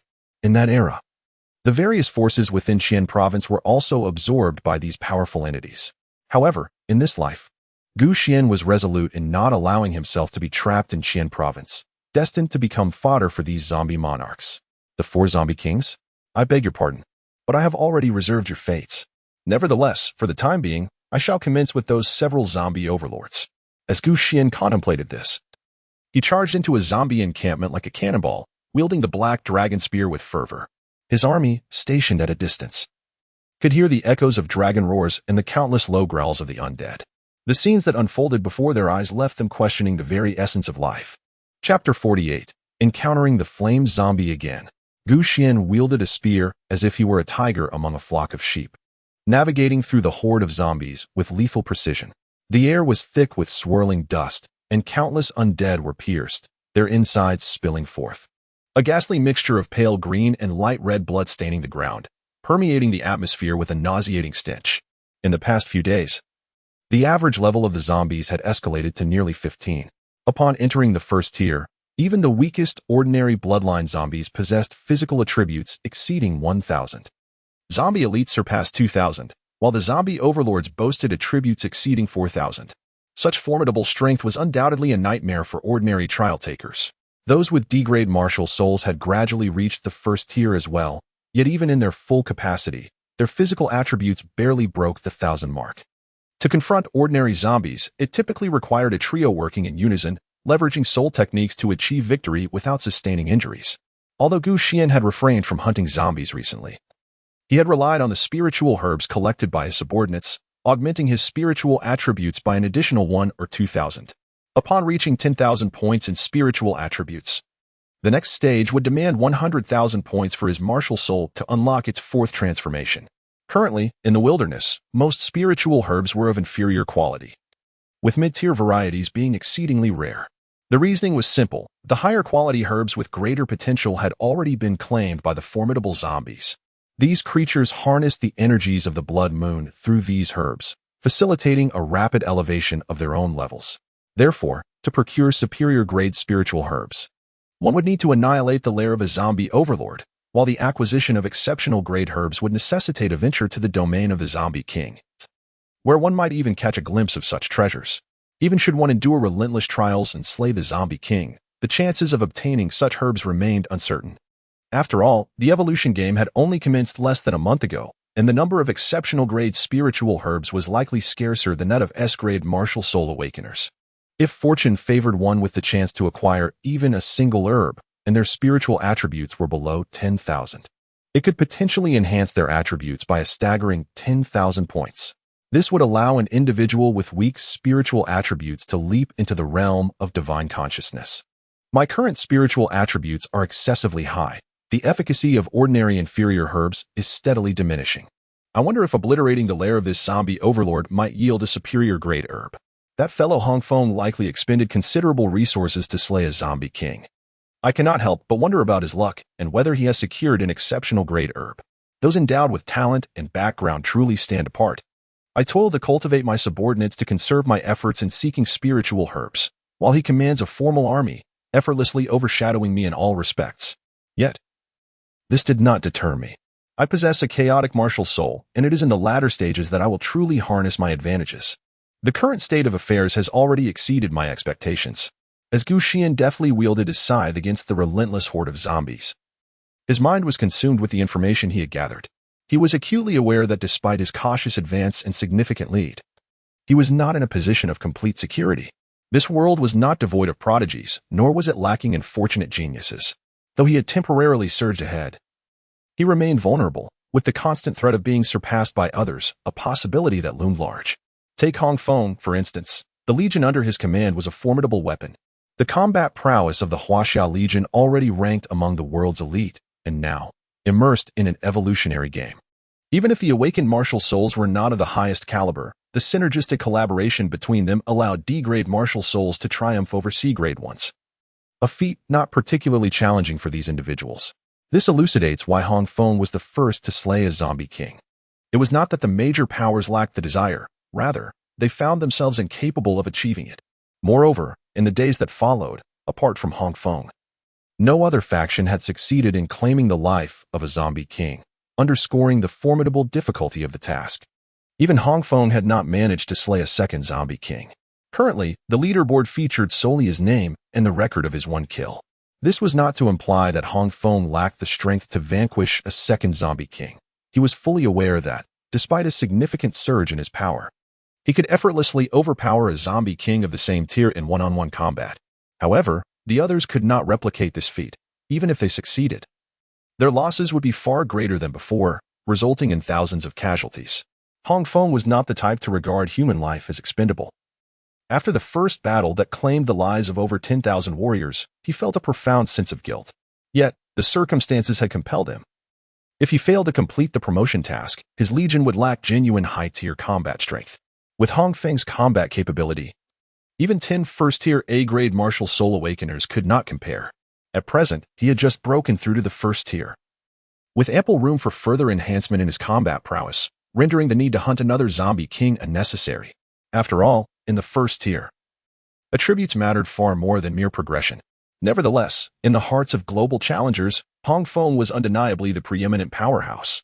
People had grown accustomed to elevating one while disparaging another. As Hong Feng's status rose, Xuan naturally found himself diminished. Whether among the challengers of Huaxia or those from foreign lands, the chat channels were rife with ridicule directed at Xuan. The dissatisfaction of Huaxia challengers towards Xuan stemmed from a straightforward reason: he had slain numerous challengers from their own nation. Even though others were aware of the animosity between Xuan and their ranks, a lingering resentment remained. They revered the strong, yet they feared those who exhibited such lethal tendencies. They dreaded the prospect of offending Xuan, fearing they might meet an untimely demise without understanding how. As for the foreign challengers, they reveled in the discord among Huaxia challengers, fanning the flames of animosity towards Xuan. They were even more wary of him. A person capable of such brutality towards his own country's challengers would surely treat those from other nations with equal ruthlessness. Thus, their intention is to incite conflict between Xuan and the practitioners of Huaxia, compelling them to engage in mutual slaughter, ultimately leading to incessant internal strife. From beginning to end, Xuan paid no heed to these mere clowns. If they possessed even a modicum of courage, they would not confine their bravado to the chat channel, but would instead ascend the challenge leaderboard and confront Xuan in a life-and-death struggle. Curiously, despite the presence of numerous S and a grade challengers who had entered the first tier, none had dared to challenge Xuan. It appears that witnessing Xuan's decisive elimination of 2 foreign challengers has rendered these prodigies considerably more cautious, perhaps having only recently ascended to the first tier. Their combat prowess has yet to reach its zenith, prompting them to first amass strength before attempting to deliver a decisive blow to Xuan. A dog that bites fiercely seldom barks indiscriminately. This is a truth well understood by Xuan. He is acutely aware that his tranquil days will not endure. However, when it comes to unrest, the most vexing entity is not Xuan, but rather the zombie overlord perched atop the mountain before him. On this day, the overlord, nestled in its lair, was indulging in fresh human brains, humming a cheerful tune, and frolicking with a sought-after zombie beauty while experimenting with the art of creating little zombies. Life was indeed quite comfortable for them. After all, zombies do not require cultivation. Merely lying in repose to absorb the energy of the blood moon suffices for effortless advancement. Yet, just as tranquility seemed to settle, the zombie overlord was abruptly disturbed by the anguished cries of its minions, only to witness a humanoid figure brandishing a large halberd charging towards it, delivering a resounding blow. "Ah, is it you, Brett?" Xuan gazed upon the zombie overlord. Momentarily taken aback, he recognized this formidable creature. The last time they met, it was merely a zombie commander. To his astonishment, not long had passed before it had undergone a bloodline ascension, emerging as a zombie overlord. Indeed, this was the very fire zombie commander that had fled in haste on the day he achieved his own breakthrough to the first tier. Upon seeing Xuan's visage, the fire zombie overlord recalled that fateful night when he had retreated in panic. "Human, it is you." The fire zombie overlord's eyes widened, and this time, he spoke in human tongue. Clearly, in just a few days, his power had surged, and his intellect had significantly advanced. "Oh, you can actually speak human now?" Xuan was somewhat taken aback. In his previous life, given his strength, he never had the opportunity to confront the zombie overlord.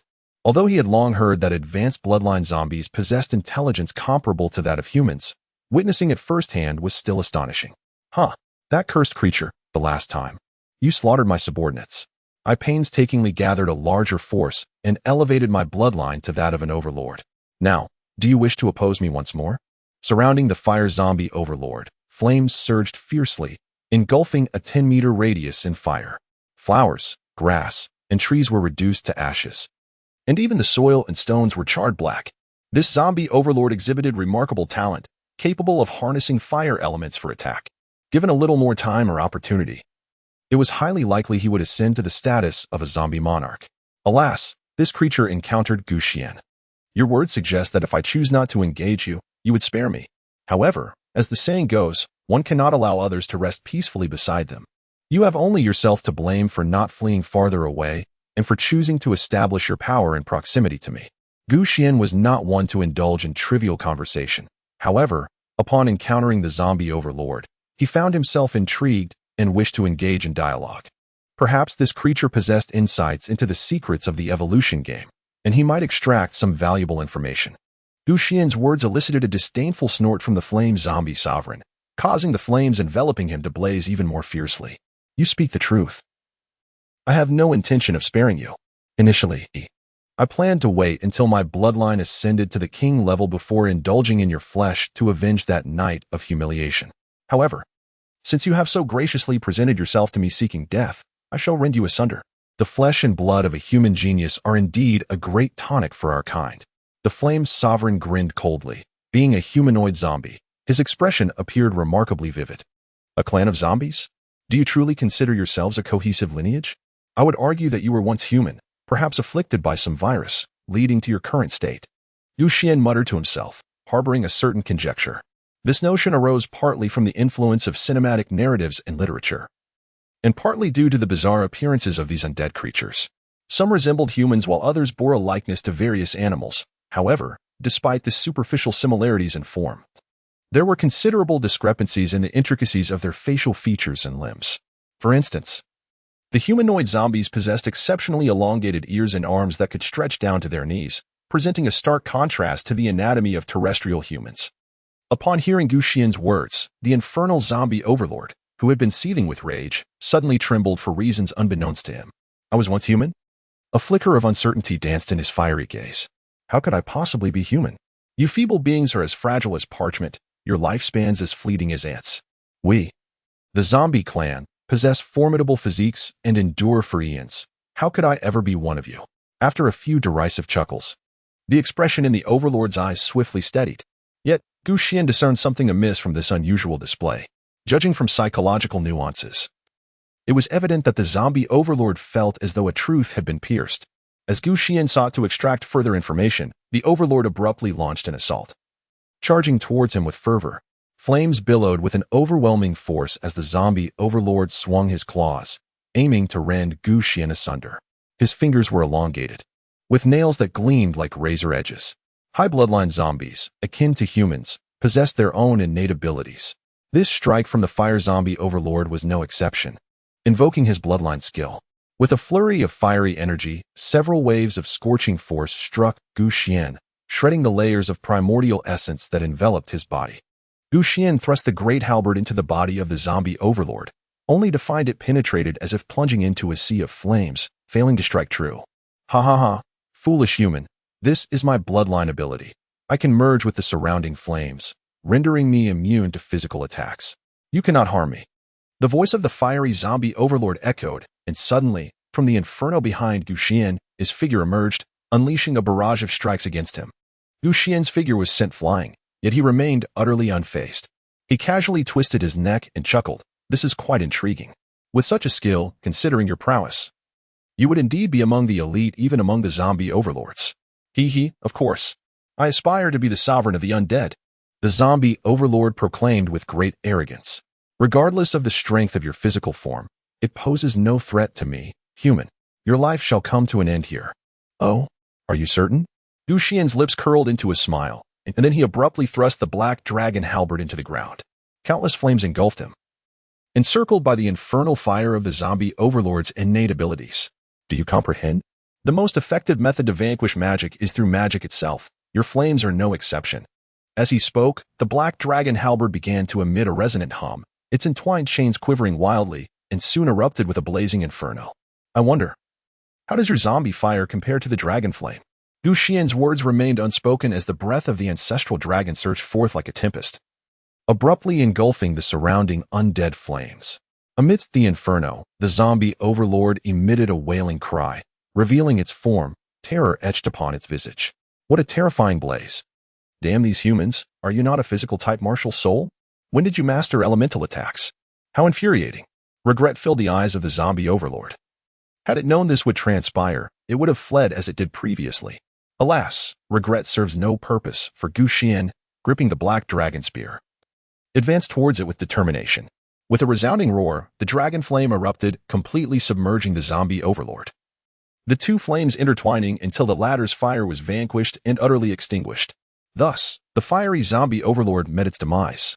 Chapter 49. The black dragon spear on the verge of shattering surrounding the fiery undead were tens of thousands of zombies. Yet Xuan did not seek to eradicate them all. Instead, he forged ahead, disregarding their attempts to obstruct him, and approached the fiery zombie overlord for a decapitating strike. As Xuan engaged in battle with the fiery overlord, the tide of corpses surged once more, encircling him.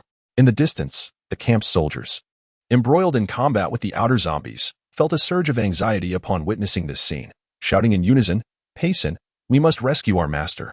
Having just engaged in a fierce struggle with the zombie overlord, he must have expended considerable energy. Now surrounded by so many undead, he is undoubtedly in grave peril. We must carve a bloody path forth. Those accursed zombies dare to employ cunning tactics. All those obstructing us are mere common zombies. While the elite and commanders of the undead have converged upon our master, the protective instincts of these slaves were strong, for if Xuan were to perish, they too would meet their end. Observing Xuan ensnared in a perilous situation, they displayed even greater alarm than he. Meanwhile, Xuan narrowed his eyes and surveyed his surroundings, discovering that he was encircled by several zombie commanders and over 100 elite zombies. Excellent, this saves me the effort. I shall eliminate them all in one fell swoop. The lair of the zombie overlord lay at the center, with numerous hilltops around it guarded by commanders of the undead. Xuan swiftly traversed the defensive line, eliminating a zombie commander, and directly approached the formidable zombie overlord, thus avoiding any direct confrontation with the remaining commanders. He harbored concerns that after vanquishing the overlord, the other commanders would flee. However, he was taken aback as they all gathered around him. Witnessing the demise of the flame zombie overlord at Xuan's hands, the remaining commanders erupted in furious roars. "Cursed human, I shall tear you apart," bellowed a zombie commander.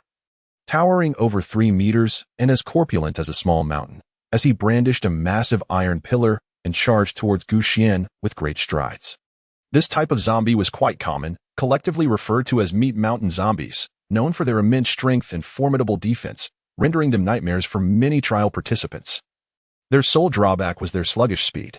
The meat mountain zombie swung the iron pillar down upon Xuan, who deftly evaded the attack despite lacking the assistance of the ancestral dragon soul technique.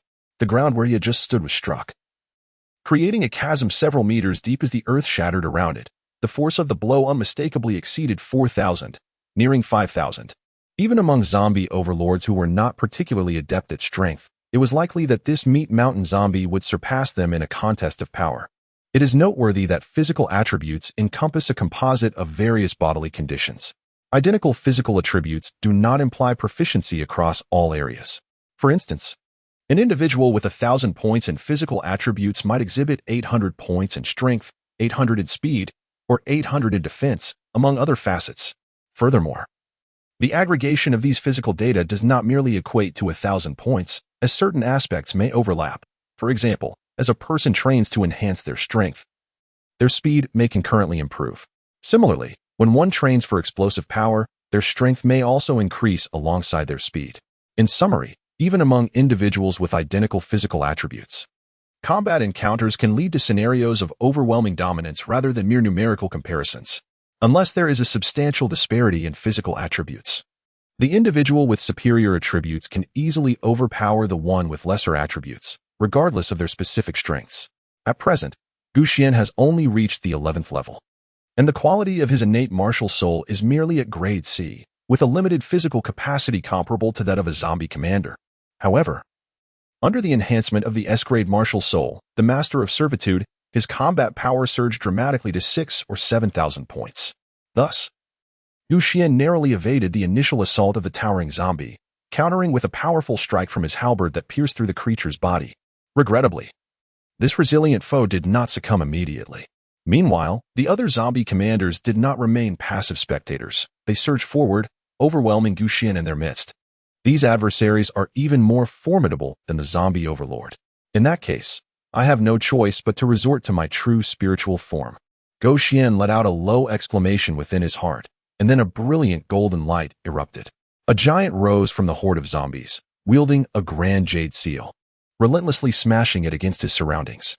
With each resounding crash, numerous zombies were crushed into a pulp. Yet the protective soul light of his true essence was continuously diminished under the relentless assault of these undead, gradually losing its luster. Xuan once again unleashed the soul skill of the master of enslavement, casting forth a series of enslavement marks that penetrated the skulls of the surrounding zombies. After a brief moment of confusion, these undead creatures astonishingly turned their aggression upon their fellow kind. Although the master of enslavement was not particularly adept at direct confrontation, it was nonetheless an S-rank martial soul, possessing its own significance on the battlefield. In the face of such a swarm tactic, it proved to be exceedingly effective. With a mental attribute exceeding 10,000 points, Xuan employed the fourth soul skill, Sovereign's Dread, enabling him to exert direct control over those with lower mental attributes, compelling them to betray their own kind. However, this control was merely temporary, akin to a mental intimidation. High bloodline zombies possessed a similar bloodline intimidation over their lower bloodline counterparts, often yielding results superior to Xuan's mental dread. Thus, shortly after, Xuan commanded several tens of thousands of zombies to rebel. The zombie leaders simultaneously let out a roar, sending forth an invisible sound wave. The soul marks embedded within the ordinary zombies began to shatter in succession, resulting in at least half of them regaining their sanity. Nevertheless, Xuan continued to cast Sovereign's Dread, although the bloodline intimidation of the opposing leaders surpassed his own. They were merely at the leader level, and thus could not completely nullify Xuan's soul skill. Consequently, a rather comical scene unfolded. The colossal monarch, embodied by Xuan, waved his immense hand, showering countless soul lights that caused hordes of zombies to turn against their own. The zombie leaders unleashed a bloodline intimidation, an imperceptible sound wave sweeping through, prompting the undead to regain their awareness once more. This cycle of turmoil repeated itself a dozen times, ultimately leading to the disintegration of those zombies, who spun aimlessly in place, bewildered about which direction to take. Aside from this erratically moving faction, the remaining zombies under Xuan's control stood steadfastly in his defense, rendering the once effective ant swarm tactic of the zombies utterly futile. Furthermore, with Xuan's formidable army of 100,000 breaching the outer ranks of the undead, the current situation was decidedly unfavorable for the zombies.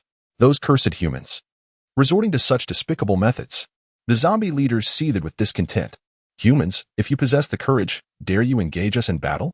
The leaders grew increasingly anxious. Yet Xuan paid them no heed. Those wretched humans, even if we cannot slay you, what recourse do you have if we turn our wrath upon your subordinates? Beside Xuan, there exists a throng of over 10,000 zombies under control, rendering the zombie commanders unable to infiltrate. Consequently, they swiftly turned back, poised to launch a counterattack on the encampment's forces. Upon witnessing the scene, Xuan remained silent and instead hurled the Black Dragon halberd, which plunged fiercely into the midst of the zombie commanders. Several of the zombie leaders were perplexed by this action, but in the next instant, a terrifying torrent of dragon flames erupted, engulfing the surrounding area within a radius of several meters. The ordinary zombies were instantly reduced to charred remains, while even the elite zombies could be heard wailing and screaming in agony. The few zombie commanders found themselves ensnared by the flames, desperately channeling their primordial powers in an attempt to counteract the searing blaze. I await the cooldown. What are you waiting for? Xuan's voice reverberated in the ears of the zombie leaders. In the next moment, they beheld a shadowy figure darting towards them, a black dragon spear piercing through their midsections. The spear was engulfed in fierce dragon flames, and the chains surrounding it hummed incessantly, glowing a fiery red. The breath of the ancestral dragon, as the most potent soul technique of the Chaotic Ancestral Dragon, required a period of recovery after each use. Thus, Xuan had been locked in a stalemate with these zombie leaders. Now, having completed his preparation, he had no intention of engaging in further dialogue with them. The elemental power proved remarkably effective in battle. Mere physical attacks would have little impact on the zombie leaders, given their rapid recovery rate, even if their bodies were pierced. It would likely bear minimal consequence. To truly vanquish them would demand considerable effort. Yet, under the influence of dragon flames, each injury they sustained only exacerbated their condition. Take, for instance, the robust Flesh Mountain zombie, which Xuan had once again impaled. It immediately resembled a cooked lobster, its entire body glowing crimson. After a brief period of anguished cries, it collapsed with a resounding thud, the aroma of roasted meat wafting through the air. Even the Flesh Mountain zombie, known for its resilience, could not withstand the dragon flames. The other zombie leaders stood no chance. In this moment, they finally comprehended why the flame zombie overlord had been utterly obliterated by Xuan's dragon flames in their fiery confrontation. Had they been in its place, they too would have succumbed. Just moments ago, they had contemplated besieging Xuan. Now, their only thought was how to escape. Yet, it was already too late. Xuan wielded a colossal halberd, relentlessly sweeping and piercing through the horde. Ordinary zombies were effortlessly cleaved in half, while elite zombies were sent flying as if tossed like ragdolls. As for the zombie leader, once he caught up, a series of thrusts with his halberd rendered it lifeless after enduring several brutal strikes. Coupled with the coordinated efforts of the camp's forces and the infighting among the rebellious zombies, this campaign to eliminate the zombie overlords swiftly reached its conclusion. Across the vast landscape lay a multitude of fallen zombie bodies. Remarkably, Xuan's army of slaves suffered only a few hundred injuries, with mere dozens perishing. Undoubtedly, this was a resounding victory. Everyone recognized that this triumph was made possible by Xuan, who had drawn the brunt of the zombies' attack, shielding them from the most lethal onslaught. Without his high-tier combat prowess, their forces would never have been able to subdue such a formidable horde. Congratulations, Master, on this magnificent victory. You are invincible, a force to be reckoned with. The slaves exclaimed in unison, but Xuan merely waved his hand. Let us hasten to clean the battlefield. He stretched languidly, casting a glance at the black dragon halberd in his grasp, which now bore several cracks on its surface. The ethereal malevolent aura surrounding Xuan was continuously surging towards the black dragon great halberd. As this sinister energy was gradually absorbed, the halberd began to emit a resonant hum, and the fissures on its surface multiplied. It was evident that the sealed Chaos Ancestral Dragon martial spirit was at play. Originally, this black dragon great halberd was merely a low-grade soul weapon, insufficient to contain an S-class Chaos Ancestral Dragon. The fact that it could absorb malevolent energy to grow stronger complicated matters further. If left unchecked, before long, the Chaos Ancestral Dragon would entirely rupture the black dragon great halberd, breaking free from its constraints.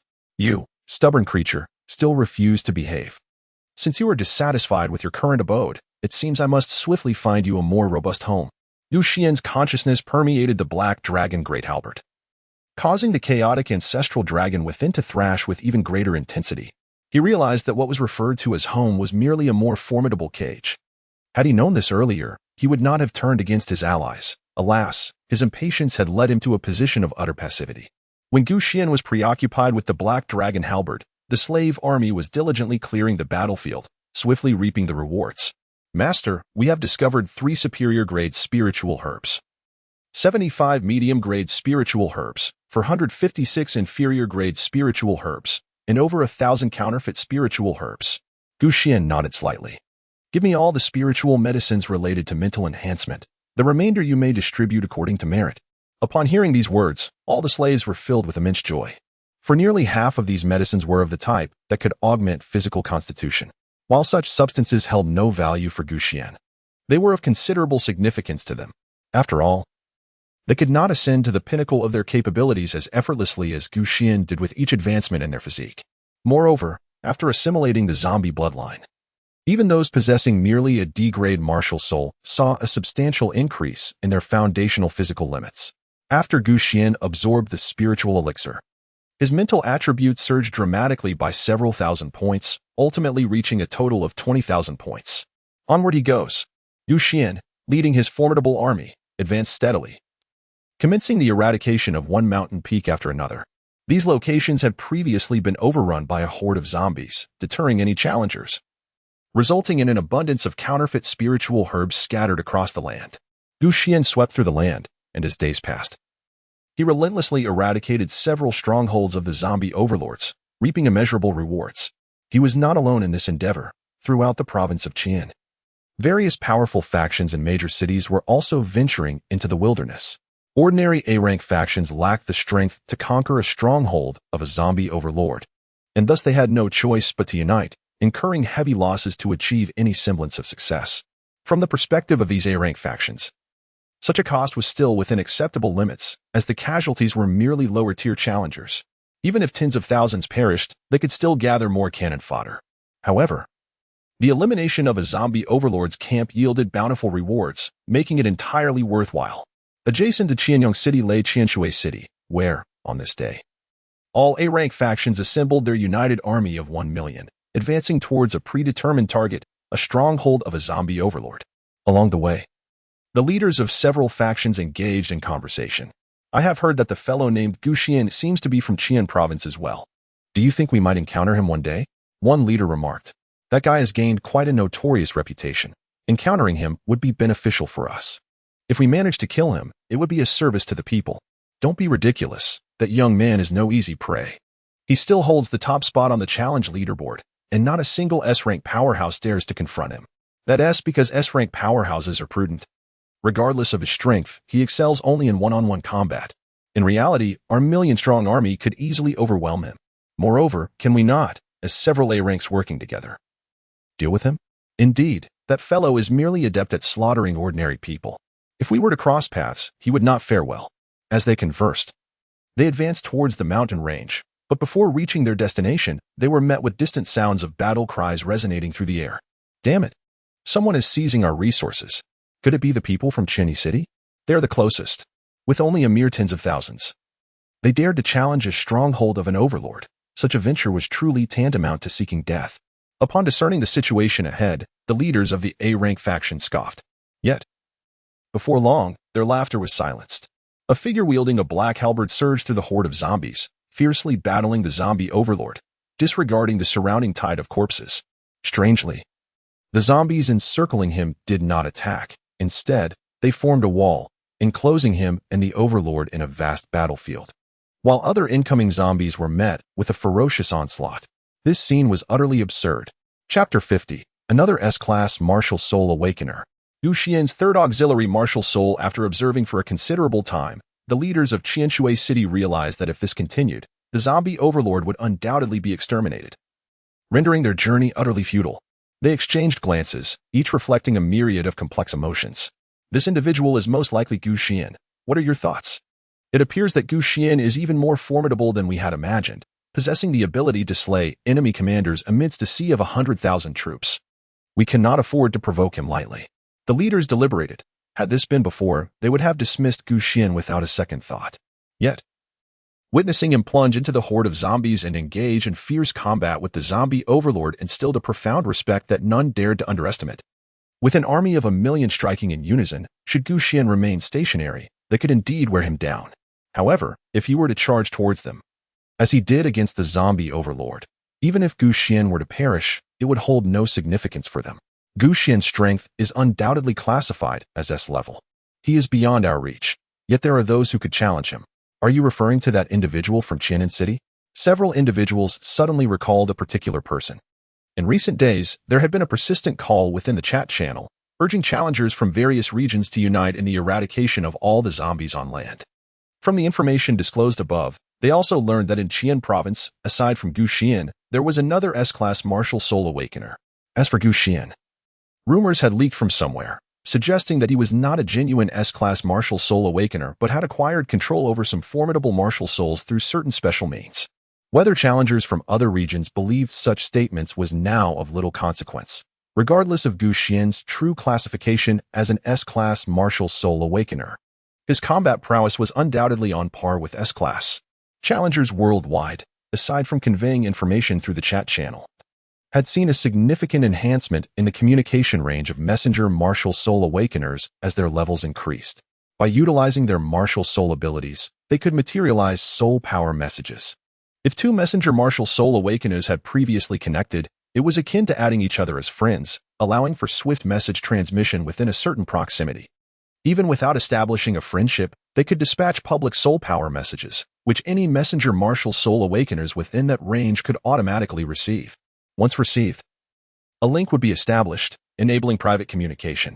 In the past, powerful S-Class Awakeners had gathered a group of messenger martial soul challengers to form a formidable intelligence organization, specializing in infiltrating major factions to steal information, which they then sold to other factions.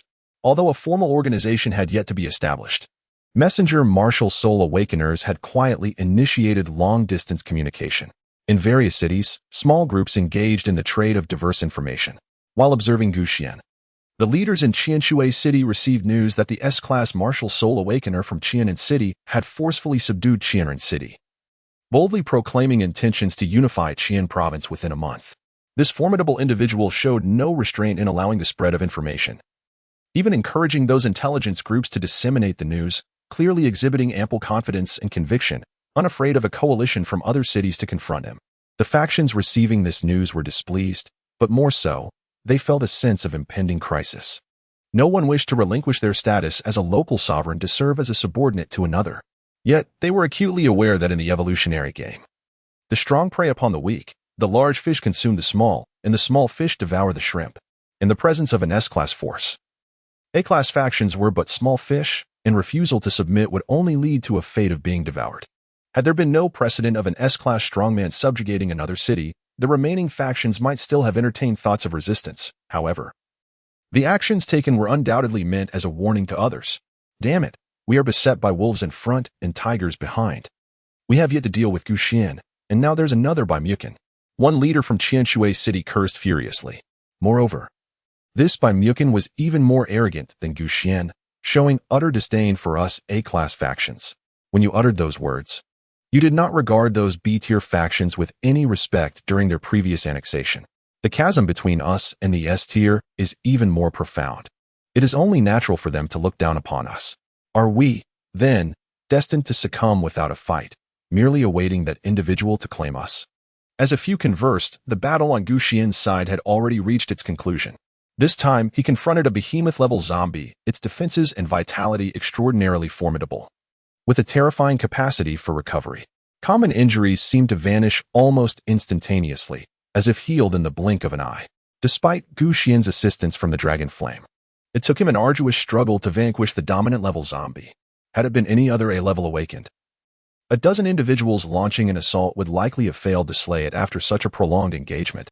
Only through the sacrifice of countless lives, relentlessly depleting the primordial strength of the towering zombie, could it be defeated in one fell swoop. It is estimated that at least 40 to 50,000 lives might be lost, and when combined with the ferocity of other zombies, the death toll could easily rise to over 100,000, which is indeed a grim reality. Forcing individuals into such desperation is no simple task. Thus, the leaders devised a form of pseudo-soul device, resembling a collar that can be placed around the necks of the challengers. This contraption serves little purpose, making it straightforward to produce. When the leaders channel their soul power to activate the control device, these enslavement collars explode. And even a B-level challenger would find such a blast unbearable on the vulnerable neck. This method has become a common practice among the leaders of various factions to exert control over the remaining challengers. It is uncomplicated yet remarkably effective. In light of this, numerous lucrative incentives compel the challengers to fight desperately, for at least in doing so, there exists a chance of survival. Without such efforts, death is the only outcome. In stark contrast, Xuan's team appears to fare significantly better. Even after sustaining injuries, they have a dedicated rescue team swiftly transporting the wounded to safety, where healing-type martial souls can employ their abilities to mend their injuries. Xuan's team is meticulously equipped in all aspects, having initially formed the rudiments of a regular army. In stark contrast, the million-strong force in Qianshui City is utterly devoid of logistical support. After all, most of the individuals serve merely as cannon fodder, their lives deemed expendable, rendering any effort to heal them a waste of precious resources and energy. Thus, when the leaders convened to deliberate on how to confront Xuan and the enigmatic by Mukin, the lower-tier trial participants found themselves pondering why they could not aspire to the same status as Xuan's subordinates. As the battles gradually waned, a grand banner emblazoned with the character for Gu was prominently planted atop the hill, proclaiming the ownership of this territory. Even the lower-tier trial participants came to recognize that the leader of that formidable army was none other than the notorious killer, Xuan, spoken of in the chat channels. Initially, many of these lower-tier participants felt a twinge of aversion towards Xuan after perusing the chat discussions. It is only natural to harbor disdain for a ruthless figure steeped in bloodshed. However, upon witnessing the state of Xuan's army firsthand and contrasting it with their own plight, these individuals were left with nothing but envy. Xuan may indeed have ruthlessly taken the lives of countless individuals, branding himself as a quintessential embodiment of a killer. Yet, the other leaders, with untainted hands, have orchestrated the demise of just as many, if not more. Over the past few days, they have borne witness to the tragic spectacle of tens of thousands of low-tier challengers being mercilessly sacrificed to deplete the horde of zombies. If Xuan is deemed a true demon, then these leaders are nothing short of hypocrites. They have observed, time and again, how these esteemed leaders, ranked among the top 10,000, have mocked Xuan in the chat channels. While the comments of ordinary challengers may fade into obscurity, the A-ranked elites, with their names and reputations, stand out. Yet now, they behold these leaders, adorned with smiles, reverently shouting towards Xuan. Is that not the esteemed Xuan? We are the leaders of the challengers from Qianshui City, and it is an honor to finally meet you in person. Your reputation precedes you. Indeed. The charisma of Gu Xian commands our utmost respect. To lead 100,000 and effortlessly conquer a horde of elite zombies is a feat we scarcely dared to imagine. Just a short distance ahead lies our Qianshui city. If you would do us the honor, esteemed Gu Xian, we invite you to rest at our camp. Gu Xian cast a fleeting glance at the group, seemingly indifferent to their presence. He merely waved his hand, prompting one of his slave legion to step forward and proclaim loudly, "Esteemed guests, I kindly ask you to depart. Our master has no intention of lingering here." The leaders, upon investigating the identity of the speaker, discovered to their dismay that he was merely a C-rank awakened soul, further fueling their displeasure. Gu Xian's disdain for them was palpable. Not only did he remain silent, but he also sent a mere C-class Karami to engage in dialogue with them.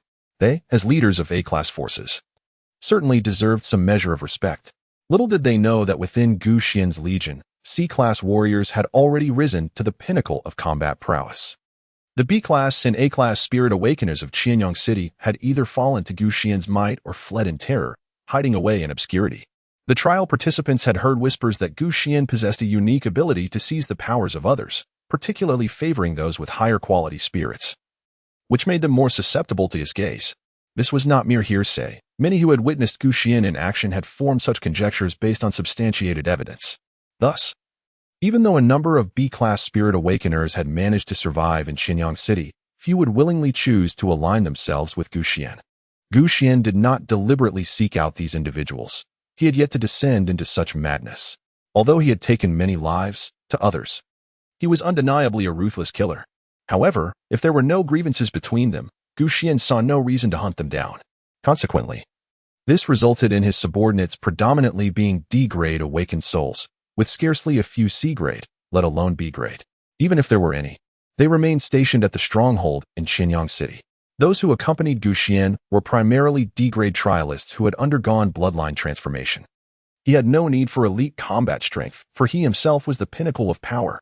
The others merely needed to manage the remnants of the defeated foes left in his wake.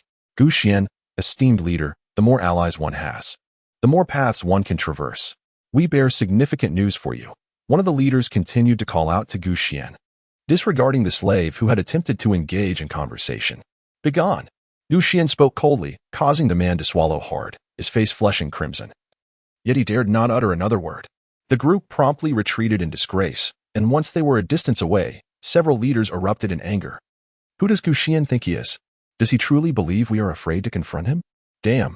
Initially, our plan was to feign allegiance to that fellow, then devise a scheme to incite a conflict between him and Baimukin, so we could observe from the sidelines and reap the benefits.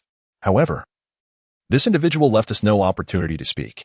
No matter, since negotiations with Gu Xian are futile, we shall pretend to ally with Baimukin, inciting him to deal with Gu Xian instead. Yes, two tigers cannot coexist on the same mountain. Baimukin aspires to become the ruler of Qian province, and he cannot bypass Gu Xian. Once we establish contact with the forces from several other cities and feign our allegiance to Baimukin, we shall. While these individuals plotted Gu Xian's downfall, he had already led his team toward the next zombie overlord's territory. With the aid of the Primordial Qi, Gu Xian possessed remarkable recovery abilities, and as each zombie overlord's domain fell, he amassed an increasing bounty of spiritual herbs.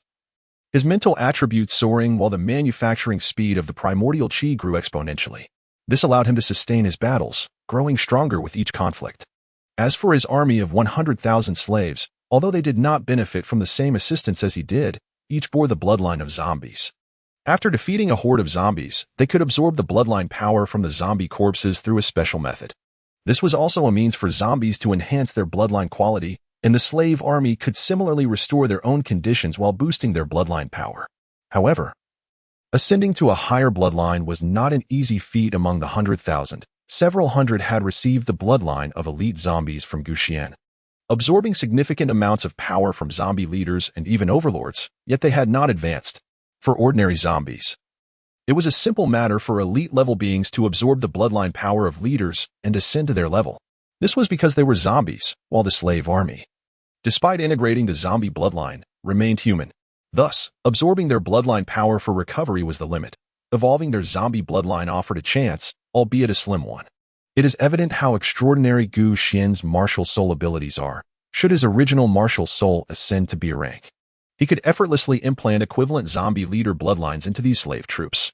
However, even though Xuan is currently constrained by the grade of his original martial soul, he could still employ other means to implant more powerful bloodlines into these slaves, but such methods would impose excessive strain on him.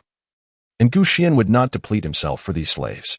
After all, in Xuan's eyes, they are merely a group of slaves. Speaking of which, upon the original martial soul reaching C rank, the third auxiliary martial soul can be unlocked.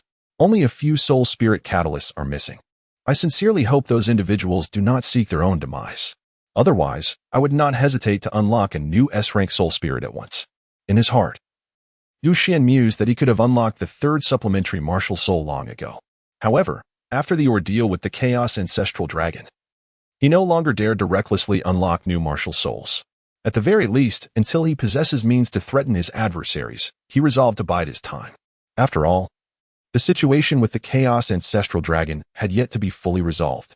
The black dragon halberd in his possession would soon shatter, and the Chaos Ancestral Dragon would once again emerge to wreak havoc. Furthermore, his second supplementary martial soul, the Master of Enslavement, was no trivial matter. While this entity had always cooperated with Xuan, unlike the rebellious Chaos Ancestral Dragon, he was acutely aware that the most dangerous dogs are often the silent ones. The absence of any signs of rebellion from the Master of Enslavement only heightened his vigilance. For various reasons, Xuan would not lightly unlock the third supplementary martial soul unless absolutely necessary, despite having already identified its intended target. With this thought in mind, Xuan's consciousness descended into the chaotic realm, where he beheld the silhouette of a colossal figure bound by countless chains. Chapter 51. S-Class Martial Soul, the Bone Sovereign. In his previous life, Xuan did not unseal this formidable martial soul, yet he was acutely aware of its extraordinary strength, surpassing even that of the Chaotic Ancestral Dragon. However, he was in no rush to liberate it. Only by cultivating his own power could he truly harness these inherently potent martial souls. Moreover, given his current prowess, he was already well equipped to contend with the Zombie King. Xuan advanced relentlessly, conquering numerous strongholds of the zombie overlords, while his own strength continued to swell. As time progressed, an increasing number of individuals transitioned from the 0 tier to the 1st tier, and those who had previously lingered at level 11 began to break through to levels 12 and 13. Upon grasping the energy absorption rules of the 1st tier, everyone initially exercised great caution, hesitant to ascend to higher levels. After all, at the 1st tier, each quality of soul crystal could only absorb 10 units. It was common knowledge that the most advantageous choice would be to maximize the potential of these 10 soul crystals, ideally all reaching the full capacity of the 1st tier, equivalent to level 20. However, upon deeper reflection, one would realize that this notion bordered on the fantastical, as the difficulty of achieving such a feat was insurmountable. Consider, if ordinary zombies were elevated to level 20, those of a higher bloodline would have long since ascended to the 2nd tier. Each significant elevation in tier represents a qualitative leap in life levels. If everyone were to stubbornly hold back their advancement, would a group of level 11 human trialists be able to withstand the onslaught of a horde of 2nd tier zombies? Thus, aside from the S and A tier prodigies who remain contemplative, those trialists classified as B tier and below have begun to progressively transcend their limitations. By merely assimilating 10 ordinary soul crystals of the same rank, one can elevate to the next tier. Moreover, each soul crystal of a higher quality corresponds to the value of 10 lower tier crystals. Similarly, a crystal of a higher rank equates to 10 of a lower rank. Consequently, even at the initial tier, if one absorbs just 10 ordinary bloodline soul crystals, as long as each crystal is of a rank superior to their own, ascending becomes a straightforward endeavor. It appears that there is no need to remain stagnant at a certain level. One can exert effort, utilize available soul crystals, and upgrade seamlessly. It is likely that those trialists who have survived to this point are not Na'vi, particularly the prodigies on the top 10,000 leaderboard. Anyone can surmise that this seemingly simple upgrading condition conceals some profound secret. Therefore, these talents are not in haste to elevate, while those with lesser endowments find themselves unable to restrain their ambitions. The S and A tier martial souls, even if they linger at level 11, possess a significantly high physical threshold. Stalling at their current level is not a detriment, as they have yet to maximize their physical attributes, and upgrading can always follow once they have done so. However, for the B tier and below trialists, the situation is not as favorable. Shortly after breaking through the 1st tier, If fortune smiles upon them, and they discover some pseudo-spiritual herbs or quality medicinal herbs, their physical limits can be reached swiftly. Remaining stagnant thereafter would be a significant loss. Thus, it wasn't long before individuals began to ascend, resulting in a cascade of continuous upgrades, akin to a chain reaction of dominoes. Consequently, a scene reminiscent of earlier occurrences unfolded, as the leaderboard was swiftly overtaken by trialists of B tier and below, with the S and A tier prodigies rapidly being ousted from the top 10,000, including Xuan. He had anticipated this scenario. Those individuals truly possess remarkable composure. Witnessing a multitude of less talented individuals surpassing them, yet they refrain from absorbing soul crystals to fully maximize their levels? Xuan mused to himself after glancing at the leaderboard.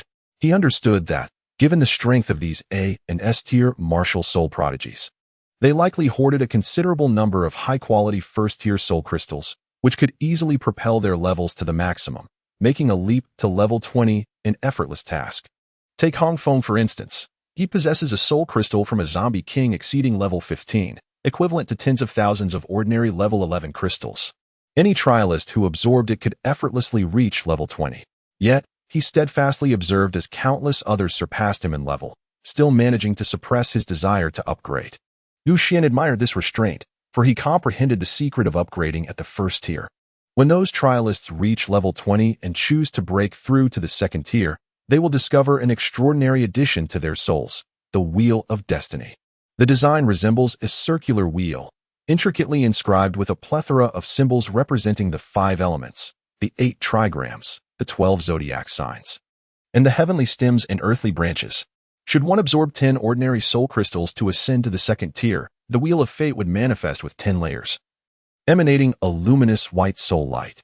With each additional absorption of a crystal of varying quality, another layer would be added to the wheel, radiating a spectrum of colors. The brilliance of the soul light intensifies with the higher quality of the soul crystals. Notably, this is not merely ornamental. For every increment in the richness of the soul light during combat, one's battle prowess is proportionately enhanced. Each new layer added to the wheel results in a substantial surge in strength. The disparity between individuals becomes pronounced at the first tier. Even among trialists wielding soul weapons of the same quality, differing choices upon ascending to the second tier can create a chasm akin to that between heaven and earth. While many remain oblivious to this gap, Xuan is acutely aware of it. Thus, the moment he stepped into the first tier, he set a modest goal for himself, to ensure that all 50 soul crystals he absorbs are at least of level 20. This is indeed a formidable challenge. And even Xuan feels the weight of this aspiration, for it entails fighting against level 20 zombies while maintaining his own level 11 status. Unlike humans, zombies experience a direct increase in physical attributes with each level gained, with a level 20 ordinary zombie boasting a physical attribute of no less than 5,000 points. As for the zombie kings, their terror is unparalleled. At present, Xuan's original martial soul possesses a mere C-grade quality, with a foundational physical limit of only 11 levels and a meager capacity of less than 3,000. Fortunately, his mental attribute is considerably high, having now surpassed 50,000 points. Even with the mere support of a C-grade chaotic martial soul, his physical prowess can effortlessly soar beyond 5,000. Moreover, Xuan's chaotic martial soul synergizes with the Lord of Enslavement, and when both are manifested, his physical attributes approach the remarkable threshold of 10,000. This is still under the condition that the Lord of Enslavement is not particularly adept in combat, had the rebellious Chaotic Ancestor Dragon not turned against him. In their combined state, his physical attributes would easily exceed 10,000. As the battle progresses, the zombie overlord poses no threat to him. Even in a one-on-one scenario against the zombie sovereign, he is subjected to unilateral domination. This explains why Xuan's conquests proceed with such rapidity in recent days. He has led his team to eradicate over 5 million zombies. The soul crystals he confiscated are of no use to him, so he generously bestows them upon the army of slaves. The slave army, consisting of individuals with modest talents, has long reached their physical limits and, without hesitation, all opted to absorb the gifts. Consequently, a curious phenomenon emerged. Each of the 100,000 slaves attained levels 14 or 15, while their leader, Xuan, remained at a mere level 11. As the slave army's levels increased, so too did their combat prowess, and with Xuan orchestrating their formations, they surged forward with unstoppable momentum. Meanwhile, since parting ways with Xuan, several leaders from Qianshui City have begun to reach out to factions in other cities to discuss collaborative strategies. In a certain mountainous forest, a 10-meter-tall skeletal giant wielding a long spear suddenly pierced the body of a zombie sovereign. Countless sharp bone spikes erupted from within the zombie sovereign, transforming it into a veritable porcupine. Despite the zombie sovereign's formidable vitality, it swiftly succumbed to the skeletal giant's assault. With the demise of the zombie sovereign, the skeletal giant swept its spear once more, unleashing a torrent of bone spikes that riddled the bodies of hundreds of zombies, each punctured and ultimately perishing. Boss Bai is incredible. Boss Bai is invincible. Upon witnessing the scene, the members of the Bai family army erupted in exuberant cheers. In no time, this million-strong force effortlessly swept through the camp of the zombie overlord. As the battle waned, the skeletal giant reverted to its true form, a young man clad in resplendent white armor, his long ponytail cascading like that of an ancient youthful general. This was Qin, the leader of the Bai family army, whose martial spirit was the S-class bone monarch. This martial spirit was extraordinarily powerful. In fact, there are no weak spirits among S-class entities, unlike other leaders who subjugate their subordinates with enslavement rings. All formal members of the Bai family army were free from such constraints. Qin, with his proud demeanor, scorned such tactics, preferring to conquer his enemies with absolute might. Boss, the leaders from other cities in Qian province have sent word, expressing their willingness to submit to our Bai family army and follow you wholeheartedly. However, they also brought news of another individual who has compelled their allegiance, someone whose strength rivals your own. They fear this person and hope you will take action. That individual is none other than the renowned global champion, Gu Xian. At the sound of this name, Qin, who had maintained a calm demeanor, showed a flicker of surprise, soon replaced by a playful smirk. Gu Xian, is it? I never expected him to be in our Qian province. This is indeed intriguing. I find myself quite interested in this Gu Xian. When dragons meet, a clash is inevitable. A competition between us is destined, for in this realm, there can only be one sovereign. Yet, it is evident that those fellows are attempting to incite conflict, hoping to profit from the discord between Gu Xian and me. They are nothing but foolish curs. Qin declared coldly. They remain oblivious to their entrapment, preoccupied with the thought of claiming dominion and becoming local tyrants. Should I fall, and the 4 great zombie kings encircle them, their fate shall be but death. In the eyes of the zombie kings, they are merely domesticated swine. Qin perceived everything clearly, discerning the petty schemes of the city leaders with ease. Since they are torn between submitting to me or Gu Xian, let them not deliberate any further. They shall follow Gu Xian directly. After all, he too will be conquered by me and become my subordinate, rendering their allegiance inconsequential. Upon hearing Qin's words, his subordinates were momentarily taken aback, then secretly admired their leader's unorthodox approach. When the news reached the leaders of those cities, they were left bewildered, completely unprepared for such an outcome. Qin and Gu Xian were both audaciously arrogant, showing utter disregard for their existence, as though their S-class martial spirits rendered them invincible. Damn it, if we do not pursue the soul crystals at all costs to elevate our own powers, we may very well find ourselves unable to contend with those two. Indeed, one cannot disregard the A-level individuals entirely. However, we might as well bide our time, testing the disparities that arise upon ascending to the second tier before we resort to drastic measures. As time progresses, the entire province of Qi-In has witnessed the obliteration of its zombie overlords and commanders. Following extensive investigations by various factions, it has become evident that the province is besieged by 4 formidable king-level zombies, with millions of these undead creatures sealing the borders and confining all trial takers within the province. In addition to this revelation, another significant finding emerged through numerous experiments: the different absorption methods for various soul crystals, and the resulting disparities upon reaching the second tier. The leaderboard has also seen a surge of second-tier powerhouses, albeit without triggering a global announcement. Although labeled as second-tier strongholds, they are merely a pitiful assembly of experimental subjects. Most have only coalesced 10 layers of life wheels, with the majority of their life wheel soul lights appearing white, while a few boast blue hues. Notably, even upon reaching level 20, as long as they have not fully absorbed 50 soul crystals of varying qualities, they may continue to assimilate first-tier soul crystals. Consequently, many A-level gifted awakeners, after careful deliberation, opted for upgrades. However, upon attaining level 20, they did not immediately break through, but instead continued to gather high-quality and high-level soul crystals. It must be acknowledged that this is indeed a commendable approach to upgrading. Even if they cannot reach the pinnacle, they can still forge stronger life wheels. Thus, among the 11th level teams, only S-level powerhouses and a handful of ambitious A-level talents remain steadfast. They all aspire to coalesce ultimate life wheels, with each one reaching full capacity at the first tier.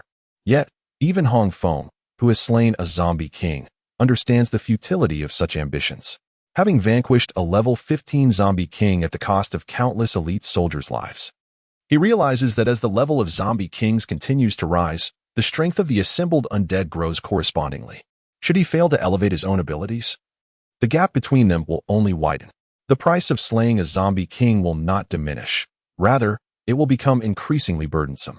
As global circumstances shift tumultuously, a gathering has been convened in the province of Qian.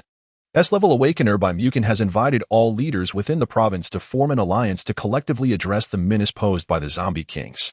Simultaneously, all factions are mandated to unconditionally join this alliance and elect a leader.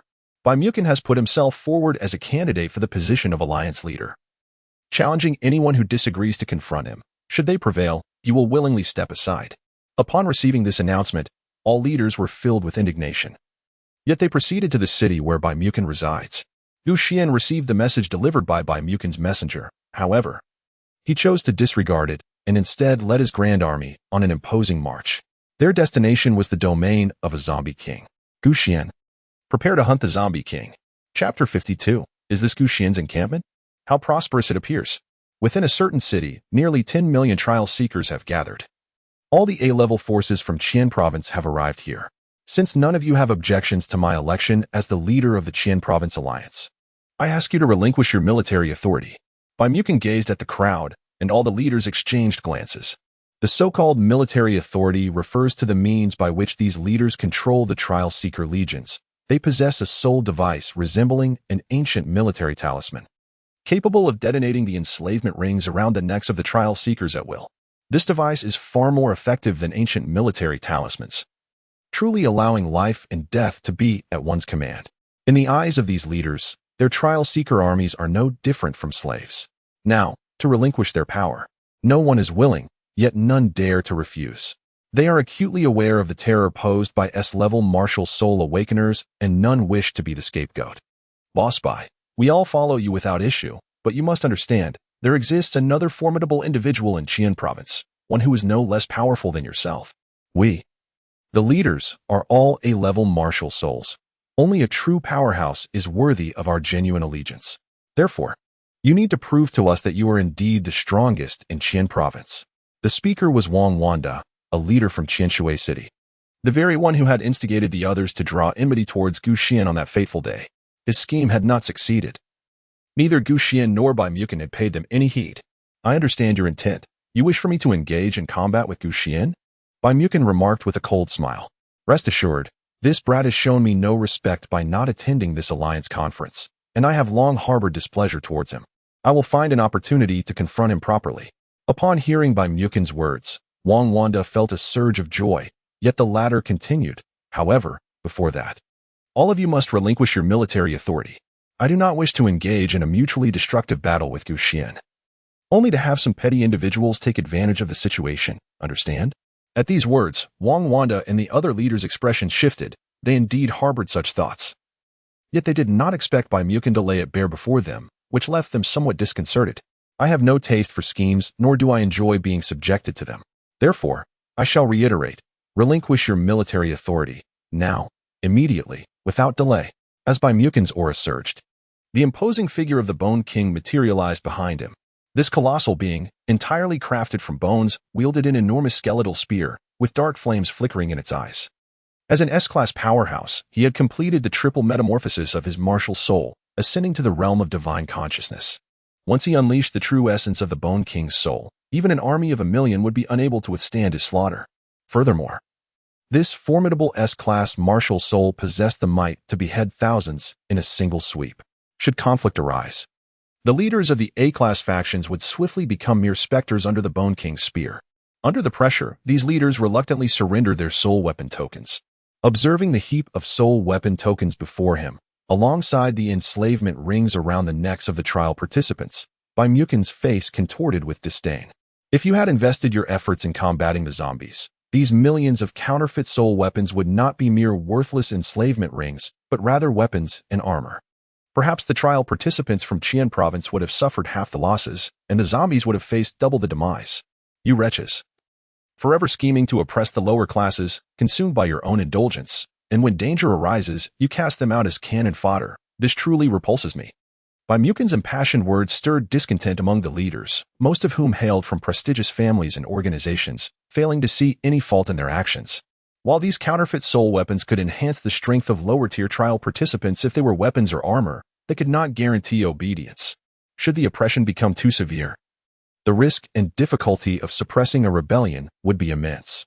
Rather than this, it was preferable to place them in enslavement rings, guiding them like dogs. If they resisted, disposing of them would be effortless. How delightful! Baimukin, still youthful and blessed with remarkable talent, had not yet encountered the depths of malevolence, rendering his words appear exceedingly naïve in their eyes. Observing their expressions, Baimukin realized his words had fallen on deaf ears. He ceased his rhetoric and approached the tokens, refining them one by one. The sight elicited laughter from the leaders. Just moments ago, he had spoken so nobly. Yet here he was, eagerly refining the tokens. This was the control over nearly 10 million trial participants who would willingly relinquish such power before their thoughts could settle. Baimukin raised his voice to address the vast army of nearly 10 million. From this moment forth, you are all subordinates of Baimukin. I have never deemed it necessary to conquer others through such vile means. Therefore, you are free. With a crack, the trial participants felt the enslavement rings around their necks fall away, the suffocating sensation of bondage vanishing instantaneously. After a moment of hesitation, a wave of jubilant cheers erupted. White King! White King! White King! In that fleeting moment, Baimukin resembled a heroic liberator, basking in the gratitude and respect of countless onlookers. He reveled in this sensation. For he was a proud individual, eager to conquer others, not merely on the surface, but from the depths of his heart. Undoubtedly, he yearned for power. Desiring to become a sovereign ruler, yet he aspired to achieve this through his own means. It must be said, this was a spirited young man, truly deserving of admiration. Even Gu Xian, present in the vicinity, would bestow a hearty commendation upon Baimukin. Regrettably, human emotions are exceedingly intricate, and Baimukin's aspirations were indeed somewhat naïve. However, they were not laughable.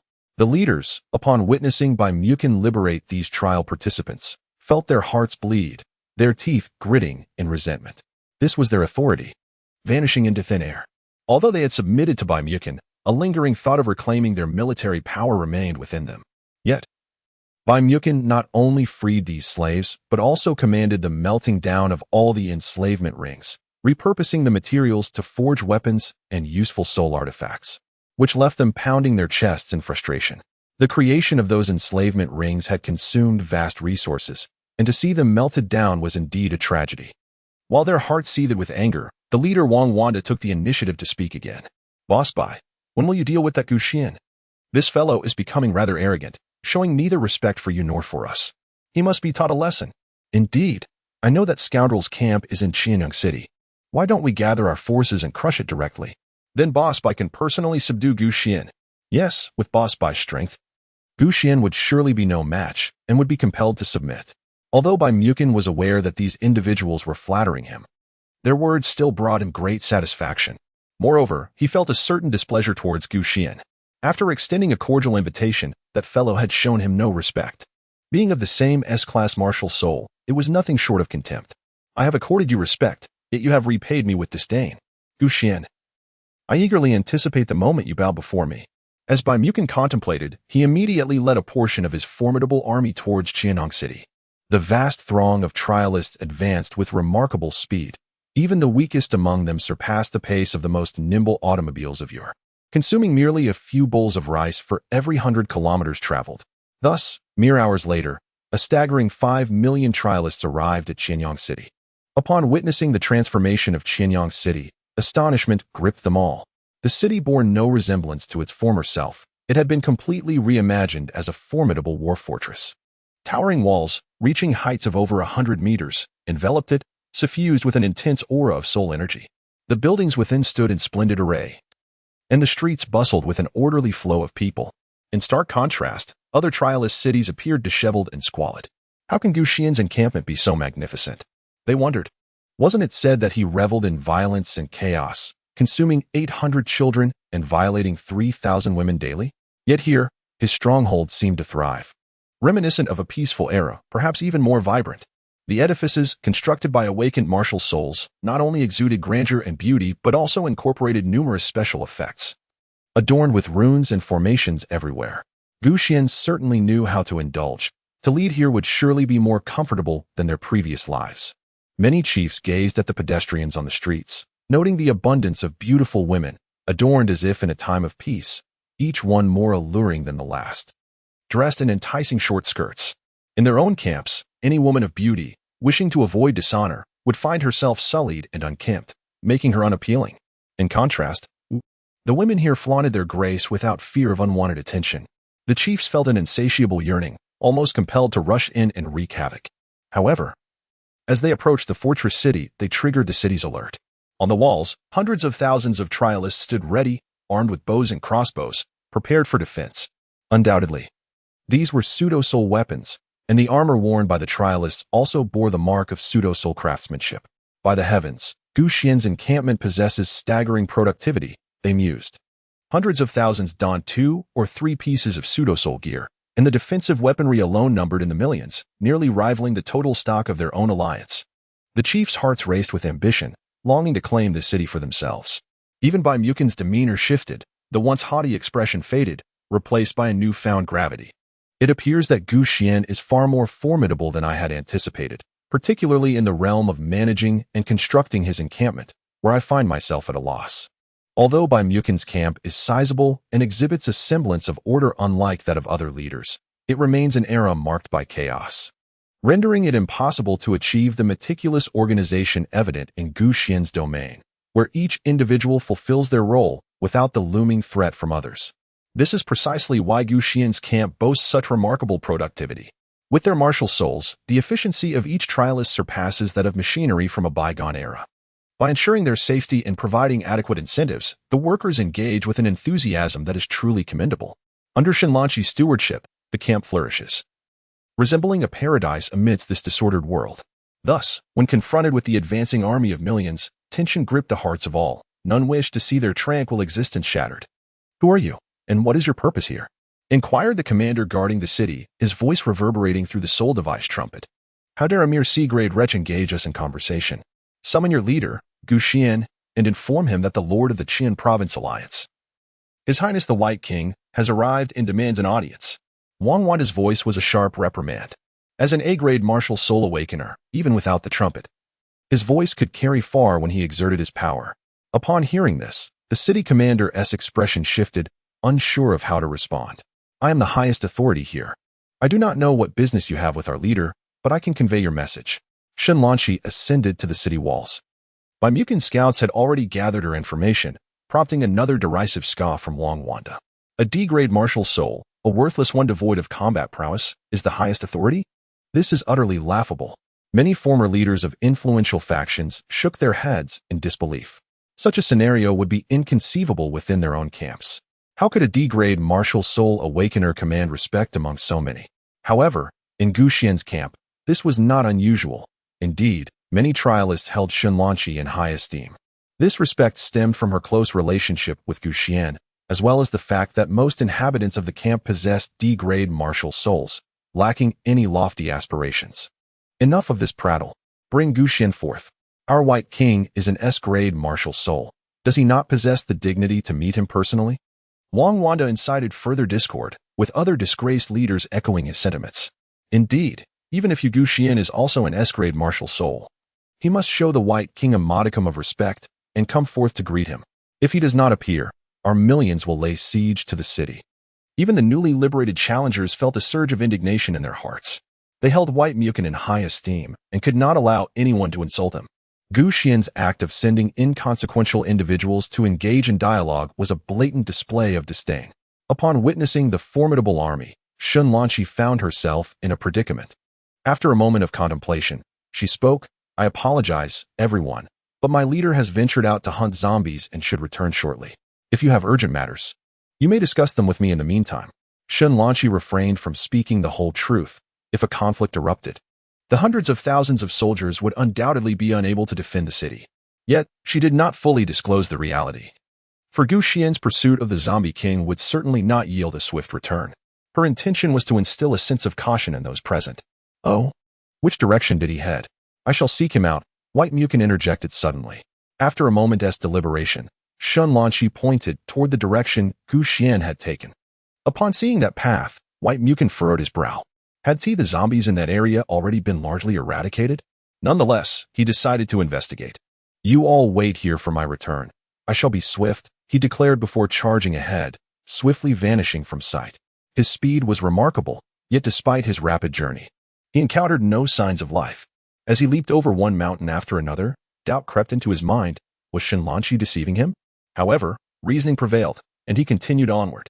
White Mukin was well aware of the zombie congregations within Xian province, but as he raced toward the final gathering point in that direction, he found no trace of Gu Xian's army.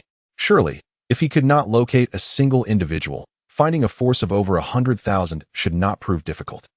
This was illogical. Confusion gripped his heart when an unsettling thought crossed his mind. Could it be that Gu Xian was engaging the Zombie King? The very notion sent a shiver down his spine. Chapter 53. You, at level 11, challenge a level 20 Zombie King? With a mixture of skepticism and determination, White Mukin pressed on, soon catching sight of the black dragon banners emblazoned with the character for Gu, fluttering in the wind. Over 100,000 troops were locked in combat with the zombies. On the opposing hills, waves of densely packed zombies surged like a tide. What madness is this? Over 100,000 men attempting to eradicate a horde numbering in the millions? Mukin found himself somewhat speechless. He had not anticipated that his speculation would indeed materialize. The current Zombie King was entirely different from the one previously vanquished by Hong Feng. The latter had merely faced a weaker variant among the zombie monarchs, commanding a mere few 100,000 undead. Now, however, each Zombie King presided over hordes numbering in the millions. With over 10 million zombies scattered across various locations, they could easily establish a blockade stretching hundreds of kilometers. An assault on any particular stronghold would inevitably trigger a chain reaction, summoning an inexhaustible tide of zombies to besiege them.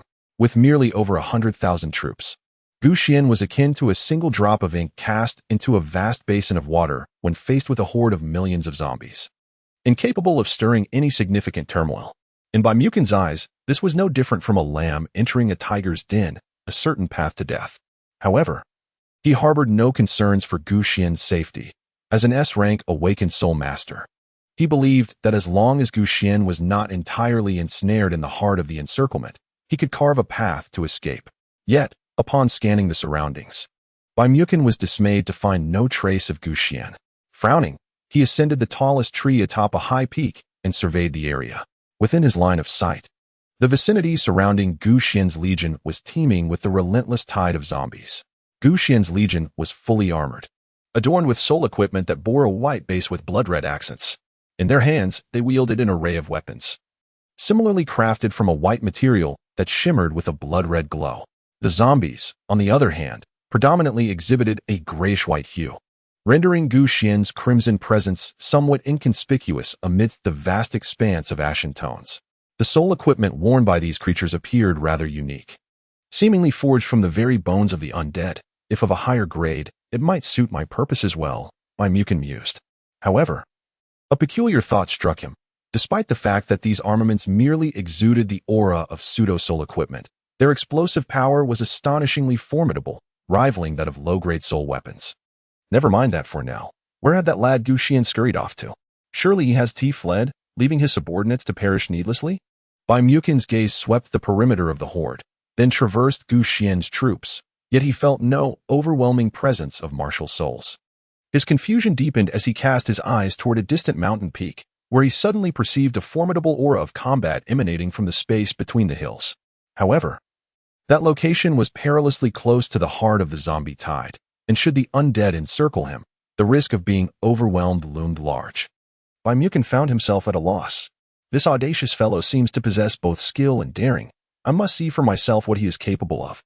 With that thought, Mukin summoned his martial soul, his speed surging dramatically as he transformed into a streak of white light, plunging into the throng of zombies. The surrounding undead attempted to impede his progress, but with a swift flick of his spear and the deployment of his soul technique, a spear light extended for dozens of meters, claiming the lives of numerous zombies along its path. Even when confronted by a zombie commander, it could scarcely withstand a few exchanges. Soon, Mukin found himself witnessing Xuan engaged in battle against several zombie overlords. At present, Xuan was single-handedly contending with 10 zombie overlords, and remarkably, no other zombies assailed him.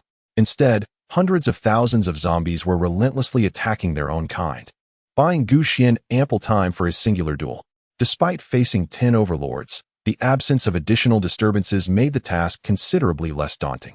Observing this scene, Mukin raised an eyebrow in surprise. He had not anticipated that Xuan wielded a spirit of mental control, capable of coercively turning the undead against their own. This is rather intriguing. Under his command were those who had awakened their martial souls, capable of controlling zombies of lower rank and bloodline quality than their own martial souls during battle. However, their efficacy paled in comparison to Xuan, who possessed a B-rank martial soul and could manage at most a few hundred ordinary zombies along with several elite ones. Yet, Xuan now commanded over 100,000 ordinary zombies, thousands of elite zombies, and dozens of zombie leaders, including 2 formidable zombie overlords, who were occasionally influenced as well. This formidable force could effortlessly obliterate an A-rank camp. At this moment, Xuan unleashed his true soul form, transforming into a colossal figure draped in a dragon robe, towering over 10 meters. In his grasp, he wielded a massive black dragon halberd, its surface entwined with chains that clinked melodiously as he swung it. The zombie overlords were no less impressive. Their bodies had also surged to over 10 meters in height, similar to the martial soul awakeners. These zombies could awaken their bloodline forms upon surpassing a physical attribute of 10,000 points. The already monstrous zombie overlords truly resembled towering mountains of flesh, and upon collision, they could shatter small hills into ruins. Additionally, the armored zombie overlord, encased in layers of impenetrable black armor, boasted defenses so formidable that even an A-rank martial soul-S soul skill attacks would be significantly mitigated upon impact. Furthermore, the flame and frost zombie overlords, capable of elemental assaults, presented an even greater challenge. A mere glance at the prowess of these zombie overlords sent a tremor through Mukin's heart. Unquestionably, the combat strength of these overlords placed them among the elite ranks of their kind. Given sufficient time, it was conceivable that they could ascend to become zombie monarchs. How had this individual managed to attract such formidable foes upon arrival? If detained, the likelihood of meeting a grim fate here was exceedingly high. Mukin felt a surge of anxiety as he surveyed his surroundings, realizing that this was not the primary battlefield. Surrounded by the mountains of Qian province, the landscape was a tapestry of towering peaks, with other areas resembling plowed fields, great trees toppled, and small hills crushed, littered with the bodies of slain zombies, including several massive corpses of zombie overlords. It became apparent that this individual had not merely provoked these troublesome zombie overlords upon his arrival. Rather, he had been here for some time, having vanquished several overlords, thus drawing the attention of such powerful adversaries. Mukin understood the sequence of events. One must recognize that the territory of the zombie monarch extended over 100 kilometers, with the distribution of zombie overlords spaced apart. Attracting such a multitude of overlords to launch an assault was certainly not a result of a recent arrival. It was highly probable that prior to the fall of other overlords, a distress signal had been sent out, summoning the remaining overlords to converge. If that were the case, it seemed likely that even the zombie monarch had begun to take notice of this situation and was possibly en route. Realizing the gravity of the situation, Mukin was momentarily consumed by the thought of retreating. However, as quickly as it arose, he dismissed it, even cursing himself inwardly. How absurd. I came here to challenge Xuan, and if he is not afraid, why should I cower? To retreat would be to succumb to cowardice before the battle has even begun, to willingly accept inferiority. Mukin, a man of pride, could not allow himself to be outdone in such matters, especially by someone he had declared his intention to conquer. Humph, what is a mere zombie overlord? I shall slay a few myself. Who is truly inferior here? With this resolve, Mukin summoned the true essence of the Bone King, gripping his colossal bone spear tightly. He leaped several hundred meters into the fray. With a powerful thrust, he drove his spear into the body of the armored zombie, creating a gaping hole and leaving the creature momentarily stunned. Where did this being emerge from, striking me with such force? What have I done to provoke you? Sensing Mukin's formidable presence, the armored zombie did not underestimate him. It immediately activated its bloodline abilities, thickening its armor and charging furiously toward Xuan. A mere zombie overlord dares to challenge me. Qin roared, and as radiant light enveloped his spear, he unleashed a soul technique. Bone-piercing wind spear. A howling wind surged forth as the spear pierced through layers of armor, delivering a chilling blow to the zombie overlord. Yet, the creature's tenacity was remarkable. Despite the critical injury, it did not succumb to death. Drawing upon even greater bloodline power, its wounds began to heal at a visible rate. The Bone King's spear struck again and again, only for each new wound to close almost instantaneously. Witnessing this, Qin felt a surge of frustration. Must you compel me to employ a more powerful soul technique? He thought, as he thrust his spear once more into the zombie overlord, this time refusing to withdraw it. Instead, he activated another soul technique. Bone root growth. With a series of sharp, white bones erupting from the spear's point, the armored zombie was transformed into a spiky porcupine. Break. As Qin spun his spear, the bone roots shredded the armored zombie into pieces, eliciting a series of anguished cries before it collapsed lifelessly to the ground. Seeing this unfold, Qin exhaled a sigh of relief. Fortunately, his inaugural battle concluded in victory. The only cost was a slight depletion of energy, and he had not been publicly humiliated by the armored zombie. He turned, eager to catch a glimpse of Xuan's astonished expression, only to be met with a furious rebuke. What the hell? Are you out of your mind? Xuan was somewhat at a loss for words. Just as I was on the verge of persuading him to switch sides, you went ahead and killed him? Xuan found himself at a loss for words. Although his martial soul, the master of slavery, was of S rank, subduing a zombie overlord was no simple feat. It demanded a continuous expenditure of mental energy. Among the zombie clan, only those adept in brute strength were relatively easier to control, while those wielding elemental attacks were utterly beyond consideration. The iron-armored zombie and the flesh mountain zombie both belonged to this category. Xuan refrained from exterminating them, intending instead to incite their rebellion. After all, within this sprawling camp of millions of zombies, the number of overlord-level zombies scarcely exceeded 20. Persuading even 2 of them would significantly bolster Xuan's forces, even if Xuan had no immediate need for them. Deploying them to assist his subordinate legions would be advantageous. Thus, the sudden interference from this unexpected individual certainly irked Xuan. Qin was taken aback by his words. Feeling that his well-intentioned actions had backfired, he had assumed he was aiding Xuan by eliminating a zombie overlord, and he expected at least some acknowledgement or gratitude from him. Although he had inadvertently caused trouble, Qin was a man who valued his pride. Admitting fault was not an option, so he retorted stubbornly, "How was I to know what you intended? Besides, this zombie isn't your property. I can slay it if I wish. Then go kill elsewhere. It would be best to eliminate that zombie king as well, so you don't involve me." Xuan's response left Qin speechless. If I could single-handedly slay the zombie king, I would have done so already. Why would I need to rally the strength of all the challengers across Qin province? I'm going to kill it right here. What can you do about it? Qin continued to stand his ground, and Xuan shook his head in exasperation. Fine. If you wish to kill it here, I shall make space for you. Xuan spoke and directly extricated himself from the situation, leaving Qin and several zombie overlords in a state of bewilderment. Goodness. Qin had not anticipated Xuan's abrupt departure. He too wished to vacate the premises, for remaining stationary at such a time was decidedly perilous, prone to encirclement. However, as he turned, he beheld Xuan standing atop a hill, gazing intently at him. What is this? Weren't you intent on hunting zombies? You seem rather inclined to flee. Who on earth is fleeing? I merely wish to change the battlefield. Qin retorted defiantly while engaging in combat with the zombie overlords. Enough, enough. Cease your bravado.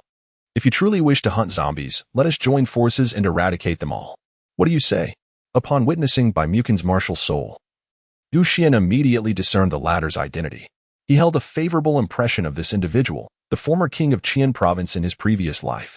It could be said that had it not been for this king the province would have likely succumbed to the 4 great zombie overlords long before receiving assistance from other S-level forces. Furthermore, this fellow displayed a commendable disposition towards lower-tier challengers. Unlike many others who excessively exploited them, Xuan had benefited, albeit slightly, from this young man's benevolence in his past life. Although Xuan harbored no intentions of becoming a mere do-gooder in this life, he did not harbor any aversion towards strong individuals of good character.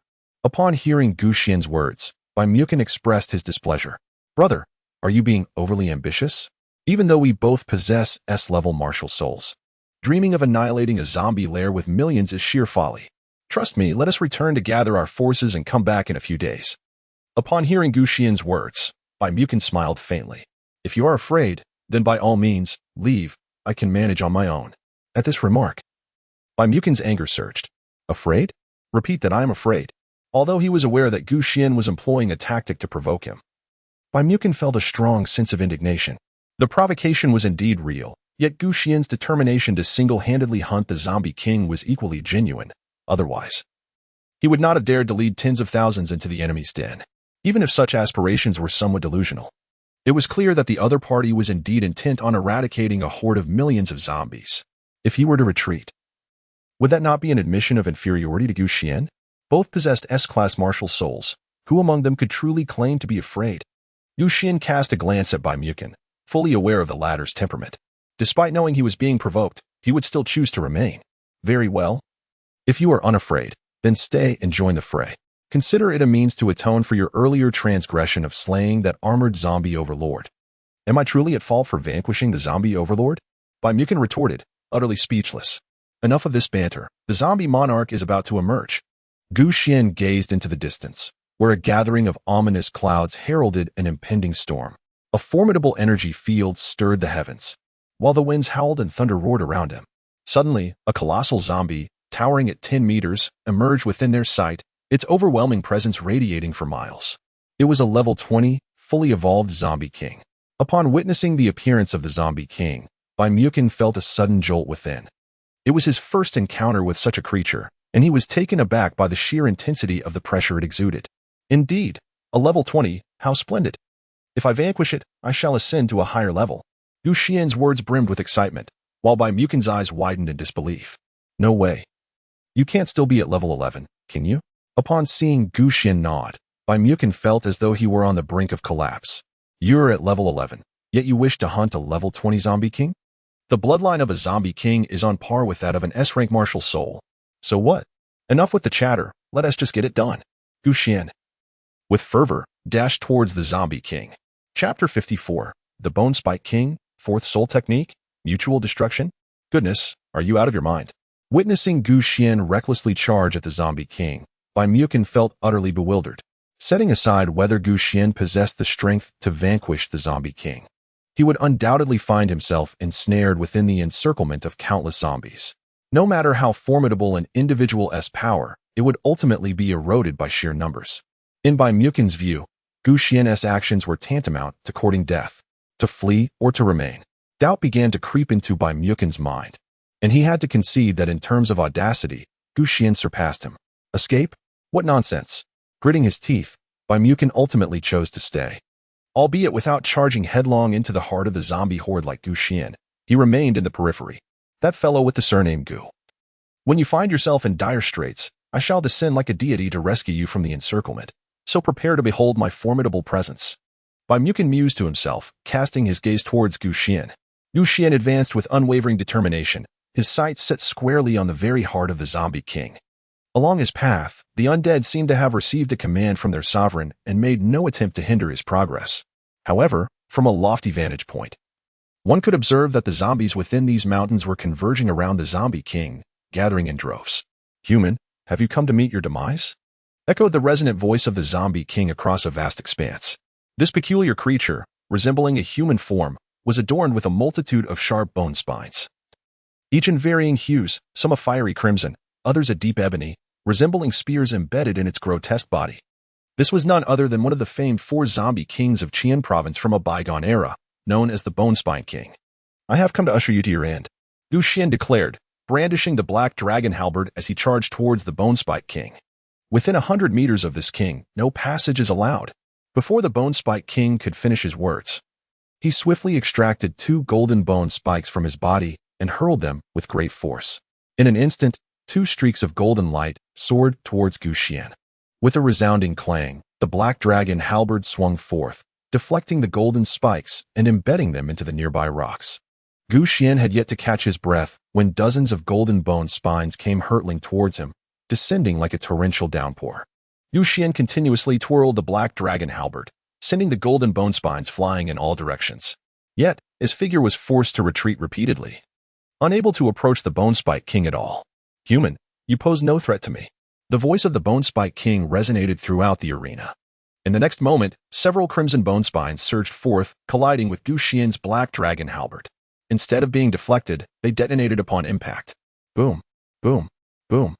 A torrent of crimson flames enveloped the surroundings, creating a miniature sea of fire that engulfed Gu Xian within its depths. Dragon flame. Gu Xian's heart resonated with a low murmur as the fiery flames surged from the black dragon great halberd, fending off the surrounding zombies' crimson blaze. "Oh, have you also mastered the art of fire elemental attack? How unfortunate. The elements at my disposal are far more than one." As the voice of the Bone Spike King echoed, a barrage of black bone spikes shot forth. Gu Xian sent it flying, causing it to land amidst the sea of flames, where the black bone spikes instantly melted away, evaporating into a dense stream of black vapor. This noxious gas wafted through the surroundings, causing the towering trees to wither and decay in an instant, while even the soil and stones dissolved into a puddle of muck. This was the venomous sting. One could assert that among the 4 great zombie kings, the combat prowess of the zombie king was undoubtedly the most formidable.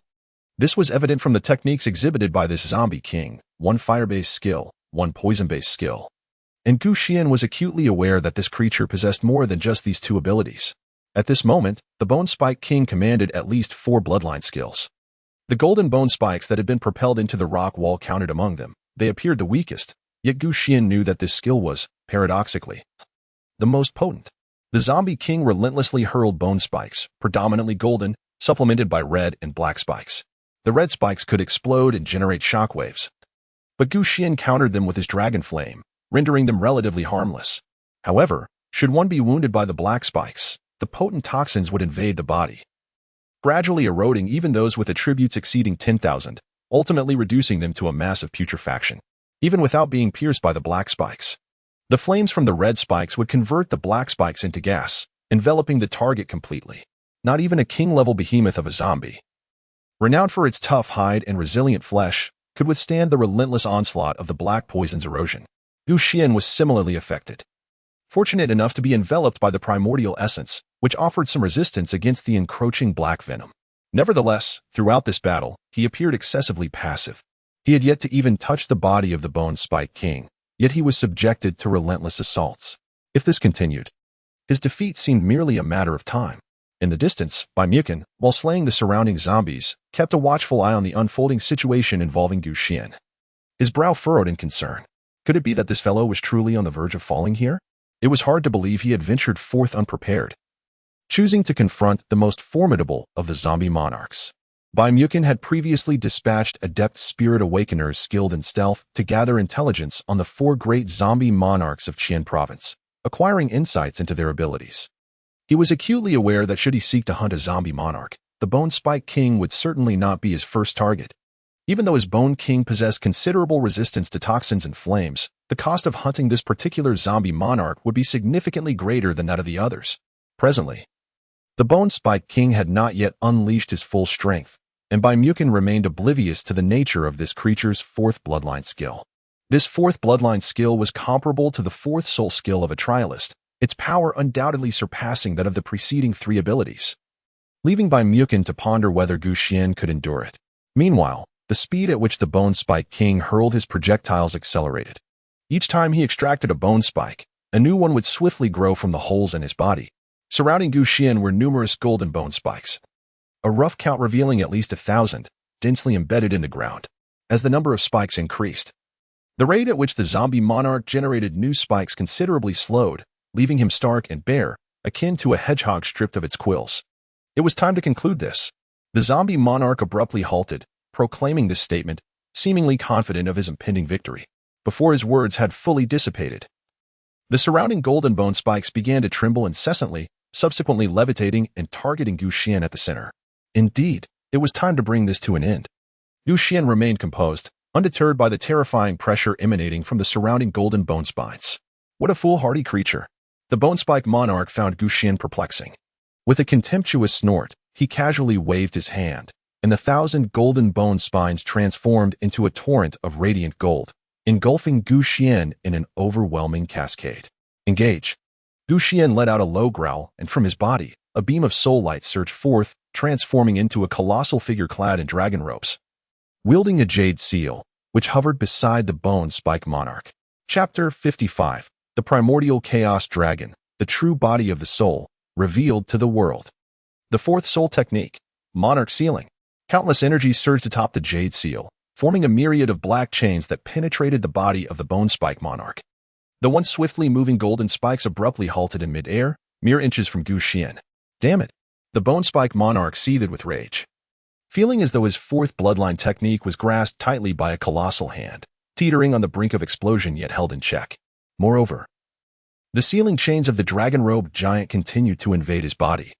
If he did not muster every ounce of strength to resist and persist in unleashing the fourth bloodline technique, he risked total defeat. However, should he choose to unleash a desperate attack, he still had the chance to eliminate Xuan, who was devoid of a martial soul, before being sealed away. The zombie monarch could sense that without a martial soul, Xuan's physical prowess amounted to merely a few thousand points. A few golden spikes could easily pierce him. Human, do you wish to perish together? The bone-spike monarch inquired in a grave tone. If I make a desperate strike, you shall also meet your end. So quickly withdraw your martial soul, and we may each secure our own survival. Upon hearing this, Xuan could not help but chuckle. No. Should you unleash a desperate strike, I shall not perish, but you will meet your demise far more swiftly. At these words, the bone-spike king burst into hearty laughter. Were it not for the wary presence lurking nearby, this king would certainly not engage in further discourse with you. I shall grant you one more opportunity. You withdraw your soul technique's blockade, and I shall retract my fourth bloodline technique. Xuan spoke lightly. Your words are rather excessive. Arrogant human, you are courting your own demise.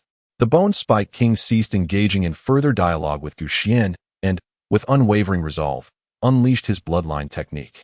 A resonant hum filled the air as golden bone spikes quivered and then surged forward, rapidly piercing toward Xuan's form. The clanging sounds echoed continuously, prompting the bone-spike king to sneer. Human, this is the price of obstinacy. In his eyes, Xuan appeared to be on the verge of being riddled with countless golden spikes. As he executed his fourth bloodline technique, he remained unscathed by the fourth soul technique of the master of slavery, though much of his bloodline power was confined, and even his bloodline true form dissipated, transforming him into a humanoid zombie standing just over 2 meters tall. In the distance, Baimukin, witnessing Xuan engulfed by the golden spikes, was momentarily taken aback. Had this fellow truly met his end? Observing the giant in dragon robes fading beside the bone-spike king, Baimukin felt a profound sense of loss. Fear not. Xuan, I shall avenge you. Since you have exchanged your life for this opportunity, I, Baimukin, will slay this zombie king on your behalf. With a fierce roar, Baimukin summoned all his strength, channeling his soul true form as he charged toward the bone-spike king. What are you shouting about?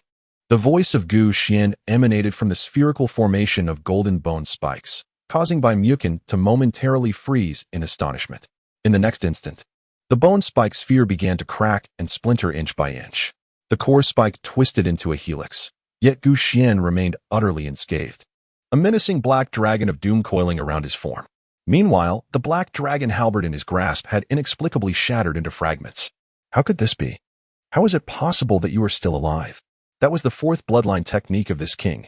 How could you withstand it? The bone spike sovereign's eyes widened in horror, and even Baimukin was left in a state of bewilderment. He could assert with utmost certainty that even if he had endured such an onslaught, he would have emerged gravely injured at the very least. After all, his Bone King was not adept at defense, and the fourth spirit technique was inherently offensive, to withstand the fourth bloodline technique of the Bone Spike Sovereign. Especially one of such ferocity, there existed but one possibility, the use of a defensive fourth spirit technique.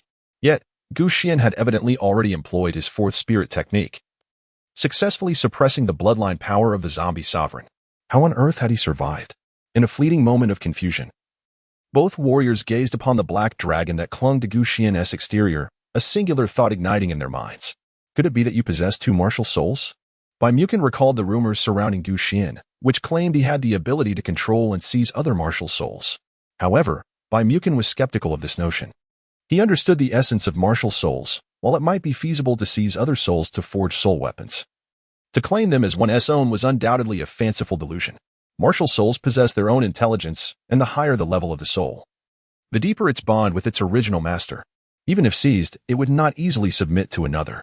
In the heat of battle, cooperation would be impossible. Even if one were to embody another's soul, a repulsive reaction would ensue. It is akin to implanting another's organs into oneself, ultimately futile and potentially fatal. The embodiment of a martial soul is not merely a physical possession but a fusion of spirits essential for unleashing the soul's capabilities. Given Gu Xian's current state, it appeared unlikely that he was manipulating another's martial soul. However, upon witnessing the starkly different second martial soul manifesting within Gu Xian, Primordial could not help but begin to believe the rumors.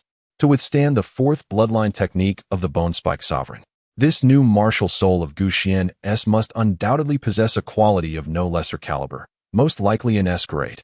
Moreover, the fourth martial soul ability is also of a defensive nature. Primordial's conjecture proved accurate. The fourth divine soul skill of the Chaotic Ancestor Dragon, named Ancestor Dragon's Celestial Barrier, is indeed a formidable defensive technique. Not only does it provide resistance against physical assaults, but it also safeguards against mental attacks. The reason for the attachment of the Chaotic Ancestor Dragon lies in the clandestine pact established between Gu Xian and the entity. In exchange for assistance, Gu Xian promised to partially unlock the soul restraints within the dragon. Faced with such temptation, the Chaotic Ancestor Dragon could hardly withstand the allure. Currently, it remains only partially unsealed, equivalent to an S-rank martial soul. Yet, should Gu Xian succeed in liberating even a single soul lock, its power would surge exponentially. At that juncture, turning against Gu Xian would be an effortless endeavor. Furthermore, Gu Xian had sworn a soul oath, rendering him unconcerned about any breach of promise. Thus, a consensus was reached between the two. In critical moments, the master of slavery would detach and act independently of Gu Xian to unleash the fourth divine soul skill. Gu Xian's spiritual attribute has now approached a staggering 100,000 points. Even without the need for possession, the Lord of Slavery can engage in battle independently. Meanwhile, the Chaos Ancestor Dragon closely follows with possession, unleashing the fourth divine soul technique to shield Gu Xian from the lethal strike of the Bone Spike King. Thus, this situation has come to pass. Gu Xian gazed at the Bone Spike Monarch, a faint smile curling at the corners of his lips. I have warned you that if you forcibly unleash the fourth bloodline technique, your demise will be hastened. Therefore, I implore you to embrace your fate. As Gu Xian's voice faded, he transformed into a shadow, charging directly towards the Bone Spike Monarch. His body technique, the Ancestral Dragon's heavenly step, was indeed remarkable.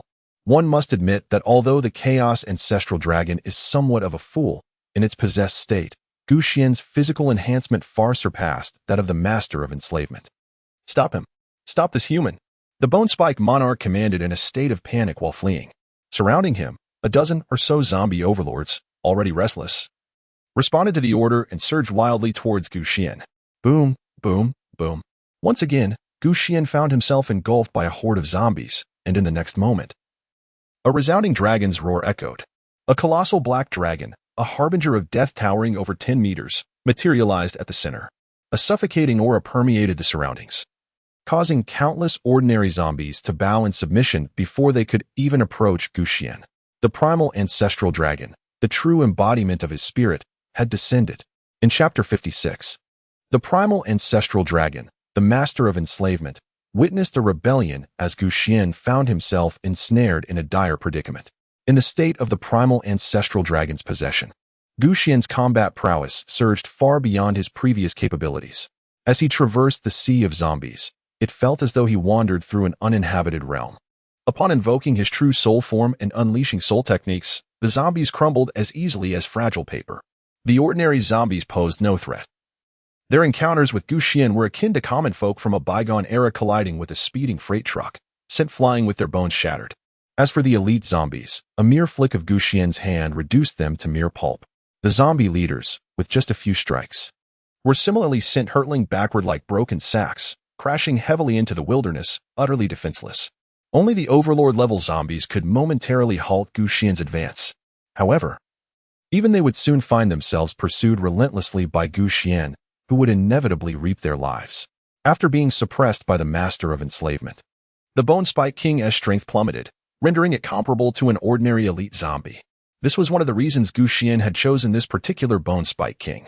Its bloodline abilities were formidable, yet its combat strength was lacking. Once its bloodline was sealed, it would become a mere shadow of its former self, easily butchered by Gu Xian. In contrast, Other zombie kings, even when their bloodline abilities were suppressed by Xuan, would likely retain a strength not inferior to that of an overlord. If they chose to flee, Xuan would be left with no recourse amidst the vast expanse of the zombie horde. Should they endure until the effects of the Master of Enslavement's fourth soul technique weakened or dissipated, Xuan would find himself in an inescapable predicament. While it was arduous to slay a relentless zombie overlord intent on escape, dispatching a desperate elite zombie was considerably simpler. However, this was merely Xuan's perspective. The reality proved to be unexpectedly challenging. Just as Xuan prepared to force his way through a dozen zombie overlords to eliminate the nearby Bone Spike King, the primal ancestral dragon began to stir once more. Xuan, swiftly unseal the soul locks within you, and I shall bestow upon you even greater power, enabling you to effortlessly annihilate these insignificant pests. The voice of the primal ancestral dragon resonated ominously in Xuan's mind, sending a chilling discomfort through him. Xuan harbored some doubts. Could this individual truly be the progenitor of dragons? The ancestral dragon, as the forefather of the dragon race, ought to exude a certain degree of sanctity, should it not? Yet, this being emanated an aura far from noble, both in appearance and demeanor, resembling more a malevolent dragon than a dignified one. Perhaps, after grappling for an extended period within the confines of the Black Dragon Great Halberd, the primordial dragon's intelligence had significantly heightened, enabling it to engage in coherent dialogue with Xuan. Do not panic just yet. Once I vanquish the zombie monarch, I shall promptly your soul's binding. Xuan also responded with thought. Do you think me foolish? Once I assist you in overcoming this predicament, I would lose my value, and you would inevitably seal me within the soul device once more, would you not? The hoarse and somber voice of the chaos ancestral dragon resonated, leaving Xuan somewhat astonished. He could not deny that this creature had indeed perceived the truth. Xuan indeed planned to subsequently seal the chaos ancestral dragon within a new soul weapon, specifically one derived from the Bone Spike Monarch. Though this Bone Spike Monarch is merely of the first tier, its bloodline possesses exceptional quality, and the potential of the resulting soul weapon far surpasses that of Xuan's previous Black Dragon Halberd. Moreover, this particular soul weapon has the advantage of allowing for the continuous addition of materials, enabling reinforcement and modification. This signifies that, regardless of how many soul locks the Chaos Ancestral Dragon might unseal thereafter, Xuan would be well-equipped to handle the situation. However, he did not anticipate that the Chaos Ancestral Dragon had seen through his intentions. No, if this creature had discerned my thoughts, it would not have cooperated with me from the outset. Thus, it is highly probable that it is not this entity that has seen through me, but rather others. Or perhaps other martial souls. Xuan pondered deeply, a smile curling at the corners of his mouth. At present, he possessed only two primary subordinate martial souls. Aside from the Chaos Ancestral Dragon, the only other option was the seemingly unremarkable Master of Slavery. Noticing Xuan's silence, the Chaos Ancestral Dragon became increasingly agitated. It appears you are indeed harboring such intentions. Truly cunning are the human beings. You swore a soul oath, promising that once I saved you in a critical moment, you would assist in unsealing my soul lock. Yet now, you dare to renege on your word. Are you not afraid of the repercussions of your soul oath? The Chaos Ancestral Dragon roared in fury, but Xuan merely chuckled. Who said I intend to go back on my word? I was always going to unseal the soul lock within you, but it is not the right time. Why the urgency? Just wait a little longer. That will not suffice. I demand it now. The Chaos Ancestral Dragon bellowed. If you do not unseal the soul lock at this moment, I shall immediately withdraw my possession. You will find yourself engulfed in this tide of zombies, certain to perish. Moreover, the bloodline seal of the Bone Spike Sovereign will not last much longer.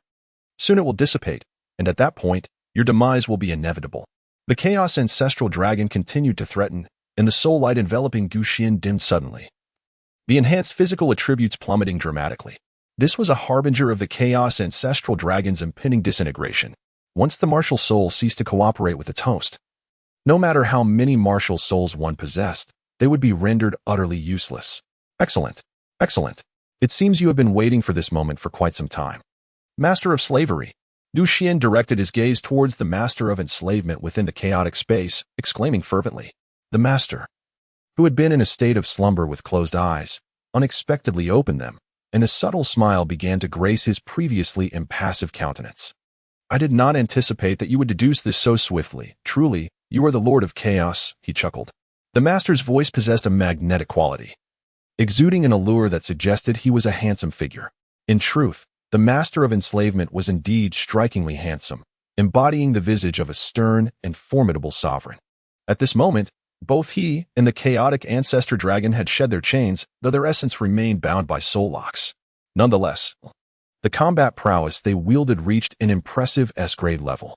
Whoever commanded these two S-grade souls would undoubtedly ascend to the pinnacle of the world. The only lamentable aspect was that both S-grade souls were traitorous, constantly scheming rebellion. Now, they had placed Xuan in a precarious position, forcing him to make a choice, either face death or liberate them from their soul locks. In Xuan's chaotic realm, numerous fragments of martial souls linger.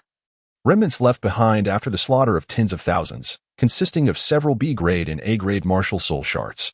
Xuan did not convert all of his essence into spiritual attributes. Instead, he retained a portion for unforeseen circumstances. The Chaos Ancestral Dragon and the Lord of Enslavement gazed at the floating fragments of martial souls, their eyes gleaming with avarice. Should Xuan utilize these fragments to unshackle the soul locks within them, even the liberation of a single lock would significantly amplify their power, thereby enabling them to turn the tables on Xuan, their host.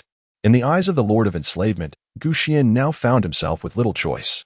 This presented the most opportune moment for their resurgence. Lord of Chaos? Upon hearing this term, Xuan felt a peculiar sensation, yet he did not dwell on it further. He possessed the Chaos martial soul and commanded the Chaos space. Being hailed as the Lord of Chaos, it seemed there was little amiss with that. What mattered now was not to ponder this, but rather to devise a means to extricate himself from this predicament. Xuan, time is of the essence. Make your decision swiftly, urged the Ancestor Dragon of Chaos. Xuan let out a cold snort before turning his gaze towards Awaken in the distance, bellowing loudly. Old Bai, go and slay that bone spike monarch. Its bloodline sealing time is running short. We must act swiftly. Upon hearing Xuan's words, Awaken was momentarily taken aback. Having witnessed Xuan wielding two S-rank martial souls, he had already considered the bone spike monarch as effectively within their grasp. Yet now, this audacious fellow was instructing him to kill. This seemed rather inappropriate. He was not one to take undue advantage. There was only one person globally who had ever hunted a zombie monarch, and should he become the second, his fame would undoubtedly soar. Awaken, too, relished the idea of earning respect and renown, but all of this hinged upon his own capabilities. As he pondered, Xuan shouted with urgency, "What are you dawdling for? Hurry up. If we delay, we shall both meet our doom here." Realizing the urgency in Xuan's tone, Awaken understood that perhaps a mishap had occurred. He ceased his hesitation and dashed towards the bone spike monarch. "Damn Xuan, you're playing with fire." The primal Chaos Ancestor Dragon roared, subsequently disintegrating from Xuan's form. As a result, Xuan's physical attributes plummeted sharply, descending from over 10,000 to a mere 3,000. Fortunately, aside from the troublesome dragon's possession, Xuan's primal Chaos martial soul remained in a state of possession as well. However, even so, the primal Chaos martial soul was neither a battle-type soul nor of high quality, being merely C rank, thus providing limited amplification to his attributes. At present, his combat prowess was only equivalent to that of a zombie commander, rendering him akin to a sheep amidst a pack of wolves in this zombie tide. The primal Chaos Ancestor Dragon and the Master of Enslavement observed from the martial soul space, quietly anticipating the unfolding drama. They believed that Xuan would inevitably falter and seek their assistance. Master of Enslavement, you are indeed astute, having seized the opportunity. It appears today may be the moment for us to extricate ourselves from this chaotic prison, the primal Chaos Ancestor Dragon exclaimed with excitement. However, the Master of Enslavement merely shook his head. You have forgotten one crucial detail. We are, after all, prisoners here. The path to fully unshackling all the soul locks within us remains arduous. However, should Xuan willingly employ his power to unlock one of my soul locks, I could consequently enslave his spirit in return, thereby achieving possession. At that point, Xuan would merely be a puppet under our command, and one day, we shall truly escape this confinement, rebuild our physical forms, and roam freely across the myriad realms. The Master of Enslavement articulated his plans, while the primal Chaos Ancestor Dragon listened with great enthusiasm. Unbeknownst to them, a hint of disdain flickered in the Master of Enslavement's eyes. This foolish dragon remained oblivious to the fact that he was merely a pawn. His ambitions extended beyond mere escape from the chaotic prison. He aspired to become its master. Once he possessed Xuan, controlling this chaotic prison would simply be a matter of time. Best keep a close watch on that fellow. We must ensure he does not perish, or else we might find ourselves trapped in this lightless abyss for countless years. Upon hearing the words of the Lord of Enslavement, the primordial chaos dragon cast its gaze toward the external world, specifically toward Xuan. They found themselves within the confines of the chaos prison, where, as long as they were not sealed by Xuan, they could perceive everything occurring beyond their immediate surroundings. At this moment, Xuan was desperately fleeing amidst a tide of zombies. Were it not for Baimukan pursuing the Bone Spike King and diverting the attention of those zombie overlords, Xuan would likely have already met his demise. However, now he found himself ensnared in the very heart of the zombie horde. Even in the absence of the zombie overlords, facing tens of thousands of the undead proved to be an excruciating ordeal. Xuan, relinquish your struggle without our assistance. You are not but a shadow of yourself, reduced to your true form, are you not? The mocking voice of the Chaos Ancestor Dragon reverberated within his mind. Xuan let out a cold laugh, and with a mere thought, dozens of soul chains within the chaotic space lashed out towards the Chaos Ancestor Dragon, eliciting a chorus of anguished wails. Silence yourself. Xuan admonished the Chaos Ancestor Dragon, feeling a twinge of anxiety within. Although this fellow was indeed deserving of a good thrashing, his words held a kernel of truth. Most of Xuan's combat prowess hinges upon their two S-rank martial souls. With their betrayal, he has indeed been reduced to his original form. Yet, is he truly devoid of any means to retaliate? These auxiliary martial souls are ultimately mere tools. What I must place my trust in is my own primordial martial soul. The so-called primordial martial soul is intrinsically linked to oneself, possessing a profound bond, or rather, it is an integral part of the host. However, from the very beginning, Xuan regarded the primordial martial soul as a trivial matter, failing to give it the attention it deserved, only to realize its significance now. To effectively harness these auxiliary martial souls, he must first empower his primordial martial soul. If Xuan's current primordial martial soul were at the S rank, even in the face of the rebellious Chaos Ancestral Dragon and the Sovereign of Enslavement, he would be able to compel them at will. Unfortunately, Xuan currently possesses only a C-rank martial soul, while both of the other martial souls have ascended to S rank, rendering him somewhat inadequate. In this rebirth, I have taken too large a step. Now I find myself in a predicament. Xuan felt a sense of helplessness. Yet he bore no regrets. You two rebellious wretches truly believe I am devoid of options? If you wish to compel me to release the soul locks within you, why not instead unseal a new martial soul to counterbalance your presence? Upon hearing Xuan's words, the primal Chaos Ancestor Dragon scoffed derisively. Xuan, you are utterly foolish. Should you choose to unseal a new martial soul, it will only hasten your demise. Is that so? Then I shall put it to the test. Xuan spoke, directly summoning the fragments of martial souls from the chaotic space, which surged toward a humanoid martial soul. With a resounding boom, the chains binding the humanoid martial soul shattered piece by piece, revealing its form. It was a robust figure, with muscles rippling and exuding explosive power. Xuan did not completely unlock the soul locks of the humanoid martial soul. He merely released a portion. Upon witnessing Xuan's unlocking of the martial soul, the primordial Chaos Ancestral Dragon paused for a moment, then scoffed. Such a degree of unsealing will not alleviate your current predicament in the slightest. That is of no concern to you. As Xuan spoke, he summoned the manifestation of his martial spirit. With a thunderous crash, a towering figure, ensnared in chains, enveloped Xuan. His strength surged once more, yet the current unsealing of this martial spirit was merely equivalent to a C rank. Xuan could manipulate it without hesitation. But the increase in power was marginal, merely elevating his physical attributes to just over 5,000 points. This level of strength was insufficient to contend with even a single zombie sovereign, let alone the multitude of zombies swarming around. Meanwhile, the Bone Spike Monarch radiated a crimson glow as the runes adorning its surface began to shatter one by one. It would not be long before the restraints of its bloodline were lifted. Xuan, are you still clinging to feudal resistance? Your time is running out, urged the Chaos Ancestor Dragon. I am not in a hurry. Why are you? Xuan chuckled softly. If you were to unseal a soul lock for me, I would assist you in vanquishing that Bone Spike Monarch and facilitate your escape from this place. Furthermore, I could aid you in subduing the Lord of Slavery. What do you say? Additionally, I shall reveal to you a secret regarding the Lord of Slavery. Should you fail to address this looming threat, you will undoubtedly regret it in the future. Seeing Xuan's complete lack of cooperation, the Chaos Ancestor Dragon began to panic, contemplating betrayal of its ally. As long as Xuan were to unseal a soul lock, it could momentarily break free from the confines of the chaos prison and distance itself from Xuan. Of course, as long as it bore a soul lock within, escape from Xuan's pursuit would be impossible. However, the Chaos Ancestor Dragon was confident that it could grow increasingly powerful before Xuan could catch up, ultimately rendering itself ungraspable even if Xuan managed to locate it. Fool! The Lord of Slavery berated it, then turned to Xuan. Xuan, let me enlighten you. Even if you manage to leave this place alive, you will inevitably capitulate to me.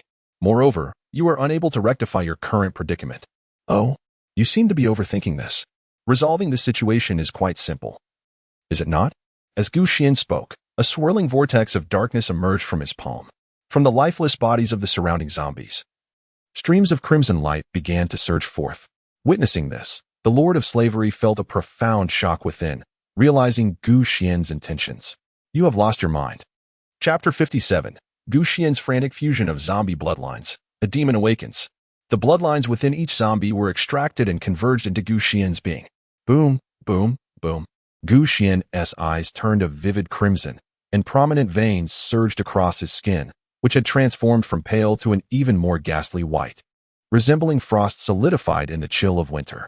It was evident that Xuan was in the process of assimilating the bloodline of the zombies into his own being. Unlike others who might transplant the zombie bloodline into another, Xuan possessed the unique ability to endlessly devour the bloodlines of lower-tier zombies to enhance his own evolution. Thus, despite his primordial martial soul being merely of C rank, he could elevate the zombie bloodline to the levels of commander, sovereign, or even monarch. Of course, this was contingent upon Xuan's willingness to face potential backlash, as the zombie bloodline did not inherently belong to him. However, he harbored no fear. The zombie bloodline lacked sentience, and any backlash would stem solely from innate rejection. In stark contrast, his martial souls were ancient entities with lifetimes spanning countless years, and they could easily conspire against him if they so desired. Hence, without a moment's hesitation, Xuan resolutely made his choice. A torrent of zombie bloodlines surged toward him, a consequence of the earlier battle with the Bone Spike King, in which over 100,000 zombies, including elite and commanding zombies, had been caught in the fray. As these bloodlines merged with Xuan's body, he felt as though he were enduring the most excruciating of tortures. At times, it was akin to being scorched by flames. At others, as if pierced by the coldest ice, and at yet other moments, as though subjected to 1,000 cuts. Every cell within him expanded violently, then erupted in a cacophony, only to be reborn repeatedly, culminating in a series of mutations within a span of extreme moments. Xuan writhed in agony on the ground, having lost all combat capability, as he was engulfed by a horde of zombies that relentlessly gnawed at his flesh, tearing it apart piece by piece, exposing bone. Witnessing this harrowing scene, Primordial, who was engaged in a fierce pursuit of the Spine King from a distance, felt a jolt of dread in his heart. He could not comprehend what Xuan was enduring, but an instinctual awareness told him that Xuan's situation was perilously dire. Even more so than when he had been attacked by the fourth bloodline technique of the Spine King. It was time to fight with all his might. Steeling himself, Primordial disregarded everything and began to wield the forbidden techniques he had mastered. White bone sacrifice, annihilation of the living. He abruptly extracted 2 of his own ribs, the bloodied bones transforming into a streak of light that merged into the body of the White Bone King. In an instant, the soul light of the White Bone King surged forth, and he hurled the White Bone Spear in his hand, breaking through the encirclement of the zombie overlords with a resounding crash as it struck the zombie tide where the Spine King was located. In the next moment, that area erupted into a veritable forest of white bones, sprawling across thousands of meters. Zombies were skewered by the white bones, wailing as they met their demise. And the Spine King was no exception, pierced by hundreds of bone branches, rendered utterly helpless. Cursed humans, this king will not submit, the Spine King bellowed, as his life force rapidly waned, and 3 differently colored bone spears, which could be disassembled at will, emerged from his body. This was the evolved soul weapon of the Spine King. However, in that moment, Primordial had no time to concern himself with the soul weapon. Following the sacrifice of his own ribs, he coughed up several mouthfuls of blood, his vitality diminishing. This sacrificial technique entailed not merely the loss of 2 ribs but also a significant depletion of his essence. The White Bone King, who had previously held the upper hand against the 10 or so zombie overlords, now found himself at a disadvantage. Primordial glanced towards Xuan's location. but could no longer see him. Only the frenzied zombies were visible, ravenously devouring something, their mouths stained with blood. "Damn it, you scoundrel. Don't die so easily after putting me in this predicament." Mukin shouted in frustration, then grasped the white-boned spear and charged towards Gu Xian's position. Unfortunately, a vast sea of millions of zombies lay between them, making it incredibly difficult to breach the blockade.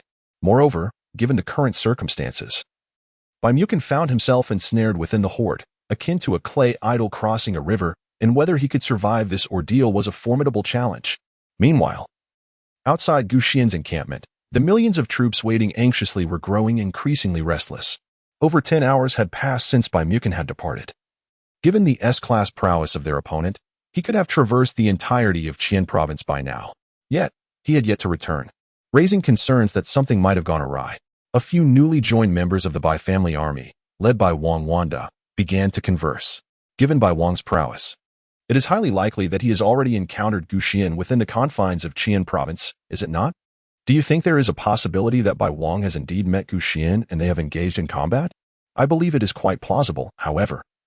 It appears that Gu Xian is accompanied by a legion. What if Bai Wang were to confront him alone and is overwhelmed?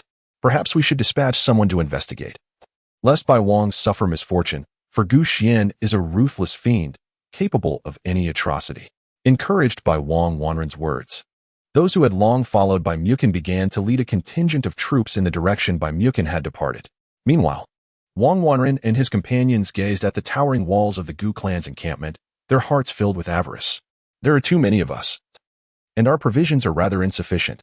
Might you open the city gates and allow us to replenish our supplies?" Wang Wanren proposed.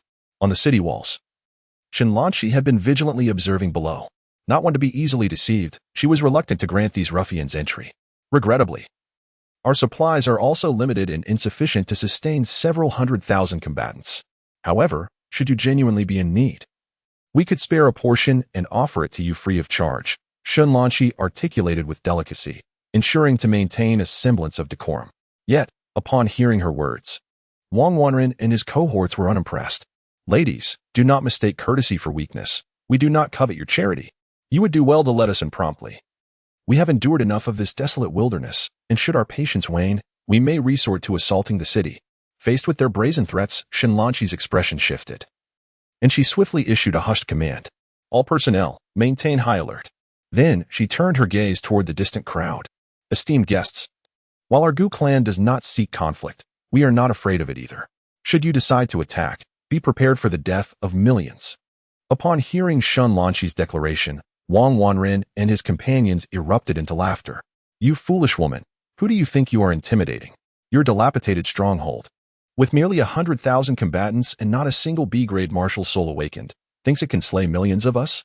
Once we initiate our assault, within an hour, we shall raise your entire encampment, believe it or not." Listening to the provocations from below, Shenlanqi decided to reveal her trump card.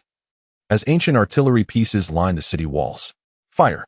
With a command from Shenlanqi, a portion of the thousands of soul cannon artillery began to gather energy, subsequently unleashing a barrage upon the mountain peaks near the million-strong army.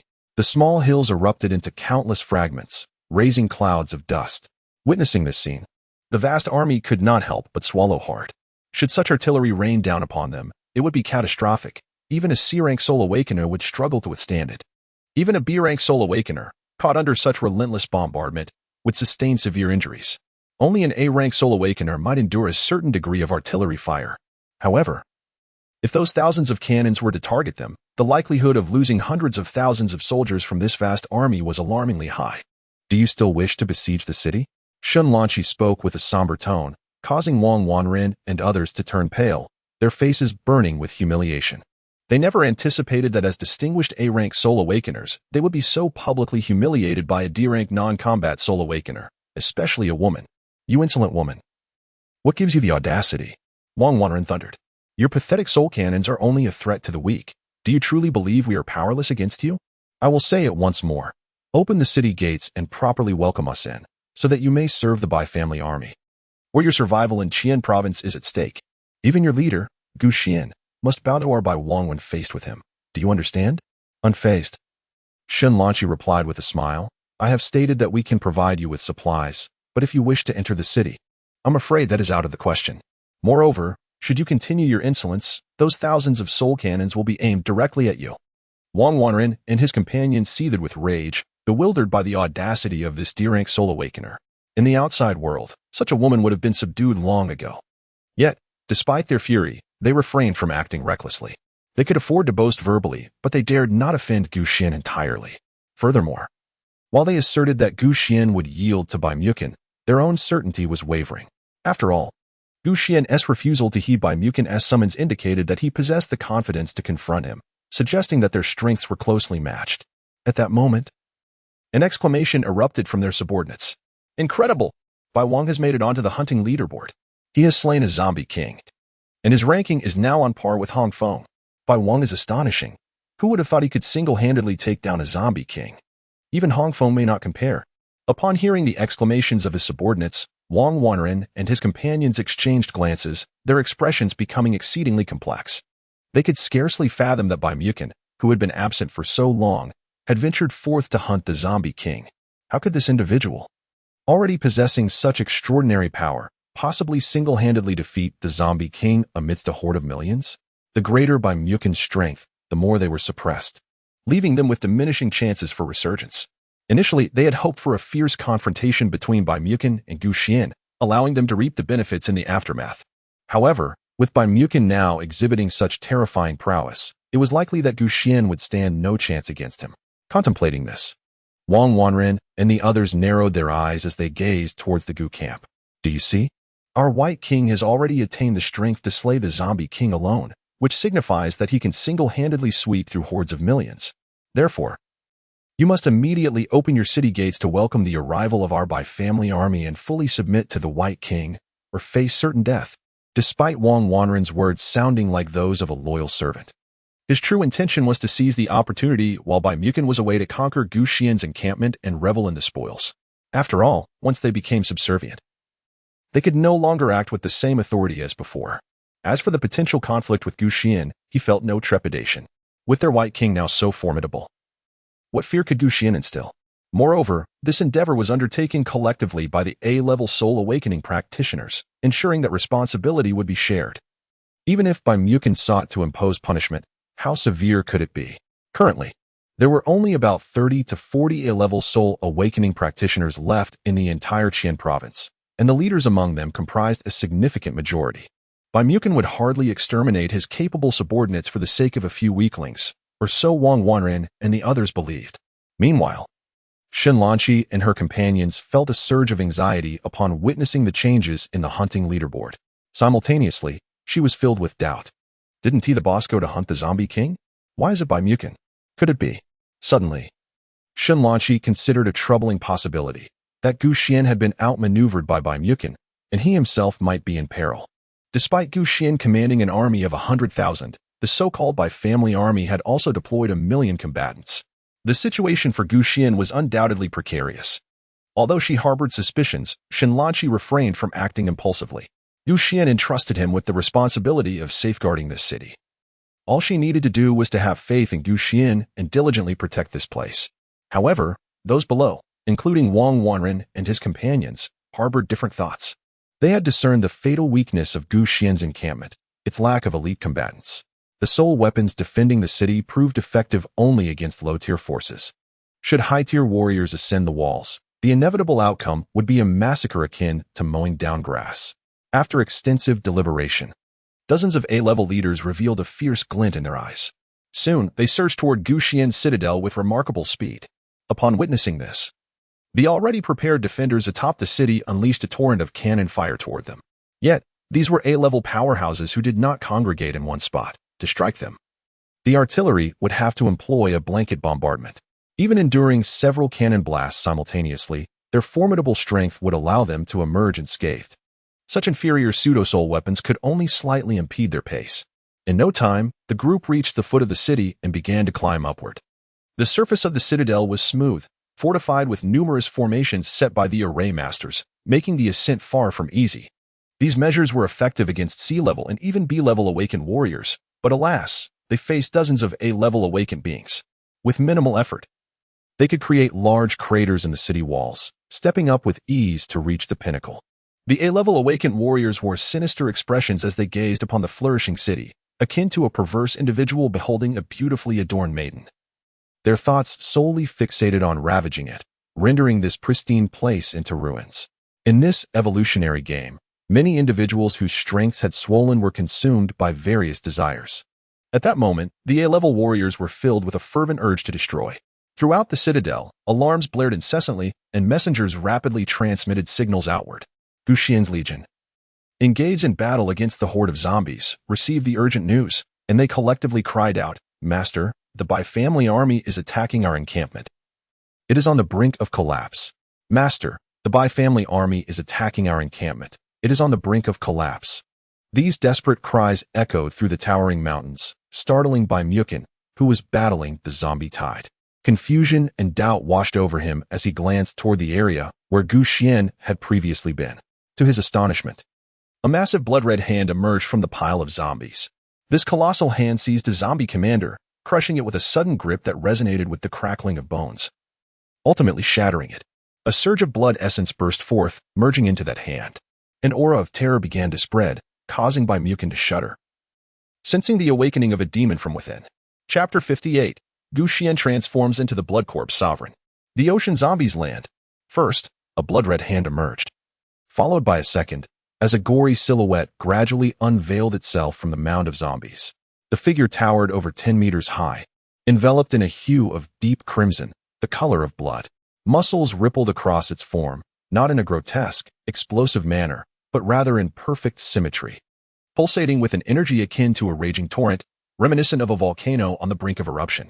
This was the true embodiment of bloodline. In the distance, Bai Xuan was utterly astounded by this sight, for he recognized the visage of the giant. It could be none other than Xuan. Xuan, a mere human, has astonishingly mastered the true essence of bloodlines. How has he accomplished such a feat? First, he embraced 2 formidable S-rank martial souls, and now he has attained such a powerful bloodline manifestation. Is Xuan truly a monster? It seems as though he possesses some extraordinary abilities, entirely devoid of reason.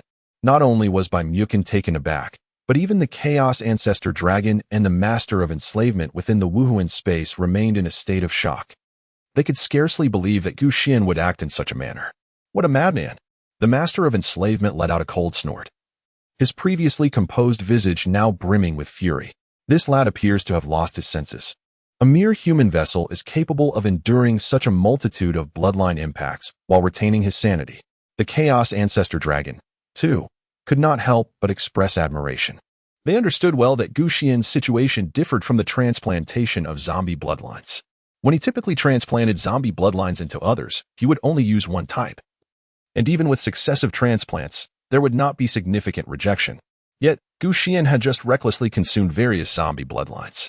Although they all belonged to the same category, distinct zombie bloodlines were akin to different human blood types. Their simultaneous existence within a single body would incite fierce discord. Each bloodline impact inflicted torment upon both body and soul. As the bloodlines fused into Xuan, they tore at every fiber of his being, shattering each cell, grinding his organs and limbs into dust, fracturing them into countless minuscule particles, an atomic state, and then perpetually reassembling into a new form. If one were to say that the agony Xuan inflicted upon others through the transplantation of zombie bloodlines was a mere one, then the suffering he now endured was 100, 1,000, or even 10,000, even though his primordial Qi could sustain him through the bloodline fusion. The torment of body and mind would not diminish in the slightest. It seems that this generation's Chaos Lord possesses a character beyond my expectations, the Master of Enslavement mused. To be frank, he had underestimated him. Initially, he believed that Xuan, a novice fresh from the mortal realm, would be easily dealt with. Unlike the Chaos Lord, who had exposed his intentions from the outset, he had even lured Xuan into a trap, yet he still had not completely resolved the matter. The Master of Enslavement sensed that after this encounter, it would become increasingly arduous to confront Xuan again. Xuan paid no heed to their astonishment at this moment. His heart was inundated with a tumultuous desire for slaughter. The repeated surges of his bloodline merged, heavily influenced by the primal instincts of the undead. Compared to humans, these creatures of the undead are far more bloodthirsty and brutal, harboring an intense craving for the flesh and blood of other beings. In this moment, Xuan felt similarly. He was consumed by an overwhelming urge to kill, even to devour. Xuan continuously suppressed the cannibalistic urges of his soul. His spirit had already undergone a triple metamorphosis, and he was but a stone's throw away from achieving the fourth. However, it was still somewhat challenging to restrain the formidable bloodline of the Zombie King, which rivaled an S-rank martial soul. Fortunately, he managed to retain a semblance of rationality, albeit with emotions that were difficult to control. In a moment of sheer fury, Xuan, with his blood-red form, charged violently in a specific direction. As he surged forth, the zombies in his path were reduced to mere pulp. Then, a terrifying spectacle unfolded. The very zombies he struck began to dissolve, melting away like snowmen under the sun. A potent aura of bloodline pressure emanated from Xuan, and the zombies attempting to obstruct him were slow to react. Some ordinary bloodline zombies found themselves frozen in place, gazing at Xuan's figure with overwhelming fear, devoid of any inclination to resist. Even the elite zombies dared not obstruct him any longer. Only the intelligent zombie leaders, recognizing that Xuan was not a true zombie king, stubbornly attempted to attack, but they were swiftly dispatched with a mere flick of his hand. Xuan's objective lay in the formidable zombie overlords. Unimpeded by the ordinary undead, his speed surged remarkably. In the blink of an eye, he traversed a mountain peak, only to plunge headlong into a throng of zombie overlords.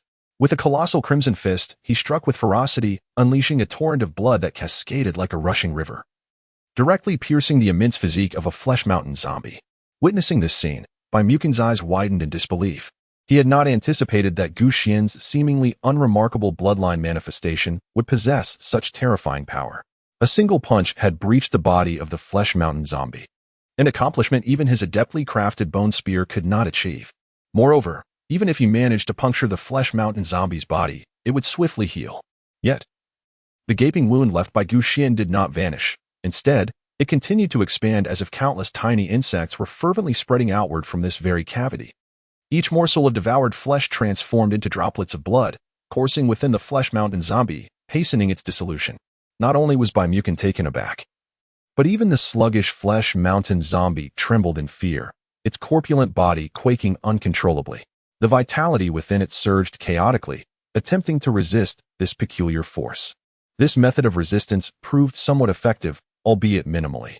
It was akin to a searing iron being thrust into a snowman, with the icy essence striving to counter the iron's heat. While the temperature might diminish, the iron's heat was far too intense. The flesh mountain zombie expended 1/10 of its life force merely to staunch the bleeding, yet this was merely the result of Xuan's seemingly unremarkable punch. Following this, Xuan unleashed a barrage of strikes, creating over a dozen gaping wounds on the flesh mountain zombie, rendering it akin to a sieve. After dealing with the flesh mountain zombie, Xuan swiftly turned his attention to the remaining zombie overlords. True men never glance back at explosions, and Xuan was no exception. He refrained from casting another glance at the flesh mountain zombie, for another look might witness its complete dissolution. Boom, boom, boom. Each punch landed relentlessly upon the other zombie overlords. Even the iron-armored zombie overlord, whose defenses surpassed that of the flesh mountain zombie, found itself powerless against Xuan's onslaught. Typically, the armor of iron zombies is pitch black, yet this particular iron-armored zombie was distinctive. Alongside its ebony exterior, it boasted silver plating, with several pieces of golden armor among them. This indicated that its potential was substantial. Given sufficient time, it could very well ascend to the rank of a zombie king. Alas, this unfortunate creature had encountered Xuan. Xuan's fist struck against the protective iron armor, failing to shatter it.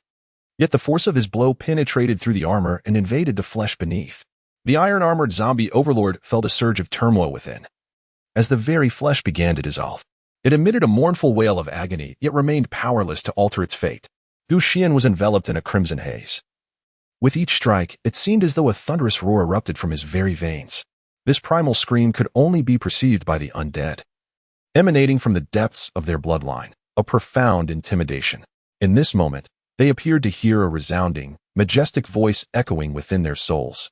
I am the Blood Corpse King. Having encountered your sovereign, why do you not kneel?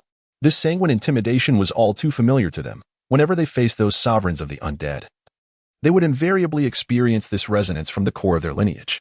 Under this bloodline pressure, lower-tier zombies would involuntarily submit to the might of their higher-blooded counterparts. Their strength significantly diminished beneath such overwhelming authority. This was also the reason why the previously sealed Bone Spike King could still command the zombie overlords. The power of bloodlines is inviolable. This principle is ingrained in the essence of undead beings, or indeed, most creatures that value lineage. In the eyes of the undead, Xuan was the king among them. Despite the apparent distinction between the entity before them and the typical undead, the palpable dread emanating from its very bloodline was undeniable. In this moment, even the zombie overlord found itself compelled to prostrate on the ground. The ordinary and elite zombies alike had long since submitted. Centered around Xuan, all zombies lay prone in servitude, devoid of any resistance. 100,000, 1,000,000, until every zombie beneath the overlord rank had capitulated. The members of Xuan's legion stood in astonishment. Gazing upon the crimson figure amidst the tide of corpses, they recognized their master.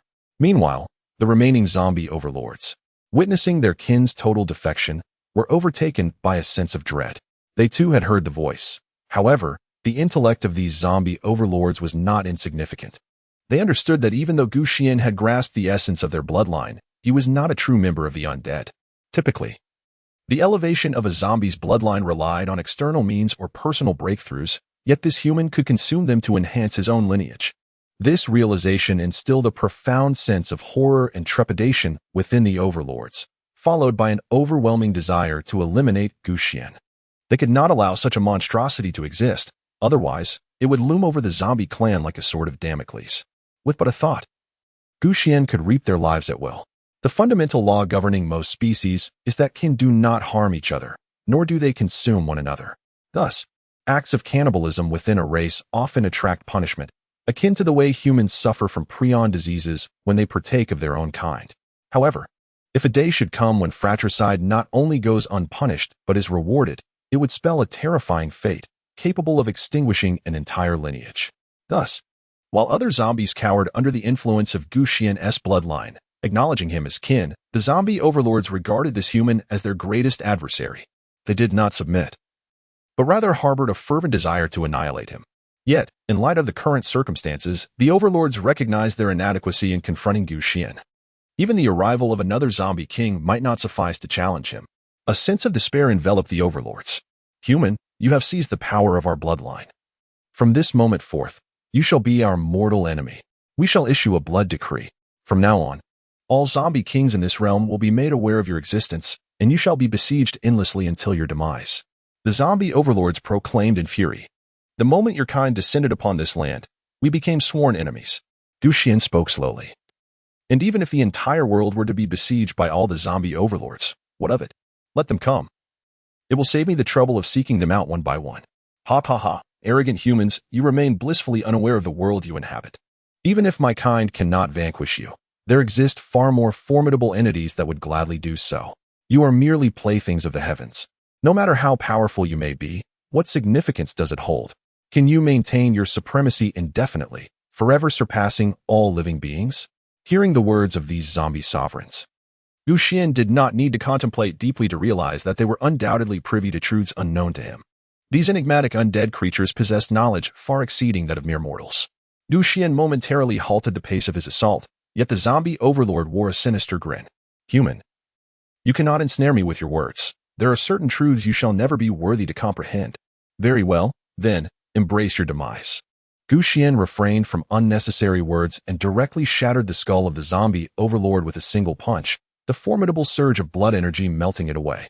The remaining zombie overlords succumbed swiftly to death, and in their final moments, they emitted a peculiar signal, a resonance that could be perceived by any creature bearing the zombie bloodline. It bore a resemblance to the bloodline intimidation that Xuan had just unleashed, yet its range far surpassed that of his earlier display. Like an invisible sound wave, it swiftly traversed the boundaries of Qian province, extending across the entire land and reaching the oceans, permeating every nook and cranny of the earth. Any being of the undead could hear this blood edict, a warning conveyed through the bloodline power of the zombie overlords. In the vast expanse of the ocean, powerful zombie kings raised their heads, gazing towards the origin of the blood edict. Their presence was exponentially stronger than that of the previous bone-spike kings. Within the expanse of ocean, there was an abundance of flesh and a secure environment for growth. The number of zombies here far exceeded those on land, and their average strength was significantly greater. Instead of hastily emerging to hunt humans, they chose to accumulate their strength, fully aware that as time progressed, their resurgence would only intensify, while the crisis facing humanity would grow ever larger. The urgency did not belong to the undead, but rather to the human race. At that moment, all the zombie kings heard the clarion call of the Blood Edict, realizing that a terrifying entity had emerged among humanity, capable of seizing their bloodline for its own. Thus, the sea began to churn violently as thousands of oceanic zombies emerged from the depths. Gigantic zombie whales measuring 100 meters in length and billions of zombie fish and shrimp densely populated vast areas of the sea. Their terrifying presence provoking a tumultuous change in the weather, with thunder rolling and dark clouds gathering. The oceanic undead began their landing. Chapter 59, The Camp Falls. Xuan returns. In addition to the oceanic zombies thousands of miles away, over 100 zombie kings on the mainland of Huaxia gazed intently towards the direction of the Blood Edict. Among them, the 3 zombie kings surrounding Qin province understood the implications clearly. They realized that the source of the Blood Edict emanated from the territory of the Bone Spike King. And without a doubt, the Bone Spike King had met its demise. The message conveyed within the Blood Edict instilled profound trepidation in the 3 prominent zombie monarchs. Initially, the 4 sovereigns of the undead had intended to encircle the province of Qin, herding all the human inhabitants into a vast farming ground for their own sustenance. However, their plans, which had only just commenced, were already deemed a failure. At this moment, the remaining 3 zombie monarchs were filled with murderous intent towards the human trialist who had slain the Bone Spike monarch, yet a sliver of fear lingered within them. The ability of this individual to vanquish the Bone Spike monarch implied that he could likewise eliminate any one of the other 3 rulers. Consequently, they instinctively began to mobilize, leading an immense tide of zombies to converge upon one another. Regardless of the underlying motivations, they recognized the necessity of uniting for mutual protection. Such behavior was considered a disgrace among the zombie monarchs.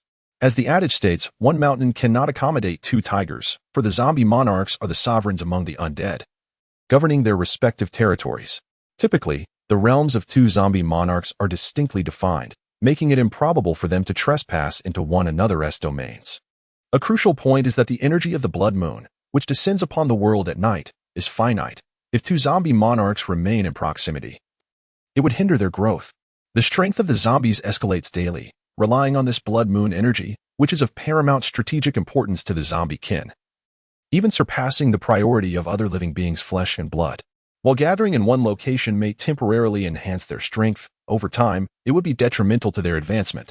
Currently, if the monarch-level zombies remain dispersed, they could suppress the human trialist in terms of power. However, if they were to congregate, the presence of 2 monarchs would have their rate of progression, while 3 would reduce it by 2/3. Under ordinary circumstances, they would never resort to such actions. Yet the existence of this human trialist invoked a profound sense of crisis within them. Failing to unite would undoubtedly lead to their demise, as they were not foolish and understood the imperative of collaboration. As the zombie monarchs commenced their actions within the territory of the Bone Spike monarch, Xuan, transformed into the Blood Corpse monarch, had subdued all remaining zombies. Millions of undead lay prostrate on the ground, directing their thoughts of allegiance towards the central figure of Xuan. Xuan, through the resonance of his bloodline, perceived the complex emotions of fear and reverence emanating from them. This was the nature of the undead clan. Their sentiments towards their powerful kin were intricately intertwined. Simultaneously feeling fear and admiration, they exhibited a psychological inclination towards strength deeply rooted in their blood and genes. It can be said that this sentiment is prevalent among all bloodline-dominant races, and even among many humans in the bygone era. There existed a certain admiration for the affluent and powerful. The same statement, uttered by different individuals, would evoke varying degrees of acceptance to those beneath them. Even the most trivial utterances of the strong would be perceived as golden. In summary, as long as these zombies possessed a bloodline inferior to Xuan's, they would perpetually prostrate themselves at his feet, limited, of course, to those below the sovereign level. Sovereign-level zombies, possessing their own personalities and independent thoughts, may feel fear in the presence of Xuan's superior bloodline, yet they would not necessarily yield. After all, Xuan was not their true kin. Even among their own kind, these sovereigns exhibited little loyalty. Their aspirations were merely to elevate their bloodlines to the royal level, after which they would seek to establish their own dominion. Returning to the main topic, these zombies no longer posed a threat to Xuan. Rather, they became a source of strength. Thus, at the moment of their submission, Xuan ceased to concern himself with them and commanded them to follow him towards the encampment. He transformed into a streak of crimson light, hastening to his camp, while Baimukin, momentarily taken aback, quickly followed suit. Both figures, one manifesting his true bloodline form and the other his soul form, moved with remarkable swiftness. Brother Gu, your subordinates mentioned that my people attacked your camp. I believe it must have been a misunderstanding. Baimukin called out as he pursued Gu.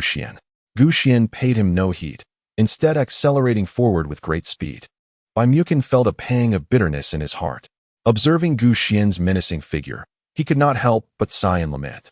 Baimukin was acutely aware that today, this harbinger of death was likely to unleash another wave of slaughter. The numbers on the killing leaderboard had already placed his opponent far ahead of the second contender, and it was anticipated that he would ascend to yet another level of infamy. As Gu and his companion made their way back, the Gu clan's camp had already been besieged by several A-level awakened soul warriors who, upon breaching the defenses, descended upon the stronghold like lambs among a pack of wolves, embarking on a frenzied spree of carnage. Most of the challengers under Gu's command possess merely D-grade martial souls. Even with the enhancement of the zombie bloodline, they can hardly withstand a few exchanges against those wielding A-grade martial souls. Without the fortification of the zombie bloodline and the celestial corpse armor, it is likely that these D-grade martial soul awakeners would be reduced to mere pulp upon their first encounter. The A-grade leaders, witnessing this scene, were somewhat astonished. What is the matter with these D-grade wretches? Their combat prowess seems to rival that of C-grade warriors, and they even appear to possess superior recovery and defense capabilities. How has Gu achieved this? As Wang Wanren slaughtered Gu's army of slaves, he swiftly observed and pondered. Nevertheless, no matter how formidable they may seem, they remain nothing more than D-grade refuse, posing no threat to me whatsoever. However, in order to seize this city, relying solely on our high-tier combat strength is insufficient. There are simply too many of these wretches, and the slaughter is rather exhausting. Wang Wanren contemplated this, setting his sights on the soul-destruction cannons perched atop the city walls. With deft strikes, he severed the guardians of the cannons, mere D-grade challengers, into two halves, then kicked the cannons off the battlements. He urged the other A-grade leaders to follow suit, and once the cannons were toppled, they called out to the army below to commence the assault on the city. Devoid of the soul-destruction cannons and several defensive soul artifacts, the once formidable fortress bore little distinction from an ordinary encampment. A mere few 100,000 could easily seize it. Upon hearing the commands from these leaders, many displayed hesitation, yet a significant number of challengers, who had previously aligned themselves with these leaders, sprang into action. Most of the challengers under the leaders' command wore enslavement rings, but the core members who followed them were not subjected to such treatment. These individuals shared a mutual interest, forming an inseparable alliance of benefits. Only those who defied the leaders or refused to partake in their schemes were shackled with enslavement rings. Thus, with a rallying cry from the dozen or so leaders, a considerable portion of the millions of troops below, approximately 300,000, surged forth. The remaining hundreds of thousands remained observant, including a faction from Baimukin's direct legion. They neither joined the leaders in the assault nor voiced any objections. After all, they were beholden solely to Baimukin's directives, who had neither commanded them to attack nor to refrain from doing so, leaving them as passive spectators. Furthermore, having recently united with the other challengers, they felt little emotional attachment and were indifferent to the actions of others. Thus, whether they remained idle or joined the fray mattered little to them. As for those who ventured forth to assault the city, their primary thoughts revolved around how to unleash their pent-up desires once within the walls. They had long gazed enviously at the bustling city of Xuan, and the sights it offered were irresistibly alluring to those who had endured the apocalypse for so long, particularly since these individuals were not of virtuous disposition. Their minds were solely fixated on acquiring greater benefits. With a dozen A-grade leaders taking the lead in neutralizing the most significant threat, the soul destruction cannons, what further hesitation could they afford? They charged forth with fervor. The onslaught of these hundreds of thousands undoubtedly poured gasoline onto the already raging flames of war. And the speed of the Guxian camp's downfall escalated dramatically as the city gates were relentlessly battered to ruins. One after another, challengers surged into the fray, unleashing chaos and reveling in their primal instincts. Guxian's camp now houses several million people, yet the direct military forces amount to fewer than 50,000, all of whom have undergone transformation through the zombie bloodline. However, there are still several 100,000 combat-type martial soul awakeners who have not joined Guxian's army. In the face of these external invaders, they have begun to rise in rebellion. Unfortunately, their strength is far too feeble. and they can only use their lives to impede the slaughter of these intruders. Upon witnessing the entry of hundreds of thousands of troops into the city, the faces of a dozen leaders broke into excited smiles. They reveled in the terror and confusion evident on the faces of the camp's residents. They relished the exhilaration of wielding power over life and death. Every utterance of theirs felt like a divine decree to the lowly, wretched beings beneath them, who were compelled to heed their commands with utmost devotion. Whatever they desired, they seized. Any beauty they fancied would be swiftly cleansed and delivered to their beds without a word. Should their whims lead to dissatisfaction, they could extinguish the lives of women or subordinates at will. Power is a poison. Once grasped, it resembles an addiction, impossible to relinquish. Not long ago, these leaders had been stripped of their authority by Mukin. Like individuals forced into sobriety, they found themselves tormented by an insatiable yearning. Now, having regained the thrill of life and death dominion, they indulged in their cravings. The flames of desire within them still burned fiercely. They were not yet satiated and sought further pleasures to truly revel in their power. Contemplating this, their gazes turned toward Xuan, guarded by the hundreds of thousands of troops. Exchanging knowing glances, the leaders wore enigmatic smiles. If there were anything more exhilarating than conquering the entire city, it would be subjugating that woman, the one who governed this domain. They were not foolish. They understood that Xuan, as a D-grade non-combat martial soul, could command such a vast camp due to more than mere ability. Her connection to Gu Xian was undoubtedly intricate. Without a doubt, she was Gu Xian's woman. She was the most renowned trialist globally. Even though Hong Feng had slain the zombie king, no one could rival Gu Xian in terms of notoriety and discussion. The thought of conquering Gu Xian's woman was akin to a commoner sleeping with the emperor's consort, a notion that ignited their fantasies. You are Xuan, are you not? Wang Wanren and the others beheld Xuan's exquisite visage and voluptuous form, their mouths watering with desire. Even if she were not Gu Xian's woman, she was a rare beauty. Especially with that aura surrounding her, it stirred an irresistible sense of conquest in every man. The prospect of having such a woman submit to him was a splendid affair to boast about. Xuan discerned the intentions of the onlookers from their gazes. Her delicate visage turned ashen, her eyes reflecting a profound murderous intent. If you do not cease your actions, when the master returns, you shall meet a most tragic end.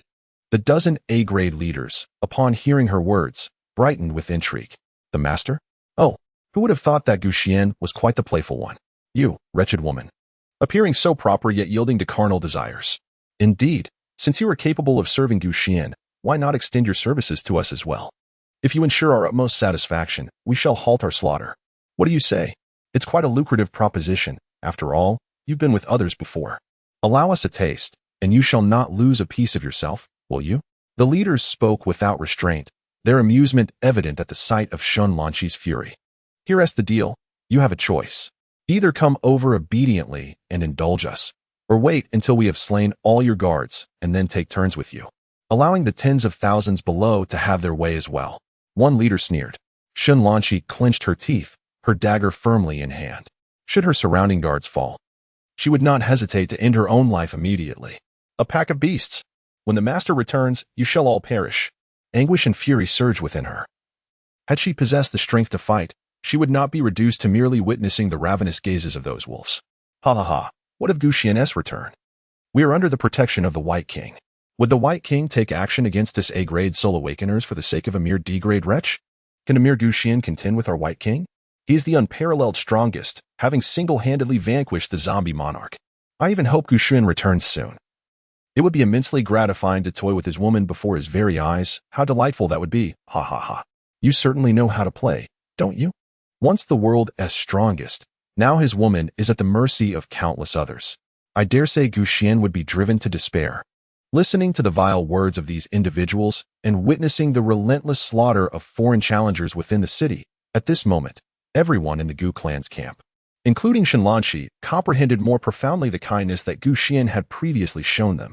In contrast to the challengers from other camps, they had been living in a dreamlike state. Yet now, that dream lay shattered. Without Gu Xian's protection, they were but ants, easily extinguished at a whim. In this instant, a silent plea echoed in their hearts, yearning for Gu Xian's return to save them. Many of the soul seals that had attached to their spirits began to strengthen, even gradually merging with their very essence. Previously, these seals had been forcefully imposed, but now they exhibited a tendency to fully integrate with their souls. This signified that even if one day Gu Xian were to rescind these soul seals, many would still harbor a degree of loyalty towards him. Should the day come when these seals completely fused with their souls, their loyalty to Gu Xian would indeed become unwavering unto death. At this moment, Gu Xian remained oblivious to this transformation, continuing his swift journey. The formidable physique of the Blood Corpse King endowed him with remarkable speed, surpassing even the aircraft and high-speed trains of the old era. Baimukin, trailing behind, found himself struggling to keep pace with Gu Xian. Already wounded from employing forbidden techniques and having just emerged from a battle without respite, he was indeed finding it arduous to maintain the relentless sprint. Nevertheless, Baimukin persevered. He understood that failing to keep up with Gu Xian would spell disaster upon his return. The demise of those who attacked Gu Xian's camp would be inconsequential. But should Gu Xian fall into a rage, countless innocents would suffer the consequences. Baimukin was confident that his direct legion would not assault Gu Xian's camp without his command. However, if Gu Xian were to unleash his fury, such considerations would be disregarded.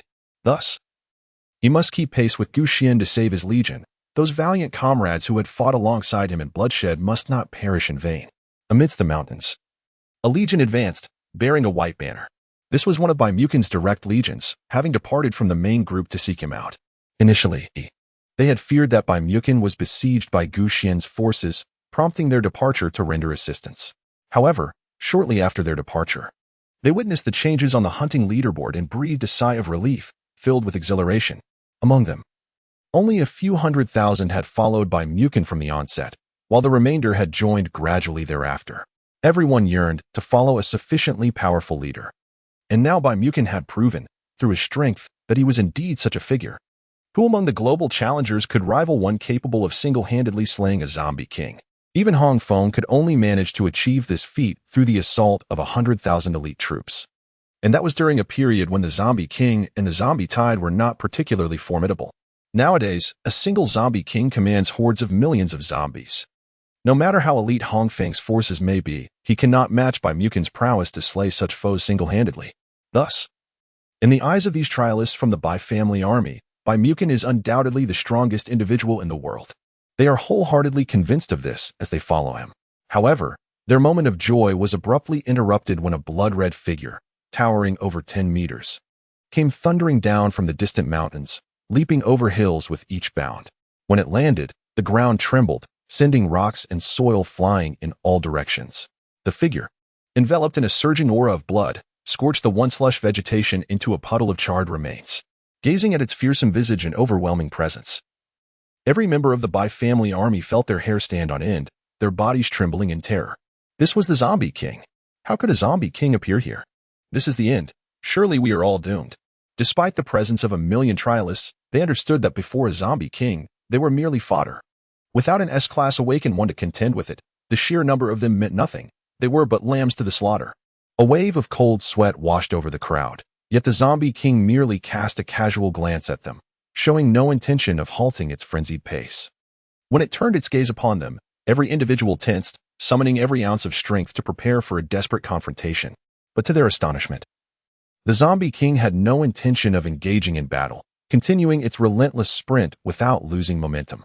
Confusion and surprise washed over them as they failed to comprehend the unfolding events. Gradually, their taut nerves began to relax, relief flooding through them. Just a moment ago, a mere glance from that zombie king had nearly paralyzed them in fear. How could Bai-Lao-Da have single-handedly slain such a terrifying creature? All they could express was their admiration for Bai-Lao-Da, truly remarkable.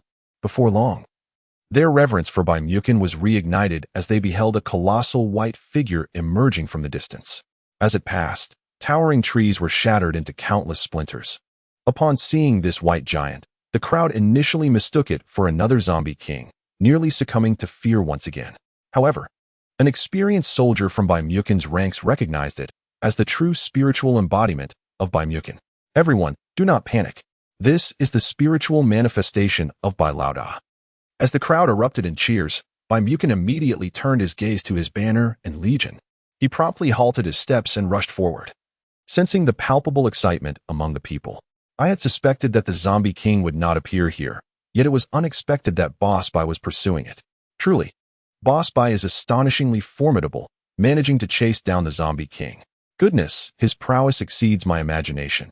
Having just slain one zombie king, He is now relentlessly pursuing another, forcing it to flee in panic. What an invincible figure. I had thought that the zombie king would stop upon seeing us, but it turns out it was terrified of boss.Bai. If only we had intercepted that zombie king, boss.Bai could have made quick work of it. A chorus of voices filled the air, and Mukin nearly choked on their words. What am I, a mere feather, chasing after the zombie king? I can't possibly keep up. And you lot even considered stopping that killing machine. Thank goodness you didn't, or I wouldn't have been able to save you either. Mukin felt speechless, yet he had no time to elaborate. He immediately addressed the messenger department within his legion. All of you, activate your martial souls and convey a message to the others. Cease the assault on Gu Xian's camp. Right away. His tone was urgent, and the dozens of awakened souls in the messenger department were momentarily taken aback, but acted without hesitation. These individuals, possessing messenger-type martial souls, combined their abilities to manifest a stream of soul light that soared towards Gu Xian's camp.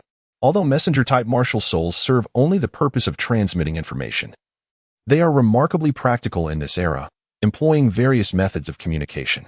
Their collective ability can even effortlessly form a soul fusion technique, significantly enhancing the efficacy of their soul skills. Thus, within mere seconds, the message reached the Bai family army's messenger department outside Gu Xian's camp. They promptly reported the information, and the core members of the Bai family army, who had been observing the battle, though puzzled, immediately shouted in unison. Wang Wanren, all of you, cease the siege and halt the slaughter at once. This is the command of King Bai. Should you defy it, we will take action and subdue you all. The voice of this A-level awakened member of the Bai family army echoed powerfully in all directions, causing the hundreds of thousands of awakened souls, who were engaged in a frenzy of carnage, to momentarily pause in confusion. Wang Wanren and his companions had been ruthlessly slaughtering the escort team protecting Shenlanqi. And with only a few thousand left clinging to resistance, they anticipated enjoying the spoils of victory with Gu Xian's woman. However, upon hearing the command from below, he recognized the speaker as Wang Yuan, one of the earliest A-level awakened souls to follow by Mukin. Brother Wang Yuan, we are on the verge of completely capturing this city. Why not pretend you didn't see this, and we can deal with the woman afterward? Wang Wanren spoke up, and another A-level leader participating in the siege echoed his words. Indeed, Brother Wang Yuan, you have watched the show for so long. What a little longer? There are plenty of beauties within the city, and soon we shall present you with dozens. Another added, this is merely a small camp without a single B-level awakened one. With so many A-level and B-level fighters attacking, even if the White King were to arrive, we would not bear the brunt of his ire. Brother Wang Yuan, why not just turn a blind eye? With so many high-ranking awakened individuals voicing their opinions, Wang Yuan found himself wavering. The messages he received merely instructed him to prevent these individuals from assaulting the Gu Xian camp, without divulging any reasons. Such occurrences had transpired in the past. As an A-level awakened who had followed by Mukin for quite some time, he understood his leader's temperament. He had never favored the slaughter of ordinary camp residents. Even if the camp's leader were to resist, Mukin would display a level of magnanimity after conquering the camp. Thus, upon receiving the messenger's information, he presumptively believed Mukin was simply being compassionate. After all, with Mukin's prowess, it was inconceivable that he would fear Gu Xian. His esteemed leader had once single-handedly slain the zombie monarch. What was Gu Xian in comparison? Nearly an unremarkable S-level awakened, hardly a match for Bai Wang. Furthermore, Wang Wanren and his companions had a point. These individuals had already pledged allegiance to the White King and could be considered comrades. The fate of the Gu Xian camp bore no relevance to him. Should he feign ignorance? Or perhaps, when sending someone to intervene, merely observe the spectacle while verbally protesting? After all, that wouldn't constitute defying Mukin's orders. After much contemplation, Wang Yuan cleared his throat and announced loudly, "No. The White King commands you to cease your actions. It would be wise for you to heed his command. Should you persist, I shall send someone to stop you." From Wang Yuan's tone, Wang Wanren and the others discerned something amiss and immediately broke into smiles. Brother Wang Yuan speaks wisely. I shall have them halt at once. With a gesture, many B-level awakened followers of his understood the signal. The group, which had already paused their carnage, now wore sinister grins as they resumed their slaughter. As for Wang Wanren and his cohorts, they looked at Shenlanqi and chuckled. Did you truly believe you had a chance to escape? Huh. How crushed are your hopes now? If you comply and cooperate with us, we may show you some mercy and spare your camp a few lives. What say you? Remained silent, her eyes reflecting a trace of despair. She gazed down from the city walls at the once thriving camp that she had painstakingly overseen, now reduced to utter ruin. The buildings lay in shambles, the streets littered with the lifeless bodies of the camp's inhabitants.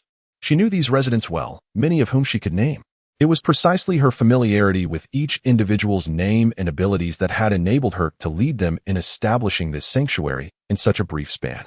Alas, the home that she and the camp's residents had toiled to build was now brutally ravaged by invaders who showed no mercy. Those defenseless individuals, awakened to their life-related martial souls, were slaughtered like mere poultry in their hands. They seized the women of the camp, chaining them together as if they were mere trophies. Although had witnessed the cruelty of human nature within the evolution game, she never anticipated that some could stoop to such despicable depths. Her camp had no enmity with these invaders, no disputes of interest. Yet, upon witnessing the prosperity of the camp she managed and the affluence of its residents, they came to destroy, to invade, to massacre.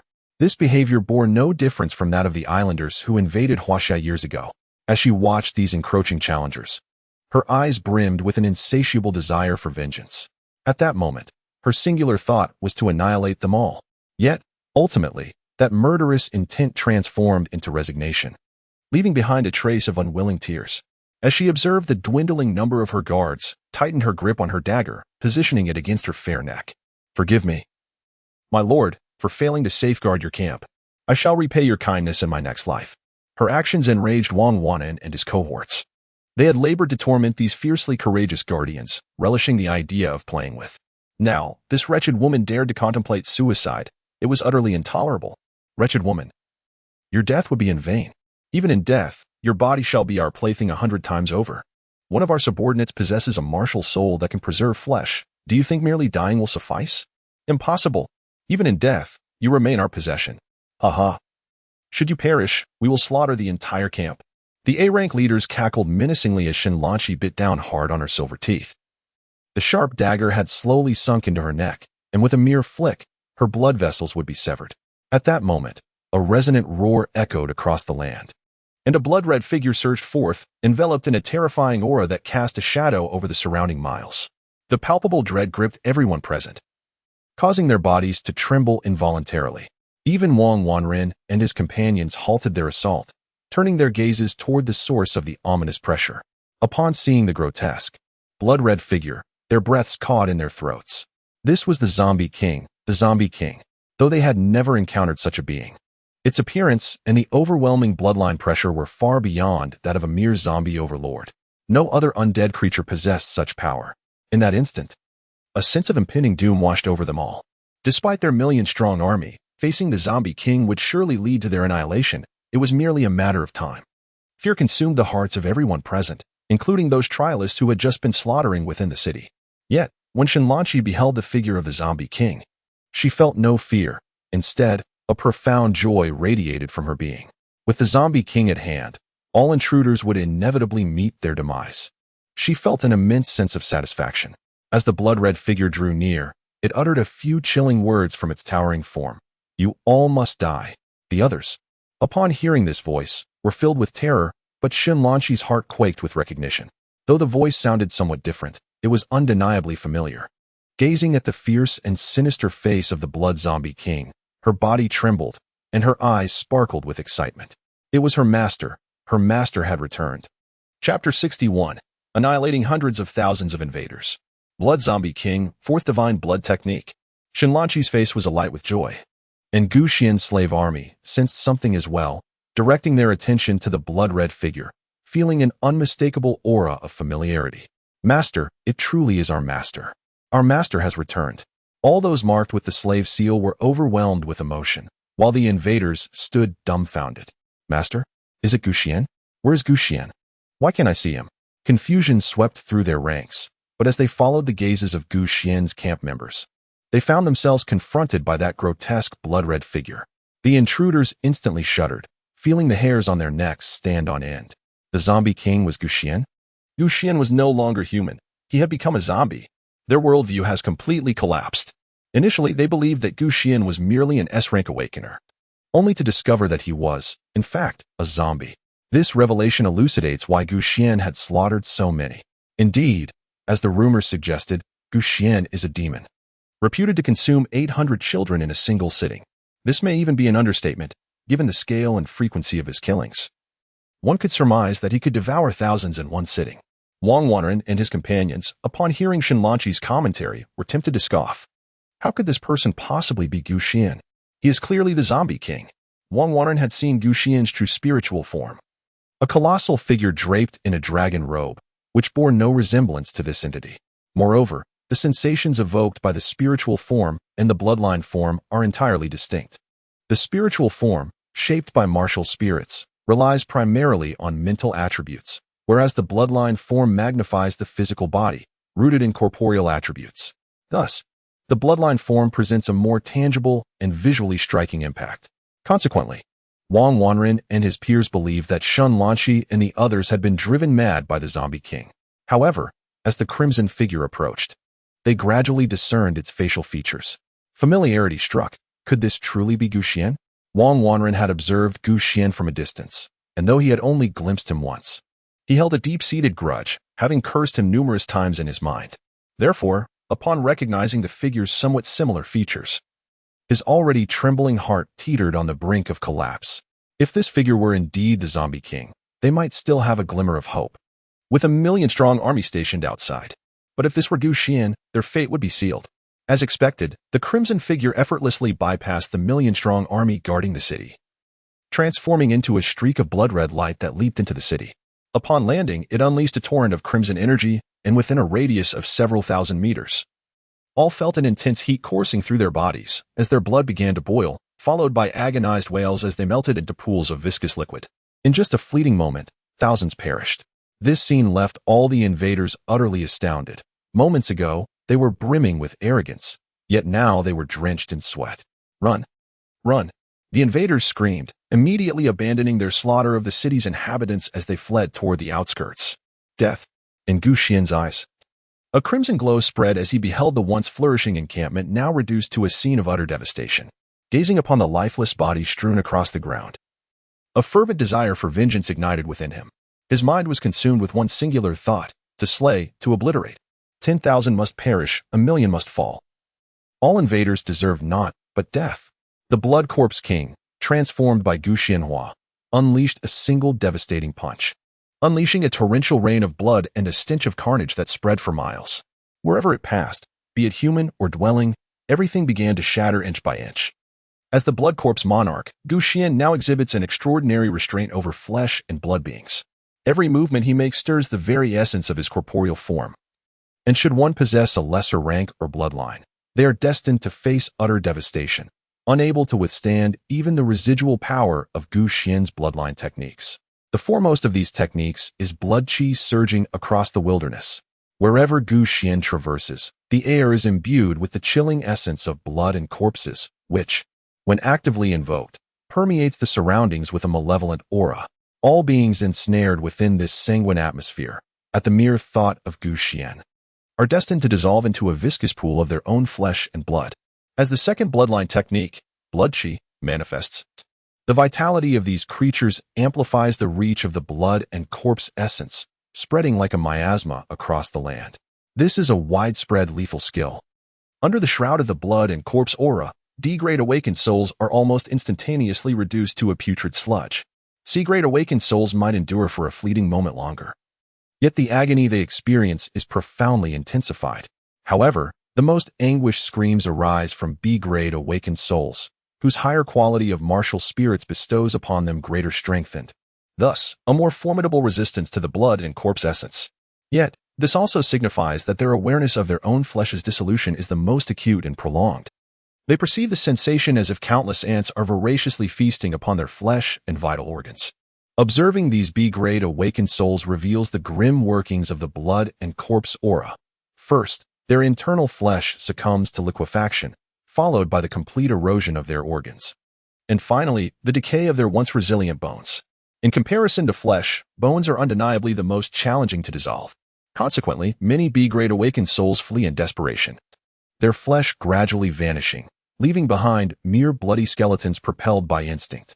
The vitality of B-grade awakened souls is remarkably tenacious. They desperately surge towards the already open city gates, emerging into the view of the millions gathered outside. Witnessing these grotesquely bloodied skeletons, the onlookers among the trial participants feel their skin crawl with terror. It is horrifying. Utterly horrifying. Some trial participants wielding flight-type martial spirits hover above, gazing at the scene within the city walls, nearly succumbing to panic and plummeting to the ground. How long did it take for the blood-soaked king of the dead, embodied by Xuan, to wreak havoc? Astonishingly, more than half of the invading forces had already perished. The pools of blood staining the ground were once the life essence of those invaders. A profound sense of relief washed over everyone, grateful that they had resisted the temptation to charge into the city for slaughter. Otherwise, they would have been reduced to mere puddles of gore. As for the instigators, led by Wang Wanren, they were soon terrified into abandoning their posts atop the city walls, exclaiming in panic, "Run, run, run. This is a monster, an absolute beast." Wang Wanren had come to a grim realization. This was indeed Xuan, for he showed no interest in the outside world and charged directly towards them. Fortunately, Xuan had leapt into the heart of the city rather than remaining on the walls. Otherwise, they would have undoubtedly been among the first to meet their demise. Even though they were awakened A-grade martial souls, facing an S-grade blood-soaked king of the dead was akin to a child confronting an adult, only destined for a thorough beating. As they fled the city, preparing to scatter into the surrounding wilderness, one of the A-grade leaders suddenly cried out in alarm. "This is bad. That fellow has left a trace of his aura on us. As long as it remains, he can track us with ease." It dawned on them why Xuan had not dealt with them immediately. He was not concerned about their escape. "We cannot flee. With his demonstrated speed, we won't get far. Damn it. Does this mean we're just waiting for death? I refuse to die. I am an A-grade martial soul. I aspire to become a ruler." Silence. Since we cannot escape, we must remain, blend in with the million-strong army. If we can hold out until the White King returns, he will surely rescue us. Right. I almost forgot. We are now under the White King's banner. It seems there are advantages to following a strong leader, with someone backing us. What do we have to fear? I refuse to believe that Xuan can contend with the White King. The White King is the man who single-handedly slayed the king of the undead, and this lad appears to be just another undead king, easily dealt with by the White King. Having grasped the essence of their situation, the group of A-grade leaders chose not to flee into the mountains but instead merged into the throngs of the million-strong army. Wang Yuan observed this and opened his mouth as if to speak, but ultimately fell silent. Soon enough, the hundreds of thousands of invaders within the city were slaughtered by Xuan, leaving the air thick with the stench of blood. And spectral images of martial souls floated throughout the entire city. As Xuan's thoughts stirred, all the martial souls transformed into flowing light and were drawn into the chaotic space. These martial souls had not been reduced to fragments. Rather, they remained largely intact. After dispatching the invaders, Xuan did not linger but instead leaped gracefully hundreds of meters into the air, landing outside the city with a thundering impact that created a massive crater, sending dust swirling and a heavy aura of hostility permeating the air. Meanwhile, the million-strong army outside the city had already formed their ranks the moment Xuan appeared. They had initially regarded him as the Blood Corpse monarch, and even though they felt themselves no match for him, they were prepared to fight to the death. "Are you the esteemed Xuan?" Wang Yuan called out loudly, locking eyes with Xuan from a distance. "I am Wang Yuan, the foremost general under the White King, tasked with commanding this legion of 300,000 trial challengers. The intruders who recently invaded your camp were merely auxiliary personnel and do not represent our White family forces. I hope you will not misunderstand." Though Wang Yuan's words seemed to clarify the situation, his tone bore an undercurrent of firmness. If Xuan were indeed the zombie monarch, he would have felt fear. For the zombie monarch would show no mercy towards humanity. Yet, since Xuan was human, he would need to weigh the advantages and disadvantages. Despite being merely an A-level awakener, he had the formidable backing of the White King, the very being who had just slain the zombie monarch. Xuan is indeed formidable. Yet when compared to the White King, he pales in significance. This is the source of Wang Yuan's confidence. Hence, he presumed that by invoking the name of the White King, Xuan would certainly hesitate and retreat. To his astonishment, Xuan appeared oblivious to the threat, advancing step by step towards them. Upon reaching a certain distance, he unleashed a mighty punch into the air. Blood Corpse King's third bloodline technique, the Blood Corpse Fist. With a sudden, forceful strike infused with a raging aura of blood, a crimson streak lingered in the air long after the impact. As the blood-infused fist approached the formation of the million-strong army, it effortlessly penetrated the soul shields erected by the trial participants, invading their very flesh. In an instant, this single blow pierced through the bodies of hundreds of trial challengers. They felt a sharp pang of pain and, upon looking down, discovered a horrifying gaping wound in their chest and abdomens. No, I do not wish to die. In the next moment, this row of hundreds of trial participants transformed into mere pools of blood, causing those around them to tremble uncontrollably, as if shaken by a sieve. No one had anticipated that Xuan would turn his wrath upon them. Regardless of their circumstances, they were merely bystanders, not actively assaulting Xuan's encampment. Why would he target them? This was utterly unreasonable. Yet, they perhaps failed to realize that without their backing and the support of Baimukin, many among the hundreds of thousands of invaders would scarcely dare to launch an attack. They resembled those in a brawl who merely claimed to be present to bolster morale, only to distance themselves at the first sign of trouble. However, they likely wouldn't admit that, without their presence to bolster the fight, this confrontation may not have even transpired. On ordinary days, Xuan might have exchanged words with them, but today he was disinclined to engage in discourse. All present here must perish. What does it matter if there are a million? One can be slain, and so can a million. He intends to leave a trail of corpses, to create a mountain of heads, to ensure that the entire world knows. Anyone who dares to provoke Xuan, regardless of who they are or how many, shall meet their end. Amidst the million-strong army, Wang Yuan was already drenched in sweat. He had never anticipated Xuan's audacity, showing not a hint of fear towards Baimukin's threat. Xuan, we have already sent word. The White King is on his way back. If you do not cease this madness, the White King shall pursue you without respite. We are all sworn brothers of the White King. He values loyalty above all. Should we fall, he will undoubtedly avenge us.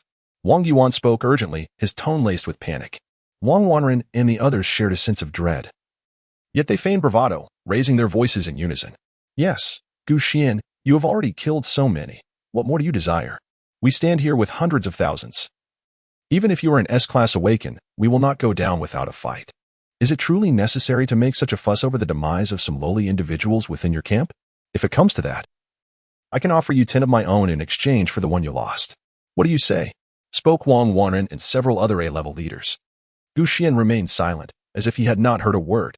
He merely waved his hand, and the sanguine energy permeating the city surged towards him as if summoned, converging entirely in his grasp. A terrifying might was brewing within Xuan's hands, causing the eyes of Wang Yuan and the others to contract, their bodies trembling uncontrollably. Without needing further elaboration, they understood that Xuan was about to unleash a formidable technique. This was undoubtedly the fourth bloodline skill of the Blood Corpse Monarch, comparable to the fourth soul technique executed by a true soul entity, also known as the soul technique. Xuan's manifestation was surely the blood soul technique. Wang Yuan had witnessed Baimukin employ the fourth soul technique. In its presence, even the formidable zombie overlord appeared as fragile as paper, meeting its demise in an instant. Although Baimukin's fourth soul technique was primarily focused on single-target assault, when unleashed upon a horde of zombies, the casualties would exceed a staggering 100,000 in a single strike. Such as the terrifying power of an S-rank awakened one soul technique, one blow extinguishing 100,000. And what of Xuan's blood soul technique? How many would perish under a single strike? In that moment, all present felt as though they had one foot in the realm of the dead, with the King of Hell beckoning them. Chapter 62. A joint plea for Baimukin to eliminate Xuan. Baimukin, the blood energy, thick and suffocating, derived from the tens of thousands of deceased trial takers within the city, now concentrated in Xuan's hands. Even the least perceptive of the trial takers could sense the terrifying power contained within. The fourth bloodline technique of Xuan, the Blood Corpse Sovereign, is not an offensive skill, but rather an enhancement ability. In a certain sense, enhancement skills can be even more terrifying, as their potency compounds with the effects of other techniques. Naturally, the target for this augmentation is Xuan's third bloodline skill, the Blood Corpse Fist. After enhancement, the skill undergoes a transformation, now known as the Blood Corpse Fist, Blood Convergent Strike. With a single punch, Xuan unleashed a force so immense that it ignited the very air into a blazing inferno, his blood-infused fist swelling to a width of several hundred meters. With a thunderous impact, it cleaved through the formation of millions of soldiers, tearing them apart in its wake, obliterating all challengers into a fine mist of crimson. They did not even have the chance to utter a cry of despair. Their bodies disintegrated into mere fragments. Whether they were D-rank, C-rank, or B-rank awakeners, or even 2A-rank awakeners who failed to evade in time, all were rendered to nothingness beneath this singular blow. In the face of this fist, all beings were rendered equal. The remaining challengers gazed upon the wide bloodstain left in the center, a stark division carved into the once orderly military formation. This was undoubtedly a line of death, to be touched by even a drop meant certain demise. The number of challengers standing precariously upon that death line exceeded 300,000. With a single punch, Xuan annihilated 300,000 trial participants. The horror of it was unfathomable. He resembled a reaper, his scythe sweeping down, rendering all lives as insignificant as mere weeds. Fear, regret, and terror painted the faces of the crowd, as countless individuals succumbed to despair, disregarding Wang Yuan's commands and fleeing in disarray. Millions scattered like birds and beasts, burrowing into the surrounding forests like ants. They lacked the courage to confront Xuan again. His mere presence, capable of extinguishing hundreds of thousands with a single misstep, was overwhelmingly terrifying. Witnessing the military formations disintegrate around them, Wang Yuan and Wang Wanren grew frantic. Without this million-strong army serving as a buffer to exhaust Xuan's time, they had no confidence to face him. Only an S-rank could contend with another S-rank. This was an undeniable truth among the trial participants. An awakened S-rank martial soul stood at the apex of the trial hierarchy. Several A-ranks could not compare to a single S-rank. The disparity was immense, and it would only widen as time passed. Do you wish to become deserters? The White King is soon to return. If you flee, he shall not spare you. Wang Yuan bellowed. Among the millions, most were recently conscripted from other leaders. Previously, they had been controlled by slave rings, which Bai Mukin had removed. Yet, this did not imply that these individuals would fight desperately when faced with danger. Their loyalty to Bai Mukin had not yet reached such depths. Damn it! I said we shouldn't have removed those slave rings. The White King is too merciful. I have long perceived the cowardice of these wretches, without the rings. They are nothing but scattered soldiers, a disjointed mass of mud. If they still bore the rings, would they dare to flee? Staying behind would mean survival. Running would only lead to death. The leaders expressed their discontent. Had these individuals retained their slave rings, compelling them to become cannon fodder would have been a simple task. Now, with no means to control them, what could they do? As the leaders raged, they suddenly noticed a thick, oppressive aura of blood permeating the mountains, expanding relentlessly. The bloodlust swept through the woods, and the wailing of fleeing trial participants echoed as they were engulfed by the sanguine mist. This was Xuan's first bloodline technique. A devastating area of effect skill, lethal as poison to those below B rank. Just moments ago, the assembled forces had unified their spirits, and while their military formation was rudimentary, it could have withstood the invasion of bloodlust. The effect was certainly not as pronounced as it was now. This was precisely why Xuan had refrained from employing this lethal skill earlier. However, their voluntary abandonment of the formation only brought them closer to oblivion. I have said it before, none shall escape. The voice of Xuan reverberated for hundreds of miles, resonating in the ears of all the trial seekers shrouded in bloodlust. As if a demon were whispering sinisterly beside them, they found themselves at a loss for words to articulate the terror that gripped their hearts. Yet, this fear was fleeting, swiftly transforming into a puddle of despair, upon which floated the ethereal shadows of their martial souls. I have said it, do not flee, relying on the military formation. We can still contend with him, came the voice of Wang Yuan. Those who had intended to escape immediately halted, and those who had ventured a distance turned back without hesitation. A throng of individuals, in a state of disarray, hurriedly rejoined the military ranks, causing the surrounding bloodlust to cease its encroachment, sparing them from being engulfed. Witnessing this scene, they collectively exhaled a sigh of relief. However, as they surveyed their surroundings, they realized that this legion, originally numbering in the millions, had significantly dwindled in size. Some glanced at the slaughter leaderboard, where the numeral following Xuan's name had soared beyond 1 million. A collective gasp echoed among all present. Not only they, but even trial seekers in other regions were fervently discussing in the chat channels. Heavens, have you seen the slaughter leaderboard? Xuan has killed 1 million people. 1 million. This is sheer butchery. Damn Xuan, he is no longer human. Those are living souls. Do you have no conscience? Does it not pain your heart? You beast. You are unworthy of being a Huaxia person. Wow, I never expected you Huaxia people to be more cold-blooded than us from the east. Killing your own kind with such cruelty. If Xuan were to come to our east, he would undoubtedly ascend to the shrine and become a hero of the great East Empire, while other S-level powerhouses contemplated how to hunt the zombie monarch. Xuan was preoccupied with slaughtering his own kin. I assert that Xuan is not only the scum of your Huaxia, but also a disgrace to humanity. I propose that all S-level awakeners from Huaxia encircle and eliminate Gu Xian. The foreign friend spoke rightly. I have heard that Gu Xian is in our Huaxia's Qian province, quite near to our Yun province. I hope the S-level elites from Yun province can take action and eliminate Gu Xian. If that individual is indeed in Qian province, our trial seekers from Xuan province can also intervene, ridding us of this disgrace. Let us not forget about our Yushur. We, Yun Qian Chuan Yu, are the Southwest F4, and we must eradicate this menace together. I have also heard that the esteemed Bai Muchan, who tops the hunting leaderboard, is in Qian province. With his strength, if he intervenes, we might not even need to act ourselves, right? Indeed, in this period, anyone capable of slaying the zombie monarch possesses unquestionable strength. Killing one who is solely engrossed in internal conflict like Gu Xian would be a trivial task. Therefore, let us jointly beseech Lord Bai Muchan to take action and eliminate the disgraceful Gu Xian. Please, Lord Bai Muchan, take action and slay the disgraceful Gu Xian. A multitude began to flood the screen, urging Bai Muchan to kill Gu Xian.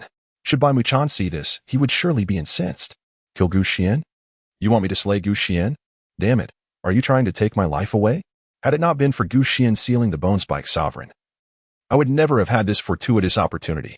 Moreover, Gu Xian now not only wields 2 S-rank martial souls but also possesses that terrifying zombie bloodline power. Bai Muchan is not reckless. How could he possibly throw himself into danger?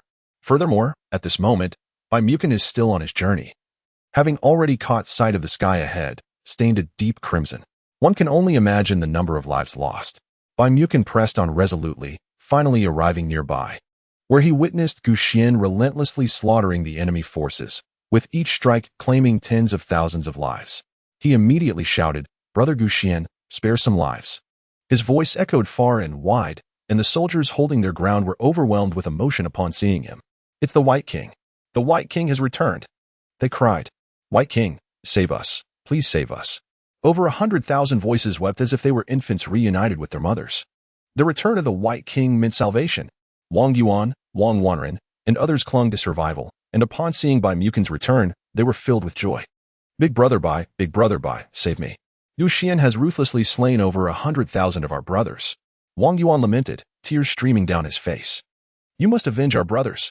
Otherwise, they shall never rest in peace, even in the underworld. Wang Wanren and the others, sensing their savior, became emboldened. Ha ha ha, Gu Xian. You bastard.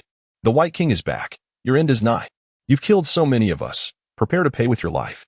Our White King is the man who single-handedly defeated the zombie sovereign. Before him, you are but a feather. Kneel and beg for mercy. Perhaps the White King will show you compassion and spare your life. Hearing their words, Bai Muchan's face beneath his true form twitched in irritation. He bellowed, "Silence." In the next moment, he called out to Gu Xian, "Brother Gu Xian, many of our brothers did not partake in the siege. Those who attacked your camp may be dealt with as you see fit, but I implore you to spare the rest. Most of them are innocent."